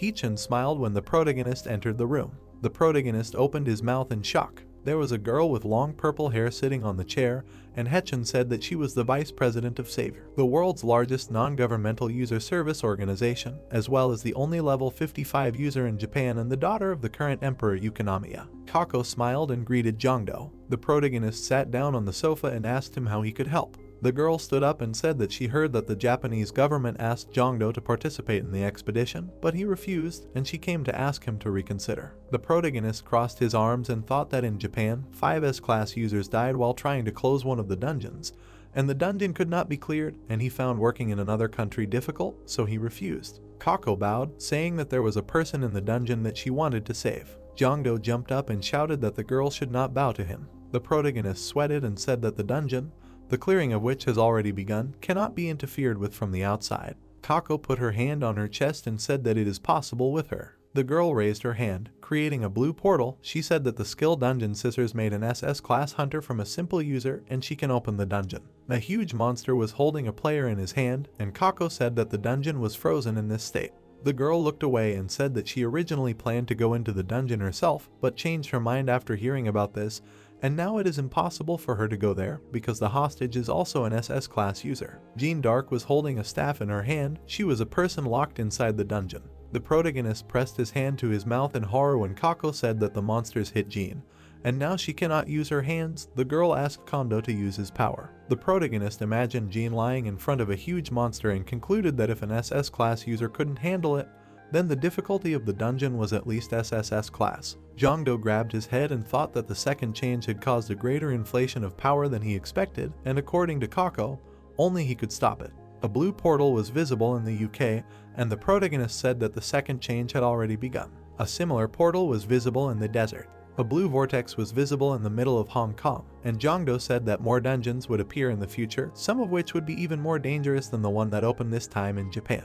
The protagonist stretched out his arms and thought that no matter how hard he tried, there was a limit to the number of dungeons he could close with his own strength. He imagined the burning planet Earth and decided that at this rate, it would be destroyed. Jongdo bowed and said that right now, he was having a hard time making a decision and needed some time to think. The protagonist walked down the hallway with his hands clenched into fists. A small vending machine appeared in midair, and Jongdo thought that he could get information about the future from the info lottery. He introduced Kako and asked if her words were really true or if he had misunderstood. The protagonist's eyes widened as if he had suddenly realized something. Blue and red screens appeared in front of him. They had different texts on them, and Jongdo said that since this was a user skill, he thought that there would naturally be information that directly or indirectly concerned him. The protagonist looked up and assumed that he had misunderstood. He imagined the Earth burning and asked if it was possible that the planet would be partially destroyed in the future, excluding the areas within his reach. Otherwise, how would he have gotten information from the destroyed areas? Jongdo's mouth dropped open in horror as beads of sweat ran down his face. He ran towards the gray door. The protagonist opened the door and loudly called out for Winry. The red-eyed girl smiled. She curtsied and said that she was waiting for Jongdo. The protagonist approached Winry, asking if she was ready to answer his questions, and she confirmed that she was. Jongdo furrowed his brows when Winry said that he had learned a lot and had risen in rank. The girl looked at him and said that most of this world would be destroyed in the near future. Jongdo began to sweat and his eyes widened. Winry pictured the protagonist standing in the ruins and said that in this world, he had experienced battle after battle, being reborn as a being greater than a mere human. The protagonist pursed his lips, looking down. Jongdo furrowed his brows and asked if the destruction of the world could be prevented. Winry, who was radiating a soft pink glow, replied that it could be done, but it would be a trial that would be incomparable to the ones the protagonist had gone through so far. She introduced Jongdo in black armor and said that she would prefer him to move forward in a fast and safe way. The protagonist furrowed his black eyebrows and thought that it was not a small thing to call the destruction of most of the earth as a penalty that would allow one to become a god quickly and easily. Jongdo clenched his hands into fists and said that for Winry, who had lived as a representative of the universe for a long time, the destruction of the earth might not be such a big deal. The protagonist placed his hand on his chest and shouted that he was a human who lived on Earth. He introduced his comrades and said that there were those he loved, who he was friends with, and who he cared about. Winry widened her eyes in surprise when Jongdo said that from her point of view, such relationships as the Earth as a whole meant nothing more than simple dust, but to him, it was very important.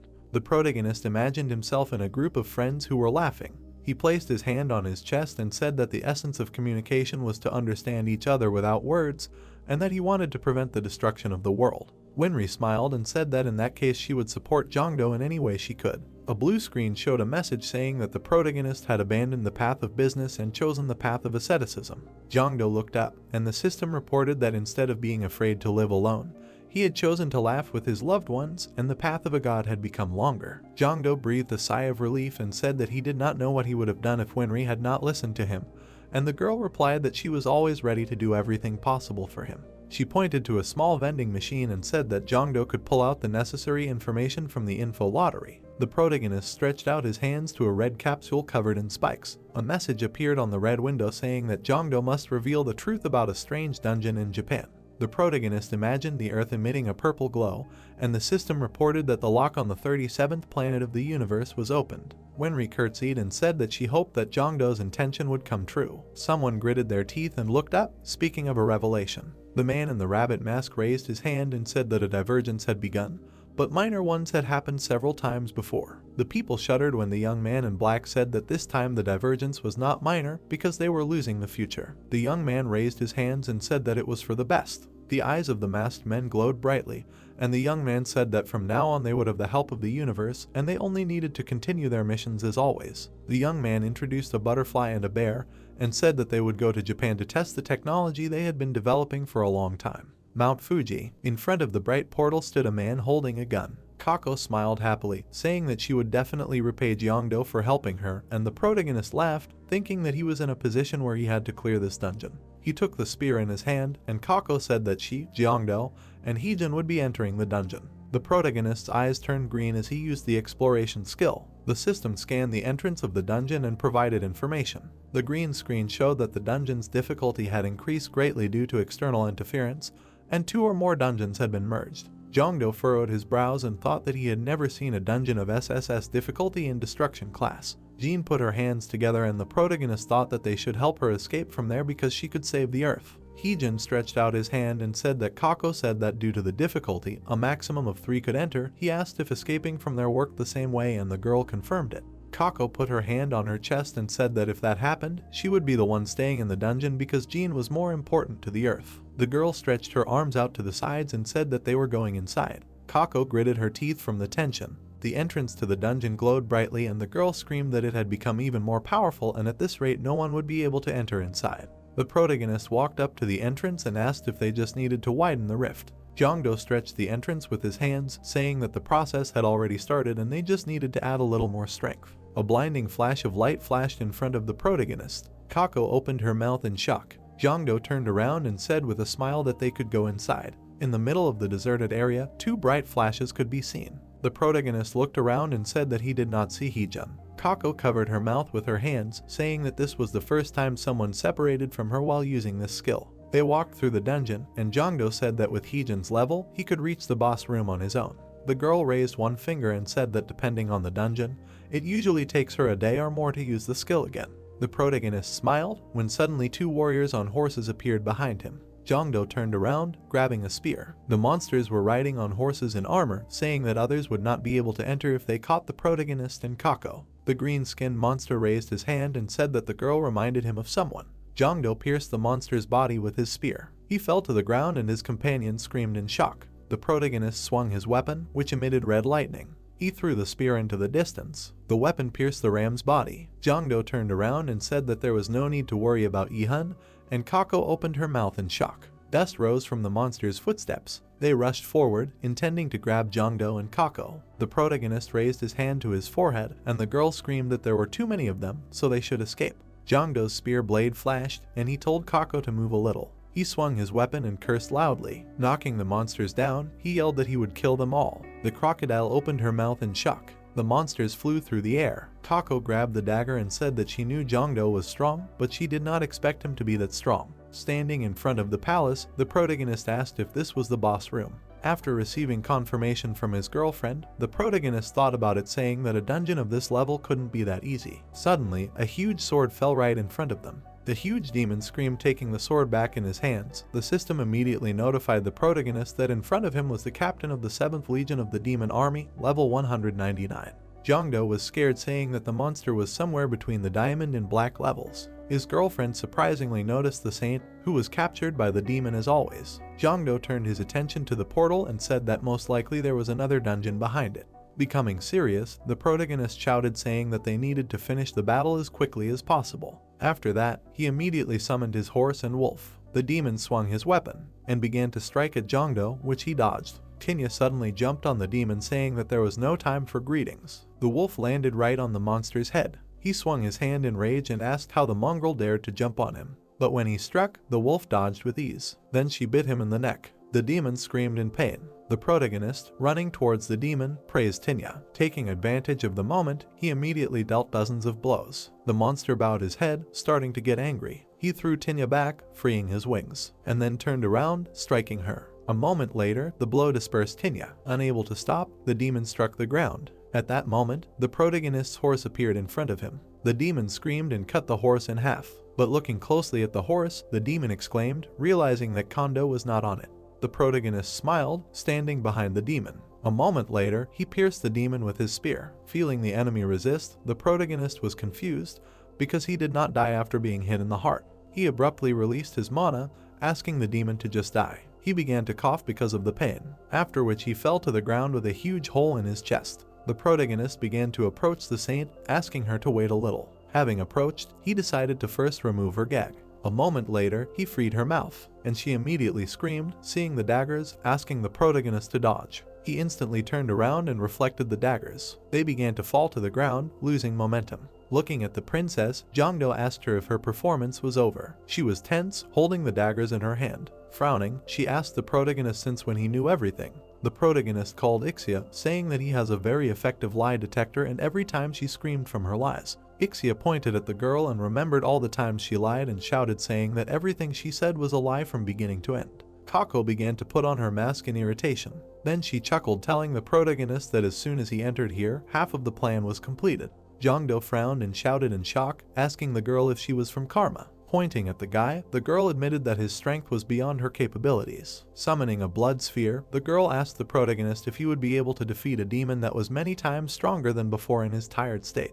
The portal sparkled brightly with red lightning while Kako screamed and laughed with joy. The protagonist himself fell into shock and despair looking at the girl. His lips trembled slightly when he said that he could not believe that he was so lucky. A moment later, a black card appeared in front of him. Kako looked at the guy in shock and confusion, while many demons from the portal rushed at him. All of them were stone devils who wanted the guy dead. Janna suddenly screamed, saying that her soul was in God's hands and her body was for the good of the motherland. After her words, the protagonist's spear was enveloped in holy power. An aura of light began to spread from it. Bright light filled the area while the system announced the proclamation of a holy place. A moment later, the system announced that the group was inviolable because significant bonuses were given for holiness, purity, and kindness. The demons began to cover their faces, saving themselves from the light. Janna's silhouette appeared behind the protagonist, and then the system windows and the protagonist's characteristics appeared. The holy light began to drive the demons away from the protagonist. Frightened, Kako decided to run away, but the protagonist's spear was already close to her.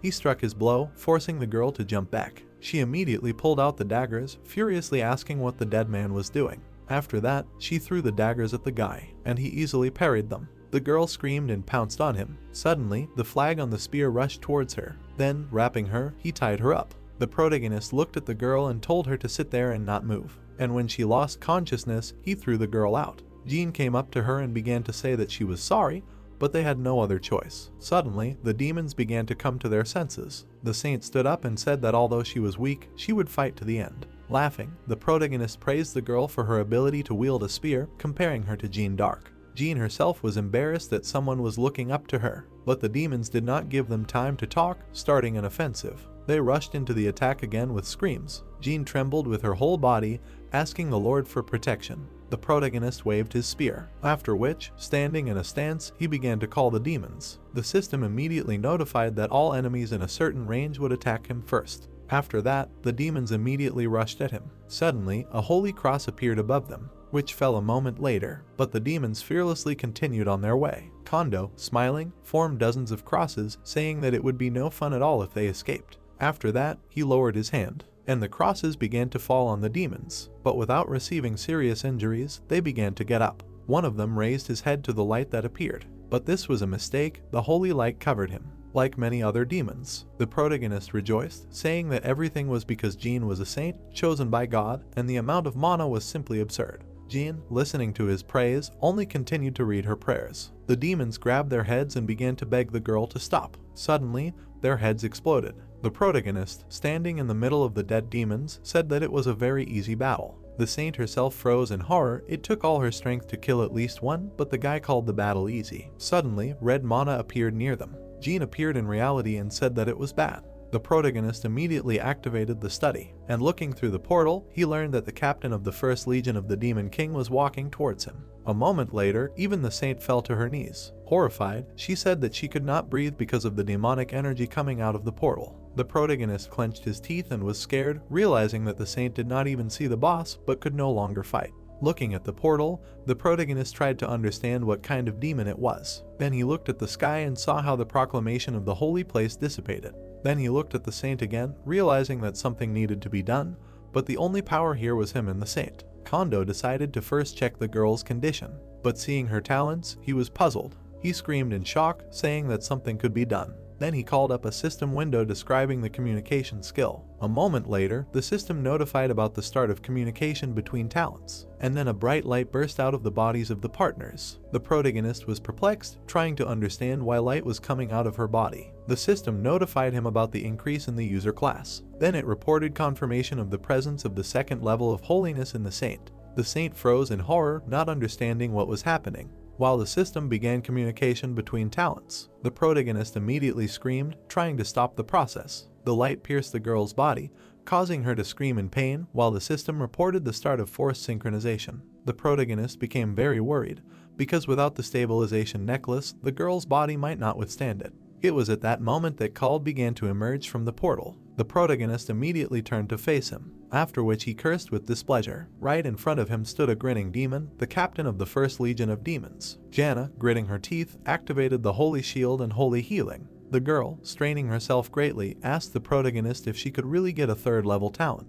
The protagonist, looking at the demon, answered her by saying that if he lived to this moment, she would definitely achieve it. At this time, Kald grinned, saying that one must have a truly terrifying talent in order to distort space and connect it with another. While Kondo was studying the characteristics of the demon, he asked him why he came here, because in the entire universe there are not many people capable of this. Seeing the demon's level 299, the protagonist was frightened. Kald abruptly moved behind the guy and asked if there were other people like him in his world. Kondo turned around in horror, realizing that he did not even notice the enemy's movement. The demon used the third eye skill, looking through all the guy's information.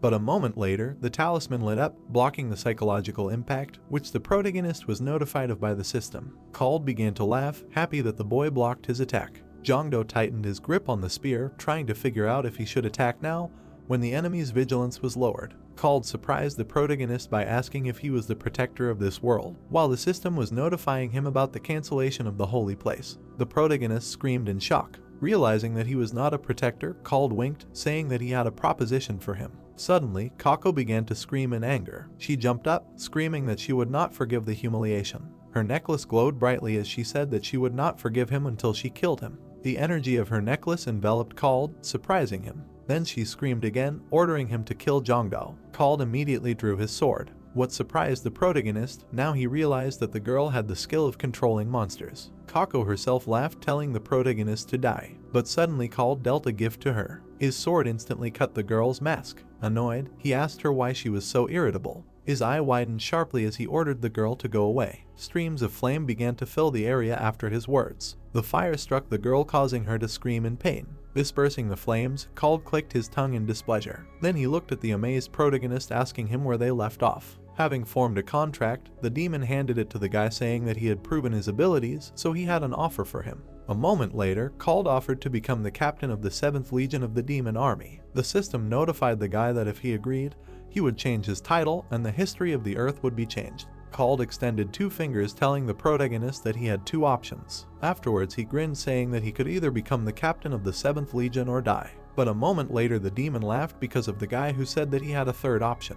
Kondo abruptly took the parchment in his hand, after which he tore it up, saying that the commander of the 1st Legion would die by his hand. A moment later, the system notified about the cancellation of the offer. Kald raised his sword, rushing to attack. Jana, hovering to the side, began to read a prayer, thanks to the strengthening of which, the protagonist was able to resist the demon. He was very tense, putting away his spear. Continuing the offensive, Called loudly asked why he was so quickly exhausted. Did he really not eat enough porridge? But the protagonist himself at this time was finding a gap in the defense, and immediately attacked, having found it. But his blow was blocked by the dark mana of the demon. He grinned, seeing the state of the enemy. The protagonist began to look closely at the dark mana, and the system told him that it was a dark cloak of inferno. Jongdo looked at his spear in shock, realizing that the holy power would not be able to help him. But the demon did not give him a chance, striking with his sword. The guy managed to block the attack with his spear at the last moment. Called, grinning, told the enemy to show all his abilities before he died. Jongdo narrowed his eyes, thinking of an attack plan.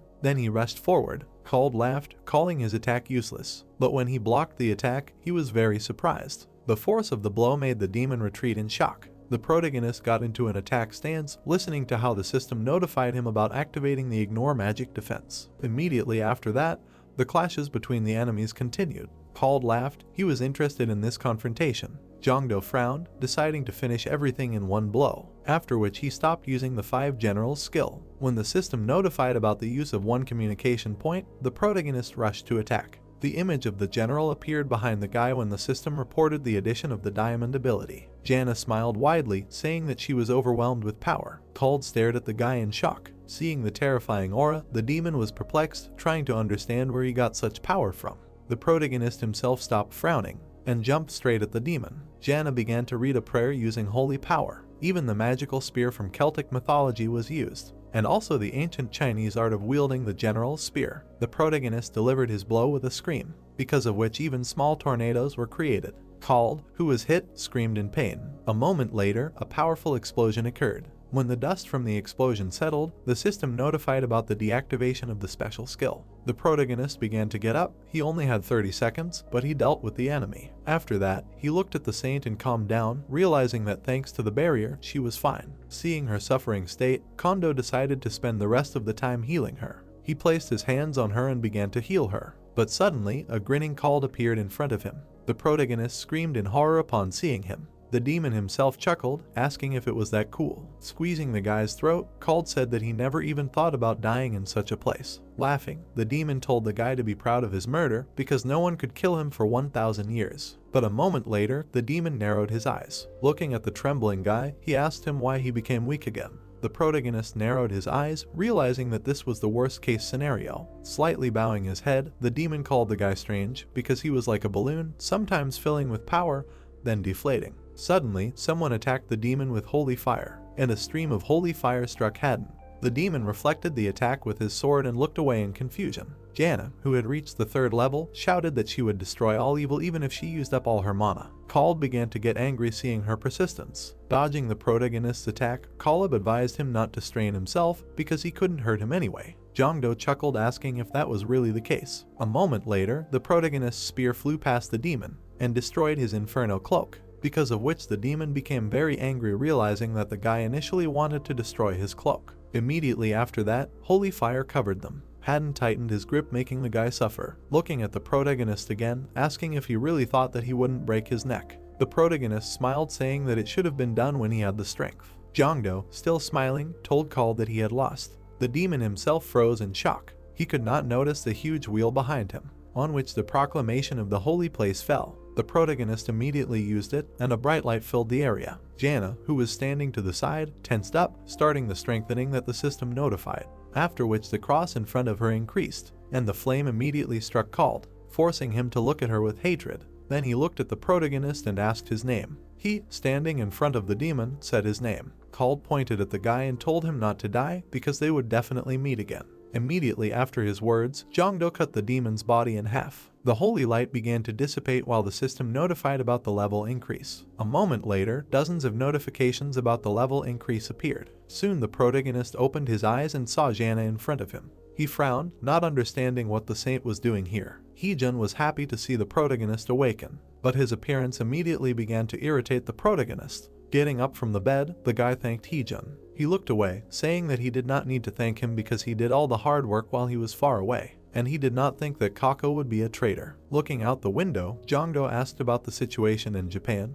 Heejun answered him by saying that there was a commotion due to the death of the only top-level hunter. Her true identity was kept a secret, telling the public that she died in battle. However, some radical groups insisted on a conspiracy theory. Allegedly, they wanted to monopolize the reward for the dungeon, so they killed the princess. But everyone calmed down when the saint swore on her honor. Looking at the guy, the protagonist asked him about the saint's condition. He answered him saying that her condition was much worse than his, but her broken body suddenly recovered. The protagonist was slightly embarrassed after hearing this, after Heejin told him that the saint became stronger after going through such difficulties. Then the guy said goodbye to the protagonist. After he left, the protagonist became serious. He immediately called Ixia. Ixia looked at the leaving guy and said that he did not lie to him. Jongdo sighed with relief. Before that, he was afraid that Heejin was in cahoots with Princess Kako. Ixia excitedly reminded him that the battle this time was too dangerous. Hearing her, the protagonist said that he would not believe in the death of an enemy again until a level up notification appeared. Calling up the system window, Jongdo said that he never even thought that it was possible to increase the talents of other people through communication. So if he uses it, he can strengthen others too. Ixia thoughtfully asked if they could do it with destructive power, because even the saint endured thanks to the talent of patience. The protagonist was slightly horrified when the fairy came up with something. He immediately shouted, saying that he couldn't even use study, let alone strengthen. Winry suddenly appeared and said that she could help with this. The girl smiled, saying that they tried hard this time. A minute later, the system notified about the addition of the on-off function for synchronizing talents using communication. The girl thoughtfully said that Called from Hellfire should not have appeared on the current Earth because his level is too high. The protagonist thoughtfully said that although Called was strong, the tribe leader was stronger than him. Hearing him, Winry told him that the demon was not in his true body, but an alternative one, and since a high-ranking being had entered the territory of a low-ranking universe, it had received a penalty. Kondo clicked his tongue in displeasure, realizing that it was an alternative body. Then he looked at his interlocutor with displeasure, reminding her that the universe should take care of the balance. Then he involuntarily frowned, trying to understand why he had to deal with such exceptions. Winry pleased the guy by saying that he was entitled to a reward for preventing the crisis. A moment later, the system notified about the removal of the experience point restriction from Earth. Suddenly, his body shook. Winry, who was standing aside, said that after defeating Called, the universe was momentarily confused. It was also decided that the Earth was strong enough to withstand the third erosion. In other words, Mount Fuji became a place of permanent rift. The protagonist screamed in fear, realizing that he had not saved the Earth, but had launched an even bigger problem. Winry approached the window and said that all this was temporary, because the universe would soon understand that the Earth could not withstand the split. Pointing to the dome in the distance, the girl said that this was why she had added the black curtain as support. Monsters could not cross the dome, but people could, and the monsters that appeared at the beginning would be underdeveloped and weak. Kondo stared at her in shock, realizing something. This split could be perceived as a training ground. The girl handed him the sphere, saying that he would be the owner of this place. Taking the sphere, the protagonist asked her what it was for, and while he was looking closely at the sphere, Winry said that this was the master key to control the training ground, and if you pour mana into it, you can do anything. The protagonist began to rejoice at the new toy like a child. He understood that now he would be able to manage the hunting grounds just like in the game. Having calmed down a little, the guy asked Winry if the barrier would last forever if he did not manage it. She upset him by saying that the barrier would disappear as soon as the universe realized that the Earth was ready for erosion. Looking at the dome, the girl said that it could also be removed by a creature with a huge amount of mana, but there were none here. Smiling, the protagonist thanked the girl for the gift. At this time, one of the officials burst into the office telling the Prime Minister that they had serious problems. The man jumped up from his seat asking what had happened. With horror expressed on his face, the official said that a rift had just appeared on Mount Fuji. Then he pointed to the dome in the distance. The Prime Minister froze in shock upon hearing his words. The official, having calmed down a little, asked what they were going to do. The Prime Minister said excitedly that it was definitely related to the dungeon that appeared on Mount Fuji last time, which meant that the people who cleared it must know something. While the man ordered Kondo to be brought to him, the boy himself watched Mount Fuji with pleasure. The man in the yellow shirt wiped the sweat from his face with a handkerchief, saying that in the current situation, they can't just leave the monsters alone. He asked if it was possible to let users in to deal with the monsters. The guy stood in front of the people in suits, saying that only a few, including himself, can go inside, and it is also impossible to open additional doors while inside. The monster continued to strike the barter with a club, trying to break it. The man sadly noted that in that case, it will take a long time. Jongdo slyly knitted his eyebrows and smiled, thinking that this was of course a blatant lie, but he was not going to share this gold mine with others. The guy smiled and looked at the monster outside the barrier, thinking that he should have fun there first, as the owner, and then slowly open access as the world erodes. The monster frowned and opened his mouth wide, growling in displeasure. The men cried out in fear. The young man smiled and frowned, asking them not to worry, because he was taking responsibility for the barrier upon himself, so he would not allow the monsters to come out. He clenched his hand into a fist, looking at the people in front of him. Behind him, the monster rested his palms on the created barrier. The man raised his eyebrows, saying that they would spare no support, so they asked him to protect Japan.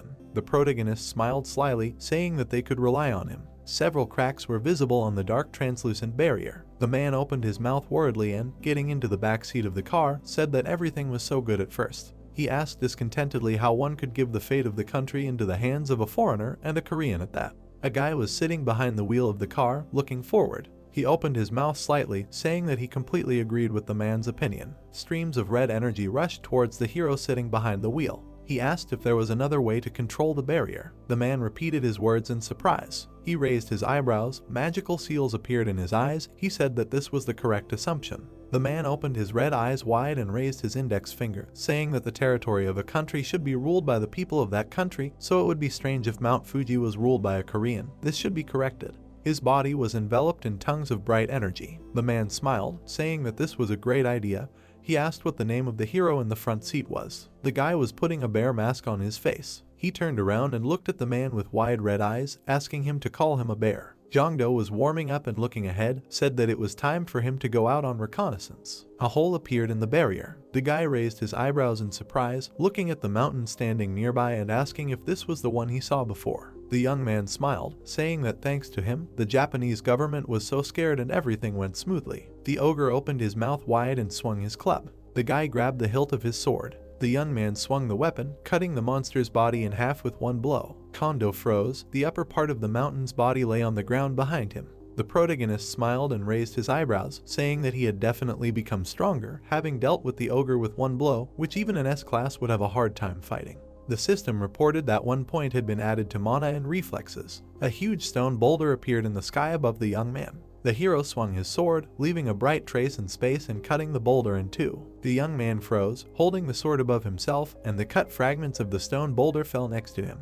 Jongdo's eyes widened and his eyebrows raised. He cried out in surprise, saying that an orc had loaded up this time. A giant monster with green skin and armor appeared in front of him, holding a double-sided axe in his hand. The young man swung his sword and opened his eyes wide, saying that because of people like this orc, he had suffered greatly at the academy. The hero appeared behind the monster. He swung his weapon, throwing the orc back with a bright stream of energy. The orc flew back, hitting his body on the ground and raising streams of dust. Jongdo put his sword on his shoulder and smiled, saying that he had raised another level. He was doing well. The hero looked to the side. Among the tree branches he saw small green goblins. He turned around and raised his eyebrows, noticing that, judging by the sounds, monsters were gathering around. In the bushes, he saw dark silhouettes of unusual creatures. The guy smiled and held his sword in front of him, saying that he was not even going to run. The eyes of the black silhouettes glowed bright red. The monsters moved forward, their mouths wide open and uttering a war cry. The bodies of the defeated creatures lay on the ground, with streams of dust raised by the wind around them.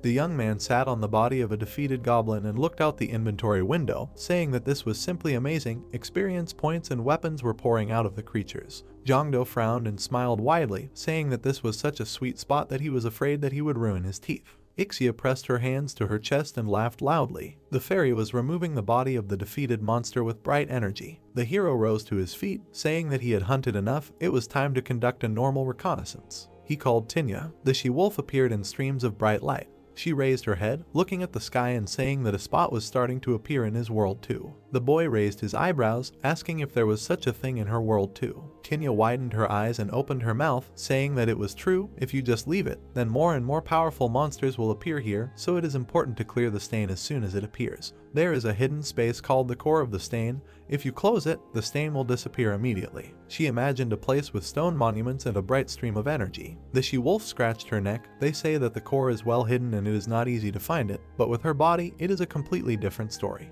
The guy smiled and clenched his hand into a fist, saying that he was sure that she has no equal. Tinya opened her burning eyes wide, saying that she will lend him her power. A stream of bright blue energy with white flashes appeared in front of her. She used cloning. Many more of the same she-wolves appeared on the earth. Jongdo's eyes widened and his cheeks blushed. He covered his mouth with his hands, saying that there were now 100 cute dogs here. The boy walked closer to one of the wolves. Tinya frowned and gritted her teeth, telling him not to touch them as it was hindering the search. The boy smiled awkwardly, admitting his guilt. The wolf raised her head and howled. Tinya realized that the core had been found. The wolf quickly walked forward, asking Jongdo to follow her. Near the stone monument with a bright stream of energy, a goblin was walking with a club in his hand. The wolf said that it was located here. Tinya frowned, saying that she did not see a guard near the core. It was strange, and the boy had to defeat him to close this place. The boy thoughtfully rubbed his chin, thinking that perhaps it was because Winry gave him the master key. He smiled and nodded, saying that they should focus on finding and killing the monster that would appear first.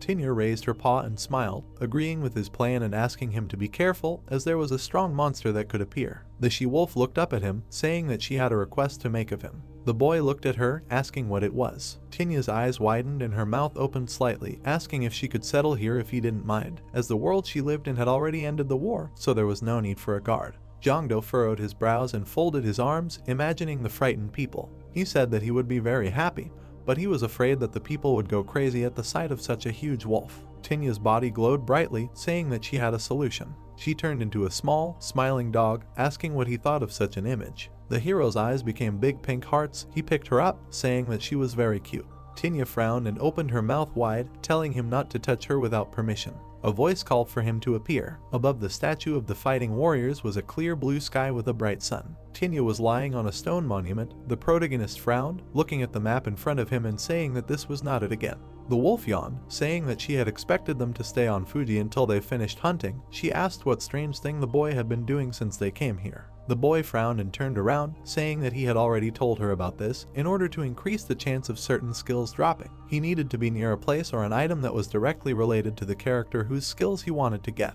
He came here because the one whose skills he wanted to get was here. The bright sunlight fell on the statue of the warrior with the sword. Tinya's eyes widened, asking if he really thought he would get a hero if the boy was going to shout like that. Jongdo frowned and clenched the card in his hand, saying that luck was not as simple as she thought. He pointed his finger at the she-wolf, repeating the words loudly. She grabbed her head with her paws and closed her eyes, saying that then she would also concentrate. The boy smiled widely and clenched his hand into a fist, saying that he felt something. Cards were falling from the sky. In the stream, he saw gold, diamond, and black cards. He asked for the desired hero to come. A ram with brown hair and a suit appeared in front of him. The boy frowned and opened his mouth wide, asking what this meant. The boy frowned and pointed his finger at Tinya, saying that this guy appeared here because of her. He told her to just do nothing. The wolf frowned in displeasure and raised her tail. The hero remarked that he knew that he could only trust Leshan. The boy winked and raised 2 fingers, saying that the boy could leave it to him. Tinya folded her hands in front of her. A shudder ran through her body. She noted with displeasure that Jongdo was scaring her when he talked to himself. The protagonist stood and talked to a bright stream of light. He raised his palm up, saying that it was time to move forward. The boy frowned, telling the desired to come. A bright diamond map shone in the sky. Streams of wind appeared around the boy, lifting torn leaves from the trees into the air. The man tilted his head, asking if this was Ganryujima. He smiled happily and rubbed his chin, saying that he missed this place where he himself once smashed the heads of the Ganryu guys. The system reported that it was Miyamoto, who was level 299. Kondo raised his head up and threw it back, his mouth wide open, saying that he had finally managed to summon the best samurai in Japan.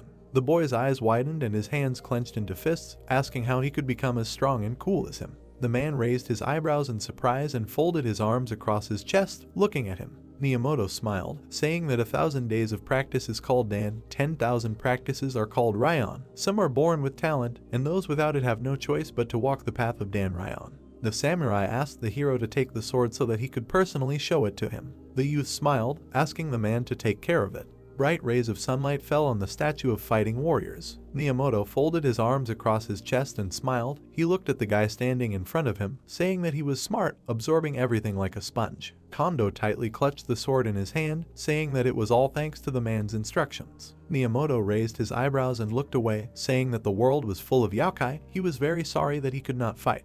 The man asked to call him again when the protagonist was at Mount Fuji. The boy's eyes widened and his eyebrows raised, repeating his words. The samurai began to disappear in the bright light of the pixels, saying that he would give him something to help. The system reported that the following rewards were received: plus 3 points to mana, plus 4 points to strength, plus 4 points to endurance, plus 6 points to reaction, plus 4 points to mana perception level. The hero mastered the skill Night in Ekai Ryu. Kondo closed his eyes and stretched, asking if it wasn't worth it to come here. Now they need to return to Fuji. Tinya happily jumped off the rock, saying that they were finally returning. The system notified the hero that he had successfully collected 10 Diamond-class characters. The boy's eyes widened in surprise and his eyebrows raised, amazed that there were already 10 of them. A notification appeared in the status window that a new category had been opened, Evolution. The hero cried out. The system reported that evolution is the ability to upload a higher-level character to the album by deleting a lower-level character from the album. A cut gold card would become a diamond card.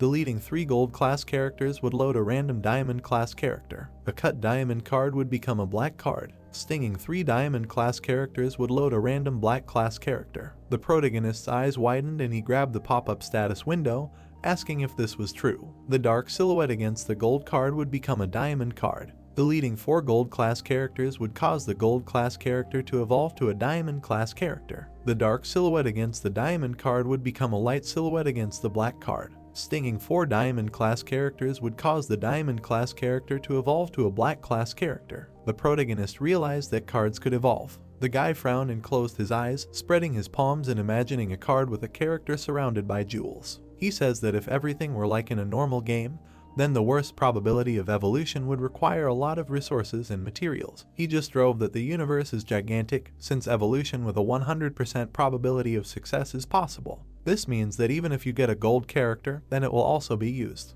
The dark silhouette on a gold background turned into a red cross. If the character does not have the next level, then evolution is impossible. The dark silhouette on a gold background turned into a white silhouette on a black background. There is a very low chance that the character will skip 1 level. The young man thoughtfully rubbed his chin, asking if he could just spend heroes for the sake of evolution. When special characters are collected in the album, the camp is activated. If at least one of them is used as material for evolution, the camp effect will disappear. Until the effect is activated, it is impossible to check which of the heroes belongs to which means using evolution in such a situation is quite risky. The hero imagined the arrangement of 5 cards in a frame surrounded by bright blue lightning. The windows with the silhouettes of the heroes stood next to each other. Bright golden cards fell from above. Jongdo frowned and clenched his hand into a fist, saying that first they needed to recruit as many characters as possible, and over time, with the help of mana, he would be able to assemble a black class. The phone in the hero's pocket rang. The guy with glasses smiled widely and, rolling a suitcase behind him, told the Hyungam that they had arrived in Japan.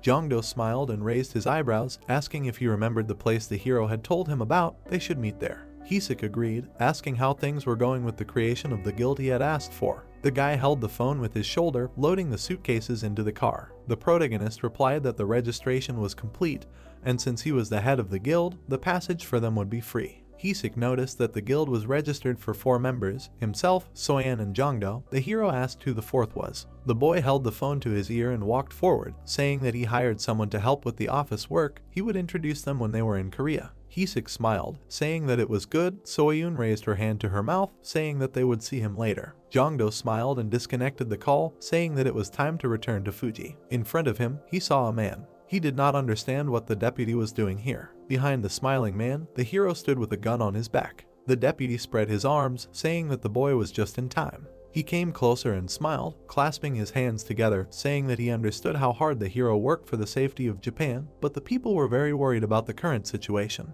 The boy smiled and raised his eyebrows. The man put his hands in front of him, asking if he could go through the barrier too, if the hero did not mind. The boy raised his eyebrows in surprise. Tinya frowned. The deputy said that, of course, he would be safe next to the protagonist, but just in case, he would be accompanied by 1 bodyguard. The man with the scar on his nose frowned. The man asked if it would not calm the people down if he personally went through the barrier and showed them that it was safe. Jongdo frowned in displeasure, about to object. Ixia appeared next to him. The fairy whispered something in the boy's ear and his eyes widened. The hero smiled contentedly. The boy walked forward, saying that he understood his request. He pointed to the opening in the barrier, suggesting that they go inside. The deputy and his bodyguard followed the boy inside. The man raised his head, saying that he was worried, but it seemed that there were not as many monsters here as he thought. The boy raised his eyebrows, asking the deputy if it would not be easier to calm the people down by showing how easy it was to subdue monsters. The man noticed that this was correct. The protagonist looked at them and put his hand on his belt, saying that he saw that they had cameras. How were they planning to film?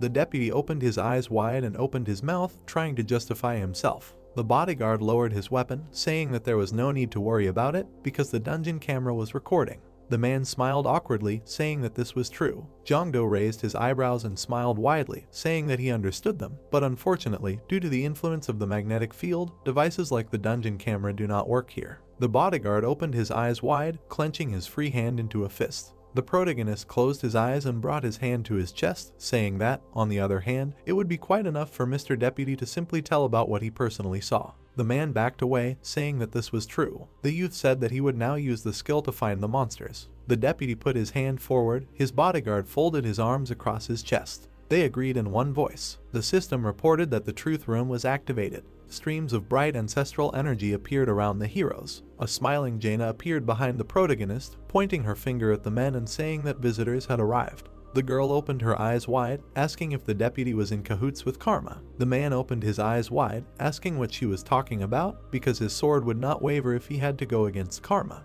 The guy looked down and frowned, thinking that the deputy was being used. The man raised his eyebrows in surprise and put his hand out, asking why this question was asked. The protagonist smiled, saying that the skill he used was not related to finding monsters. This skill helps determine whether the interlocutor is lying or not. The bodyguard opened his eyes wide and opened his mouth. A shudder ran through his body. Jongdo's eyes widened, saying that he too had nothing to do with Karma. Jaina smiled, hovering behind him. A dark stream of energy wrapped around the bodyguard's head. A voice said that if he did not answer within 3 seconds, she would subdue him. The countdown from 3 began. The hero put his hand forward. A magical seal appeared in front of his palm. Bright streams of red energy appeared around the deputy. The man fell to his knees and opened his mouth wide, his eyes glowing red. A bright flash appeared in his eye. He opened his mouth wide and pounced on the young man standing in front of him. Jaina covered her mouth with her hand. Jongdo frowned and held his weapon out in front of him, saying that he was starting from now on.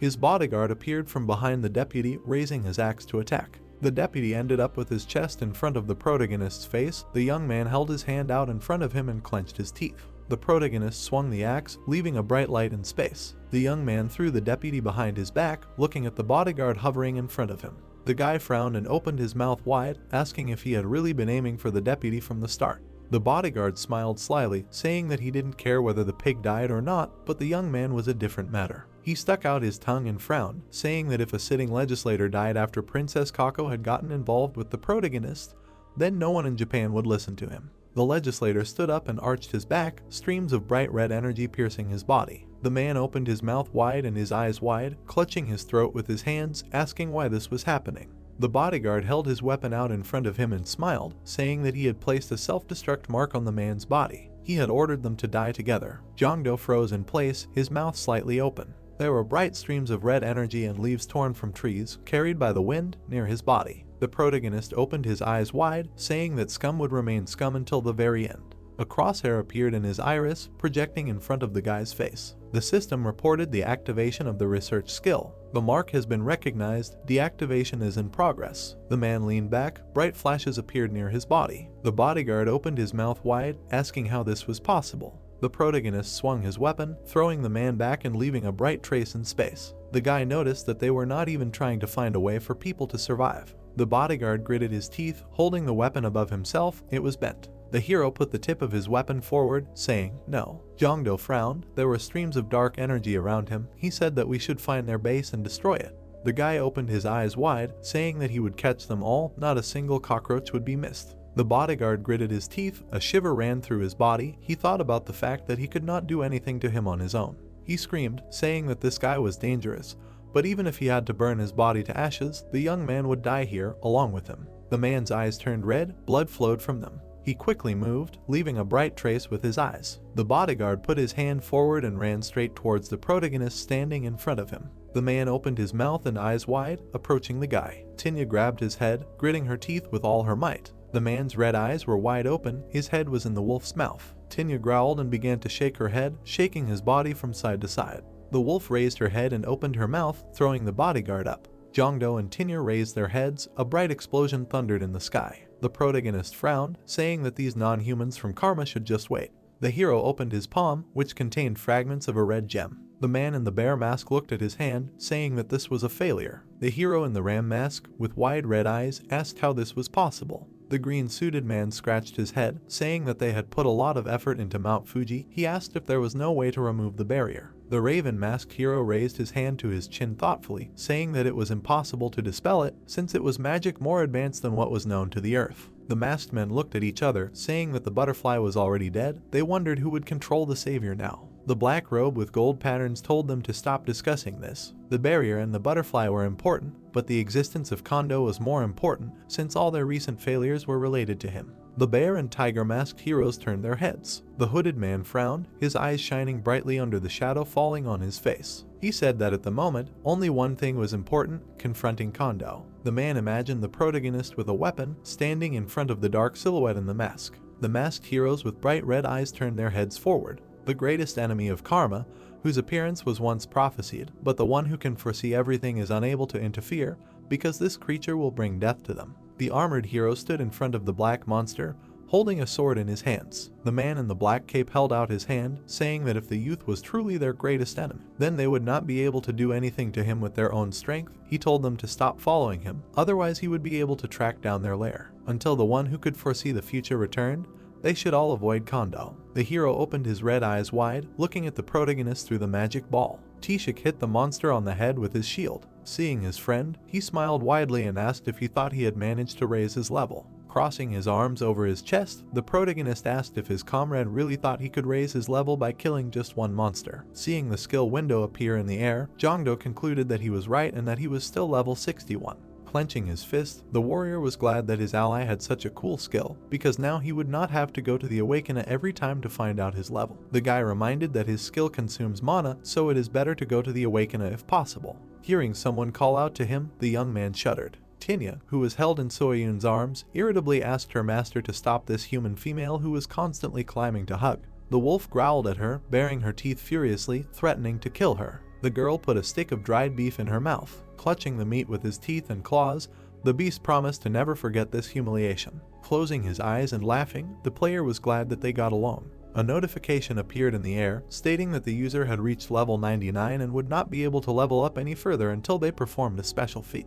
Waving his hand, the protagonist asked his friends to stay here and said that he would look around to make sure there were no more monsters. An info lottery machine appeared in front of him. A green capsule was lying on the machine's tongue. Looking at the system window, Jongdo wondered what was there this time. The notification in his hands asked him to turn his head and look to the left. Winry appeared out of nowhere and waved her hands, saying that then her friend would be able to meet her. The guy narrowed his eyes in displeasure. Pointing at the notification, he asked if it would not have been easier to appear here from the beginning. The girl explained that she needed a place where they could talk in private. Scratching his chin, the young man began to worry that his friend had come here in person to explain everything, and asked if she was really going to transfer him to another world to pass the test. The girl replied that it needed to be done here on Earth. In this test, he would need to suppress one of the great yokai. A huge monster had attacked the city. Raising an eyebrow in confusion, the player asked what a great yokai was. The goblin grinned angrily. There were differences between monsters and yokai. The former were creatures of other worlds,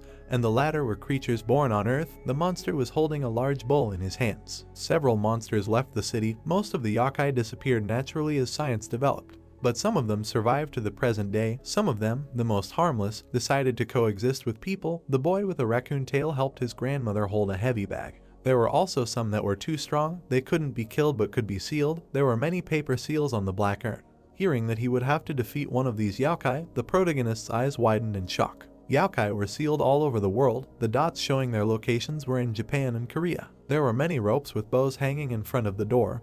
Any monster could be chosen to complete the test, but Winry advised him to choose a Korean one because its seal had weakened not long ago. Putting his hand on his chest, Jongdo decided that he couldn't waste any more time and that it was time for him to go home. He asked what to do with Mount Fuji while he was gone. The girl smiled and explained that he could give the master key to the people who would stay here, because in that case they would be able to hunt here even if he was gone. The boy folded his hands and agreed. Holding the crystal ball in his hands, the girl explained that the user who takes the master key must pour their mana into it to register. Closing her eyes, the universe's representative added that the great yokai that her friend would encounter this time would be no weaker than cold, so he needed to be careful. A fog rose above the eastern Korean mountains. Putting his hand in front of him, the man ordered his comrades to stop him, because they had to stop the monster from coming out. The people tried to hold the sparkling doors closed. Lifting the hem of her dress, the girl asked what was going on here and why the seal had suddenly weakened. Putting his hand on the rock, the stranger explained that there had been an intruder here who had killed the guards and broken the seal. A red flash appeared in front of the doors. The shockwave threw the people back. A huge red eye appeared from the crack between the doors. The girl, her eyes wide in fear, asked since when this monster had been here. Without turning around, the head of the family asked if she knew anything about Pulgasari. The monster with the face of an elephant and the body of a hippopotamus, also known as the Metal Eater, opened its mouth wide.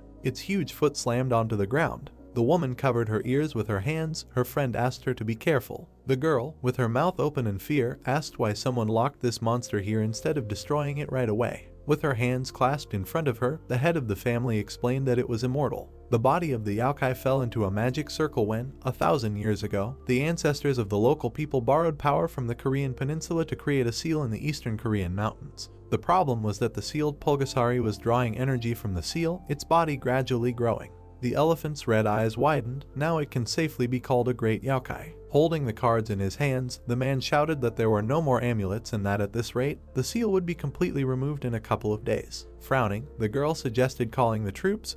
The woman said that when the seal was completely broken, it would only lead to more victims. A huge elephant wandered the streets of the ruined city. When a ferocious monster that had been starving for 1,000 years broke free, a terrible catastrophe would occur. A ghost appeared behind the head of the family. He approached her ear and whispered something. A smile appeared on her face. Heading to the foot of the mountain, the woman said that an important guest had come to them. The girl asked who she was talking about. Smiling widely, the head of the family said that he had someone who could resolve the current situation. The protagonist looked at the mountain valley in front of him. Grinning, he wondered how strong the great yokai was.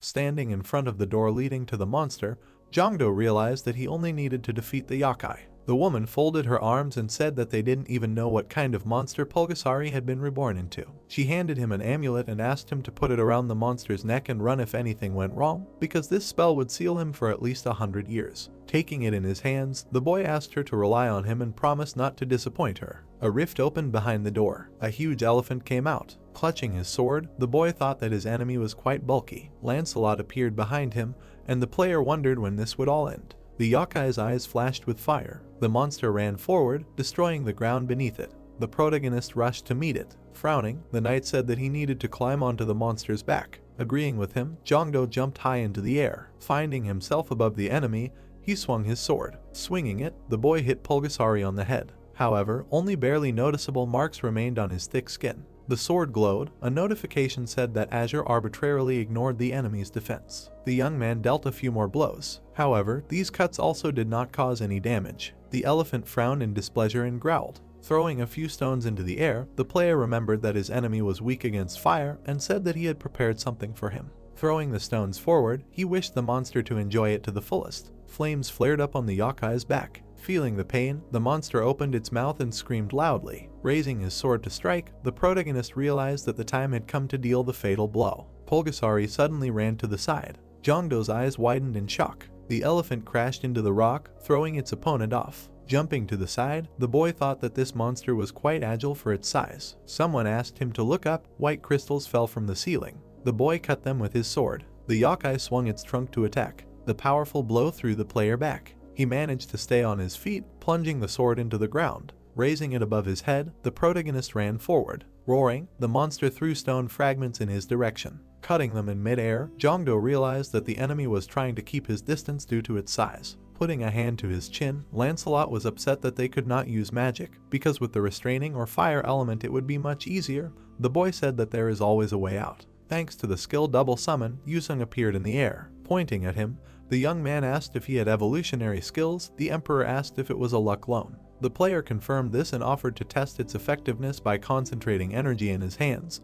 The spirit said that he had been waiting for this for a long time. The ghost released several purple balls forward. The status decreased by 10 units. Clenching his fist, the protagonist thought that this was very offensive, but some sacrifices are always needed for an excellent result. Pendragon and Lancelot cards appeared in the air. The combination process began. Frowning, Kondo said that he needed that very person. When it comes to magic, there is only one option. The diamond card sparkled. A man with a staff appeared in the darkness. A pillar of bright light appeared in the middle of the cave. Smiling, Merlin said that a rather interesting situation had developed here. Notifications said that the two characters were tightly connected and that bonuses are given for any talents and skills. Squinting, the old man said that they had not seen the knight for a long time. Pulgasari let out a loud roar and ran forward. The mage held out his staff and realized that this immortal creature was insignificant before the fire, so he decided to stop its fast movements first. Using the ancient confusion, green waves of energy crawled across the ground. Turning into thorny vines, they wrapped around the elephant's body, stopping it. Merlin urged his comrade to use the most powerful technique while the enemy was trapped. The boy swung his glowing sword. Opening his mouth wide, Lancelot shouted the word Aerondight. A powerful wave of energy was directed towards the monster. Raising his staff, the mage used the charm of heavenly flames. Waves of fire engulfed the yokai's body. Baring its teeth, the monster screamed. Its body began to melt. Frowning, the young man realized that he needed to use the spell again. Swinging his sword, he sent another wave of energy towards the enemy. Pulgasari closed his eyes. The player frowned menacingly and shouted that everything was ready. The monster's body was cut in half, and numerous level-up notifications appeared. The head of the family clasped her hands and hoped that everything was fine in the cave, and the girl asked her not to doubt the guest's abilities. The protagonist emerged from the portal, engulfed in smoke. Smiling, the woman was glad that he was fine and that now everything would be calm for the next 100 years since Pulgasari was sealed again. Holding the red eye in his hand, Kondo said that they were definitely guaranteed peace because the monster was dead.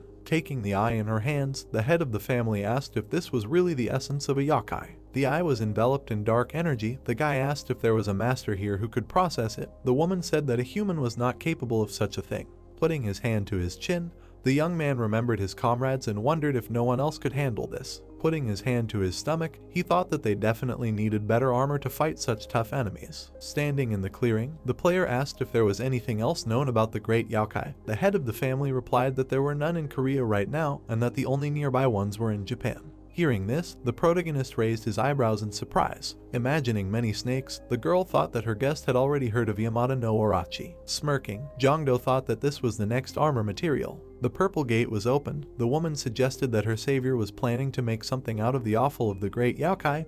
The guy replied that he had a few thoughts on that matter. Snapping her fingers, the head of the family decided to give him an appropriate reward. Behind her stood a man with a box. Inside the box was the fire goblin heart that was used to suppress Pulgasari's flame energy.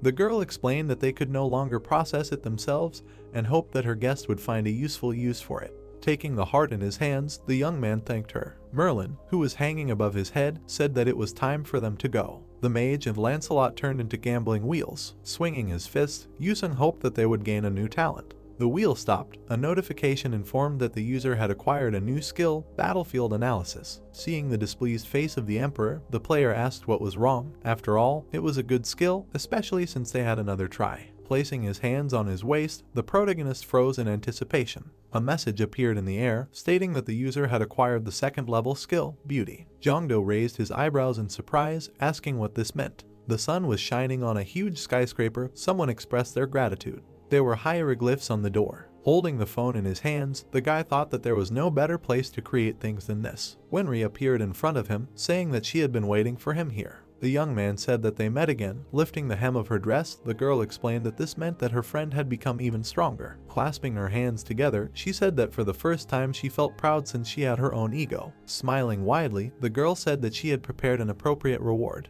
Many cards appeared in the room. One of them lit up. A notification said that white tickets had been unlocked. Taking it in his hands, the player was surprised. The message said that white tickets for summoning had been issued. Introducing several majestic deities, the representative of the universe said that with the help of tickets, it would be possible to summon creatures called gods. A glitched card appeared in the air. It sparkled in the light of the lamp. A notification said that the extra ticket had been unlocked. Shocked, wide-eyed, the protagonist asked what it was. Winry took the card and explained that these tickets were different from the current system and that they could be used to summon a character with an exclusive rank with a small chance and gain many beneficial buffs. Frowning, Jongdo asked ironically what was so special about it, since they were even called gods. Disappearing into thin air, the girl asked him to play the lottery and find out everything himself since he was so curious. Scratching the back of his head, the guy wondered if he would be able to draw at least one god with such low odds. Taking out Pulgasari's eye and Goblin's heart from his bosom, he decided that there was no point in worrying and he should just take a risk. The cards of Giza and Mikhail appeared in front of the combination machine. The system window asked if the user wanted to continue the lottery. Smiling, the young man agreed and thought that he couldn't do it with a low rank. Holding a cloud of energy in his hand, Yusun wished him more confidence. Resolutely knitting his eyebrows, the player froze in anticipation. The status decreased by 10 units. Falling to his knees, the protagonist regretted the spent status. Looking down, Jongdo thought that he shouldn't have bragged about the previous successful lottery. Sitting in the lotus position, he said that mental anguish disappears, and happiness comes from the absence of desires. The emperor asked not to scare him like that. A lot of cards flew out of the machine's mouth. Squinting, the guy decided to accept everything as it was because he had no choice. Seeing the white card, the young man joyfully clenched his fists and shouted that he had succeeded. Dengu raised his eyebrows in confusion. The player said that he was very glad to meet them and asked how he was doing. The spirit asked what they were talking about if they were seeing each other for the first time. The protagonist scratched his cheek in fear. Imagining the man moving from the real universe to its copy, Jongdo asked if all the characters came here from the real universe. Seeing Pulgasar's eye on the table, the ghost said that it was quite an interesting thing. Black energy enveloped the essence. Dengu said that the yokai was still alive, just weakened and had the properties of a mineral. The guy asked if this meant that it could not be processed. Smiling, the spirit said that he was very lucky because in front of him was a dwarf of harmony who could do this, unlike other dwarves. The ghost ordered his comrade to take a hammer and get to work. A bright flame was burning in the furnace. The young man looked at the result of his work with admiration.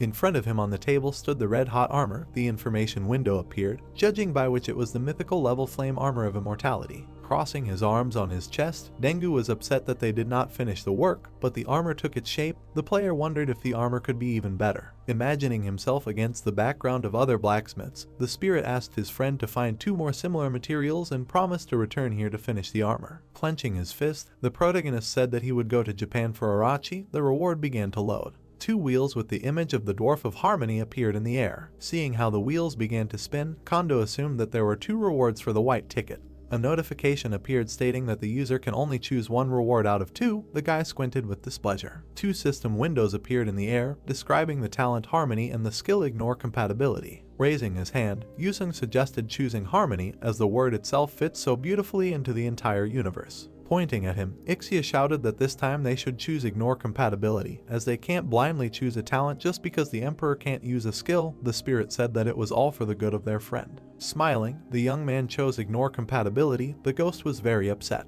Falling to the ground, he began to cry. The player said that it was a little selfish of him. A dome of dark energy appeared over Mount Fuji. Seeing the sparkling armor on his comrade, Tishik complimented him.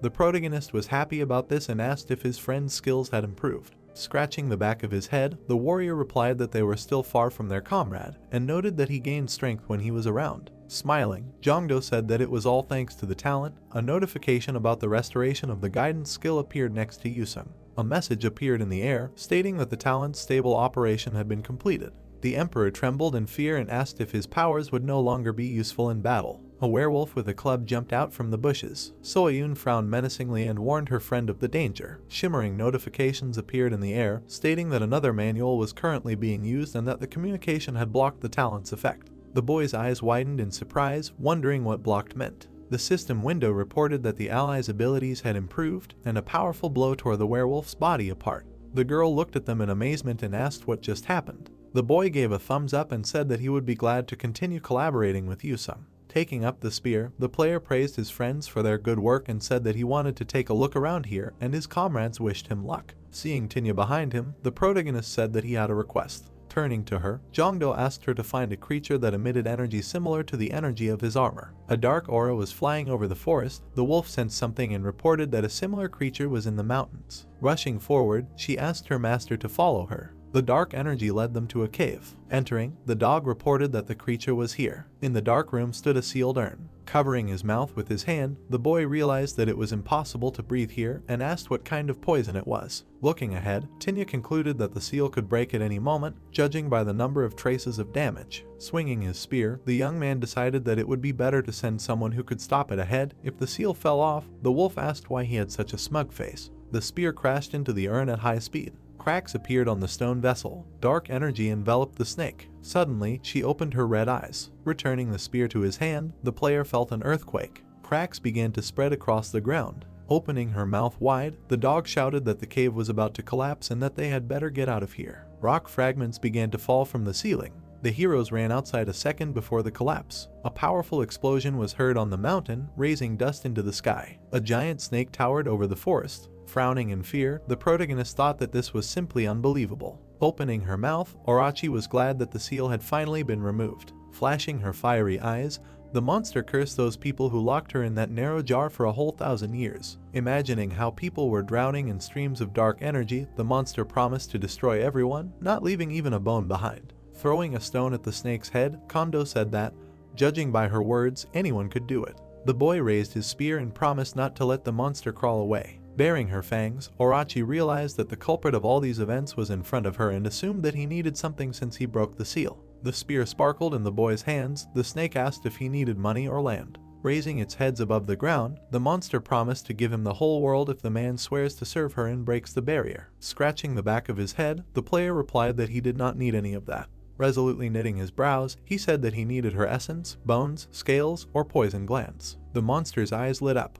Rushing to the attack, Orochi called the mortal too arrogant. Her huge body towered over the forest. Sharp fangs were in her mouth. The protagonist jumped into the air and swung his spear. The snakes' heads approached him. Jongdo jumped on one of them. At the same time, he turned around. Thanks to the Moon River Sword technique, waves of blue energy appeared around him. Grinning, the monster asked how a mere mortal could have such skills. Landing on the clearing, the boy asked if none of the 8 heads understood anything. Smiling, the young man said that there was a huge difference between them. Rounding its red eyes, the monster asked how such an arrogant person dared to challenge it. Opening its mouth wide, Orochi spat out a stream of poison. The acid fell on the stones lying on the ground. The player covered his eyes with his hand to avoid getting poison in them. A notification reminded that the user is immune to all types of poison. Smirking, the protagonist repeated that he and the enemy have a big difference in strength. Trembling with anger, the snake insulted him.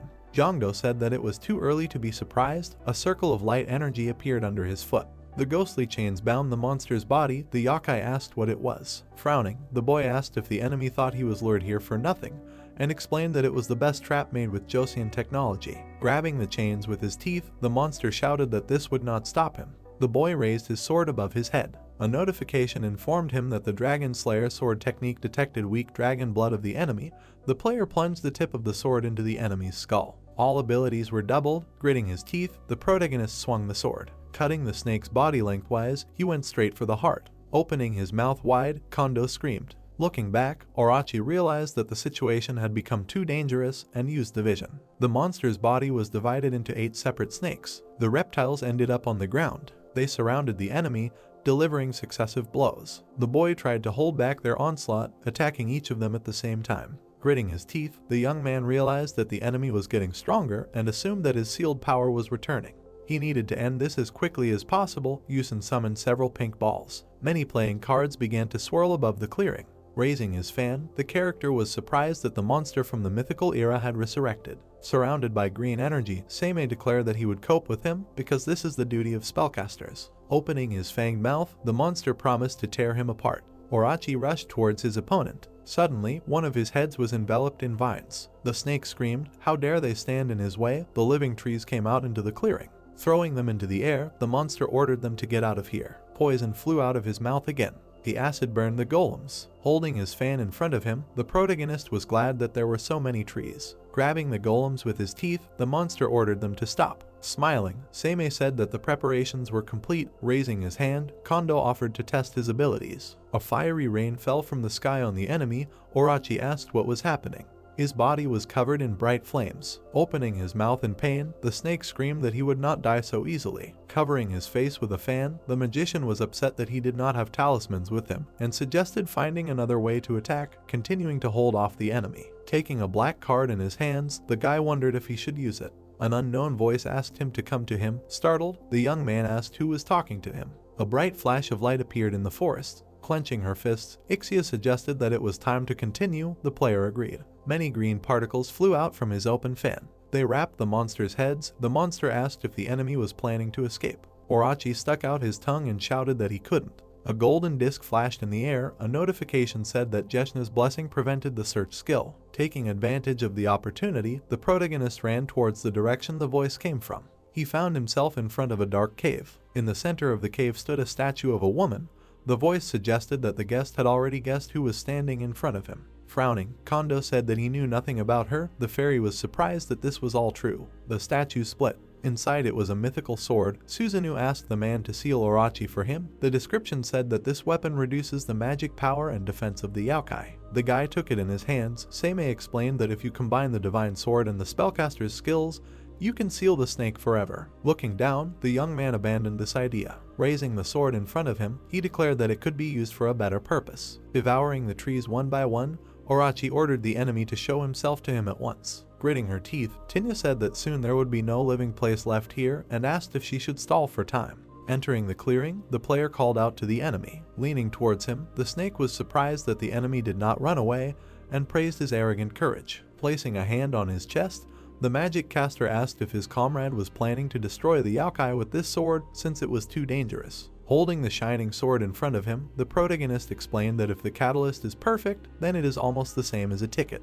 Due to the double summoning of pulling out fate, colorful cards began to swirl in front of the monster. Orochi, with his red eyes flashing, was indignant. Crossing his arms over his chest, Susanoo was surprised that such absurd situations actually happen in life. The snake called him disgusting as he charged. Kondo waved his fan. The green particles knocked the monster off course. Seimei used the grip on the fan. The particles turned into hieroglyphs, which immediately bound the monster. Swinging his sword, the boy declared that now the enemy would not be able to split up and escape, and promised to spare him from resentment.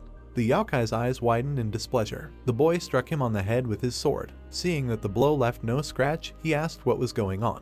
Orochi, covered in a purple aura, asked if the enemy thought that nothing had happened in the past 1,000 years, and explained that Susanoo's power no longer worked against her because her body had become resistant.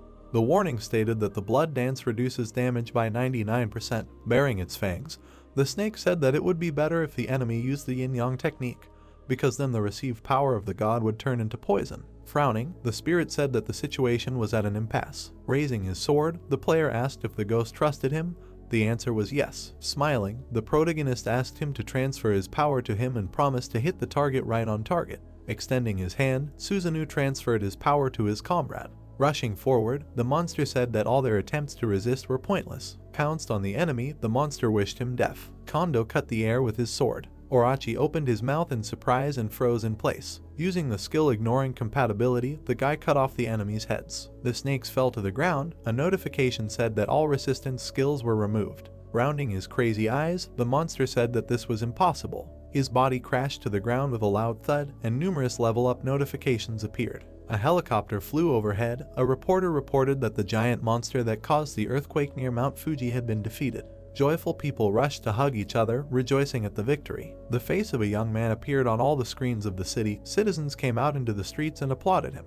The journalist reported that everyone watching the broadcast witnessed the birth of the world's first SSS-ranked hunter. The player looked at the helicopters above his head. Holding out voice recorders, the reporters wanted to know how the hunter felt about receiving an asylum offer from the Japanese government. Teshik tried to hold back the crowd of journalists while the protagonist walked along the path. He turned around and sternly asked the people to leave here because they were busy exterminating the remaining monsters on Mount Fuji. Holding a notebook in his hands, the man asked if the hunter was loyal to his duty regardless of location. Jongdo put his hand to his chin. Soyun said that her friend was now a world celebrity. Putting his hands on his hips, the guy said that the hunt was over for today and suggested going back to Korea. The warrior was upset because it was a lot of fun here. The young man explained that their speed of increase was increasing every day and that he had work in Korea. Saluting, the tank promised to try even harder. Waving his hand, the player asked them to hunt while he looked around the area. Teshik said that he would wait for him. The bright sun was shining over the mountains. Entering the cave, the protagonist said that he did not even have time to properly look around. Ixia felt the energy and said that something was left here. In the corner of the cave stood a wooden chest. Jongdo opened its lid. Inside were 2 swords and a book. When the guy picked up the book, a message appeared confirming the possession of a first-class skill. A symbol of 5 rings appeared in the air. The description said that the user can give their attacks the properties of one of the 4 elements. Smiling, the young man understood why his friend wanted to go to Mount Fuji with him and how important the attribute damage was. Looking back, he said that it was time for them to return home. The fairy sighed in displeasure. Pointing at her and laughing, the player said that it was all because of Orochi. Wiping away his tears, the protagonist explained that upon returning, he must not forget one important thing. Imagining the offal left over from the yokai, Kondo realized that they had managed to collect all the necessary materials. Putting his hand to the armor, he decided that it was time to seriously begin strengthening the items. All the materials for improvement were on the table. Looking at them, the guy realized that he had the eyes and fangs of a mythical tier snake, as well as its poisonous glands. Ixia raised her hand to her head and noticed that the tail was not so mythical and said that she would gladly eat it, since it was useless. Picking up the tail, the young man said that it was a real treasure. Cutting the flesh, he explained that according to Japanese mythology, a treasure was hidden in Orochi's tail. A red flash appeared in front of him, a fairy hid behind his head. A mythical sword appeared in the room. The description said that this weapon, created from the bones and scales of a yakai, provides the skill destruction of a deity. Taking it in his hands, the player wondered if he needed a sword that could kill even a god if he already had the king of weapons. Suddenly, a rift appeared behind him. Turning around, the protagonist noticed a dungeon. Golden energy illuminated the room. A notification said that this was the dungeon of the dwarves' treasures. Walking down the dark corridor, Jongdo realized that the road did not change at all. Smiling, he remembered that last time he barely managed to get out of the dead end. Suddenly, a huge accumulation of energy appeared in front of him. The guy was surprised that he did not notice it before. Putting his hand to the wall, the young man thought that it was quite strong. Swinging his fist, the player decided to try to destroy it. Suddenly, a ghostly door appeared in front of him. Opening it, Giz asked why his comrade was trying to break down an ordinary door. Entering the room, the protagonist asked how he was doing. The dwarf replied that everything was fine until the guest decided to destroy their home. Smiling, the blacksmiths greeted their old friend. When Jongdo sat down on a chair, they immediately offered him a cold beer. Taking the mug in his hand, the guy thought that this time everything was completely different. The man folded his arms over his chest, happy that they had found him, and asked his comrade to empty his pockets with materials. The young man threw out all the offal and swords he had found from his inventory. Taking the tail in his hands, one of the dwarves realized that it was about 5,000 years old. His colleague said that the sword contained divine power. Frowning, Giz asked if the man had really brought a deadly poison here without any processing in order to kill someone later. Crossing his arms over his chest, the player concluded that he had done everything correctly, judging by the reaction, and asked if they could make him something. Turning around, the blacksmith said that first he needed to pass a test, even if no one needed it. Frowning, the protagonist asked what kind of test it was and suggested that it was a game or a fight.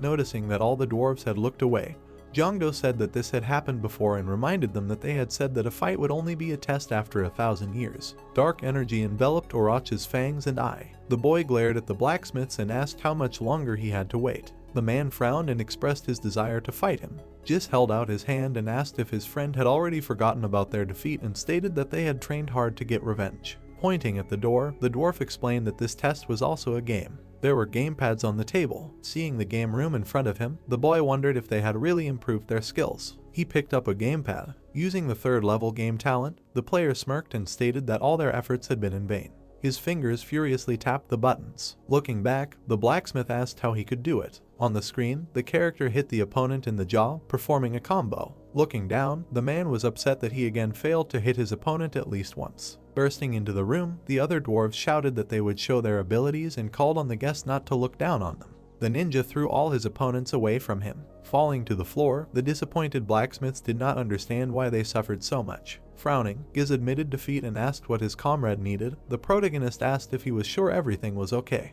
Holding out the bracelet, he asked to first improve the king of weapons using several types of armor or dual swords. Looking at the bracelet, the dwarf concluded that his friend could handle such a level of equipment and asked if all the materials were needed to improve the king of weapons. Holding the armor in his hands, Kondo asked him to use it. The blacksmith decided that such a high-quality thing would be very easy to improve, and called his colleagues to come into the workshop. Light particles were flying in front of the door. Taking the armor in his hands, Dengu said that this could not be. Approaching him, the boy asked what the problem was. Presenting a sparkling armor, the dwarf explained that he had a feeling of secret magic of harmony that only he could handle, but this magic was stronger than his own, as if he had done it from the future. Raising his eyebrows, the young man confirmed this and said that he had summoned it from the real universe. The blacksmith's eyes widened in shock. Stretching out their hands to their comrade, the dwarves asked how he managed to summon someone from the real universe. The player asked if Michael had not seen his future when he created the King of Weapons. Spreading his arms, the man said that he knew that he had mastered something, but he could not even imagine that it was reality. Menacingly knitting his eyebrows, Giz said that they had one request.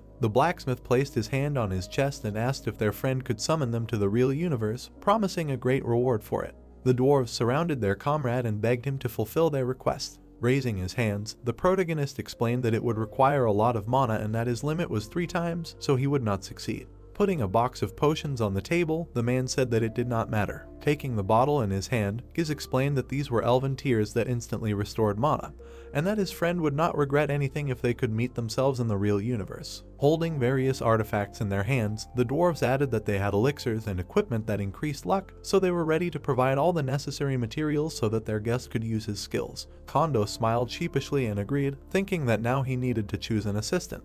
A lottery machine appeared in front of him. The observer mode window appeared in front of him. The guy was surprised that it had such a function. Having confirmed the choice of the mode, he decided that it would be more interesting. Mikhail looked at the lottery machine in surprise. The dwarf asked if this mechanism could really summon them to the real universe. Raising his eyebrows, the young man said that now they would need to place bets. Hearing that the desired results could only be achieved with white tickets, the blacksmiths clenched their fists in hope. Putting his hand in front of him, the player began the lottery. With their mouths wide open, the dwarves hoped that everything would work out. Empty vials of mana potion lay on the floor. Looking down in disappointment, the men realized that they were unlucky again. Raising his hands, Giz asked if that wasn't strange, and declared that people were too unlucky. Having hit him in the face, the old man called him a hypocrite. Continuing to beat his colleague, the dwarf asked how he dared to doubt their savior, because it was not his fault that he was failing. Turning the bottle over, Dengu asked where all the elven tears had gone, and the bald blacksmith began to cry. Tapping his index fingers together, Giz asked if there was a more effective way, because it was time for them to find another way. Scratching his chin, the protagonist explained that there was a skill that instantly increased luck, but if used, the status would disappear forever. Raising his hand, the dwarf said that such things should be discussed in advance, and ordered his colleagues to bring all the elixir from the warehouse. Various artifacts lay on the shelf. Handing his comrade a bottle of pink liquid, the blacksmith said that this was an elixir that increased status, and that one such bottle was so valuable that you could buy an entire castle for it. Scratching his head, Dengu doubted that they could do this. Mikhail asked what would happen if all the elixir was used up, but still nothing worked. Raising his index finger, Kondo asked them to imagine that they were digging a tunnel in search of treasure, but suddenly got exhausted and decided to go back. The miners headed for the exit. The dwarves opened their mouths in fear. The boy explained that those who gave up never knew that only one step separated them from the treasure. Imagining many chests of gold, the blacksmiths cried out in grief. Putting his hand in front of him, the young man asked if they were really going to give up on the treasure that was one step away from them. Raising their fists, the men decided not to give up and trust the man until the end. After drinking the potion, the player thought that he could not miss the chance to enjoy the lottery to his heart's content. Smiling, he decided to get down to business, use and increased his luck. The gnomes trembled in anticipation. The machine spat out many cards, selecting a combination. A black card appeared. The blacksmiths realized that this was the end. Smiling widely, some of them said that they had a good feeling. Raising his hand to his head, the spirit that appeared noticed that there were many wonderful people here. The protagonist used the lottery again. A flash appeared among the cards. Kondo opened his mouth in surprise. Seeing an ordinary card, Mikhail fell to his knees and cried. Looking down, Giz said that there was only one try left and that it was unwise. Grinning, the guy said that this was his only chance. His luck had increased.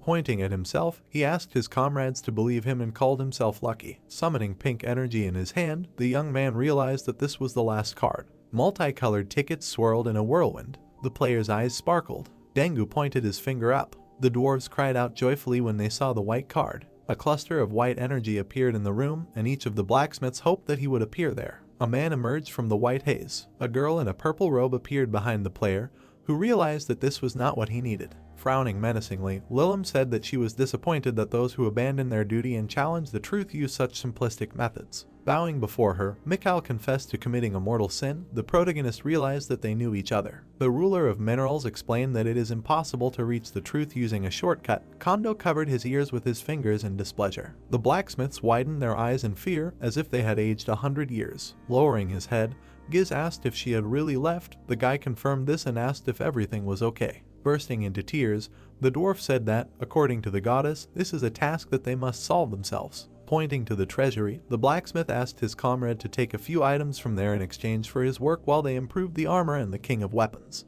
The young man entered a room filled with gold coins. In front of him was a pedestal. On it was a vial of potion. The player wondered if it was supposed to run out. Someone placed a hand on his shoulder. Smiling widely, Jis asked his friend to drink it for the last time. The notification informed him that excessive gambling was a direct path to ruin. The sun was shining on the building of the Hunters Association. The man's mouth opened in surprise, and he saw the one who was constantly shown on TV lately standing there. People surrounded the SSS-ranked hunter, next to whom stood his friends. Handing him a piece of paper, the fan asked him for an autograph. Pushing him away, several girls asked the idol to take a photo with him. Jealous Soyun trembled with anger. Taeshik smiled and felt all the popularity of his friend. The employee of the association came out into the hall and asked the guests to refrain from making excessive noise inside the building. Leaning towards his friend's ear, the warrior assumed that he would be scolded for the noise. Pointing at the door, the woman asked if the protagonist had come here to create a guild and invited him inside. The door to the VIP room opened.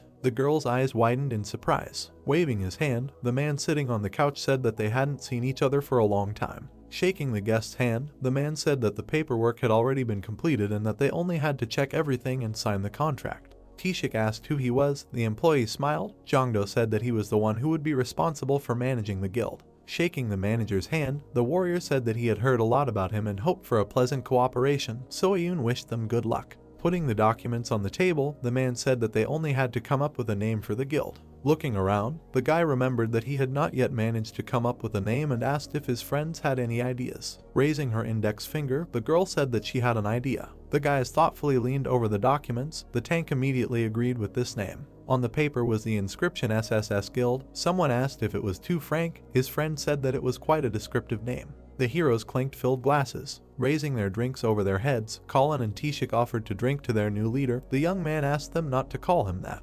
Smiling, the player thanked his friends for their trust and decided to tell them about his skills, hoping for further support. Soyun asked if her comrades knew about this. Crossing his arms over his chest, the warrior remembered that he had a skill that allows you to see the level and abilities. The man realized that he guessed about it. Summoning a machine with balls in the center of the room, the main character asked if they had ever seen it. The guys asked what it was. Leaning on a glass vessel, Kondo said that it is a skill that gives information about the future and can even give out a winning lottery number. The manager smiled broadly and asked if they could take a look at it at least once. The guy agreed to show them how it worked. The ball swirled in the glass sphere. The lottery machine spat out a glowing capsule. The boy raised his eyebrows in surprise and said that he had never seen a white capsule. The ball opened and a notification appeared that the entire universe had begun to monitor the Earth and that from now on the real universe would provide special information about the invasion for the Earth that had chosen a new path. Upon learning that in 10 days the experience buff would disappear and a third dungeon would appear, the player opened his mouth in fear. Smiling, Taeshik asked what was going on there and suggested that his friend had gotten lottery numbers again.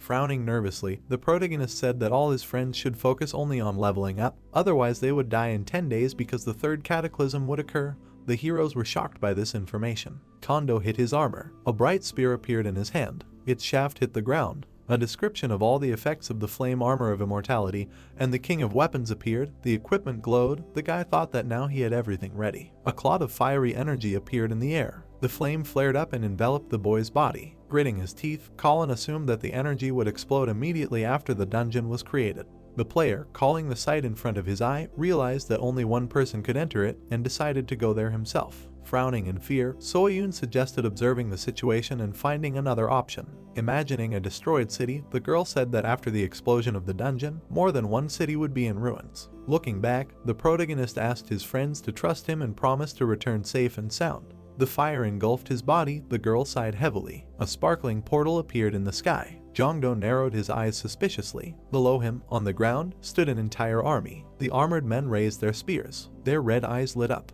Pointing his finger at the sky, one of them shouted that there was an enemy there. The boy raised his sword above his head. A powerful blow destroyed the enemy army's formation, raising a cloud of dust. The blast wave threw the knight's back. The remaining spearmen looked at the bodies of their dead comrades. The young man scattered the dust with a swing of his spear. Raising his eyebrows, he thought that this was simply unbelievable. In front of him was a huge enemy army ready for battle. The men pointed their sharp weapons forward. The player dashed forward to attack them in response. The bodies of the fighters flew high above the ground. Someone called on his comrades not to retreat and ordered them to kill the intruder. Another explosion sounded right in front of him. The protagonist threw one of the knights away from himself. Lowering his spear, Jongdo thought that there were too many enemies here. Looking at the glowing eyes of the enemies, the boy thought that trying to figure it out right away was a hopeless task because this was an SSS-Rank dungeon, which meant the fight would not be easy. Frowning decisively, he realized that he needed to defeat the boss as soon as possible because this was the only way to clear the dungeon. A lottery mechanism appeared behind him. The system asked the user to select a progress parameter. The young man poked a random progress on the field. Sticking out his tongue, the machine asked him to place materials for progress. The player placed 3 diamond cards on his tongue. The mechanism slammed its mouth shut. The gears started spinning. A notification said that the highest level character was chosen as a reward for completing a random progress. The main character smiled and was happy about it. Thick steam was pouring out of the machine's mouth. Seeing it in front of them, the knights asked what it was. Fog enveloped their bodies. Suddenly, an axe appeared over the head of one of them. Kondo hit the enemy with a heavy weapon. A blast wave rolled through the entire platoon. The spirit said that the master would faint from such a sight, his cloak fluttering in the wind. Crossing his arms over his chest, Richard added that the master bestowed love even on demons and that it was their duty to give him the lost lamb. Raising his hands, the king announced that the lambs would arrive soon. The knights' eyes widened in fear, seeing the axe in front of them. Their bodies were dumped in a huge pile. Swinging his sword, the boy threw several enemies into the air. He hit the next enemy with his shield. The warrior's bloody body flew back. Someone caught him in mid-air. The unknown person pinned the fighter's body to the ground. Then the stranger rose to his feet. Smiling, the young man said that he was too late. Gritting his teeth, Ramon realized who had caused such chaos in the dungeon. Summoning a crosshair around his eye, the player scanned its strength and thought that even with this scenario, he had a chance to win the duel. The commander asked if this was really the guardian of this universe. The main character rushed into battle. The demon managed to put his sword in front of him to defend himself from his attack. Throwing the enemy away, the man said that he liked hot-tempered opponents the most. Grinning, Ramon invited him to join the demon world and promised to make him his direct servant. Smiling, Kondo asked if this was true. Raising his axe in front of him, the boy declared that he would not submit to someone weaker than him, and promised to join the army if its commander defeated him. Putting his hand to his forehead, the demon laughed and said that his opponent had grasped the essence of this world well, because no warrior would refuse a duel. With his red eyes widening, he refused. The boy asked what this meant. The man explained that he had come here not for a duel, but for war, because he did not need risks with such an overwhelming force. The eyes of the spearman lit up with a red fire. Pointing at himself, Ramon said that he kept his cool, because it was stupid when in war the commander-in-chief leads the attack or fights in battle. Frowning maliciously, Richard said that this was stupid, because a true leader should take the initiative and raise the morale of the soldiers. The knights rushed into battle, hearing the corresponding order. Seeing the approaching enemies, the player realized that it would not be easy. A giant golden circle appeared on the ground beneath him. The light illuminated the armor of the enemies, and the warriors had a bad feeling. Suddenly, their bodies were pierced by spears. A huge army of crusaders appeared on the battlefield. The cross rose into the air. A notification announced that the sanctuary had been proclaimed and that some talents and skills had received significant bonuses. The fighters covered their eyes with their hands to protect themselves from the bright light. Frowning furiously, the protagonist called on the crusaders to begin the offensive. The cavalry rushed forward to attack. The horses easily broke through the crowd of demons. The warriors flew into the air, dropping their weapons. Climbing onto his horse, Jongdo declared that it was his turn to join the fight. The hooves left the ground. A notification announced the activation of the speed skill. The boy raised a sparkling spear. The tip of the spear was covered in a blue aura. The young man destroyed several demons standing in front of him. Covered in light energy, the crusaders decided to go after the commander. Their horses trampled several enemies. Frowning menacingly, the player ordered them to break the triangle in the center. The leadership skill was activated. The knights raised their spears in front of them. Their army attacked the fighters who did not understand anything. Using the roar of a lion, the protagonist ordered no one to retreat. The demons trembled in fear. Jongdo raised his weapon to hit one of them. Continuing to ride his horse, he killed one enemy after another. Their severed limbs flew into the sky. The bodies of enemy warriors fell to the ground. Putting forward a spear, the fighter wished death on the invader. The boy cut his weapon, tearing off the tip. Orachi poison burst out of the armor. The acid corroded the armor of the demons at the same time. The young man dealt them a fatal blow. Seeing an explosion in the distance, the warrior asked the commander what to do now, because the full-fledged invasion has not yet begun, and the troops have already suffered losses. Ramon lowered his gaze and agreed. The fighter asked him if the leader was planning to stop the enemy personally by taking up the bow. The man confirmed this and added that he would not interfere on the battlefield. Dark energy concentrated in front of the arrowhead.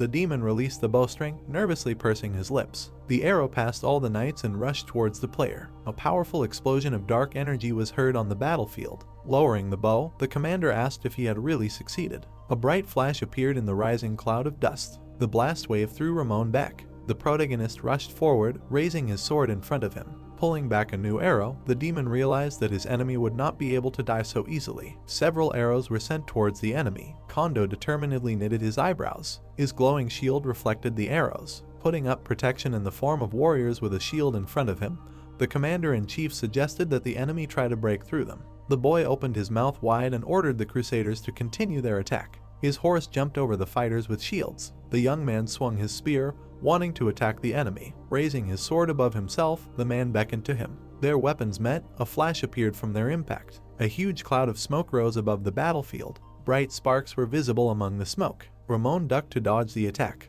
The player leaned to the side to avoid a sword strike. Pointing his finger at them, the warrior shouted that the enemy was near the core leader. Rushing to the attack, the fighters decided to help their commander. Rushing towards them, the crusaders wanted to prevent them from getting in the way of the leader. While the heads of the two armies fought, their subordinates fought with each other. Swinging his sword, the demon called for the enemy to dismount from the horse. The animal fell on its back, the protagonist fell off it. The man immediately made a dash towards him. Seeing the waves of dark energy, Jongdo realized that his opponent had dual swords. Ramon smirked and asked if he really thought that he was the only one with a special weapon, since his weapon was a treasure of this world that could turn into a spear or a bow at any time. Reflecting his swords, the boy asked if this was really called a treasure. Swinging his blades, the young man threw the enemy away from himself. Smiling, the player assumed that his opponent had not yet seen real gold. The dual sword skill was activated. A notification said that the attack speed had increased significantly. The commander gritted his teeth in fear. The demon held his weapon in front of himself to defend against the powerful attack. Squinting, the man wondered if people also changed when they changed weapons. The protagonist's blades were engulfed in flames. A notification said that the 5-ring skill was activated and that fire attributes were provided. Waves of fire hit Ramon, causing him to drop his weapon. The armor caught fire, and a notification informed that the Immortal Rift deals additional damage when attacking with fire attributes. A fiery whirlwind swirled around the commander-in-chief. The demon opened his mouth wide and screamed. Kondo smiled widely and declared that such a weapon could be called a treasure. The man jumped back, indignant at such impudence. He swung his sword and asked how a mortal dared to treat the leader of the demon clan like that. The boy extended his blade to the side. Using a swallow's pirouette, the young man struck the enemy's body several times. A bright lightning streaked from his sword. The powerful blow knocked Ramon off his feet. Destroying the ground beneath him, he shouted that these shocks would only add cracks to his chainmail. Raising his index finger, the player asked if the enemy didn't realize where he was standing right now. Looking up at the sky, the commander-in-chief noticed a strange light. The notification announced the opening of the sanctuary. The demon bent down and screamed in unbearable pain. Taking the axe in his hands, the protagonist decided that it was time to end this. Jumping into the air, he raised the weapon above his head. A wave of light energy fell on the enemy. The man was able to block the attack, raising a wide sword in front of him. Flashing his blue eyes, Kondo said that in this case, he would have to suffer even more. A strong blow with an axe threw Ramon's body into the air. Due to the stunning, the commander-in-chief dropped his sword. Swinging his spear, the guy said goodbye to it. He threw the spear straight at the target. Seeing him, the demon opened his mouth in fear. A purple stone was in his teeth. Black smoke engulfed his body. Crossing his arms over his chest, Richard said that not even bones were left of him. The young man said that this is not all, because the leveling window never appeared. The enemy landed a few meters away from him. Hiding behind her friend, Ixia said that something was wrong. A horned demon emerged from the smoke. Enormous wings appeared behind him. The player covered his body with an axe. Summoning a crosshair in front of him, he wondered what this form was and assumed that this was the second stage. A notification informed him that the boss had an opening of the essence. The renewed man flashed with glowing eyes. The monster bared his teeth. Raising his hands in front of him, Ramon stated that he could not believe that he had to spend the essence that was sealed in the spiritual vein. A bright purple rift appeared next to him. Waves of dark energy appeared around the clot of energy. The commander-in-chief ordered everyone to retreat. Frowning, the protagonist tried to understand what was happening. The warriors moved towards the rift. The demon standing next to them admitted his defeat, since he had to use the devil's essence to save himself. Clenching his fists, the man promised to meet during the next invasion. Jongdo gaped in surprise and asked if this would happen again. Ramon gave him a menacing look and explained that the demon world never lets its prey out of sight, and stated that his enemy's skill would be worthy of his master's attention. The boy's eyes widened as he remembered Called and thought that they definitely had a connection. The young man clutched the shining axe in his hand. The commander-in-chief turned around after hearing a powerful explosion. Frowning angrily, the player decided to reduce the number of his army. The demon rushed forward and called him too stubborn. The monster swung its leg to hit the enemy. Looking back, the man ordered his subordinates to retreat while the enemy was distracted by him. Standing next to the portal, one of the warriors expressed his concern about this. The protagonist was fending off the enemy's attacks with an axe. Holding it out in front of him, Jongdo asked if he didn't need to take into account the numerical superiority. Ramon extended his hand forward. Notifications informed that in exchange for ignoring the rules of dimensions, containment of the universe was introduced and that the body would continue to deteriorate if the opening of the essence was not stopped. Smiling widely, the boy realized that it was worth it because now the end would definitely come.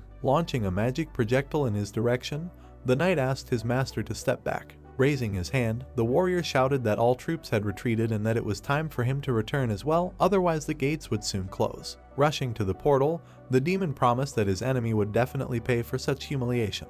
Raising his sword above his head, the young man urged him not to even think about running away. A powerful wave of energy from the sword swing followed the fleeing man. Looking back, Ramon noticed the approaching attack. A strong explosion of light energy was heard on the battlefield. The player frowned. When the cloud of smoke cleared, he realized that the enemy had managed to escape. Smiling, Ixia said that she remembered the coordinates and could open the gate at any time. The protagonist asked in surprise how long she had such an ability. Showing a peace sign, the fairy reminded that she was getting stronger and increasing her level every day. Looking to the side, Jongdo decided that knowing the coordinates would be enough. Sternly knitting his eyebrows, he promised to attack the demons when the right time came. A notification reported a successfully prevented invasion. The guy came out of the portal on the other side of the dungeon. Tishik was happy to see him. Worriedly widening her eyes, Soyun asked if everything was okay with him. Kaljin suggested going to the hospital to conduct a full examination. Wiping his nose, the young man noticed how happy everyone was to see him and asked them to calm down. The man said that 5 days had already passed. The player was surprised that it had not been 5 hours, but 5 days. The rift was fenced off with a special tape. Covering his mouth with his hand, the protagonist thought that among the dungeons there were those with a temporary break from reality, but this dungeon was too long. Grabbing the manager by the shoulders, he asked what happened during his absence. The squad of hunters gathered in front of the portal. Kaljin said that immediately after his friend left, a new dungeon appeared, which everyone approached with caution. Since there were many victims during the second cataclysm, recently there were more hunters, so they gradually cleared dungeons with a high survival rate. Sighing with relief, Jongdo was glad that everything was fine, and thought that there was hardly another place similar to his dungeon. Imagining a multitude of armed orcs, the man added that the monsters moved like an army in these rifts. Some said they saw demons there, a horned monster standing in the center of a cloud of smoke. Raising his hands, Teshik explained that in Japan they had a place called the Spot, which they used as a hunting ground. It did not cause any unrest, but the same spot appeared in England. The man in a formal suit adjusted his tie. The warrior explained that at first everything was calm about finding an experienced hunter, then they said that they would deal with it themselves. Frowning, the guy thought that in the early stages of the creation of the Spot, only weak monsters appeared. It was like finding a gold mine. The only problem was that these monsters would become stronger over time. Imagining how demons attacked civilians, the young man decided that if the monsters escaped into the city due to the negligence of the leadership, then an irreparable tragedy would occur. The player said that he couldn't do anything about it since England didn't ask for help, so they had to level up gradually and monitor the situation. The sun was shining on the mountain valley. It was evening, and someone's dissatisfied voice was heard from the middle of the multi-story buildings. Sitting on the couch, the protagonist thought that he had managed to move into a great house, but he still hadn't had time to unpack all his things. He really wished someone would help him. The fan was spinning on the ceiling. Linri appeared out of nowhere, smiling, and asked how she could help. Frightened by her, Kondo slid off the couch. The girl praised him for his excellent work. The guy asked her not to appear so suddenly again. Folding her hands in front of her, the girl explained that she wanted to joke because her friend looked very gloomy. The young man crossed his arms over his chest in displeasure, saying that he had a few questions before he was given the award. Recalling how he fought demons while riding a horse, the player explained that he summoned a character named Richard to fight monsters. After that, one of the enemies said that such power is impossible in the world where the third erosion occurred. The knight raised his hands in fear. Imagining Richard standing on the mountain of monsters and laughing, the protagonist asked if the people from the past were really stronger than the people of today. Snapping her fingers, the universe's representative summoned a projector and explained that the level of the Earth did not decrease compared to the past due to the difference between the real universe and the copy of the universe. Imagining how the king flew from one Earth to another, Winry added that this summoned character was realized based on the information from the real universe. Jongdo asked what this meant. The projector lit up. The girl explained that the picture inside this device is the real universe, and on the wall is its copy. An image of space appeared on the wall. Among the stars were entire galaxies. The distance between the two universes was so great that it went beyond not only space but also the concept of time. Only by overcoming this distance, the real universe can create a copy. Raising his hand, the guy asked why she needed to create her copy, because they are the same thing. A working projector hung in the air. The girl explained that small particles of dust fly in the room and that if this phenomenon is applied to the universe, then even such a small detail will become a variable for it. Raising her eyebrows, the authorized universe added that the real universe watches the copy to track changes. Extending her hand forward, Winry explained that the small opportunity that arises as a result of this change is a miracle. It was dark in the window. The girl asked why her friend is looking for what he needs. The young man said that he cannot answer this question. Introducing the two Richards in different universes, the girl explained that the biggest difference between them is the natural concentration of mana, as it is much lower in the copy universe, which is why the characters in the real universe are much stronger. The people stood in front of a group of monsters. The player asked what factors determine the second or third erosion. The universe's representative explained that it affects the amount of mana that the main creatures have. As the erosion increases, other universes open the universe of erosion, resulting in the appearance of monster dungeons. Raising his eyebrows in surprise, the protagonist asked if their planet should not be currently deteriorating slower than the real Earth, since in that case the information from the lottery may be inaccurate. Winry named the creature whose face was covered by a cloud of energy. Weil opened the rift with his own hands, causing the primary erosion of the Earth, but there is no clear information about him. Looking away, the girl said that they do not know why and how the monster created the first gate and accelerated the erosion. Jongdo was surprised that there was at least something that his friend did not know.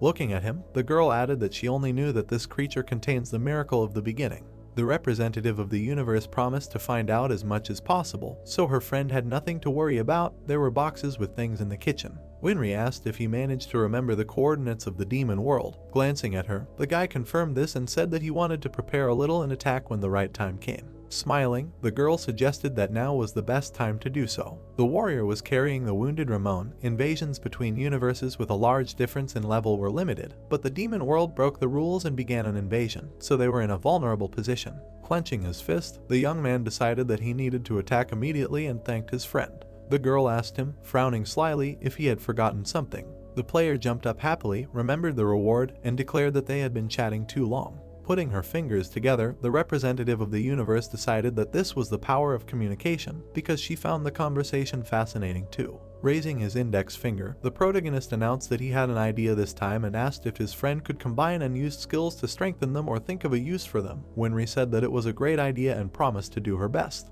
The system window responsible for skill combination and skill return appeared from the blue particles. Scratching his cheek, Jongdo asked what return meant. The girl explained that it was a system that turns unused skills into guaranteed tickets. The higher the skill level, the greater the chance of acquiring a high-level ticket. The guy asked with his mouth open in shock if this was not a certainty, but luck. Crossing his arms over his chest, he said that he would not do it because it was much safer to use a skill combination. Next to the happy lottery machines, a skill return window appeared. A notification said that if the user uses this opportunity now, the probability of getting a black ticket will increase. Squinting, the young man doubted his decision. The machine held a window with a message stating that an additional ticket would be issued when using the skill. Angrily poking at the notification, the player agreed to try to make a return. The machines gave each other a high five. The protagonist smiled happily. The heroes were in the forest. Ixia noticed that her friend was in a very good mood. Showing two black cards, Kondo said that he was able to get them in the skill exchange. The fairy said that she did not even doubt his abilities. Adjusting his hair, the guy said that at first he was given one ticket, but thanks to his insight and persistence, he managed to get both. Thus, he managed to advance his plan to invade the demon world. There was a flag of the SSS Guild on the fenced area. Pointing forward, the young man asked his friend to open the gate to the demon world. Ixia happily agreed. A wave of light energy flew out of her hands. A red rift appeared in the middle of the forest. The girl said that everything was ready. Heading towards the portal, the player threatened all enemies that it was their turn to suffer. The protagonist found himself in prison. He did not understand what had happened. The corridor was dark despite the candles. Knocking on the iron bars, Kondo thought that there should have been a red sky or hellfire here, not a prison. An information lottery machine appeared in front of him. The guy decided that in such a situation there was nothing more important than information. The lottery machine spat out a green capsule on the floor. A description of the quest appeared. Demons captured the city, raising their flag in it. Points for liberating Escale can be exchanged for rewards. The monster attacked the locals. The citizens felt strong antipathy towards the invaders, so the user can cooperate with them and build friendship in order to receive special compensation. Taking a spear in his hands, the young man thought that it would be easy since he could interfere in the conflict as much as he wanted.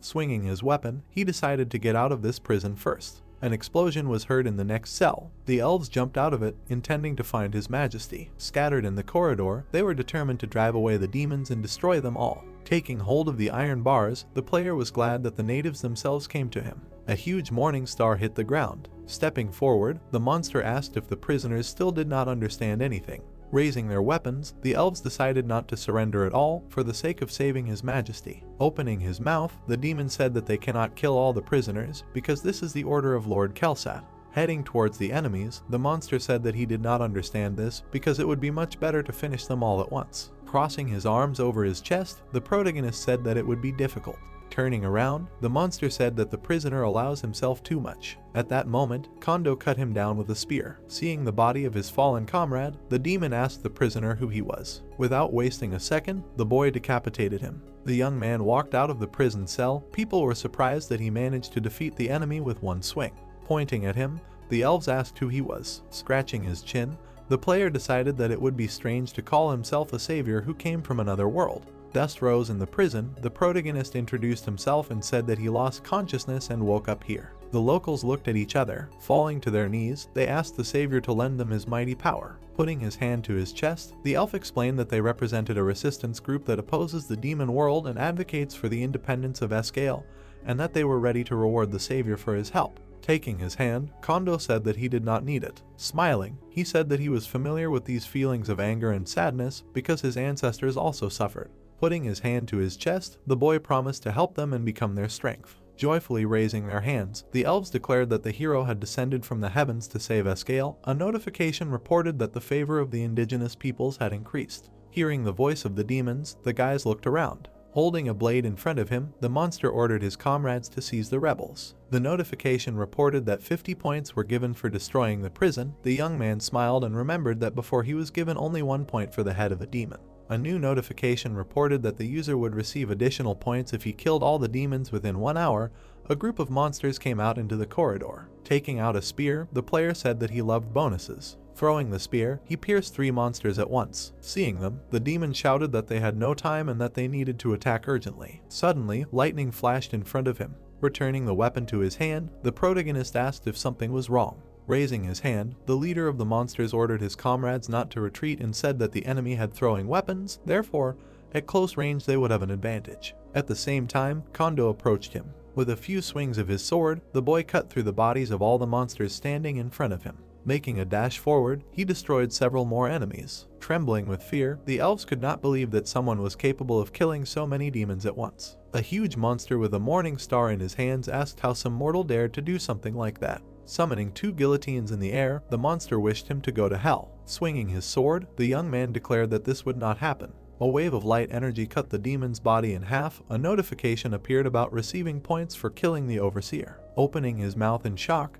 the elf thought that just recently their situation was hopeless, but Escale's release was made possible thanks to this man. The player clenched his fist in joy and suggested searching for His Majesty. There is a lot of destruction. Meanwhile, Kondo appears in the clouds of dust and it turns out that the prison is broken. Half of the towers are shown and there is talk of weak security. Suddenly, guys appear behind the young man, calling him. Turning to them, he immediately asks if they managed to take the hostages out. After that, the guy lowers his head, noticing that His Majesty was not there. Then he points to the living transport, suggesting that the young man return to the shelter. The next moment, Kondo strokes the rhinoceros, surprised. Now they are already on their way. Suddenly, a glowing spider appears on the guy's back. It has a scary face on its back. Then a monster appears near the sphere and it is reported that the location has been transmitted. Suddenly, his eye shines and he gets angry. He looks displeased and orders the entire army to be sent to the people's shelter. Meanwhile, Kondo peers into the distance, noticing a canyon. Here he looks at the boy who claims that this is the fortress that the demons did not find. Suddenly, many buildings appear in front of them, and it turns out that they have arrived. After that, the boy goes to the man, praising the benefactor. The next second, he is taken aback when he is insulted. The bearded man points at him, stating that rash decisions can lead to disaster. Meanwhile, Jongdo crosses his arms over his chest, listening to the screams. Suddenly, a boy appears behind him, and Jongdo decides that it is better for him to move alone. After this, the youth turns around, being happy because of the news of trouble. Here an army of monsters is depicted. They have red, sparkling eyes. The elder seems extremely despondent. Here he clenches his trembling hand into a fist, realizing that they were trapped. Meanwhile, Jongdo looks away in displeasure, realizing why the demons were few and weak. Suddenly, he has a weapon in his hands and confuses everyone with his remark. After that, he climbs onto the window, deciding to settle everything himself. The next second, the young man disappears from sight, frightening those present. Immediately, the guy runs up to the window, worriedly calling Kondo. Suddenly, he is perplexed, sweating. It turns out that the young man is already confidently racing on a horse. Only lightning comes from the animal's hooves, and it is said that the race skill is activated. Meanwhile, the demons point their fingers and laugh at the young man. Sinel, in turn, smirks, noticing that there are still useful warriors left in the fortress. At once, the creatures begin to fight. They and the young man rush towards each other. Kondo looks determined and decides to use something. The demons are already preparing to attack. Suddenly, two swings are visible. It turns out that Kondo is retreating. Here the demon no longer looks pleased. Suddenly, he becomes enraged, perplexed. Meanwhile, Kondo holds a weapon in his hands, his white eyes flashing. Standing in front of a crowd of demons, he attacks them, and the Azure Dragon skill is used. Suddenly, the demons cover their ears, questioning. After that, a warrior on a horse is shown, and it is said about a man who instills fear. An image of a general appears behind the determined young man. Sitting on his horse, the demon grits his teeth and notices that Kondo is different.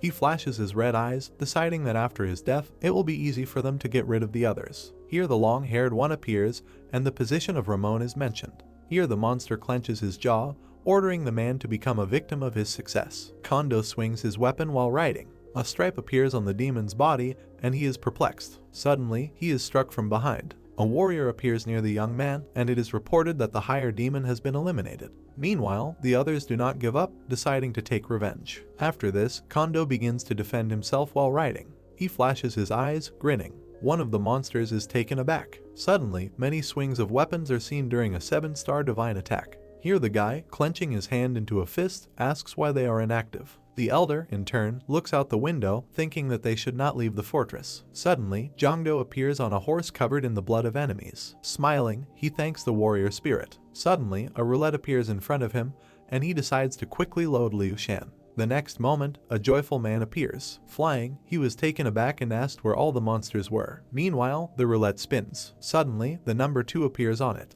The young people are perplexed when they are told about the acquisition of the talent of sword mastery. Immediately, they begin to rejoice. Jongdo, in turn, cries, noticing that he finally got a fighting talent. Here, an inferior smiling man appears, and the young man regrets that he did not have this before. Suddenly, swords are depicted, and it turns out that now Jongdo can use the skills of the magic sword. While the young man is rejoicing, a guy runs up to him. Running up, he praises him. Meanwhile, Jongdo wipes away the blood, hoping that the men will not quarrel anymore. Now buildings are in sight, and the young man asks the boy to call a meeting of the leaders. The next moment, admiring people are at the table. Jongdo, in turn, scratches his head in confusion. Now he points to the map, offering to look at it. The map is covered with a grid, and it says that the dungeon map skill is activated. The young man smiles, noticing that the S-scale area is not that big. The bearded man folds his arms, saying that there are many other forces besides the resistance organization. Suddenly, Jongdo enthusiastically asks if they can unite everyone. Meanwhile, the people begin to wonder. To this, he puts out his palm, telling them not to worry. Now he spreads his arms, addressing everyone. Smiling, he asks if they like to run. 2 days later, a building in Arginine is depicted. Here, people are shown running. Meanwhile, the demons, watching, question. Jinsk, with his mouth open, is perplexed. Holding a megaphone, Kondo reports that they are surrounded. After this, the demon leans on the top of the wall while they are given conditions. Suddenly, he gets angry, asking how people dare to stick their nose in here. This frightens the youth. The demons are standing behind the wall, and they are told to open the gates and prepare the horses. Now the gates open. Demons immediately run out of there. The next second, the guys tense up, deciding to run. Meanwhile, a monster is chasing them. As he runs, the guy turns around while they are trying to attack him. Suddenly, Kondo parries the blow while galloping. After this, the creature pierces him with a spear. Jinsk begins to get angry, asking who he is. The young man, in turn, continues to wave his weapon. Now he smirks, thanking the guys. The demons put their weapons forward,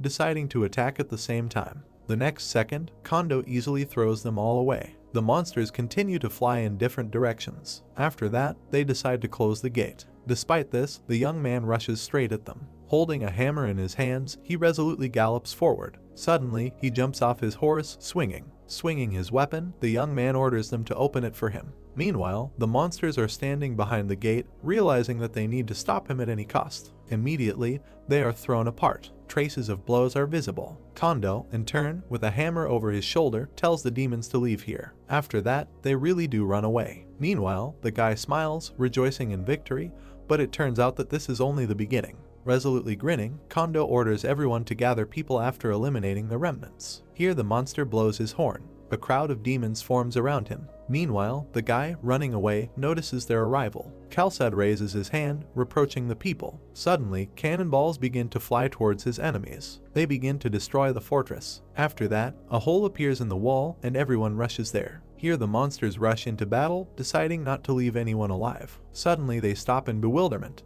It turns out that there is no one on the territory of the fortress. Khaled, in turn, also begins to be perplexed. The monster standing behind believes that the people escaped. Suddenly, demons on the run report problems that have arisen. Everyone is surprised when it turns out that a detachment of the human army has attacked the capital. The monster stands awkwardly in silence. Suddenly, Kondo appears fighting, and it is said that he is the only one in the detachment.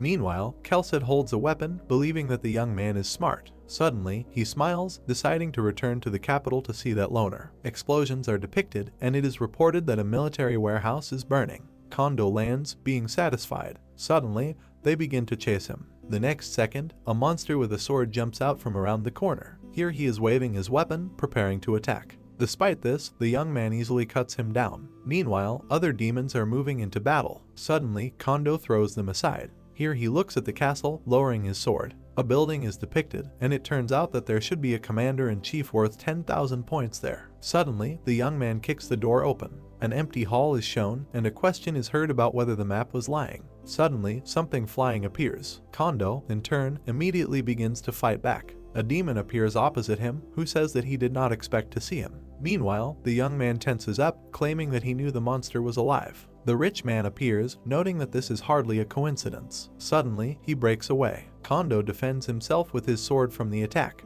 The monster, in turn, frowns, remembering that here he can reveal his power without restrictions. Here he throws the young man into the wall. At this, Jongdo grits his teeth, groaning. His face twists. Suddenly, the monster is about to attack again. The next moment, someone stops him with a wave of their hand. Suddenly, a girl appears, claiming that the light only exists for those who seek salvation. Here she looks away, and an angel is mentioned. Meanwhile, Jongdo looks on in surprise as brainwash is blocked. Suddenly, he tenses up because of her magic. The monster, in turn, begins to get angry, noticing that the appearance of an angel is a clear violation of the agreement. At this, the girl only throws up her hands, remembering that the demon world broke the agreement first. Then she lowers her hands, thanking the boy. At this, the monster only smiles, stating that angels are worse than demons. Suddenly, the girl deals him a powerful blow. Smiling frighteningly, she tells him to shut up. Meanwhile, Jongdo, standing behind, refuses her help. After this, the angel's face darkens in tension. Feathers are flying around, and it is said that many fools do not realize that they need help from salvation. Here the girl folds her hands, saying that God told them to save even through force. After this, Jongdo tenses up, calling them crazy. The girl, in turn, smiles frighteningly. Meanwhile, the demons run with weapons in their hands. All of them are aimed at the young man. The angel extends his hand to Jongdo, claiming that his only way to survive is to reunite with the heavenly world. Suddenly, the monster, clenching his hand into a fist, declares that he will give the man a chance. Here he raises this fist, inviting the young man to join their ranks. Unexpectedly, Jongdo is faced with a choice. The protagonist extended his hand, saying that he chooses. Unexpectedly for everyone, he quickly waved his hand and smashed both invitations. A diamond card appeared in his hands, and he finished neither one nor the other. He looked at the opponents and said that he was not interested in this, so there was no point in involving him, because if they were going to fight, then let them fight among themselves. After receiving such an answer, Kelsad and Rainel became very angry. Without holding back their rage, they rushed to attack Kondo. They both dealt a powerful blow to the place where the protagonist stood, causing dust to rise and fragments to fly in all directions. Kelsad's sword and hands began to tremble, causing the demon to ask in surprise what this was. When the dust and smoke cleared, they saw that Kondo was holding a demon sword and an angel hammer with his bare hands without much effort. The super sword skill was used, increasing the strength level by 1.5 times. The protagonist clenched his hands with force and crushed the weapons of his opponents. The demon and angel immediately felt the guy's enormous strength and jumped back. Xiangwu appeared behind the protagonist, who was clenching his hand into a fist. His strength moves mountains. With just his physical strength, he could lift a huge mountain above his head. He is the only being that fills the world with overflowing energy. In the 5,000 years of Chinese history, all historians have rated him as the strongest man. Jiangdo slowly drew his sword from its sheath. Then he swung his sword and jumped high. The commander-in-chief saw this, stretched out his hand and said in a frightened voice that he had a strange feeling, so he needed to block. The protagonist screamed furiously, boric acid attack, and then stabbed the sword into the floor with all his might, cracks spreading in all directions. Demons immediately ran up to him to attack. Suddenly, the floor broke and a stream poured out. The fortress began to rapidly crumble into pieces. Kelsad fell through and screamed as he fell. Could this really be the power of the place where the third erosion occurred? A notification appeared in front of Jiangdo, stating that for destroying the fortress of the commander-in-chief of the demon world, he would receive 5,000 points. After reading this, the protagonist was shocked that he could do this. Xiangwu interrupted the protagonist's shock and shouted furiously that he needed to quickly pounce on him. He did not wait for Kondo to act and possessed him, shouting that the guy was slow-witted, so he would deal with everything himself. Kelsad, enveloped in the terrifying magical power of a demon, came out from the ruins. He used the skill Reveal the Truth. The demon spread her arms out to the sides and, releasing all her power, shouted that Kondo was an enemy of the demon world, so he would crush him into dust. He rushed to attack, swinging and shouting that he would bury him along with this fortress. But the protagonist stopped Kelsad's powerful fist with one palm. Xiangwu's voice was heard, grinning and saying that it had been a long time since he was in a human body. He looked at the demon with glowing eyes and a crazy smile on his face and activated the overconfidence talent of the third level. Strike, Kelsad flew into the wall. He cried out in great pain and shouted, asking what happened to his opponent's skills. A madly laughing protagonist appeared above his face, about to kick him. The overconfidence skill of the third level allows the loaded character to make their own decisions and act against the will of the master. Jiangdo kicked the demon with all his might, shouting who would stop him. He punched Kelsad through the floor, continuing to kick and shout that no one can compare to him. Suddenly, Jiangdo appeared next to him, shouting in displeasure, asking what he was doing and why he was using his body without permission. Xiangwu turned around and with a smile on his face shouted for the guy not to worry, because he would return the body safe and sound, adding that he seemed to be more than a close friend to him. Hearing this, Jiangdo stretched out his hand and shouted, ordering him to return his body right now. No, Xiangwu answered mockingly. He continued to look at his master and say that friends are important, but his feelings come first. While the two were busy talking, Kelsad came to his senses and released a powerful magic attack from his mouth. Xiangwu did not lose his head, grabbed a piece of the wall that had fallen off and threw it into this stream of demonic power. He then waved his hand and dispersed the entire stream, mockingly shouting that this was great, so he wanted the demon to wriggle even more. He released a magic chain from his hand and shouted that Kelsad was now his enemy. The target perfectly hit the demon's chest and was fixed there. Xiangwu wrapped the chain around his hand and with a mad smile ordered to fight until death, after which he activated the skill Identify Enemy. The demon heard this and rushed to attack.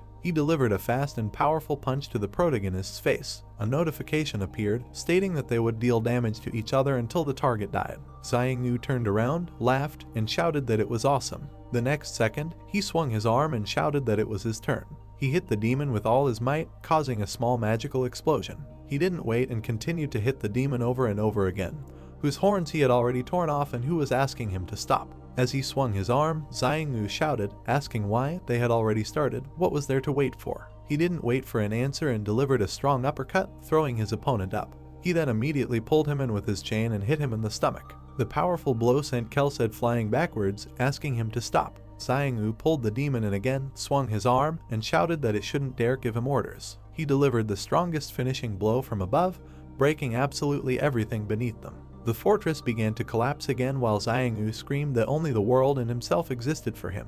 The fortress shook and began to collapse thoroughly. A few minutes later, Raynell was flying in the air and looking at the destruction, saying that it would have been the end for her if she had gotten involved in this. When the smoke and dust cleared, Xiangyu lifted a huge boulder that had been crushing him. He climbed out from under the rubble, stood on the fallen Kelsad, and looked at the angel in the sky. A notification appeared, stating that the Commander-in-Chief Kelsad had been defeated, so the reward for winning was 10,000 points. Xiangyu did not take his eyes off Raynell, and with a crazy smile on his face, asked if she was next. But before he could do anything, he left the protagonist's body, laughing happily and shouting that he was sorry to leave, but he had already had fun. Raynell put her hand to her chest and said in fear that she thought she would die. At this time, one of the demon knights saw that Kelsad was dead and reported it to everyone. The demons stood up from under the rubble, took out their swords and shouted furiously that for this, Jongdo would definitely not return alive. The demon commander pointed his finger at the guy and shouted furiously that his strength had weakened, after which he ordered to surround him so that he could not escape. Xiangyu in spirit form hit his fist into his palm, laughed and said that they apparently still did not have enough. The protagonist looked around and shouted that there was no point in fighting when time was running out. A portal opened in the sky, and a carriage with 2 horses appeared from there. Jongdo used the black horse skill, and the carriage fell in front of him. He immediately jumped into the driver's seat, grabbed the reins and shouted, "Forward." The demons gave chase and began to block the way, shouting that they should cling to the horse and wheels. Xiangyu spread his arms and pushed everyone around with crazy magical power, shouting that no one could stop him. The commander-in-chief threw his hand forward and ordered everyone to catch the carriage. Suddenly, angels appeared and blocked the demon's way. The commander-in-chief saw this and furiously shouted, "What is Raynell doing? Is she really taking the side of the humans again?" The angel with burning eyes spread her arms and said that she did not understand him at all, because she was simply punishing the evil in front of her in order to conscientiously fulfill the original mission. Hearing this, the commander-in-chief gritted his teeth and angrily asked, did the angel forget that she was allowed? Because this is the territory of the demon world, and no matter how many angels there are, they're rival. But before he could finish speaking, the protagonist turned around and used a skill, shouting that they could fight among themselves. A bright light from the skill sanctuary revealed poured down on the angels from the sky, strengthening all the angels. As soon as the commander-in-chief saw this, he spread his arms and shouted furiously, cursing Jongdo. At this time, the protagonist turned to Ixia and asked her to transfer him to the secret hideout. The fairy obeyed and opened a red portal in front of the horses. The horses and the carriage ran into the portal, and the protagonist shouted at the end for the angels and demons to fight each other to the death. They ran out from the other side of the portal in the secret hideout. Jongdo looked around, breathed a sigh of relief and said that it was not too late since they were all okay. Xiangyu folded his arms and said that all this was boring, because he wanted to fight again, but they would see each other next time. After these words he disappeared, and Kondo received +10 to his mana and all characteristics. 2 spins appeared in front of him at once. The protagonist saw this and called Yusen, who was already drooling. He looked at the spirit and, while both wheels were spinning, asked in confusion if he could take his body too. Hearing this, Yusen shook and asked in fear if that was really possible, adding that even the thought of going against his will terrified him. Having calmed down a little, he said that he, of course, was very pleased with such attention, but who would want to take his body without permission? The protagonist immediately imagined the powerful Xiangyu and said in his head that he was alone here. He put his hand to his chin and thoughtfully said that not all strong people are crazy, but he would still need to find a way to prepare for something like this in the future. From 2 spins, he got the skills Summon Black Horse and Identify Enemy. Jongdo chose Identify Enemy and said that there was a horse called Red Hair for the ride. As soon as he did this, 3 guys started running towards him from the side and loudly calling him. They ran up to the protagonist and with sparkling eyes shouted that they were very happy that he was safe, after which they asked how the operation went. Jongdo raised his hand and loudly said, "Successfully," because Kelsad was defeated. But it was too early to rejoice, he added after a short pause, when his comrades were rejoicing. He looked at them and asked where the army of demons that was pursuing them was. One of the guys with a raised hand answered, "Not far from here in the forest at a halt." The demons were gathering, and the guy reported that intelligence informed them that there was currently unrest within the unit and there were signs of an imminent retreat. Hearing this, the protagonist smiled and said that there was still a chance, simultaneously saying in his head that, apparently, the demons would hurry back after learning about the situation in the capital. Suddenly, a notification appeared in front of him, stating that the stabilization of the talent endurance of the 3rd level was complete. Another one appeared, which reported that currently the 3rd level of endurance is fine. The protagonist was enveloped in a powerful magical energy. The guy looked at his hands and asked if it was really so timely. Feeling the power, he said with his eyes lighting up that it was great. He looked up at the guy and asked if he could bring him some good painkillers. The guy heard this and asked in fear if Jongdo was injured. The protagonist grinned and said that it was not so, adding that he thought he would soon be in trouble. He was immediately led into one of the tents. A small box was placed on the floor, which contained 10 bottles. Jongdo sat on the floor, took hold of the necklace on his neck and said that he did not want to do this at all. The stone on the necklace flashed, and the guy said at last that it would not have come to this if he had not received the talent of fencing. After speaking, he tore the necklace off his neck and shouted that he needed to become more courageous. A yellow lightning bolt immediately struck him, and he trembled. The protagonist bit his lip and asked himself in his head if he couldn't hold out since he had stamina. Suddenly, the pain became so strong that he fell on all fours and screamed loudly. He didn't wait long and grabbed the bottle of painkillers, asking how the saint could even endure this. After speaking, he began to drink the painkillers from the bottle. Without finishing, he poured the rest of the bottle onto his head. Sweat poured down his face, and he said that it was more bearable now, adding that it was probably even harder because he was taking 3 talents at the same time. In his head, he said that the painkillers should help. A notification appeared in front of him, stating that the talent beauty of the 2nd level was activated. Below that, another one appeared, saying that there was a big difference in the user's body and talent. After these, another one appeared, saying that forced enhancements were beginning. After reading this, the protagonist was very surprised because he did not understand anything. Suddenly, his face twisted into a spiral. A terrifying magical power was coming from the tent, where worried people were standing. The guy in front of everyone looked at the tent and asked in fear what was going on, adding that Jongdo insistently asked not to go in there. A few minutes later, the protagonist was lying on the floor, shrouded in a red magical aura. After sitting on the floor, a notification appeared, saying that the user was on the verge of death, so Dragon Blood Awakening was activated. Jongdo looked at his hand and said that he had to endure the destruction of the body due to talent, and the Dragon Blood Awakening was activated from a beautiful face. "This is ridiculous," he said, getting to his feet and stepping towards the exit. Jongdo walked forward confidently and said that if it weren't for those demon bastards, he could just wear a pendant and painlessly collect talents. He abruptly opened the entrance to the tent, and the guy who was about to enter fell to the ground in shock. Looking forward, he said, "Get rid of all the demons." Now his skills were Communication level 3, Game level 3, Endurance level 3, Creativity level 3, Beauty level 2, and Swordsmanship level 2. At this time, in the demon camp in one of the tents, a crystal was transmitted that the capital had been captured by the Elios, so they needed to immediately return to the capital. The demon who received the message slammed the table in rage and cursed the angels. Another demon ran up to him, shocked, asking what he was doing, since Mr. Kelsed clearly wanted them to destroy the remnants of the enemy. The demon turned around and said that catching the hidden rats was one problem, but the invasion of the heavens was a problem for the supremacy of the universe. After these words, he waved his hand and ordered everyone to retreat and return to the capital. A huge army of demons was heading for the gorge. A demon ran up to General Fantanen and said that there was a narrow canyon ahead, so there could be an enemy ambush, so he suggested a detour. Hearing this, Fantanen furiously shouted that there would be no detour because every minute counted. In addition, he shouted that if they were delayed, the capital would fall into the hands of the heavenly army, and what then? The demon was confused, not knowing what to say, while the general asked if he really wanted to take responsibility for himself. Without waiting for an answer, he rushed forward on his steed, shouting that they needed to act because Lord Kelsed was waiting for them. The demons rushed after the leader, shouting that they would get rid of those who dragged themselves. Finding themselves in the canyon, the demons behind shouted that the enemies had arrived. Fantanen, hearing this, turned around and shouted furiously, asking if it was the army of heaven. There was one person, the demon shouted. The protagonist was running towards them on a horse. He had Excalibur in his hands. Jongdo was charging a powerful energy to attack. Fantanen felt it and shouted in horror,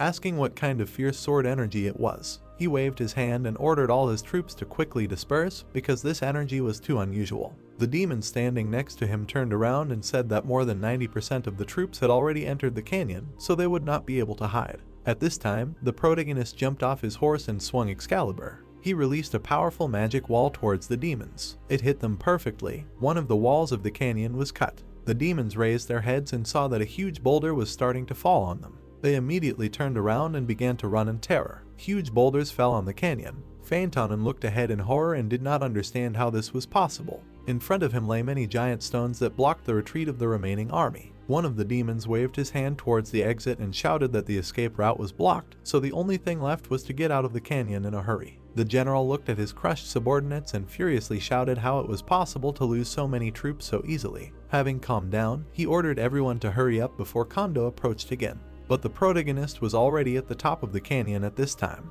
He looked at the demons and mockingly told them to run as much as they wanted because he had cornered them anyway. The army of demons began to slowly move towards the exit, saying that they did not know where the enemy would come from. Suddenly, one of the demons pointed at the protagonist, who was rushing towards them at high speed, and shouted that he was in the rear. The entire army immediately began shooting with everything that could hurt. A ton of arrows flew at Jongdo. The protagonist waved his hand and easily blocked all the arrows. The demons looked at this in shock and shouted, asking how he could block arrows on a horse because this was nonsense. While they were shouting, Jongdo ran up to them and began swinging his sword. He killed the demons blow after blow. He did it with a smile on his face and shouted that this was the power of a second-level swordsmanship talent. Previously, he could not even imitate the swordsmanship of the heroes he loaded. Having pierced the heads of 2 demons at the same time, he said that he was now ready to swing his sword without stopping.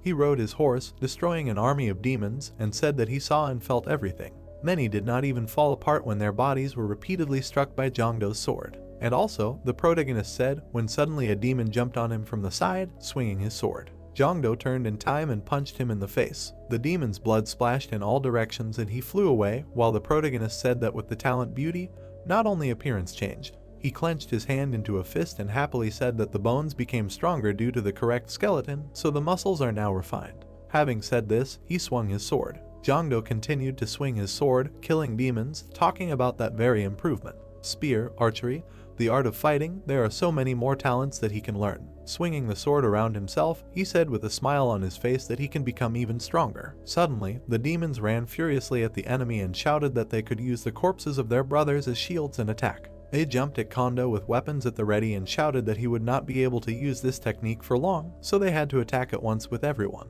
Hearing this, the protagonist smiled madly, his sword caught fire, and he asked who said that he could not. Clarinet, Kondo said loudly the next second, and a bright magical glow illuminated the demons, who understood everything. A powerful energy explosion was heard. Seeing it, Fantanen was very scared and shouted that he must himself. Suddenly, a demon ran up to him with a small chest in his hands and said that he had an emergency message. He opened the chest, which contained a crystal, and said that it was urgent, so the general should answer. Fantanen hurriedly took the chest and said that he was listening. Ramon contacted him. Hearing the commander-in-chief's voice, Fantanen shouted loudly that he thanked him for his efforts. Ramon stood on a mountain of angel corpses with a sword in his hands and said that Kelset had died, so they had to leave Escale. Then he ordered all the troops to retreat. Hearing this, Fantanen shook and, in disbelief, asked again what had happened to the master. He immediately turned his horse towards the demon squad and shouted that the man had gone too far. The gate for retreat opened behind him, and the general stared at Kondo. He shouted with an eye burning with hatred that he would tear him apart the next time they met in the name of the devil. Hearing this, the protagonist put power into the sword and, grinning, said that the demon had spoken while fleeing. He swung the sword and sent a powerful wave towards the demons, shouting that he was really too weak to tear them apart now since he was so confident. The enraged Fantanen was grabbed by another demon and thrown into the portal, while the others fled in terror. A huge explosion was heard in the canyon. When the smoke cleared, Jongdo was upset. All the demons who could escaped into the portal, and Jongdo realized that he had missed out again.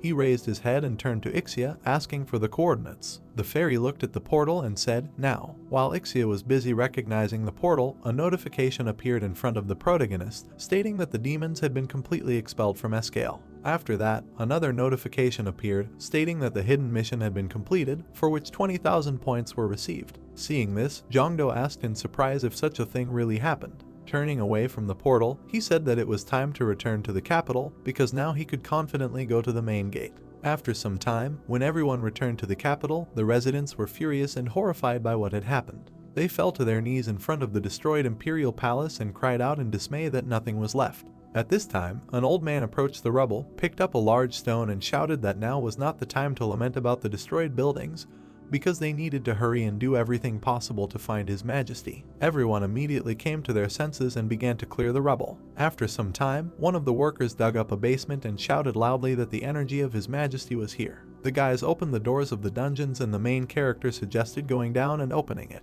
At the entrance to this dungeon, there is a legendary barrier spell that can only be unlocked by a legendary wizard. The main character turned around and with a smile on his face suggested going down again. After these words, he looked at the dungeon and used the inspection skill. A notification appeared in front of him that it was a legendary level magic that had been solved by the Mirage Ultima. At that very second, the magic seal was destroyed. Then another notification appeared, stating that the liberation had been successful. The protagonist went down, opened the dungeon, and invited everyone else to enter. The overlord was sitting in shackles at the far wall. She heard the voices of her people and opened her eyes. In front of her, she saw Ragnall and the rest of the citizens crying, who had come to save her. They reported that Escale had been freed and all the demons had escaped. Hearing this, the overlord raised her head in surprise. Her eyes lit up and she said that she thought she knew. She stared at the protagonist and said that it was all thanks to him. When she was freed from her chains, the girl asked to leave her and Jongdo alone because she wanted to talk to him. All the subordinates left and slammed the door. Only Jongdo and the overlord remained in the room, who addressed him as the Lord Hero. But then she stopped and said that this word is not suitable for someone who came from another world. Hearing this, Jongdo was very surprised and asked how she felt about this. But before he could finish speaking, the girl interrupted him by creating a strong magical power in her hand and saying that she felt that the structure of his mana was different from theirs. But despite this, he was the greatest magician of this world. She created something in her hands and said that she wanted to give something to their savior. They were still in the dungeon, in which the voice of the ruler was heard, who said that they, the imperial family of Escale, have been able to use subspace magic for several generations, and the reason why the demons spared her life was the royal treasures in the subspace. A large, beautiful box appeared in her hands, about which the girl said that this is a national treasure passed down from generation to generation of their imperial family of Escale, so she asks to accept it. As soon as the protagonist heard such a request, he was very confused, waved his hands negatively and asked if he could take the national treasure, to which the girl replied that there was a legend that was also passed down from generation to generation along with this. One day, when the world is tainted by evil, a savior will appear from heaven and drive out all evil and then suddenly leave. She held out the treasure box with a smile on her face and said that at first she thought that this was all just a legend, but now, seeing Kondo, she understands that it is true, and according to the legend, the item should be given to the savior. The protagonist took the box and the girl said loudly that he is its true owner. Kondo looked at the treasure and said in his head that he now understood what a special reward for helping and being friends with the natives was. Leaving his thoughts, he looked up at the mistress and asked if she could open this here. The girl stretched out her hand and said, of course, it is his. Having received permission, Kondo opened the chest. What he saw surprised him. It was a large bead that emitted strong magical energy. The protagonist took it in his hand and used the inspection skill. A few seconds later, a notification appeared in front of him that the inspection had failed. After reading this, Jongdo was very surprised, not understanding what kind of thing he had in his hand. Raising his hand, he asked in shock what he meant by it had failed, because this skill easily overcomes the protection magic of mythical items. He stared at the bead and said that it must be much higher than the mythical level. The girl heard the guy's reasoning and excitedly asked if there was any problem, to which Jongdo waved his hand and replied, no, he just couldn't figure out what it was for. Turning away and imagining the dwarves in his head, he said to himself that there were specialists in this matter, so he would ask them when he returned home so that they would know the purpose of this bead. They left the dungeon and told Ixia to go home. The fairy stretched out her hands and called the poulter back. The people saw him off, crying and shouting that they were very grateful to him as he was their benefactor. As he left the portal, Jongdo waved to the people. The next second, he left. As soon as he came out the other side, he breathed a sigh of relief. Brushing his hands, he asked how many experience points he had earned. He suddenly saw a forest and a plain in front of him, so he asked if he hadn't set the coordinates of his room. Ixia cried with tears in her eyes and began to apologize for the coordinate intervention that occurred when the gate opened, and it must have happened during the process of the heavenly world's invasion and the demonic world's exit. Hearing this, Jongdo scratched his head angrily and said that the sky idiots couldn't sit still. The fairy informed him that they were not in Korea, but they hadn't left the Earth either. The protagonist opened the system screen and said that they needed to check the location. A few seconds later, he saw that he was in the UK. Putting his hand to his chin, he wondered why the UK was the one making so much noise after creating the spot. Suddenly, 3 people ran out of the bushes. Jongdo immediately realized that 3 levels were coming. They circled him and shouted at him, ordering him not to move, and if the protagonist resisted, they would attack, because he had trespassed in an area prohibited by the state. Jongdo raised his hands, laughed, and said that it seemed that he would not return to Korea so easily. The knight with a scar on his cheek glanced at the intruder and said that he had a feeling that he had seen him before. Suddenly, everyone realized that the only SSS-Class hunter in the world was standing in front of them. Their eyes sparkled and they started asking for an autograph. They admired Jongdo and shouted that he looked much cooler in real life than on the screen. The protagonist, signing, laughed in confusion and said that he often hears this. The knight with a scar on his cheek came closer and asked how he ended up here, to which Jongdo replied that he got here after completing a dungeon in Korea, but he himself did not know how it happened. Amazing, the man replied. His other comrades folded their hands and said that it was even more amazing to see an SSS-Class hunter, asking afterward if this was not the will of God. Hearing this, the protagonist asked if they were believers. The knight turned around and replied that he was recently, after which he asked if Jongdo had not heard about this. Then he said that Jesus was currently resurrected here in the Holy Land of Great Britain. Ixia heard this and asked sadly what it was, to which Jongdo answered dissatisfiedly, "That's right. First the demon world, then the heavenly world. What's on earth, smeared with honey, what's all the fuss about?" The knight saw this reaction and said that he thought he could doubt the truth, but they really did witness a miracle. There was no one around and only the protagonist's voice could be heard, who said with a smile on his face that he was looking forward to the story, and then asked if he could meet him. The knight answered him, yes, but it was difficult now. Then he told him that Jesus had secluded himself to create the Holy Grail. Ixia, hearing this, became very tense, and the man continued to tell that Jesus said that if he had the Holy Grail, he could protect humanity from monsters. Ixia suddenly became very angry and said that it was an object with blood and she felt an ominous energy. The knight finished by explaining that the members of their guild had gone to look for materials for the Holy Grail. That's how Jongdo responded to the story. After thinking for a while, he asked if Saint Joan of Arc was there by any chance. Hearing this, the knights were a little confused. They told him that she had entered Great Britain but then disappeared, so they were looking for her. As soon as Jongdo heard this, he asked in shock if the saint had really disappeared. A few minutes later, the knights led him out of the forest and said that they were sure that he was tired from the journey, so they wanted to take him to rest, for which the protagonist thanked the knights. When he found himself in the room, he said goodbye to the knights. Without thinking twice, he called Winry. The girl immediately appeared out of thin air and congratulated the guy on his safe return. Jongdo extended his hand and said that he had questions, after which he asked if she would answer them. The girl sat down on the floor and said that she would tell him everything she knew. The girl smiled and said that she could not provide the information without a fee, which only benefited one side of the universe. The protagonist grinned and said that he would use the points he had earned. Not a bad idea, Winry replied, then opened the point shop and said that she would make a list of things that could be bought with them. Once the shop was ready, Jongdo approached him and said that he had 36,000 points, so he would have enough for everything. He scrolled through the shop and saw tickets. A white ticket cost 10,000 points, which made him wonder if the price matched the quality. After thinking for a moment, he looked at Winry and asked how many points he needed to ask about the sky world. The girl held up 2 fingers and answered, 20,000. Hearing this, the protagonist felt as if he had been struck by lightning because it was very expensive. He fell to his knees and said sadly that he wanted to sell all the elven tiers for information, but the Earth follows a different path from the real universe, so it would be difficult to get the information he wanted.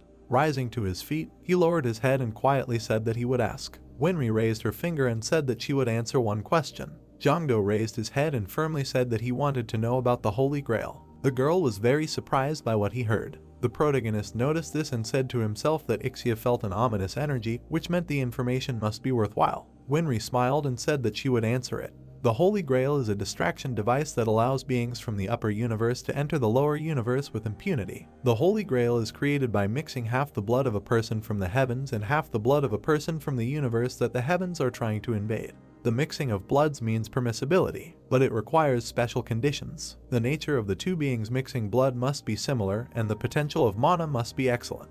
The most suitable person for this is Saint Joan of Arc. As soon as the protagonist heard this, he was shocked. He clenched his fist and furiously said that it was not by chance that the saint disappeared in Great Britain. He began to dangle from side to side, excitedly asking himself how he could find the girl and with what help. Winry heard the worried guy and coughed. In the store she was spinning around, 2 bottles of 3,000 appeared. They were skill enhancement potions. Looking at them, Jongdo asked what he could do with them. Suddenly, Ixia had an idea and whispered it into the owner's ear. After listening to the end, the protagonist realized that this was an idea. He sharply pointed his finger at the potions and shouted that he would buy 2 at once. A wise decision, Winry replied, holding out the potions. That night, screams were heard in the forest that she was running there. The saint ran quickly, trying to hide. The knight shot at her with a bow, but the saint managed to dodge. Suddenly, a knight jumped out at her from the side, raising his sword behind his head. He struck a quick blow, but the girl managed to put up a holy defense. From the strong blow, she fell off the cliff. When she raised her head, legs came out to her. They were the knights of the Round Table. They were approaching the saint, drawing out their weapons. A man suddenly appeared behind the girl,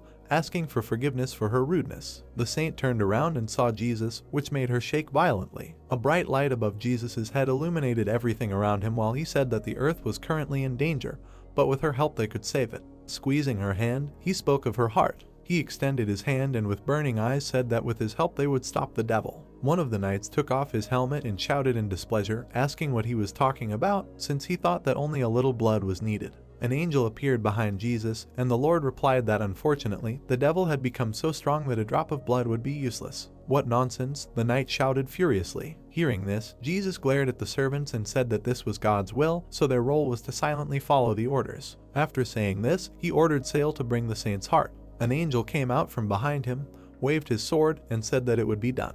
The saint heard all this and folded her arms. In her head, she screamed the protagonist's name. Sail rushed to attack. A bright flash of magical power was visible throughout the forest. The angel's blow was repelled by the protagonist. The saint saw the savior and asked in shock where he came from. Jongdo turned around and said with a smile on his face that he was glad he was not late. Then he added that he felt her calling him. When he was still in the room, he stood with his inventory open. He thought for a moment and chose to strengthen the summoning skill. A notification appeared, stating that only those who directly established contact with him could find the user. Jesus saw the guy and said with glowing eyes that he did not know who he was, but they would not sit idly by since he was bothering them. The protagonist used the observation skill. He saw that in front of him was the left angel heel, level 298, and the left angel sail, level 298. Jesus turned out to be an earth angel, Leal, level 358. All of them could not use their skills due to the dimensional penalty. Looking at them, Jongdo stood up and said in his head that their levels were high,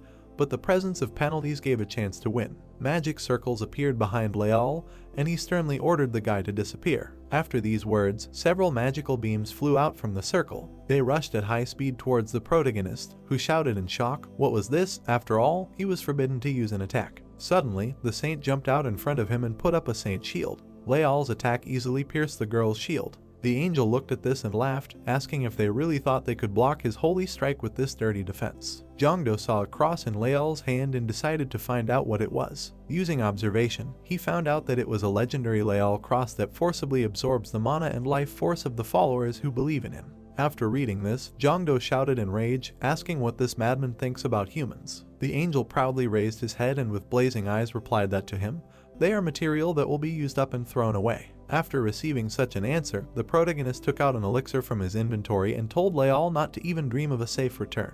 "It was ridiculous," Leal replied, asking what was threatening whom now, after which a large ball of magical power appeared in front of him. At this time, Yusen appeared, who increased the luck of choosing fate. The angel fired a powerful beam towards the enemy. In the place where he hit, there was an unexpected surge of magical energy which reflected the beam. The knights immediately retreated back, because the beam hit in front of them. Seeing this, the angel asked in fear what it was. The smoke cleared and he saw the protagonist hiding behind a huge shield. This caused rage in Leal, and he pulled out a cross, accumulating power and asking if he really thought that his attack would be blocked by this flimsy shield. He began to suck out the life force of the knights, shouting that this was not even all his power. When he sucked enough, he created a ball of magic power greater than before and shouted that the holy light would destroy the enemy. A notice about the shield of the cross appeared in front of Jongdo, which said that he could use the legendary shield magic that combines 13 layers. When the protagonist read it and used the power of the shield, the crazy magic power hit the shield, but could not penetrate it.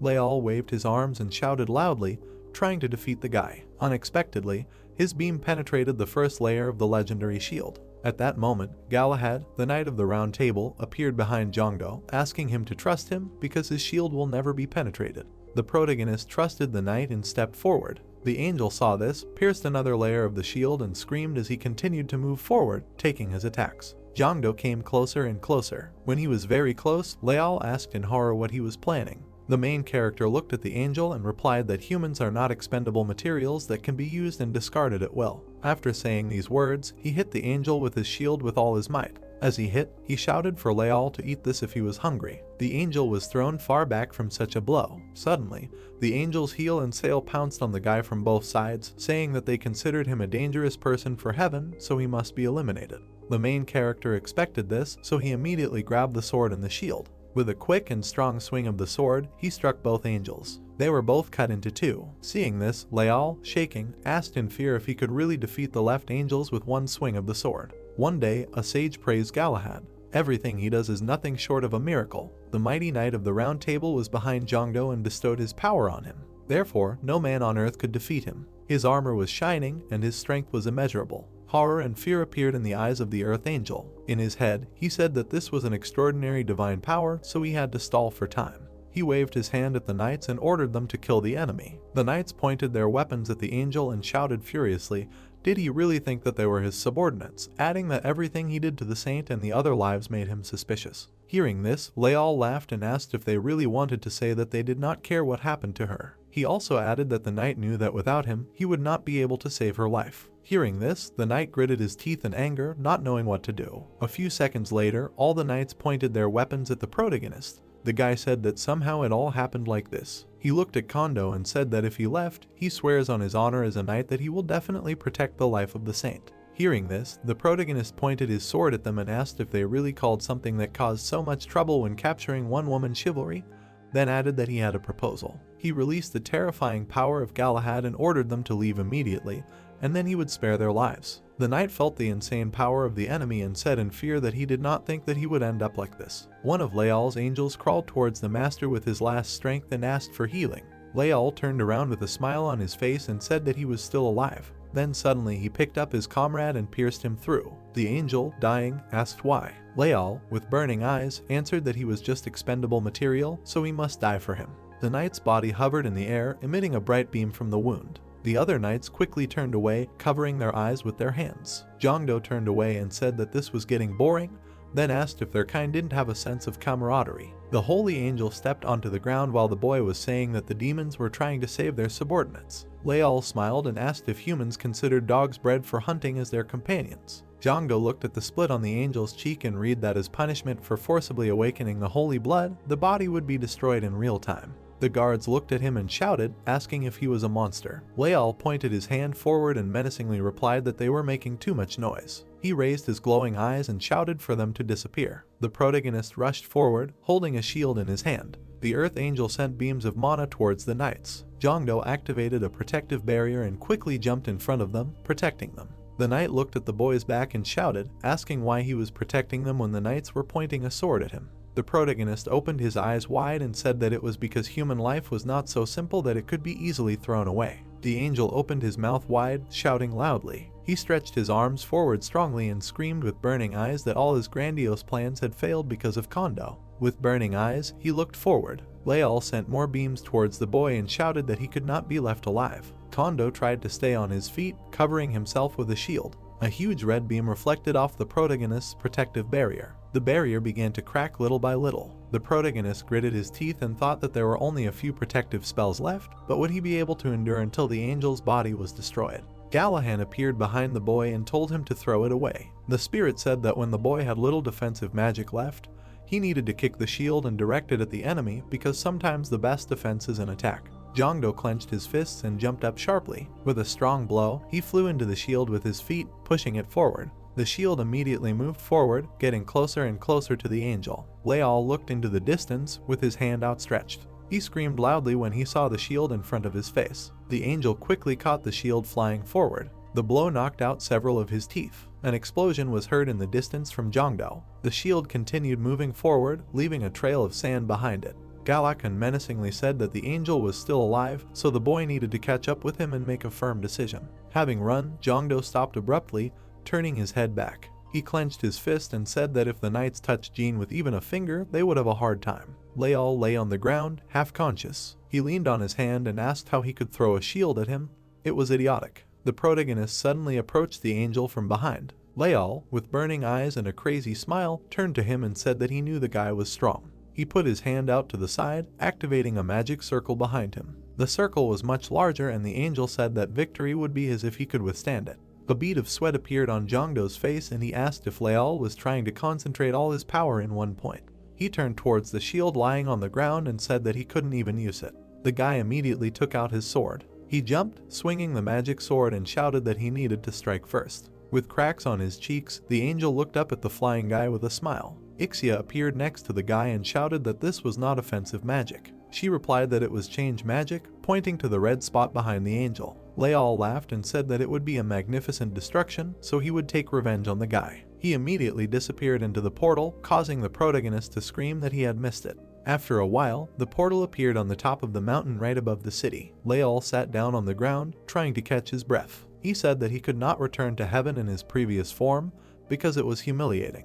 With a pitiful look, he looked ahead. He walked to the cliff, asking if there was another saint. The angel smiled and screamed that he would complete the creation of the Holy Grail and call upon the heavenly army to tear people to pieces. A female voice was immediately heard behind him, saying that it would be difficult. The girl came closer to him and said that his role had come to an end because now was not the time. She immediately knocked the angel down with a magical blow. He fell to the ground with blood spurting out from his body. Leal, floating in the air, asked indignantly what was going on. His expression changed and he shouted that the girl had not even left a mark. The angel looked at the smiling girl's back and shouted loudly, asking who she was. Jongdo pointed to the tied-up knights and asked what would happen to them now. Jean put her hand to her chest and replied that it was not their fault, since they had all been brainwashed except Arthur. The saint turned her gaze to the knight and asked if it was true that his wife had been taken hostage. Arthur frowned, looking down, and replied that she was suffering from an unknown disease, the name of which he did not even know. The protagonist folded his arms and asked the guy if Jesus had told him that he would cure his wife, to which he nodded.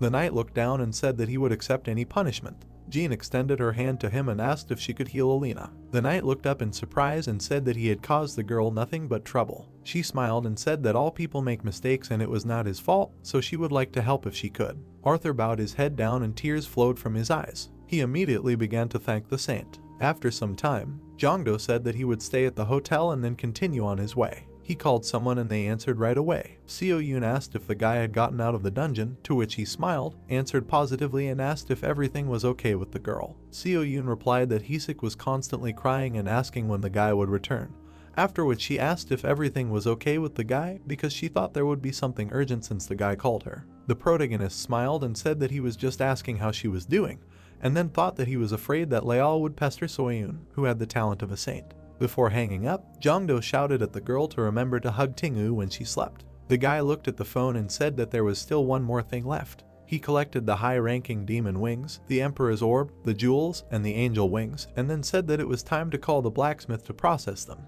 He picked up a mirror and half a glass and said that mana needed to be put into it. The protagonist activated the portal and realized that everything worked. He looked at it and thought that it opened quite quickly. After entering it, the guy suddenly found himself in a dark room. He began to look around, confused as to why it was so dark. Silhouettes immediately appeared in front of him, coming closer. The light in the room turned on and Giz, Dengu, and Mikhail appeared in front of the guy, shouting for Jongdo to pass. The protagonist was scared, asking what it was. Mikhail moved the chair and told the guy to sit down quickly, then asked if he wanted a drink. He started to massage Kondo's shoulders, saying that they were very tense, which surprised the protagonist, thinking that it was all suspicious. Giz smiled widely, rubbing his hands, and asked if the guy's mana had increased. Kondo suddenly jumped up from his chair and shouted, asking if they were really offering him a lottery again. Dengu pointed at him, exclaiming how it was possible to get addicted to something like that and then quit. They shouted that they couldn't even sleep properly. The protagonist looked at them and asked what they would do if Lilim appeared again. They stood in a circle and began to reason, remembering that Lilim said not to lie. Mikhail thoughtfully spread his arms out to the sides. He quickly turned to Giz and shouted that everything was fine as long as they weren't caught. Jongdo folded his arms and shook his head, then replied that they were definitely finished. Dengu turned to the guy and asked if he really came to them for some reason. The protagonist immediately held out the materials he had collected. They began to examine the items, asking if the guy really had captured both the demon world and the angel world at once. Mikhail lightly pushed Jongdo on the shoulder and said with a smile that it was impressive, since it wasn't that easy to get the materials. The protagonist looked at the floor and asked if it was possible to make something out of the items. Giz held out his hand and asked for a minute. He smiled and said that he would only get what he wanted after passing the test. Jongdo scratched his face, asking if these were games again, then thought that they were already boring. Mikhail stepped forward, pushing Giz aside. With a crazy look, he shouted that this time it was a lottery. He shouted that if the guy pulled out a white one, he would win. Giz pointed his finger at the protagonist and shouted with a smirk that this was an inevitable rule. They looked at the angry guy and said that he had no choice but to play the lottery. The protagonist frowned and looked ahead. Giz pointed his finger to the side and shouted for the dwarves to bring the elixir and elven tears. The guy reached for the cards and thought that the lottery was still good for him. He immediately shouted that it was time to start. The pink ball suddenly opened its mouth and released several cards into the air. The dwarves clenched their fists and shouted for the white ticket to fly out. Lilim noticed them and shouted that she had warned them. She looked at the dwarves and said that she would not tolerate shortcuts. Giz opened his eyes in fear, muttering something under his breath. Lilim reached out and told him to shut up. She began to strangle the dwarves with mana. Jongdo stepped aside, watching the writhing dwarves. He looked up and said it was time to finish. The dwarves hung their heads, saying they had done something wrong. Lilim turned to Jongdo with a fake smile and told him to ignore it next time when he was put to such a test. Lilim looked back and waved, saying that they would see each other again. The guy read on the panel that he had managed to download a creature of the highest rank, so 10 had been added to his mana and all abilities. 2 roulettes appeared in front of him at once, which made him happy. He looked up with a smile and thought that he felt sorry for the dwarves, but that was enough. The 3rd level talent immediately activated and the protagonist said that they had not seen each other for a long time. He clicked on it with a smile and said that he had been waiting for him. Turning his gaze to the dwarves, the guy asked if they were okay. The dwarves were about to leave when Jongdo stopped them, saying that he wanted to show them something else. Giz turned around and shouted menacingly that this was the right place to start the conversation, while the protagonist opened the box with the sphere. The dwarves walked up to it with wide eyes and looked at it. Giz took the box in his hands and, holding his hand out, asked the guy where he got it from. Jongdo replied that it was his reward for the raid in the demon world, and then asked if it was a dangerous thing.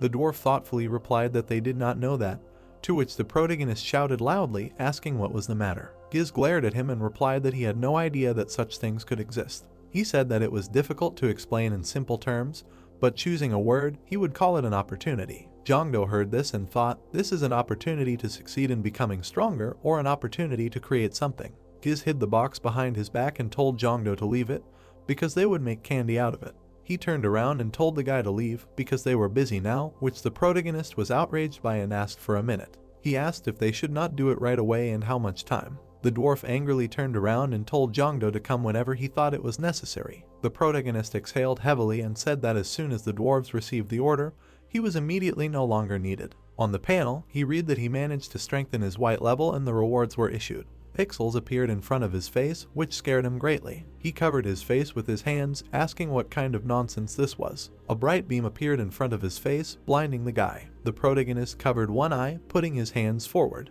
The message said that the guy received a guaranteed ticket for the route as a reward. He reached for the card in confusion and said that the white level was much better than the probability lottery, but he did not expect it to appear. Jongdo said that the ticket was special. He put his hand to his chin and asked how the characters were different from the existing ranking system that they had such a level. The protagonist was interested in whether any games or anime characters would appear. He dissolved the card in the air and said with a smile that he would check it himself someday. The protagonist, with a smile on his face, tore off the pendant and said that it was better to sell it first because there was no need to collect them in a pile. A bright red light immediately appeared around him. He immediately fell into the portal. The panel said that he had received the 3rd level provision. The car quickly drove along the road forward. Arthur thoughtfully looked around, sitting inside. He looked at Jongdo sitting in front of him and asked why he went with him, because the guy even refused to fly to Korea. The protagonist pointed at himself and said that he had pretty cool recovery skills, so maybe it would help cure his wife. The knight jumped up from his seat, excitedly asking if it was true. Jongdo closed his eyes and thought with a smile that his goal was actually to find the missing Leal, since he was clearly hiding somewhere in Britain. Arthur happily grabbed Jongdo's hand and shouted that he was an awesome guy. He shook the protagonist's hand from side to side and said that Korea was the #1 country, after which Jean sheepishly replied that Arthur had always been like that. After some time, they arrived at the place. Entering the house, Arthur introduced his wife to the guys. He sat on the bed next to the sleeping Alina and said that they had moved her to a rural ward, which she really liked. Jean activated her healing mana and asked Arthur to move away from his wife. The saint sent a bright beam towards the sick woman. Arthur stood behind her, folding his hands together and hoping for the best. Alina gritted her teeth, making small sounds. Jongdo said excitedly that it seemed like the woman had gotten worse, to which Jean replied that it couldn't be. The protagonist activated his vision and said that he would try. The guy read on the panel that the woman was currently in eternal sleep due to the curse of an earth angel. He read that his level was higher than the magic level, so did he want to curse the angel. The guy immediately remembered his reward that he chose after defeating Gaul, which was called the curse purification. Jongdo turned to Arthur and said that it seemed like he could cure his wife. The knight grabbed the guy's hand and shouted that he would do anything if Jongdo helped Alina. The protagonist looked down. He pointed his finger at the sword on Arthur's belt and said that he wanted to ask him. Arthur jerked the sword away in fear, saying that this item was considered a national treasure. Jongdo laughed and said that he just wanted to look at it. He looked at Arthur coldly and thought that this was why he had not been brainwashed like everyone else. The protagonist picked up King Arthur's sword and thought that it was a legendary item that protected the owner from all pests. The guy immediately clapped his hands. Jongdo looked at the knight and told him to bring all the potions that restore mana. He turned to Alina and asked her to be patient for a while. He activated the curse purification skill and, pointing his hands down, shouted that he would soon free the woman from pain. Jongdo directed mana at the woman and read on the panel that the amount of mana consumed by this skill increases proportionally to the level of curses. He smiled and said that with Galahad's skill, which is stronger than any other curse, he will definitely get rid of it. A dark cloud of magic appeared from Alina's body. A dark silhouette of a monster immediately emerged from her, rushing upward. It flew past, hitting the protagonist's face. With a loud scream, it crashed into the glass, breaking it into pieces. Jongdo screamed that the mana was running out, then asked if Arthur had brought potions. The knight threw the box with the vessel on the floor and screamed that this was all there was. Jongdo suddenly opened one of the bottles with his teeth. Without using his hands, he threw it up, taking a sip. Enveloped in mana, he screamed that the potion tasted terrible. The monster began to suck in. It enveloped Alina's body. The silhouette began to strangle the woman while she tried to cough up. Jongdo gritted his teeth and said that it would get harder if he did not get rid of it in one go. Jana put her hands with mana on the protagonist's back. She smirked and said that she would add her power. Jongdo thanked her with a glint in his eyes. He smiled and shouted that if it came to that, he would use Galahad without hesitation. The monster continued to envelop the woman, fighting with the guy. The protagonist shouted loudly, using a shining strike. He swung his sword sharply, fighting with the monster. He groaned, releasing Alina from his captivity. Galahad fought with all his might with the monster, attacking it with his sword. Alina gritted her teeth and tried to open her eyes. She narrowed her eyes, looking forward. The woman turned her head and saw Arthur trembling in front of her. The knight immediately rushed to embrace his beloved. Jongdo received a reward, reading on the panel that the mana energy used for purification has a small positive effect on both sides. He read that an additional effect of the skill is activated, curse purification. The boy continued reading that after the purification, the one who cast the curse would be monitored. The protagonist opened his eyes wide in surprise. He looked at the map and read that the dungeon map would now display curse casters. Jongdo smiled happily and told the panel to activate the tracking function. He looked at the map and saw that the Earth Angel Leal was dead. The boy was very shocked. He said that although Leal's body was in the process of disintegrating, he was a level 300 monster, so who could do such a thing? He put his hand on his chin and asked if this was another race that came to Earth or if it was karma. Jongdo scratched his head and said that given the unknown variable involved in this incident, it would definitely be a headache. After a while, Alina was sitting on the bed with her hands together and sincerely apologized for the harm Arthur caused them while she was away. The protagonist came closer to her and asked what she was going to do. The woman looked at him askance and replied that they needed to close the dungeon spot. She explained that a creature called Jesus had appeared there and by putting her to sleep, he had brainwashed the guild members so that initially people could not control things like the spot. Alina turned to Jongdo and asked if he knew how to close the spot. The protagonist smiled and said that he was willing to cooperate because he had business there. She sat down on the edge of the bed and Arthur asked if she could walk, to which Alina nodded. The woman began to stretch her elbows, saying that she felt refreshed and rested, as if she had woken up after a great sleep. She turned to Arthur and said that she was worried about sending him out alone. The gate opened and the knights asked the boys to enter. Jongdo turned to them and asked if they had ever seen a boss-level monster stay in one place. Arthur replied that he felt such a strong energy that he could not move, and then he saw a huge monster standing in place as if protecting something. Jongdo snapped his fingers and happily replied that if the guardian of the spot's core was defeated, the spot itself would open. Arthur ran forward and shouted that he would lead everyone, so he called everyone to follow him. An enraged bear covered in mana appeared in front of them. It suddenly jumped in front of them, roaring loudly. Alina trembled, asking if this monster was a hippopotamus, after which Jana asked if she knew about it. Alina opened her eyes wide and replied that it was a nightmare because despite the fact that their guild managed to subdue the hippopotamus that jumped out from the dungeon breach. She remembered and continued that half of the guild members were sacrificed to the monster. Arthur gritted his teeth in fear and said that he was much bigger than that monster. The knight shouted for Jongdo to buy him time and he would gather all his strength and strike. The protagonist smirked and said that they should leave it to him because that way he would return the favor for the arena of this sword. He looked up at the swirling cards and said that with King Arthur's scabbard, the desired lottery result is guaranteed. The guy looked at the card and ordered King Arthur to come out. The knight turned to the side, dodging the shock wave. A fairy with blue hair appeared from the whirlwind. She looked at the monster and called him a little bear. She stretched out her hands forward, standing behind Jongdo, and he suddenly looked surprised, saying that she was not King Arthur. He looked at the girl and asked who she was. Arthur accelerated, raising his sword to strike and demanding that everyone disperse. His eyes flashed as he furiously called Excalibur. Arthur slashed at the monster. The monster let out a furious cry and raised its paw to strike back. Arthur had to dodge, covering himself with his sword. He looked at the monster with displeasure, thinking that he was not prepared enough since the wound was shallow. He waved his weapon and asked the others to run away while he would stall for time. Jongdo mockingly said that it was cool, but Arthur did not understand the boy's reaction and demanded that he run. Jongdo snapped his fingers and said that he would take care of it. Meanwhile, the monster was surrounded by fire. Jongdo waved his hand, and the monster was caught in a tornado of fire. He screamed as the others were surprised by the use of magic. The swarm that Jongdo summoned clapped their hands happily, saying that the monster was so cute even when it was burning alive, to which the boy himself thought that she was crazy too. Finally, the monster fell backwards. Arthur was shocked when Jongdo casually pointed to the cave behind them and suggested that they go there. The status window reported that this was the behemoth's lair, its rating was SSS, and the dungeon itself was emitting powerful mana, distorting space, causing monsters to be summoned from space to the ground, and this phenomenon would disappear when the dungeon was destroyed. Jongdo happily exclaimed that he had found the answer, which was that if this dungeon was cleared, the spot could be closed. It turned out that the monster they had killed was only the child of the boss behind the gate, as the enemy was too weak, and the others were surprised that the child was so huge. Jean clasped her hands and said that then, while they dealt with the boss, she would protect them at all costs. Jongdo held his hand out in front of him and lightning bolts shot out towards the portal as he smiled contentedly and motioned for everyone to move forward. Arthur was shaking with excitement as he found himself in the dungeon in front of the boss, surprised that such huge creatures existed. The entire group stood in front of a huge bear, Behemoth. Behemoth's holes were blazing with red lightning bolts. Alina nervously muttered that the boss seemed very angry, to which Arthur replied that they must have smelled of his dead child. Behemoth screamed and Arthur readied his sword to attack, shouting to the others that the boss was coming. Jongdo summoned Excalibur. A golden lightning bolt cut through the air and rushed towards Behemoth. The boss screamed, blinded by the lightning. Jongdo scratched his chin thoughtfully, saying that this was not enough when Arthur pointed to the sword in his hand. Jongdo heard the boy's surprised question about where he got Excalibur from.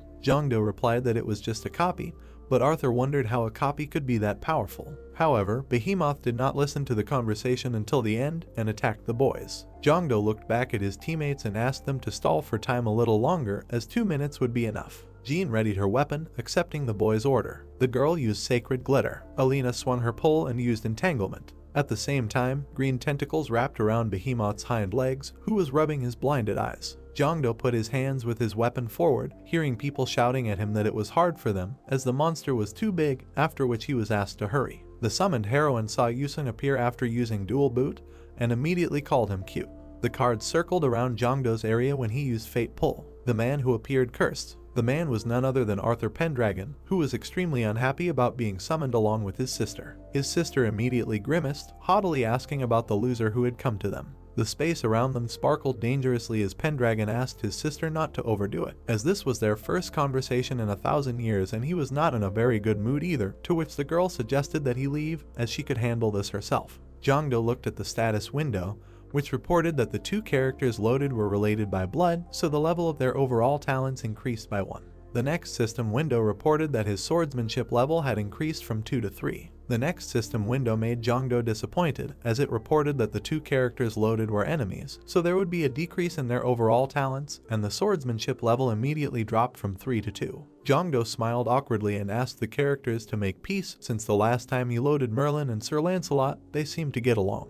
Pendragon haughtily replied that he would laugh if Jongdo summoned him with Merlin, to which his sister immediately rudely pointed her finger at him, saying that if Pendragon was Lancelot, the bear would have no skin left, at which point the boy realized that it was useless to try to make peace between them. At that moment, the shackles broke and Behemoth was freed from the spell that held him. Jongdo found himself alone with the boss, ready to fight. The boy turned to the characters, saying that he knew they were in a quarrel, but he asked them to put it aside for now after they won. The girl put her hand forward, ready to fight, since she was going to do so anyway. She used Water Sphere Enhancement, and a Water Whirlwind wanted the spear. Jongdo shouted that he was coming. A bright beam of light came off from his hands. It rushed towards Behemoth, who was watching the spell as if mesmerized. A deafening explosion was heard. Behemoth began to fall on its back. There was a roar as the boss's body fell backwards, which made people very happy. Jongdo looked at the status window, which reported that he had acquired the skills Avalon and Pridwin, and then thought that the summoned characters must have a very bad relationship.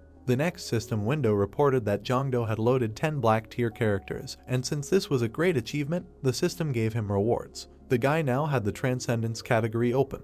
Jongdo looked at the system window, which reported that he could specify a person in the album and register them in the Transcendence category, and the registered person would level up along with the user. Jongdo was so surprised that he grabbed the window system when he read that if a character who had grown through Transcendence met certain conditions, they could gain a physical body and enter reality. Arthur looked at the dead boss thoughtfully, then summed up that since they had captured the big guy, it would take a long time to separate him, then asked the people around him to help him, although at this time, all of Jongdo and Yusung's attention was focused on Yusung gaining a physical form. Yusung's eyes lit up with excitement when he thought about gaining a body and walking on the ground. Jongdo reminded him that certain conditions needed to be met, but he didn't know the exact details, but he thought he knew how to do it. He thoughtfully raised his finger, preparing to give out a stunning result. Yusung said that he needed a 10-point increase. Jongdo thoughtfully listened to him say that the condition could only be a 10-fold increase. Was there another achievement that was that difficult? Yusung was confused when he was asked if he was just saying that because he had 7 boosts and wanted Jongdo to believe that it was true, to which Jongdo tried to deny it.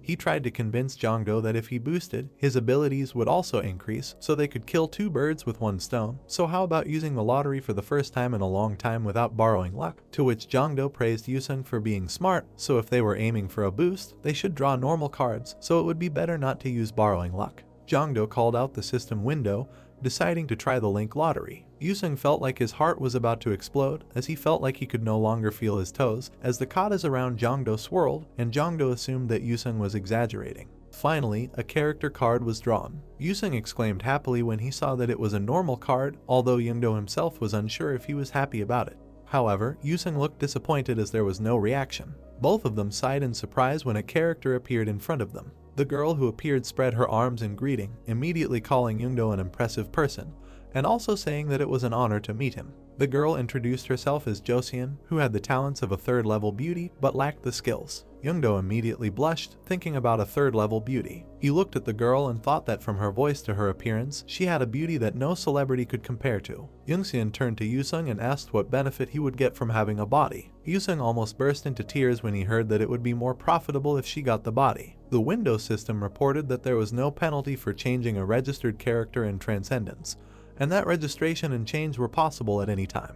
Jongdo thoughtfully said that fortunately, it turns out that after registering a character, you don't have to develop only that character to the end, and in that case, you can develop different desired characters in turn. Yusung was upset since he thought it was too much to try to get rid of him right away, to which Jeongdong chuckled, saying that he was just checking. Jongdo realized again that even a difference of 1 level is really huge, since he thought that Soyeon's beauty, who is on the 2nd level, is not inferior to even the top actresses. But Josian's beauty, who is on the 3rd level, definitely has something special. Jongdo closed his eyes, thinking that perhaps among Winry's talents, there is also a 3rd-level beauty. Considering Winry's beauty level, it was quite possible. Suddenly, a thought occurred to the boy, causing him to stop. He suddenly thought that if he downloaded Josian and observed Seo-yoon, he could raise Seo-yoon's beauty level to level 3. However, as for the destruction of the body, he could borrow a stabilizing necklace, and although the face was already perfectly formed, it would become even more perfect. Yusung bewilderedly drawled that he did not think that his master was so interested in women, but Jongdo tried to justify himself by saying that it was pure curiosity. Suddenly, Arthur turned to him and asked him to come and look at it. What he saw greatly surprised Jongdo. In front of him lay a huge mana stone. Arthur immediately asked how impressive it looked, since with such a size it was already a world record. He pointed his finger at Jongdo and said that it belonged to him for defeating the boss monster. Alina caringly asked if Jongdo had a spatial pocket, and when she heard a negative answer, she promised to take care of it for him. She was happy when the mana stone fit. Jongdo put his hands in his pockets, wondering that from what he knew, it was a very low drop rate in S-rank and above dungeons, so it was not easy to obtain, so it was indeed a very useful item. Jongdo smirked, since he did not really need this item since he had something better. Suddenly, a system window popped up with an image of Adder, which informed him that he managed to increase the level of the black character by 1 point. The system informed that for this, Jongdo would be rewarded with a guaranteed ticket in white. Jongdo exited the dungeon. He turned to the rest of his companions when Arthur asked if that was all, and the boy replied that the place was closed, but there were still monsters that had passed through before. He thought that it would be a good idea to take a closer look around, to which the others agreed to do so. Jongdo looked back and clenched his fists, thinking that he was sure that there should be clues to the sky world here, but for some reason he couldn't see them. Suddenly, Ixia appeared. As the mana around her decreased, she felt a flow of mana that was hidden, to which Jongdo praised her for her good work and suggested that they go in that direction. He shouted to the others that he would look around and come back. Ixia felt the amount of mana quickly decreasing, so they had to hurry. Finally, they arrived when a portal appeared in front of them. They could see how the portal gradually disappeared. Jongdo threw his hand forward, telling them to wait. However, they didn't make it in time, and the portal closed. Jongdo asked with displeasure that this did not mean that they would no longer be able to find clues to the sky world, but Ixia chuckled. She said with a smile that it was short and not perfect, but she remembered. Jongdo happily shook the girl, saying that she had done a good job, because then they could open a new gate and invade the heavenly world. Ixia felt dizzy from shaking so hard, and she muttered with difficulty that there was one problem. The protagonist looked at the items and said that they were indeed very luxurious. Ixia stretched out her hand, drawing the attention of Jongdo, who asked if she had found something good. In the box was a golden bracelet, and the fairy shouted that it was her sister. Ixia took the artifact and said that she was very happy to meet, and the protagonist asked if they recognized each other. The fairy closed her eyes and opened her mouth wide. Ixia then absorbed the bracelet. There were swords in the distance, and Ixia explained that this was not devouring, but assimilation. The fairy began to emit a blinding golden light, saying that she felt changes in her body. Ixia turned bright yellow, and the system reported that the fairy could now create spatial gates that connected to other worlds. Ixia stuck out her tongue in joy. Jongdo asked with a smile if her abilities had improved, and the fairy replied that there was more. The protagonist was dragging a bald man into the portal. The system reported that when the user goes through a spatial gate with someone, the companions can be ignored and they can be forcibly transported. Jongdo widened his eyes in shock. He imagined the heavenly realm and the demon realm and thought that if Ixia was telling the truth, then it would be possible to forcibly drag a powerful celestial to the demon world and vice versa. The protagonist put his hand on his face and said that it could be used. Ixia closed her eyes and smirked when Jongdo asked what would happen when all the pieces were gathered, since there was already such power with just 2 pieces. The fairy raised her fists to her face and replied that she couldn't know for sure since those memories were sealed, but she was sure that something incredibly good would happen. The protagonist opened the door and Arthur asked him with a smile if he had found anything worthy. Jongdo walked up to the man and replied that he had found exactly what he was looking for, making him well prepared. Arthur touched his chin and concluded that it was an unusual item, and Jongdo asked if the man understood that he would not be returning it. Arthur extended his hand forward and explained that it was a joke. Then he suggested going to a dungeon and said that the Holy Maiden had agreed to join if the protagonist went. The man smiled awkwardly and said that there was a nice dungeon now, and he would be very grateful if Jongdo would accompany him. The protagonist agreed with a smile, thinking that he had planned to explore dungeons anyway to test his new abilities. Jongdo furrowed his brows, shouting that Arthur called this dungeon a good one. The stone monsters were emitting blue flames. It was the Dullahan Tomb SS-Rank dungeon. Arthur turned around and replied that it was indeed a good dungeon, and for Jongdo, it was 1 level lower, so it was just the right level, and the protagonist shouted that it was dangerous for the others. Jean folded her arms and asked with a smile if they had any plans since they knew about this dungeon and still decided to come here. Jongdo smiled and confirmed it. The stone monsters jumped up, swinging their swords. The protagonist stomped the ground with his foot. His body began to emit a golden glow as the enemies ran towards him. The monsters had no heads, and the system reported that the unholy creatures would not be able to approach. The 3 warriors smiled widely, emitting a golden aura, and Arthur shouted that they had an absolute advantage because they had light abilities. Jean opened her eyes wide, saying that she would go first. The girl waved her hand, creating a holy cross in the air. She grabbed the object with her hand. Then, she waved her hand, creating a golden vortex. Jean's body emitted a yellow light. The monsters' bodies crumbled into small fragments when the girl used the cyclone of the divine cross. The stumps of the stone enemies flew into the air. The protagonist touched his face and thought that such a cross-throwing technique would be very useful for Soyun. Jean released the golden chains and shouted that it was too early to be surprised. The chains rushed towards the yellow cross. The girl pulled the chains towards herself with a smirk. The chains destroyed the stone monster. Arthur jumped up, shouting that doing everything alone was boring. The monster raised his hand with a sword. Arthur cut the bodies of the enemies. Their debris flew into the air. A man ran forward, asking if this was really an SS-Rank dungeon. Arthur smirked and shouted that even ease had its limits. The man fought the Stone Knights, shouting that if you cleared it out so quickly and returned, you wouldn't even know you were in the dungeon. Jongdo crossed his arms and replied that when you got all the buffs you could from your back, it couldn't help but be easy. A stone horse walked on the ground. Jean trembled, her mouth hanging open in fear. Lord Dullahan, the boss monster, sat on his horse, laughing loudly. He held a skull in his hand, saying that he would lead them to the afterlife. The horse stood up on its hind legs and Jean used the Holy Territory technique. The skull, whose eye sockets emitted a purple glow, said that this light was unpleasant, but not strong enough to stop him. Arthur jumped above Dullahan, swinging his sword. The man attacked the enemy, landing. A golden beam of light cut through the body of the boss monster. The skull fell to the ground, and Arthur shouted that the enemy was defeated. Jean folded her hands and said with a smile that it was incredible to defeat such a monster with one blow. Arthur raised his sword, and the protagonist thought that Dullahan was defeated, but for some reason the level up window did not increase. The skull began to emit a purple glow. Its eyes shone brightly, and it said that it would not die so easily. Jongdo frowned and shouted loudly for Arthur to get out of there right now. The man opened his mouth in shock, looking down. A red light appeared in the air as Dullahan used the gate opening technique. The protagonist raised his hand and asked why Dullahan chose to open the Ixian gate out of all the many skills. Skull opened his mouth wide. A red flash appeared in the air and the system reported that a skill that allows you to forcibly bring a person through the gate with you was activated.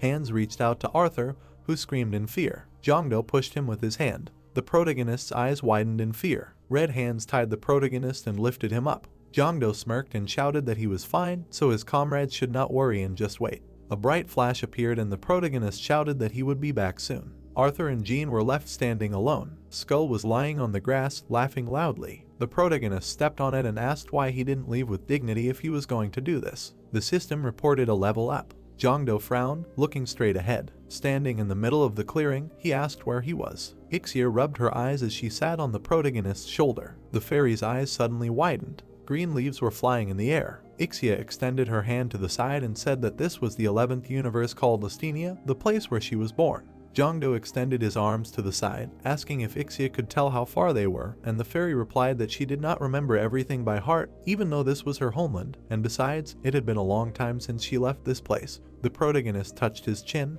asking how old Ixia was, and the fairy yelled that it was a very impolite question. Green leaves were flying in the air, and Ixia said that they could immediately open the gate and return to Earth, but since they came here, they could try searching for treasure. The fairy smiled happily and said that it was about finding her sisters, who should definitely be here. Jongdo smiled and said that it was a great idea. He furrowed his brows and asked if this place was a territory reserved for celestial beings and if Ixia's homeland was under the rule of the celestial world. The fairy laughed so hard that tears flowed and said that it was impossible. She imagined the winged knights and said that even hundreds of pigeons would not be able to match the strength of one dragon. The monster's eyes shone brightly. The pigeons surrounded the dragon and Ixia said that in Lestinia, where dragons still existed, the celestials would not stand a chance against them. Jongdo covered his mouth with his hands and thought that he would finally be able to see the existence of dragons with his own eyes. The protagonist imagined a man in white clothes and thought that dragons might be stronger than celestials. However, when he remembered what those guys did on Earth, he couldn't help but wonder what they were planning behind the scenes.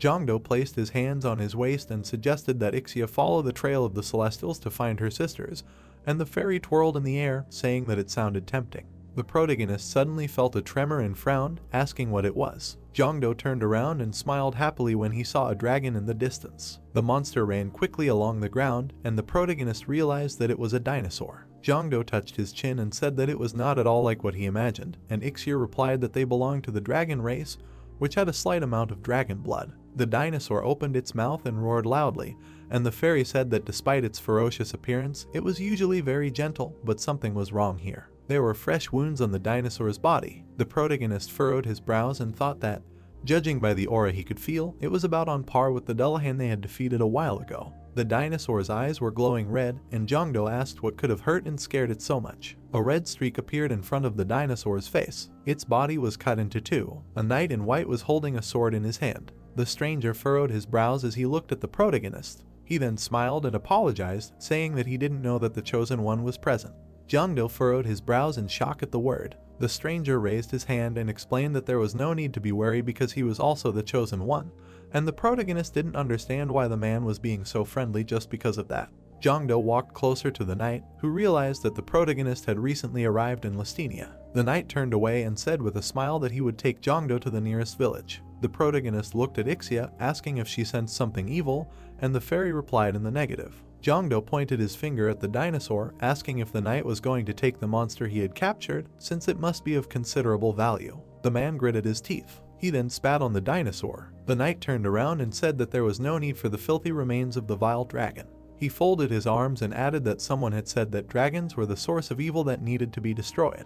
The man raised his hands, imagining a black silhouette. Jongdo furrowed his dark brows, thinking that this was becoming suspicious, and asked who the knight was talking about. The man turned around and said with a smile that although he was the chosen one who had received the blessing of this man, He did not actually know much about him. Jongdo crossed his arms and concluded that this knight was completely imbued with ideology. The man smiled and said that the man's name was Ixiai, the primordial miracle. The protagonist's mouth dropped open in shock upon hearing this. He began to sweat, wondering if these celestial scoundrels were pretending to be someone else again, like they did on Earth. Jongdo looked at Ixia and whispered if it was possible that the dragon that created her was the primordial miracle, and the fairy touched her face thoughtfully. Ixia began to cry, saying that she could not remember anything. The protagonist placed his hand on her chin and assumed that the fairy's memories had been forcibly erased. Ixia spun around in the air, shouting that she was sure that her memories would return if she found her sisters. Her eyes shone brightly and she screamed that once they restored her memory, all the treasures that Ixia hid would belong to Jongdo.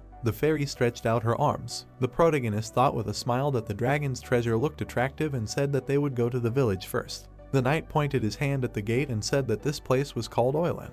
Jongdo looked up and thought that it looked like a medieval European city. Suddenly, the protagonist raised his hand and gritted his teeth as dirt was thrown at him. A woman with a broom in her hand screamed for Jongdo to get out of here. The streets of the city were filled with starving people. The knight clenched his hands into fists, telling the protagonist to ignore these insignificant people and just follow him.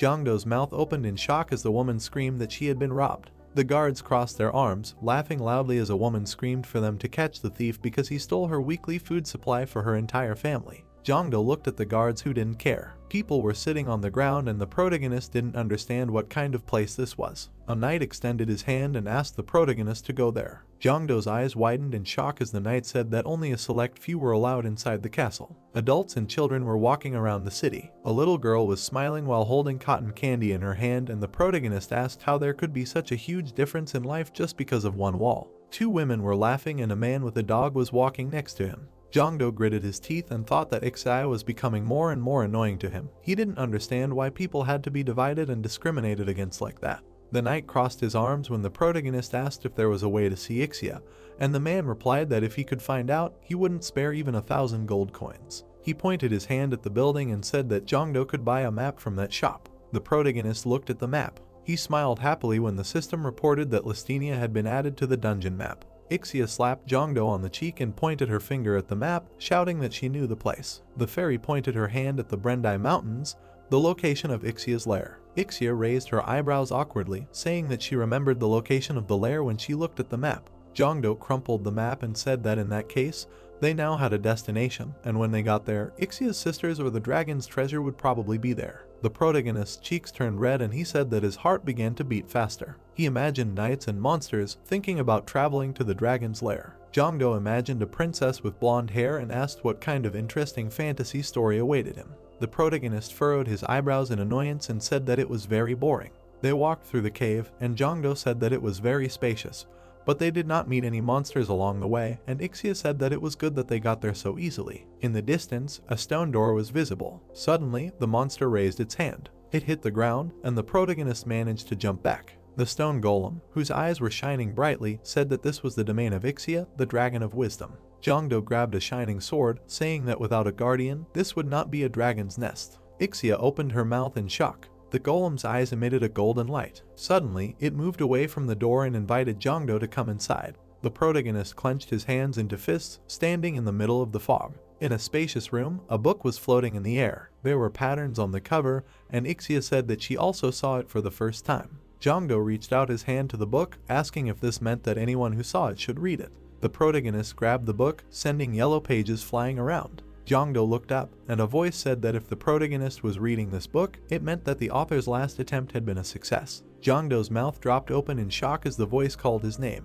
The golden dragon introduced himself as Ixia and said that he was protecting Listinia. The protagonist furrowed his brows as the dragon said that he had sensed something was wrong about 2,000 years ago. Ixia looked up, shouting loudly, and said that many creatures were targeting Listinia, but thanks to his foresight, he was able to get rid of them without much difficulty. The dragon's eyes shone brightly, and he added that since his life was not eternal, he was able to see Listinia's future after his death. There were several people standing in the middle of the ruins, and Ixia said that 100 years after he returned to nature, Listinia would be destroyed by an unknown group. Jongdo's sweat dropped, thinking that Listinia still existed, meaning that less than 100 years had passed since Ixia's death. The dragon flew up, saying that he could not accept such a tragic fate, so he put all his efforts into changing the future. Ixia brought his paw to the man's hands, saying that he even taught magic to humans. The dragons hovered in the air, and Ixiai added that he tried to increase their number. Ixiai imagined a smiling man, and said that he was unable to change the future, which was destroyed by an unknown group.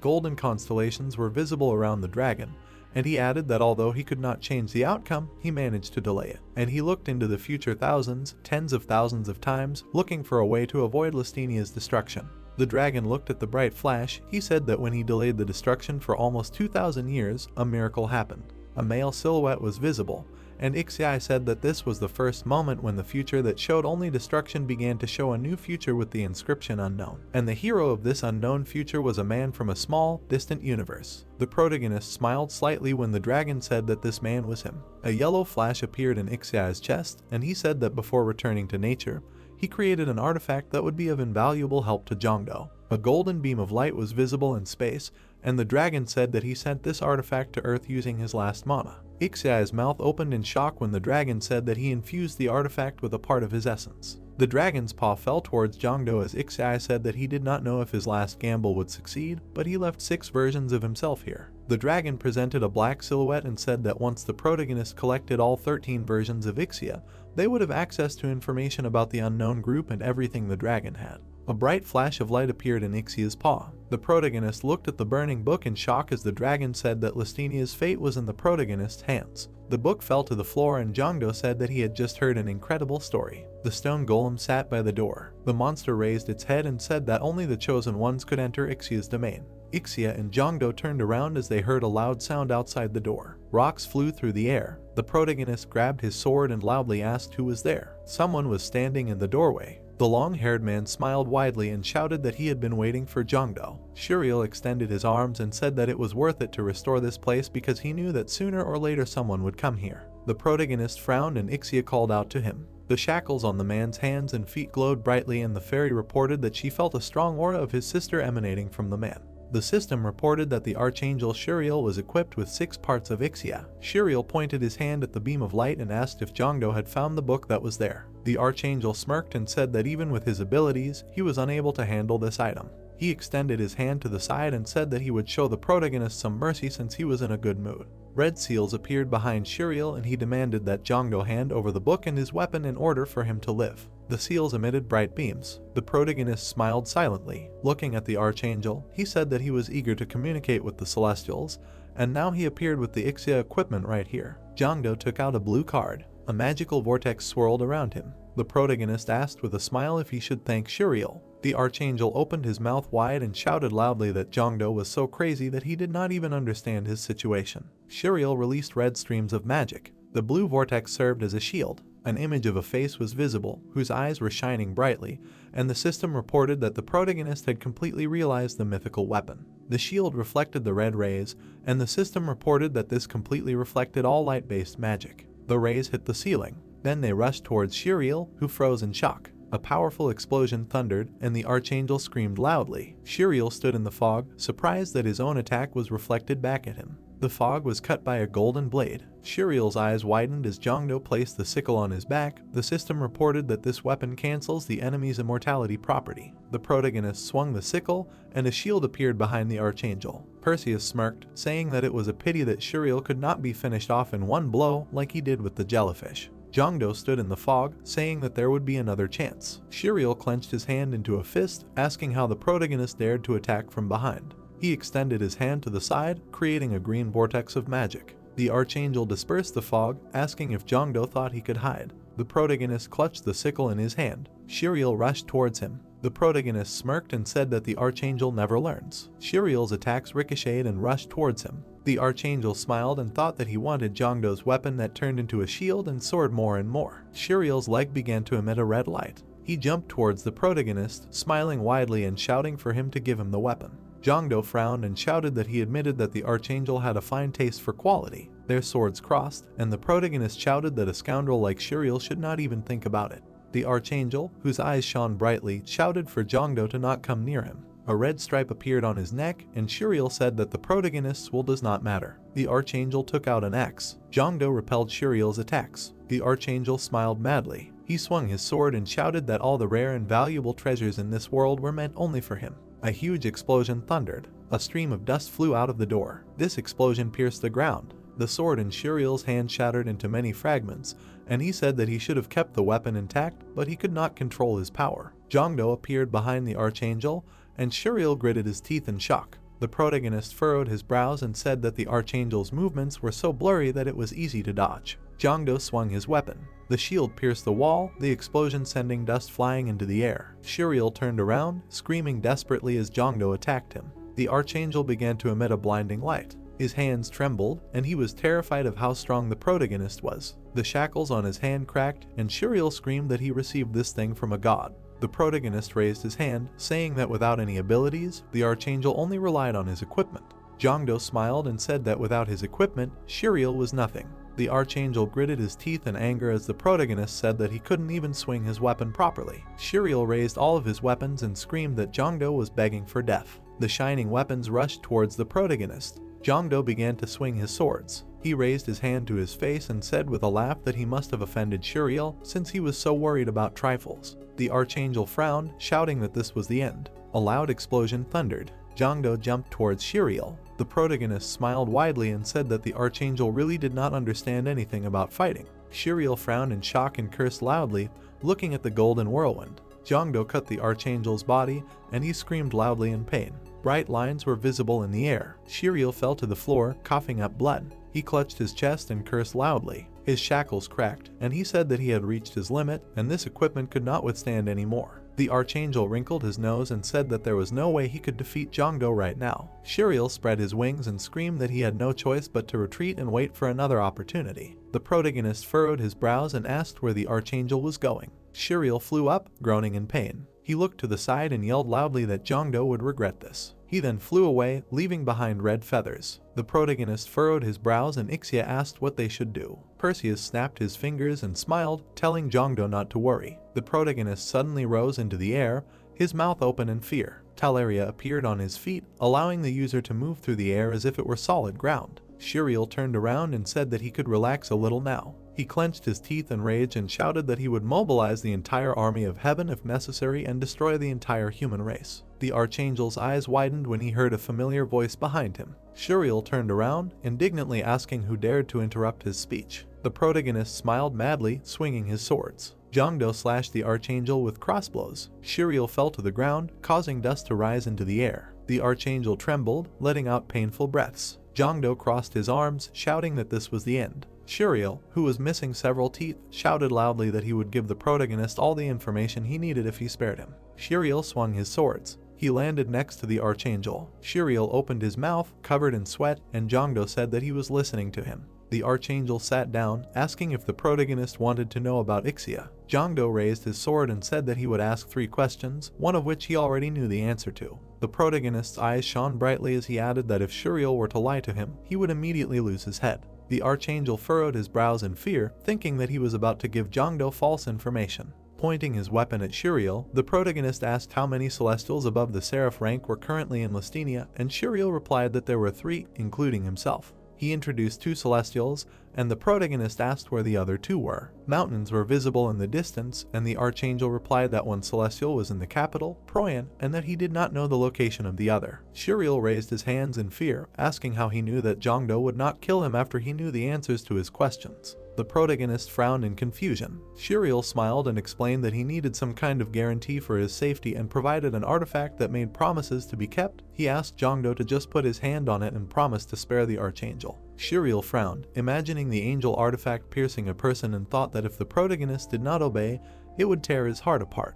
Jongdo stretched his hand forward. Then he knocked the artifact out of the Archangel's hand. The protagonist hit Shiriel and he screamed loudly in pain. He fell to the ground and Jongdo asked why he should trust him. The system reported a level up. The protagonist looked at Ixia and said that it was her turn. The fairy stretched her arms forward, holding golden bracelets in the air. The items were enveloped in a pink glow. Ixia began to emit a golden glow. Jongdo raised his hand, blocking the bright light. Dust rose into the air, and Ixia said that she felt a different, absorbing power within her now. The fairy smiled, saying that nothing had changed within her because she had not yet fully figured it out. Suddenly, the fairy closed her eyes, clenching her hand into a fist, and Jongdo asked if her stomach hurt.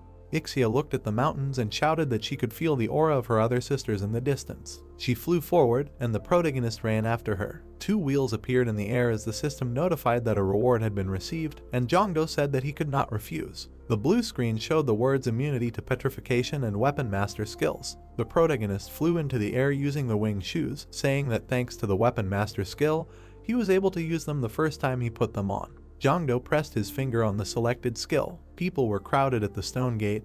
Ixia suggested that the guards were quite strict and that they should climb over the wall. The protagonist smirked, saying that he would handle it because he had to use what he had learned. Jongdo smiled and raised his hand, saying that he had only been the chosen one for a short time, and the guard extended his hand to the side, letting him pass. The protagonist looked at Ixia, saying that it was easy, and the fairy asked why they needed gatekeepers at all then. There were poor people walking around the city, and Jongdo said that this place was similar to Oilan. They walked through the square, and Ixia said that she could feel her sister's aura from the fortress. The protagonist stopped at the gate and said that this was a very absurd sight. A child with a wooden sword ran past Jongdo, shouting that a dragon slayer had come. The protagonist used a survey technique, and a crosshair appeared around his eyes. The child's body began to emit a blue glow, and Jongdo asked why this boy had energy that was similar to mana. All the children emitted the same energy. The protagonist sweated in shock. The crowd of people emitted this blue light, and Jongdo was horrified that everyone here could control mana. The protagonist furrowed his brows, asking what exactly was going on in this place. The guard closed his eyes, shouting for people to line up because such an opportunity did not come every day. The people formed a long line, while the guard shouted that they should not miss the opportunity for awakening that only a select few could take advantage of.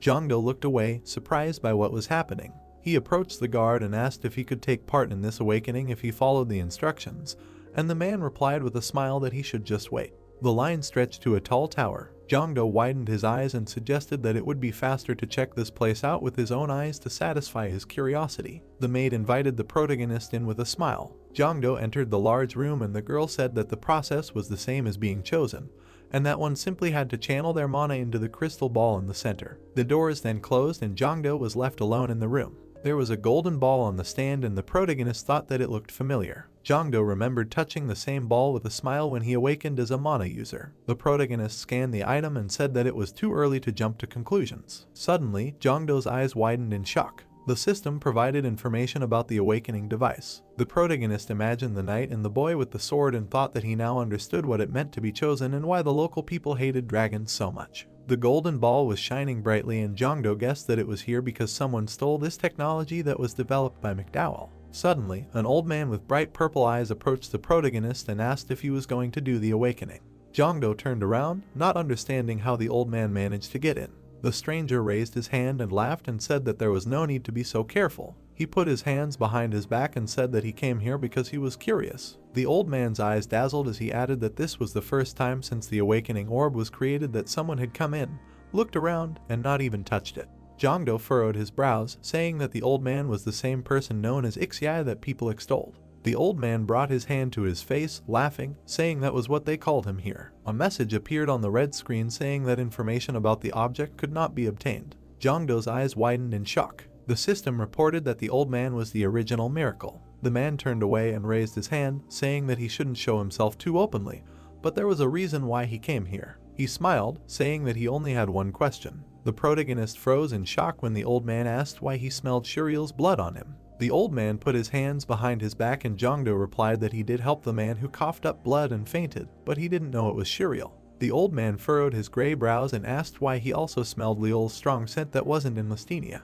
Behind the protagonist, there was a ghost of a man with long brown hair. Jongdo furrowed his brows. A dark purple glow appeared behind the old man. The protagonist swung his sword. The old man jumped up, emitting a purple aura. The stand that held the golden ball was destroyed. The old man took a step forward and said that he would ask his question again. The protagonist wiped his face with his hand, and the old man asked where Shuriel was. Jongdo gritted his teeth and asked if it wasn't obvious if the old man smelled the blood of an archangel. The man widened his eyes and said that he suspected it, but he needed to hear it directly from Jongdo's mouth. He kicked the golden ball and said that the value of this child far exceeded anything the protagonist could imagine, making his entire long-term plan meaningless. Jongdo, standing in the middle of the fog, asked if the old man planned to take revenge on him. The man jumped, swinging his arm. He attacked the protagonist and said that he intended to kill him. Jongdo gritted his teeth, asking if the old man could do that with his bare hands. He swung his sword, but the old man dodged. The protagonist swung his weapon. Black magic streams repelled Jongdo's attacks. The old man looked down and asked how Shuriel could lose to someone like the protagonist even if he was not fully prepared. Jongdo thrust his sword forward and yelled at the old man to shut up. The man raised his hand, avoiding the blow. His hand began to emit a purple glow, and he said that for now, he would only take Jongdo's limb. The protagonist swung his sword, creating a red streak in the air. The old man sighed in horror as he watched the blood flow from his palm. The ghost was seen above Jongdo holding a sword, and the old man realized that the protagonist was hiding his strength. The ghost smiled madly, his eyes wide. Knight Roland raised his head and shouted that he was very happy to fight, like a holiday. The protagonist sweated and thought that Roland was the leader of the paladins and a role model for all knights, but his condition seemed strange. Jongdo frowned, raising his sword. The blue notification showed the words Berserker LV3. Roland's eyes shone brightly as he shouted that he wanted to fight this old man.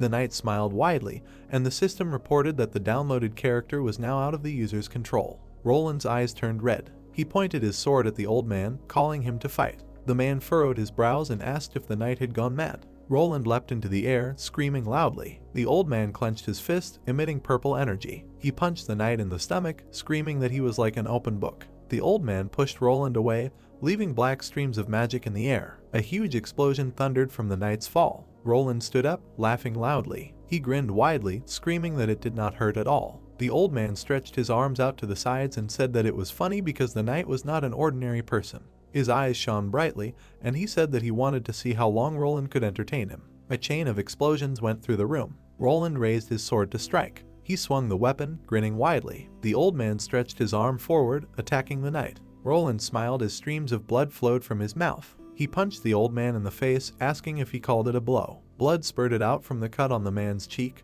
and he thought that Roland was striking him with the intent to kill, not caring about his defense. The knight slammed his sword onto the floor. The protagonist watched Roland from afar, thinking that this was a big contrast to before, causing confusion. As the old man dodged the knight's attacks, Jongdo didn't understand how he could stick to such a primitive tactic. The old man furrowed his brows, thinking that Roland's movements were gradually becoming more readable. He dodged the sword swing and thought that there was nothing easier than simply swinging his fist, relying only on strength. Suddenly, the old man struck the knight in the chest. His hand emitted a purple aura, and he said that since Roland had an incredible ability to recover, he would simply aim for the neck and finish it all off with one blow. Jongdo's mouth opened in shock, and the system reported that the madness was deactivating. The youth struck the old man with the weapon, and blood sprayed into the air. He chuckled and asked when the sword turned into a spear. The protagonist frowned, holding the weapon by the handle with both hands. Dark blood flowed from the wound on the old man's body, and he shouted that this attack was different from the previous ones because this time, this pattern attack only targeted weak points. The hammer emitted golden sparks. Jongdo slammed it onto the ground, creating a powerful explosion. The old man stumbled, clutching his head.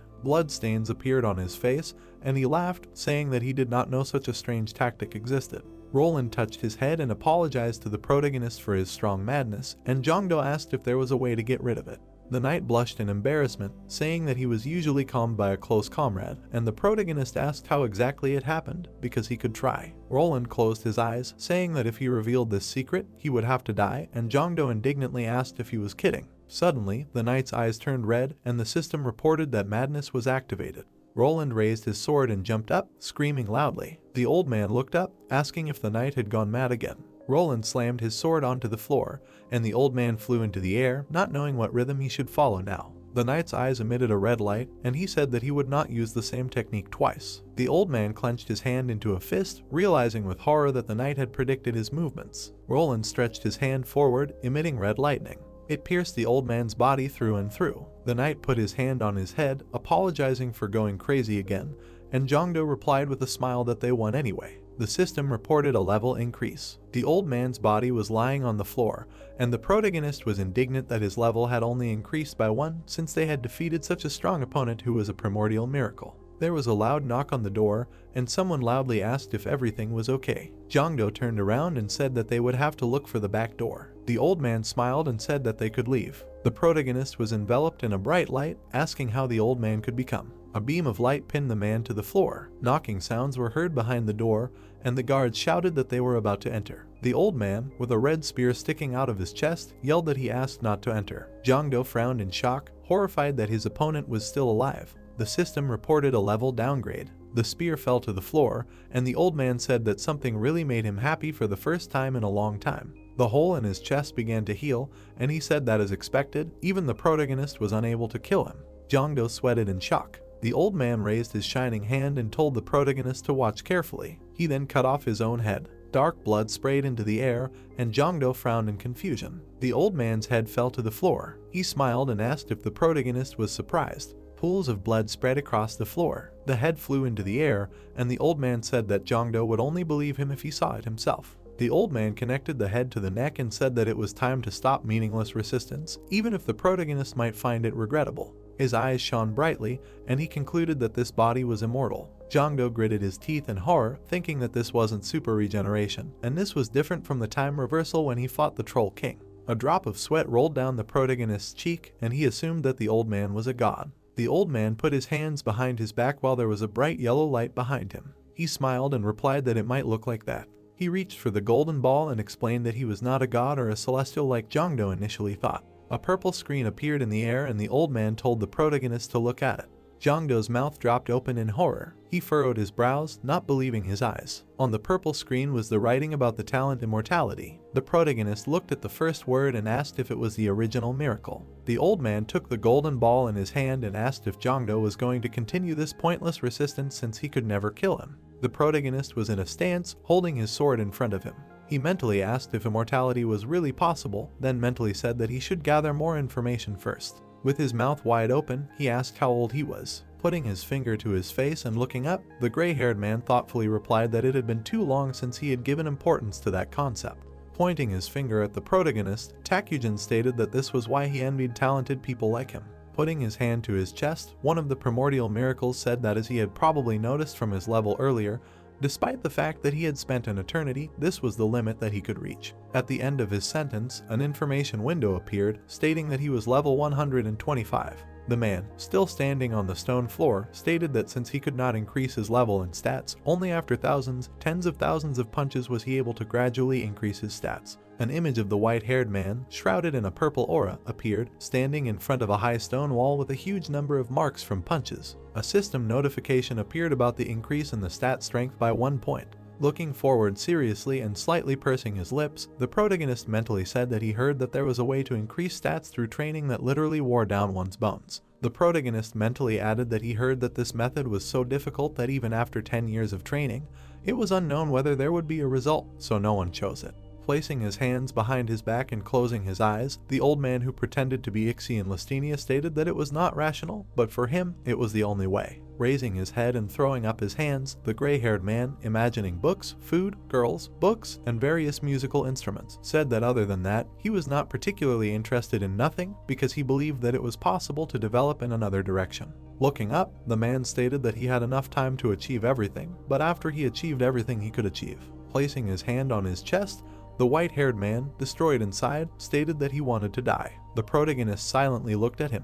An image of Takujin, lost in his eyes, sitting on a small rock island appeared. He said that the protagonist would not understand anything, but he simply remained in place. An image of a large number of people and animals drowning in the ocean surrounding the man appeared. He stated that he did nothing while many things related to him quickly passed by, leaving him behind. Lowering his head and closing his eyes again, the also primordial miracle said that this was the reason why he was currently doing the menial work of the Celestials. He added that he thought they were the most likely to be able to kill him. Raising his gaze, which flared with purple fire, Takujin said with a slight smile that the work was delayed a little because of him, but he would now slowly finish it. He also added that there was no telling what they could find fault with, using this as an excuse. Remaining in place and looking forward, the protagonist asked if he said that he could not kill him. He opened his eyes wide, shimmering with different colors, and said that his opinion differed. A system notification appeared, stating that the king of all diseases had perfectly recreated the mythical weapon. The blade behind the protagonist began to be enveloped in streams of yellow magic. The system window said that Harp was neutralizing the property of immortality that the enemy possessed. Pointing his blade forward, Kondo stated that although this old man's existence contradicted the laws of the universe, he was also a being that went beyond these laws. Opening his eyes wide, the protagonist confidently said that if anyone could kill him, it would be him. A window appeared with a choice of combinations, under which two warriors appeared in the smoke, next to the card selection, Roland and Astolfo. The protagonist mentally stated that it was clearly stated that only his comrade could control Roland's madness. 2 cards next to the pink sphere began to emit a bright light. 10 different cards soared into the air. Throwing up his hand, the gray-haired man said that it seemed like he still had something to show. He added that he could do whatever he wanted. A huge hurricane instantly rose in front of the old man who pretended to be Ixius in Lestinia. The silhouette of the fair-haired man began to appear in the smoke. A system window appeared, announcing the double summoning, loading Astolfo and Roland. The fair-haired boy tossed his hair under the shocked gaze of the red-haired man. Opening his mouth wide, the red-haired man shouted and asked why he was here. Astolfo smiled wickedly and extended his hand, saying that he was very glad to meet his dear friend. The system window that appeared stated that the 2 characters were connected by a strong fate. Continuing to smirk and poke the red-haired man in the cheek, Astolfo playfully asked why he was so silent and was he not happy to see him, after which he added that it made him sad. The protagonist stared forward. Starting to actively rotate his head, the fair-haired guy sighed dreamily and said that it was worth wearing a skirt for him. Grimacing, Roland angrily told him to shut up. The fair-haired guy said that he refused and laughingly declared that eloquence was his strongest side. Looking away in surprise, the protagonist mentally said that trying to control one crazy person, he summoned an even crazier one. Shrouded in a purple aura, the gray-haired man, making a sharp dash forward, said that if he does not attack, then he will attack first. The protagonist made a swing of an arced blade, which the man had to block. Takujin looked at his cut hands in surprise. The protagonist jumped slightly and began to deliver a series of attacks. Gritting his teeth, receiving rapid attacks to different parts of his body, the white-haired man mentally said that before this he could dodge, but now his attacks have become more accurate and sharp. Still holding back the attacks and looking forward, the gray-haired man said that there must be a reason for him to become so much stronger in such a short time. He mentally added that above all, he should act with utmost caution and stall for time. Takujin jumped out of the way of the attack, which instantly destroyed a large area of the stone floor. Raising both hands, Astolfo stated that it was necessary to stab there, and that it was extremely annoying. Rushing forward, the protagonist, enveloped in an aura, stated that the noise was annoying him. He launched several quick attacks, which the man was able to dodge by tilting his body. Clenching his fist, the gray-haired man smirked and stated that he felt himself becoming more and more impatient. Narrowing his eyes, the gray-haired man mentally said that if this continued, he would definitely try to land a powerful attack. The protagonist, with glowing eyes, instantly appeared in front of him, swinging his blade. The slashing attack landed on the right side of the man's body, who instantly began to turn his head and deliver his own attack. Throwing his right hand forward, he struck the protagonist in the face. The gray-haired man mentally said that even if he had to give up half of his body, if he killed him, it would be his victory. Kondo's eyes glowed yellow. He began to swing the blade, shrouded in yellow lightning. Covering his hand with purple energy, the man mentally said that now was the time. For a moment, both opponents froze, blue lightning flashed past them. The protagonist shuddered in surprise. The gray-haired man's eyes widened. He stopped his magic-covered hand. A stream of blue energy instantly swept across the location. The man stated that this feeling definitely corresponded to communication, which responded to the original miracle. Having finished his attack, the protagonist was able to completely cut the enemy's body in half. A system notification appeared, informing that Harp had nullified the enemy's immortality attribute. Takujin froze in place after receiving the attack. His body split into 2 parts, and blood filled the area. The information window showed information about leveling up and gaining 1 mana and 1 strength. Looking at his shaking hand, the protagonist asked why this was suddenly communication. The man was holding his severed head, standing in one place. A notification appeared, informing that mana and strength were reduced by 1. The protagonist exclaimed in surprise. Sharply turning around and starting to swing his blade, the protagonist asked why he was still alive. He carried out an attack from the side, but stopped at a few dozen centimeters from the enemy's head. Looking at the shocked look of the gray-haired man, the protagonist asked what kind of expression that was, saying that he seemed to have completely lost the power of speech. A powerful attack smashed the wooden door and part of the stone wall. A cry was heard from a column of smoke with the name of the man frozen in place. A long-haired man in a mask and white robe asked if his role was to enjoy such games. The man's yellow eyes were glowing, and he asked him furiously what he was doing now. Looking at the gray-haired man who had opened his eyes wide, the long-haired man asked him again if he had gone crazy. He quickly struck the man's head with his palm. With an arcing motion, he threw the man 10 meters away. Turning to the protagonist, the man in white clothes, shrouded in a dark aura, told him to explain who he was, that he was fighting Takujin. Pointing his blade forward, the protagonist mentally declared that this was the last remaining celestial. The protagonist mentally added that he was strong, and besides, the time of the double summoning was gradually coming to an end. After that, he mentally asked if everything would be okay. Grimacing, the man said that not only did he make a complete mess here, but he also pointed a sword at him.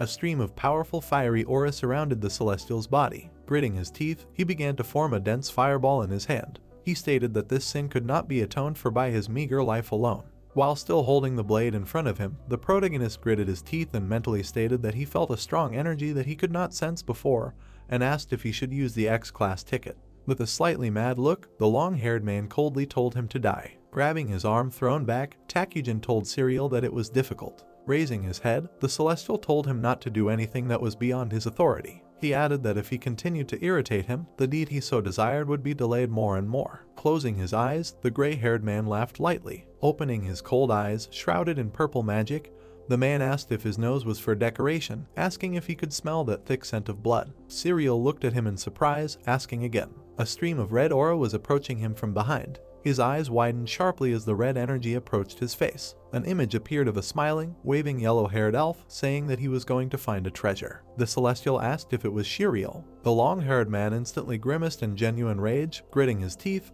he began to speak. Streams of his powerful magic began to beat in different directions, sharply spreading his wings. Serial furiously screamed that he, a pathetic little human, killed him. Shiriel, the owner of noble blood. An image of various flying creatures with weapons appeared, located above the dragons shooting fire into the sky. The process of conquering Lestinia, guarded by a powerful dragon clan, was by no means easy. The guy in the dark bush stood behind the bush, hiding him from the red dragon. With difficulty, they managed to penetrate, avoiding the eyes of the dragon clan. An image of a guy in dark clothes appeared, putting his hand, shrouded in magic, to the hands of a kneeling guy. They managed to establish contact with people, giving them power. An image of a man chained to a magic circle by red magic appeared. Serial used endless life force as raw material. The last Celestial held out his hand, holding a golden sphere with an artifact in it. An image of mad warriors with glowing, red eyes appeared, cutting dragons. He gave a powerful artifact his magic and instilled in the people who received power a strong hostility towards the dragon race. An image of a city actively being rebuilt appeared.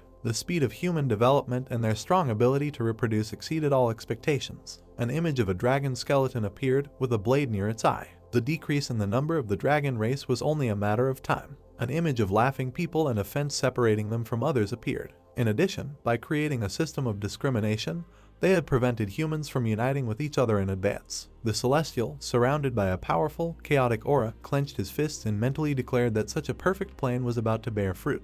He asked again if Shiriel was dead. The long-haired man said that this was not a matter of simply conquering one world, and if this continued, they would undoubtedly incur the wrath of the heavenly gods. An image of a huge silhouette in the sky appeared, stretching out its hand towards him. Gritting its teeth, Serial said that in order to at least save his life, it was necessary to drag the main culprit of this sin and bring him before the god. An image of a man in a dense flow of energy appeared. The long-haired man said that then the divine punishment would fall on him instead of him. Turning his head, the last Celestial declared that Takujin had thought of a good idea and this time he would turn a blind eye to what had happened, after which he said to quickly help him, because he needed to capture this man. With a wide smile, the gray-haired man said that he misunderstood something, because when he said that it was difficult, that was not what he meant. With a furious expression on his face, the Celestial asked him angrily why he was spouting such incomprehensible nonsense to begin with. Appearing behind him, Takujin instantly pierced him with a blade of purple magic. With a slightly mad expression on his face, the man asked him if he understood now. Throwing his hand up, the long-haired man quickly created a fireball in his hands. In an instant, 2 attacks were heard.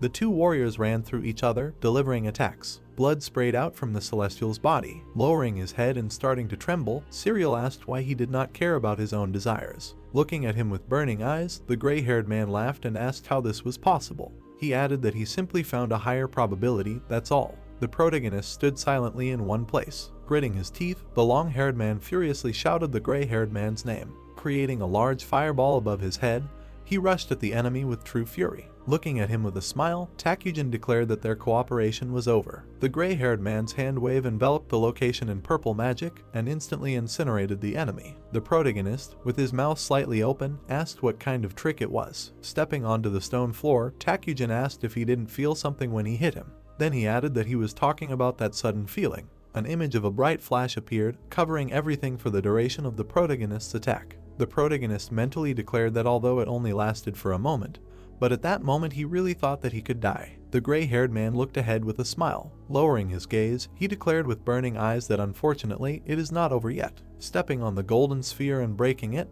the man said that he was very sorry. Throwing the blade forward, the protagonist asked him, slightly scared, what he was going to do this time. Throwing the artifact into his hand, Takujin said that there was no need to strain himself. The fairy next to the protagonist lit up with happiness. The protagonist recognized the item. Sighing in surprise, looking at the unusual metal object, the fairy said that it was her sister. Making a gesture with his hand, the gray-haired man said that it was an item necessary for awakening people, but it seemed that it was no longer needed, so he could take it for himself. Staring at the artifact in surprise, the protagonist asked why he was suddenly giving it to him. With a slightly mad smile looking at the boy, Takujin replied that it was because he wanted the protagonist to become stronger. He added that he wanted to follow him and train him, but that would probably be too inconvenient for him. An image of a huge hole in a stone wall appeared. As he walked out, Takujin turned his head and said with a smile that he would return someday. As he began to walk forward, he added that he therefore should not die until he himself died. The protagonist silently watched him go. Turning around, Ixia called out to the protagonist. An image of a stone room with many columns and metal doors appeared. The fairy said that there were no more of his sisters left in Lestenia. The protagonist asked again, and then said that it was time to return then. An image of the protagonist appeared, with 7 different objects surrounded by a golden aura next to him. He mentally said that they had achieved unexpected results here, finding as many as 7 treasures of Ixia. An image of 2 silhouettes of dead girls and a destroyed golden sphere appeared. He mentally added that they had even managed to thwart the Celestials' plan to take over Lestenia. An image of a stone altar with a golden sphere in the center appeared. The protagonist said that despite this, something was bothering him. That same awakener that was so similar to the earthly one. An image of a levitating object appeared in front of Cyril and Takujin standing next to him. The protagonist said that this was an object that even that old man, the original pseudo, could not create on his own. An image of a yellow-haired girl sitting in front of the sphere appeared. The protagonist asked how McDowell had invented this in the first place. Seriously looking forward, the protagonist stated that when he returned, he would need to meet McDowell. A system window appeared, informing the rewards for downloading. It was the skill Superior Regeneration for Roland and the skill Immunity to Fear for Astolfo. The protagonist was standing in the shower stall, taking a shower. He closed his eyes and smiled happily, saying that he hadn't taken a hot shower for so long. Now he felt like he was going to return home.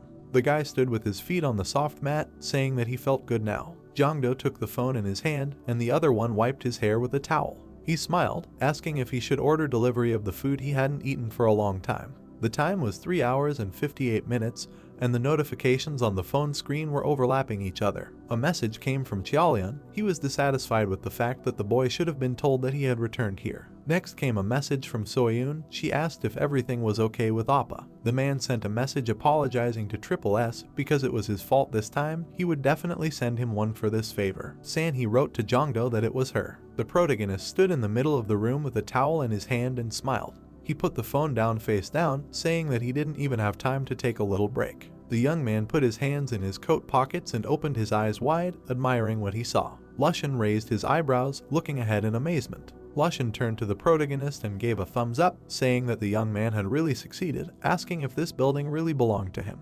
In front of the protagonists was a tall white building with 3 golden S's. The guy said that it did, although he himself didn't understand how it happened. Jongdo smiled awkwardly and raised his eyebrows, saying that his path from the head of the sales department to the guildmaster, this can really be called success. Lushan said that the protagonist was absolutely right. The young man walked inside. There were 2 girls in black suits standing at the reception, smiling happily. The girl folded her hands in front of her. She greeted him and asked how she could help him. The people behind the main character's back widened their eyes. The guy smiled and raised his hand, noticing that during the time they had not seen each other, the number of employees had increased significantly. The girl screamed in surprise, seeing the master in front of her. She smiled widely and stretched her hands forward, saying that she heard that the hero would visit them today.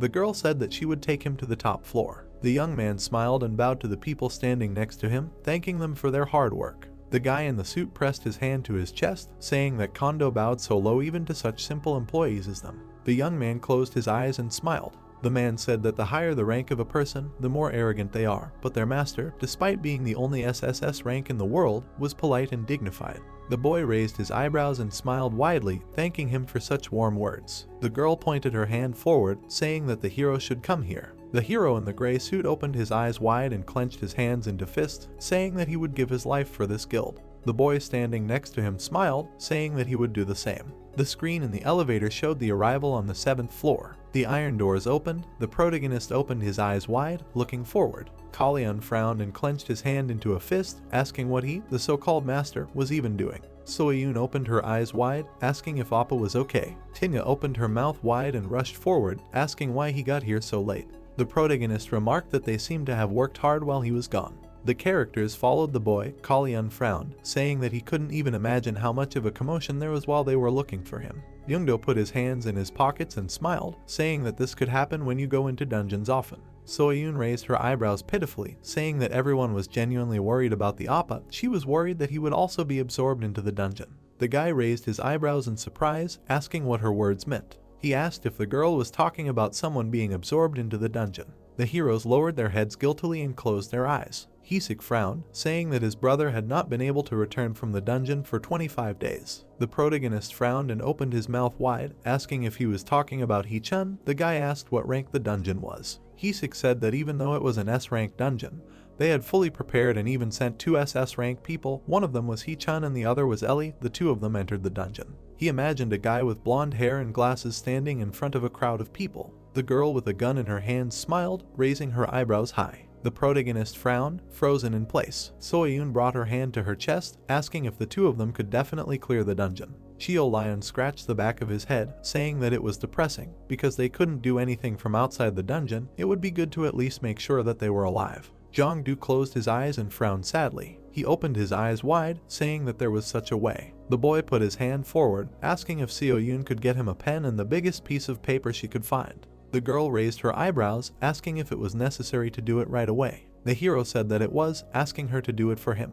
Xiaolian frowned, asking what the boy was going to do. Soyun ran to find the necessary items. Jiangdo pointed his index finger down, saying that he was going to summon Mr. Hee-chun here. The hero screamed, asking what that meant. The boy explained that among the skills he had, there was a skill called summoning. He could forcibly summon a person of his choice here. The hero presented 2 silhouettes, above which was an icon of a person and 2 beaded plus signs next to them. Soyun handed the hero everything he needed. The boy looked at her and took the items, thanking her for her help. The boy opened the cap of the marker with his teeth and covered one eye, saying that as a penalty, mana is required proportional to the level of the summoned object. With Hechun's level, the time for which it can be summoned will be only a few seconds. If nothing happened to Hechun, it can be watered without problems. Kalyan frowned. Hish put his hands on his hips. The hero began to write hieroglyphs on the paper. The characters stood behind the boy. He put his hand forward, saying that he was starting to use the skill. A bright stream of vortex energy appeared in the floor in front of him. He used the summoning. Bright energy rose from the floor and spread throughout the room. Hish gritted his teeth and clenched his hand into a fist, asking his brother to be okay. The boy screamed, saying that something was appearing. Among the bright pixels, the hero's legs became visible. Hechun opened his eyes in surprise, asking what this place was. There were bright yellow flashes near his body. The boy was surprised to see Jiangdao. The protagonist held out a tablet with written text in front of him. The boy frowned. The sheet said that he would come to save them. They needed to hold on with all their might. He threw the sheet down. The next phrase said that he would definitely save them. Hee-chun closed his eyes and smiled, disappearing in the bright light of the pixels. Hish reached forward with his hand, calling out to his brother. The man grabbed his hand. In place of Hee-chun, there remained a bright light of the energy used. The protagonist furrowed his brows and scratched his head, saying that he was, above all, glad that he could make sure that they were okay. Hish gritted his teeth and clenched his hands into fists, saying that there was a wound on his older brother's side. He opened his eyes wide, saying that it was definitely a wound from Ellie's sister's thunder cannon. The hero imagined the girl's weapon. Jiangdo frowned, thinking that he had a bad feeling about this. He asked where this dungeon was. Heshik said it was the Grand Canyon in America. The boy turned around and held out his hand, asking Soyun to find him the fastest flight to go there right now. Cholyun frowned, saying that he understood his worries perfectly well, but the boy himself knew very well that they, being on the outside, had no special means to help. The protagonist frowned and widened his eyes, saying that this was not true since there was a way to enter the dungeon from the outside. The characters cried out in surprise. Hisik frowned sadly and held out his hand, asking if this was true. A shudder ran through his body. Jiangdu closed his eyes and smiled, saying that he would definitely save his older brother and Ellie. Hisik frowned, saying that he believed in him. The elevator doors began to close. The boy smiled widely, telling him not to worry and just wait. Arizona, USA. There were soldiers standing near a bright red portal. A man held his hand out in front of the guy, saying that this was a closed area for outsiders. The hero screamed, asking if this was an SSS-Rank hunter. The protagonist frowned, looking forward and adjusting the glove on his hand. A man in a black suit held out a piece of paper from behind the boy and smiled, asking if this man was in charge of this place. He introduced himself as a member of the Korean Hunters Association and offered to discuss all the details. The hero smiled broadly, taking the soldier aside. The boy stood in front of a bright entrance to the dungeon. The boy opened his eyes wide, a sight appeared in front of his face.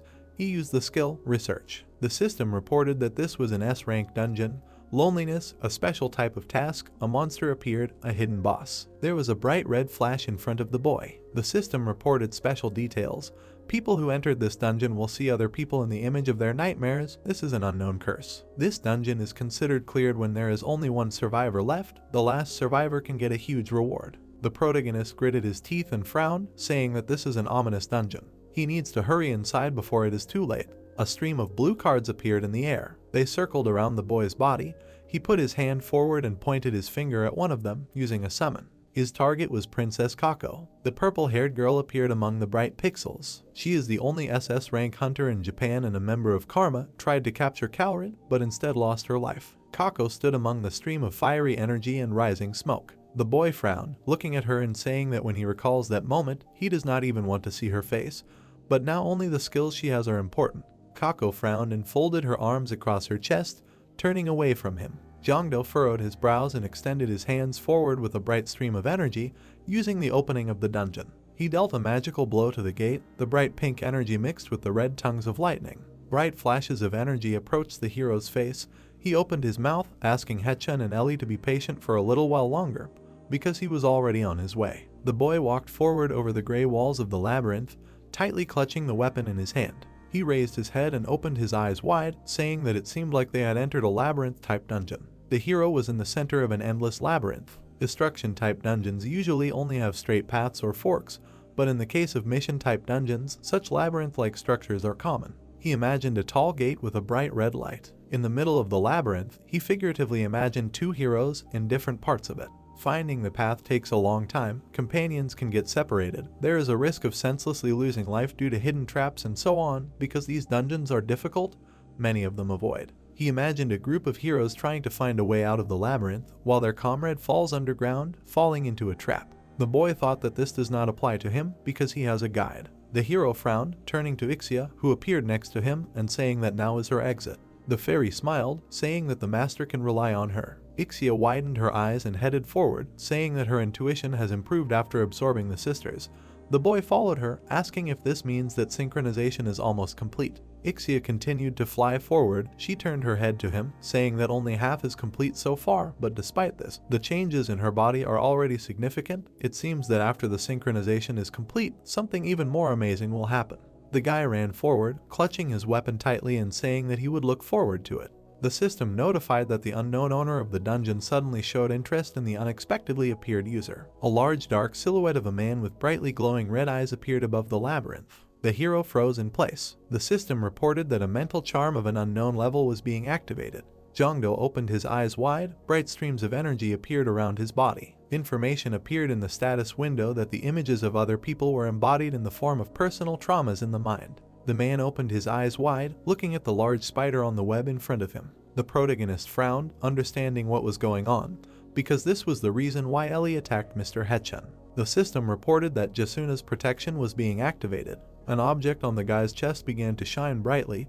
He clenched his hands into fists and arched his back backwards. The status window contained information that the mental influence of an unknown level was being neutralized. The unknown was showing an even deeper interest. The man whose face was hidden in the shadow widened his eyes and smiled as he watched the boy. Jongdo gripped his weapon tightly and ran forward, saying that he felt uneasy and that they needed to speed up. Ixia widened her eyes, saying that she understood him. She cried out loudly, warning the master of what was ahead. The boy held his weapon out in front of him, looking at the two heroes in front of him. The man's eyes were wide open. The heroes had pierced each other's bodies with sharp swords while kneeling. The boy guessed that judging by the marks, they seemed to have fought each other, probably the comrades who came with Haechan. Ixia pointed her index finger forward, telling the master that she felt someone's presence ahead. Jongdo's eyes widened in surprise and his mouth opened slightly. The hero moved forward, saying that since even he could sense it, it wasn't far, he should go and see. The fairy agreed with his proposal. The young man came out from behind the corner of the labyrinth and put a black shield with a golden ornament in front of him. A guy was sitting by the stone. Haechun was sighing heavily, holding his hand on the bright wound on his side. The protagonist opened his eyes wide and took out a bottle of red liquid from his inventory, glad that the guy was alive. He put one hand on his shoulder and began to pour the elixir with the other, saying that he would tilt it little by little, so he needed to drink as much as he could. Haechun frowned pitifully and opened his mouth, letting out a heavy sigh. The guy raised his eyebrows, saying that the young man really came, and he thought that the scene he saw yesterday was an illusion created by himself. Jongdo knelt down on one knee, standing next to him. The hero frowned and opened his mouth, saying that he held up well. The guy asked what happened here during this time. Haechun said that while they were looking for a way through the labyrinth, his comrades began to go crazy one after another. At the moment when he himself thought that he would not be able to resist this powerful magic, thanks to the mental resistance artifact that Ellie gave him, he was able to maintain clarity of mind. He imagined the dark silhouettes of people, their eyes were white, and streams of red energy appeared near their heads. Haechun closed one eye and opened his mouth wide. The guy put out his hand, in which the girl put a bright artifact for him. Haechun sadly frowned, saying that Ellie could not resist this magic. The protagonist frowned, looking up. A bright stream of energy broke the stone near which the guys were sitting. Haechun was thrown aside, his glasses fell to the ground. The guy frowned and turned around, asking if Kondo was okay. The young man clenched his hands into fists, saying that everything was fine. He stood by the bright trace of energy left behind. The guy frowned when he saw Ellie in front of him with a loaded gun and surrounded by bright yellow lightning.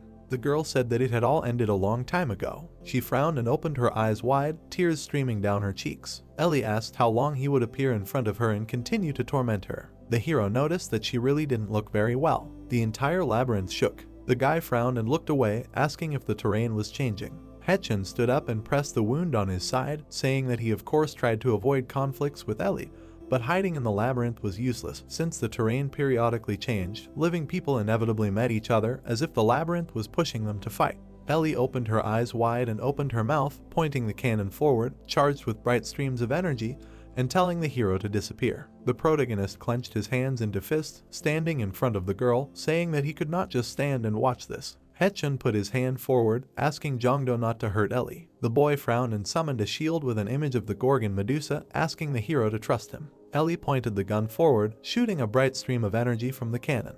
Jongdo frowned and crouched, raising his shield behind his back and dodging the attack. The girl lowered the gun down, asking him not to come closer. The boy gripped the shield tightly and walked towards her. Ellie's eyes widened and she held her hand out in front of her, summoning 3 robots and telling the boy not to come near her. The mechanical creatures began to spin in the air and attack the protagonist, who was hiding behind the shield. A concentration of bright yellow energy appeared in the center of the robot.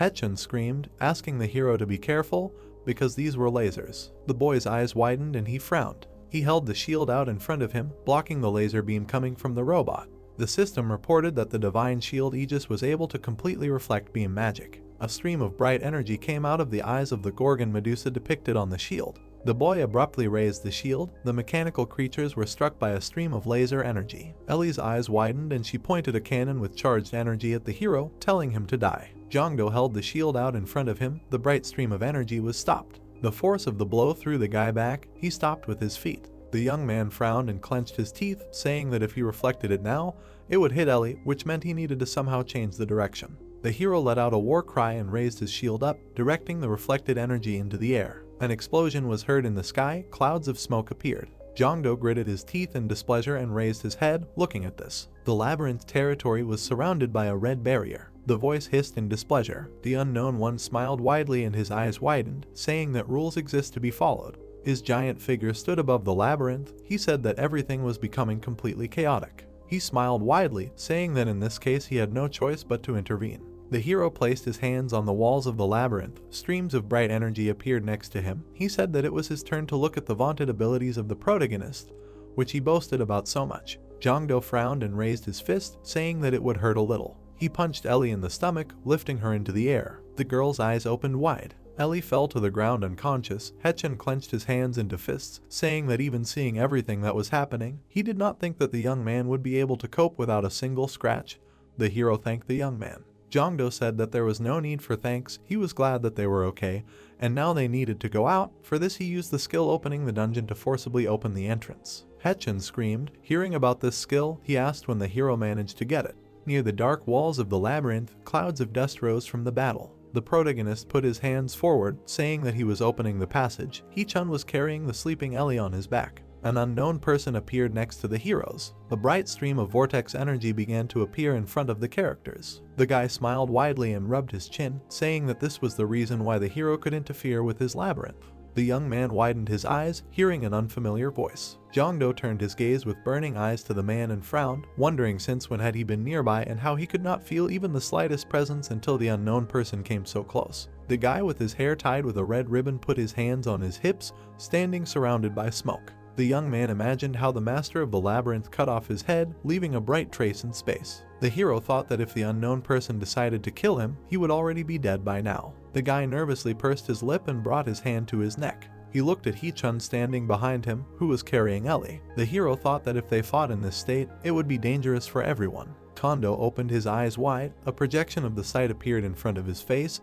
He thought about how to stall for time and the nation to resolve this situation. The guy asked who this person was. The hero smiled slyly. Pixel markings appeared behind his back. He noticed that the situation was really funny. The owner of the house did not allow it, and the young man entered without asking and immediately asked his name. The man raised his eyebrows and smiled, saying that, however, he saw no reason not to answer him. He introduced himself as Mushinma. The system reported that it was impossible to obtain information about this person. His corresponding type, divine fighting body. The protagonist opened his eyes wide, repeating the words about the divine body in surprise. Mushinma spread his arms to the sides, saying that he was the master of this labyrinth. The young man held out a bright sword in front of him. The hero pointed out that according to the rules, he shouldn't have revealed his identity, but because the boy broke the rules and invaded his labyrinth, he was able to reveal his identity. Mushinma raised his eyebrows and smiled, pointing his finger at the hero. Jongdo gritted his teeth and assumed a fighting stance, asking if he was one of those who aimed at the ground. The master of the labyrinth put his hands on his hips, saying that the boy was very wrong, because it was the other way around. He pointed his finger at the hero standing in front of him, saying that he was here to train weaklings like them. The protagonist frowned and widened his eyes in surprise, repeating his words. He asked if Mushinma had gone crazy. Did killing each other by piercing each other, in his opinion, constitute training? He imagined two warriors fighting with swords. The master of the labyrinth smiled, saying that nothing makes a person stronger than a real fight where life is at stake. His eyes glowed bright red. He said that his policy is to select the best of the best and focus on only one talented person. Mushinma widened his eyes. His body glowed with bright energy. He said that when the last person was about to be chosen, a hero appeared and ruined everything, so he must bear the consequences. The master of the labyrinth smiled slyly and put his palm in front of him, taking a fighting stance. Jondo's eyes widened in surprise and his mouth slightly opened. A red status window appeared in front of him. The system reported that Mushinma is a being with the potential to reach the real universe with pure strength alone. He is being closely monitored, even from the real universe itself. The dungeon rank increases from S to immeasurable. In the status window, a red arrow extends from the letter S, leading to 3 question marks. Mushinma furrowed his brows and smiled. He thrust his fist forward with bright energy, commanding the boy to die. Bright streams of energy struck the ground, lifting debris and stones into the air. The protagonist jumped, avoiding the attack. A wound appeared on his shoulder, from which blood spurted. He opened his eyes wide and frowned, screaming loudly. The master of the labyrinth approached, commanding him to focus on the fight, otherwise he would die here. In the distance, an explosion thundered in front of him, a bright flash of which went high into the sky. Mushinma disappeared, leaving a bright trace behind him. Jongdo closed his eyes and clenched his teeth. A shudder ran through his body. Ixia hovered next to him, asking the master to wake up. The protagonist's eyes opened wide. He frowned. Mushinma appeared in front of him, smiling widely, his body surrounded by bright streams of energy. The master of the labyrinth kicked. A bright flash lit up everything around. The shockwave lifted the stone fragments of the labyrinth walls into the air. Haechan, holding Ellie on his back, jumped back from the force of the streams of the formed wind. Jongdo jumped back, leaving bright streams of energy in front of him. The guy opened his eyes wide, thinking that he had never met opponents of this level. A black card would not work here. If he had known that everything would turn out like this, he would have definitely saved the white guaranteed card. He remembered the hero with long blonde hair and red streams of energy behind his back. Lushan frowned, saying that the hero knew better than anyone that there was no use in regretting now. Jongdo summoned a status window in front of him, saying that this was true, so now he would just do everything in his power. The guy took out a glass bottle with a pink liquid from his inventory. The system reported that it was a blessing of the lucky star. The boy threw his head back and began to drink. A bright light appeared around his body. The system reported that luck rarely increased. The guaranteed white cards he wanted to buy from Winry's shop were too expensive, so he bought 3 bottles of luck increase instead. Since the price was 3 times higher than the elf's tier, the effectiveness should also be more reliable. The system window displayed a white card worth 10,000 and a bottle of pink liquid worth 3,000.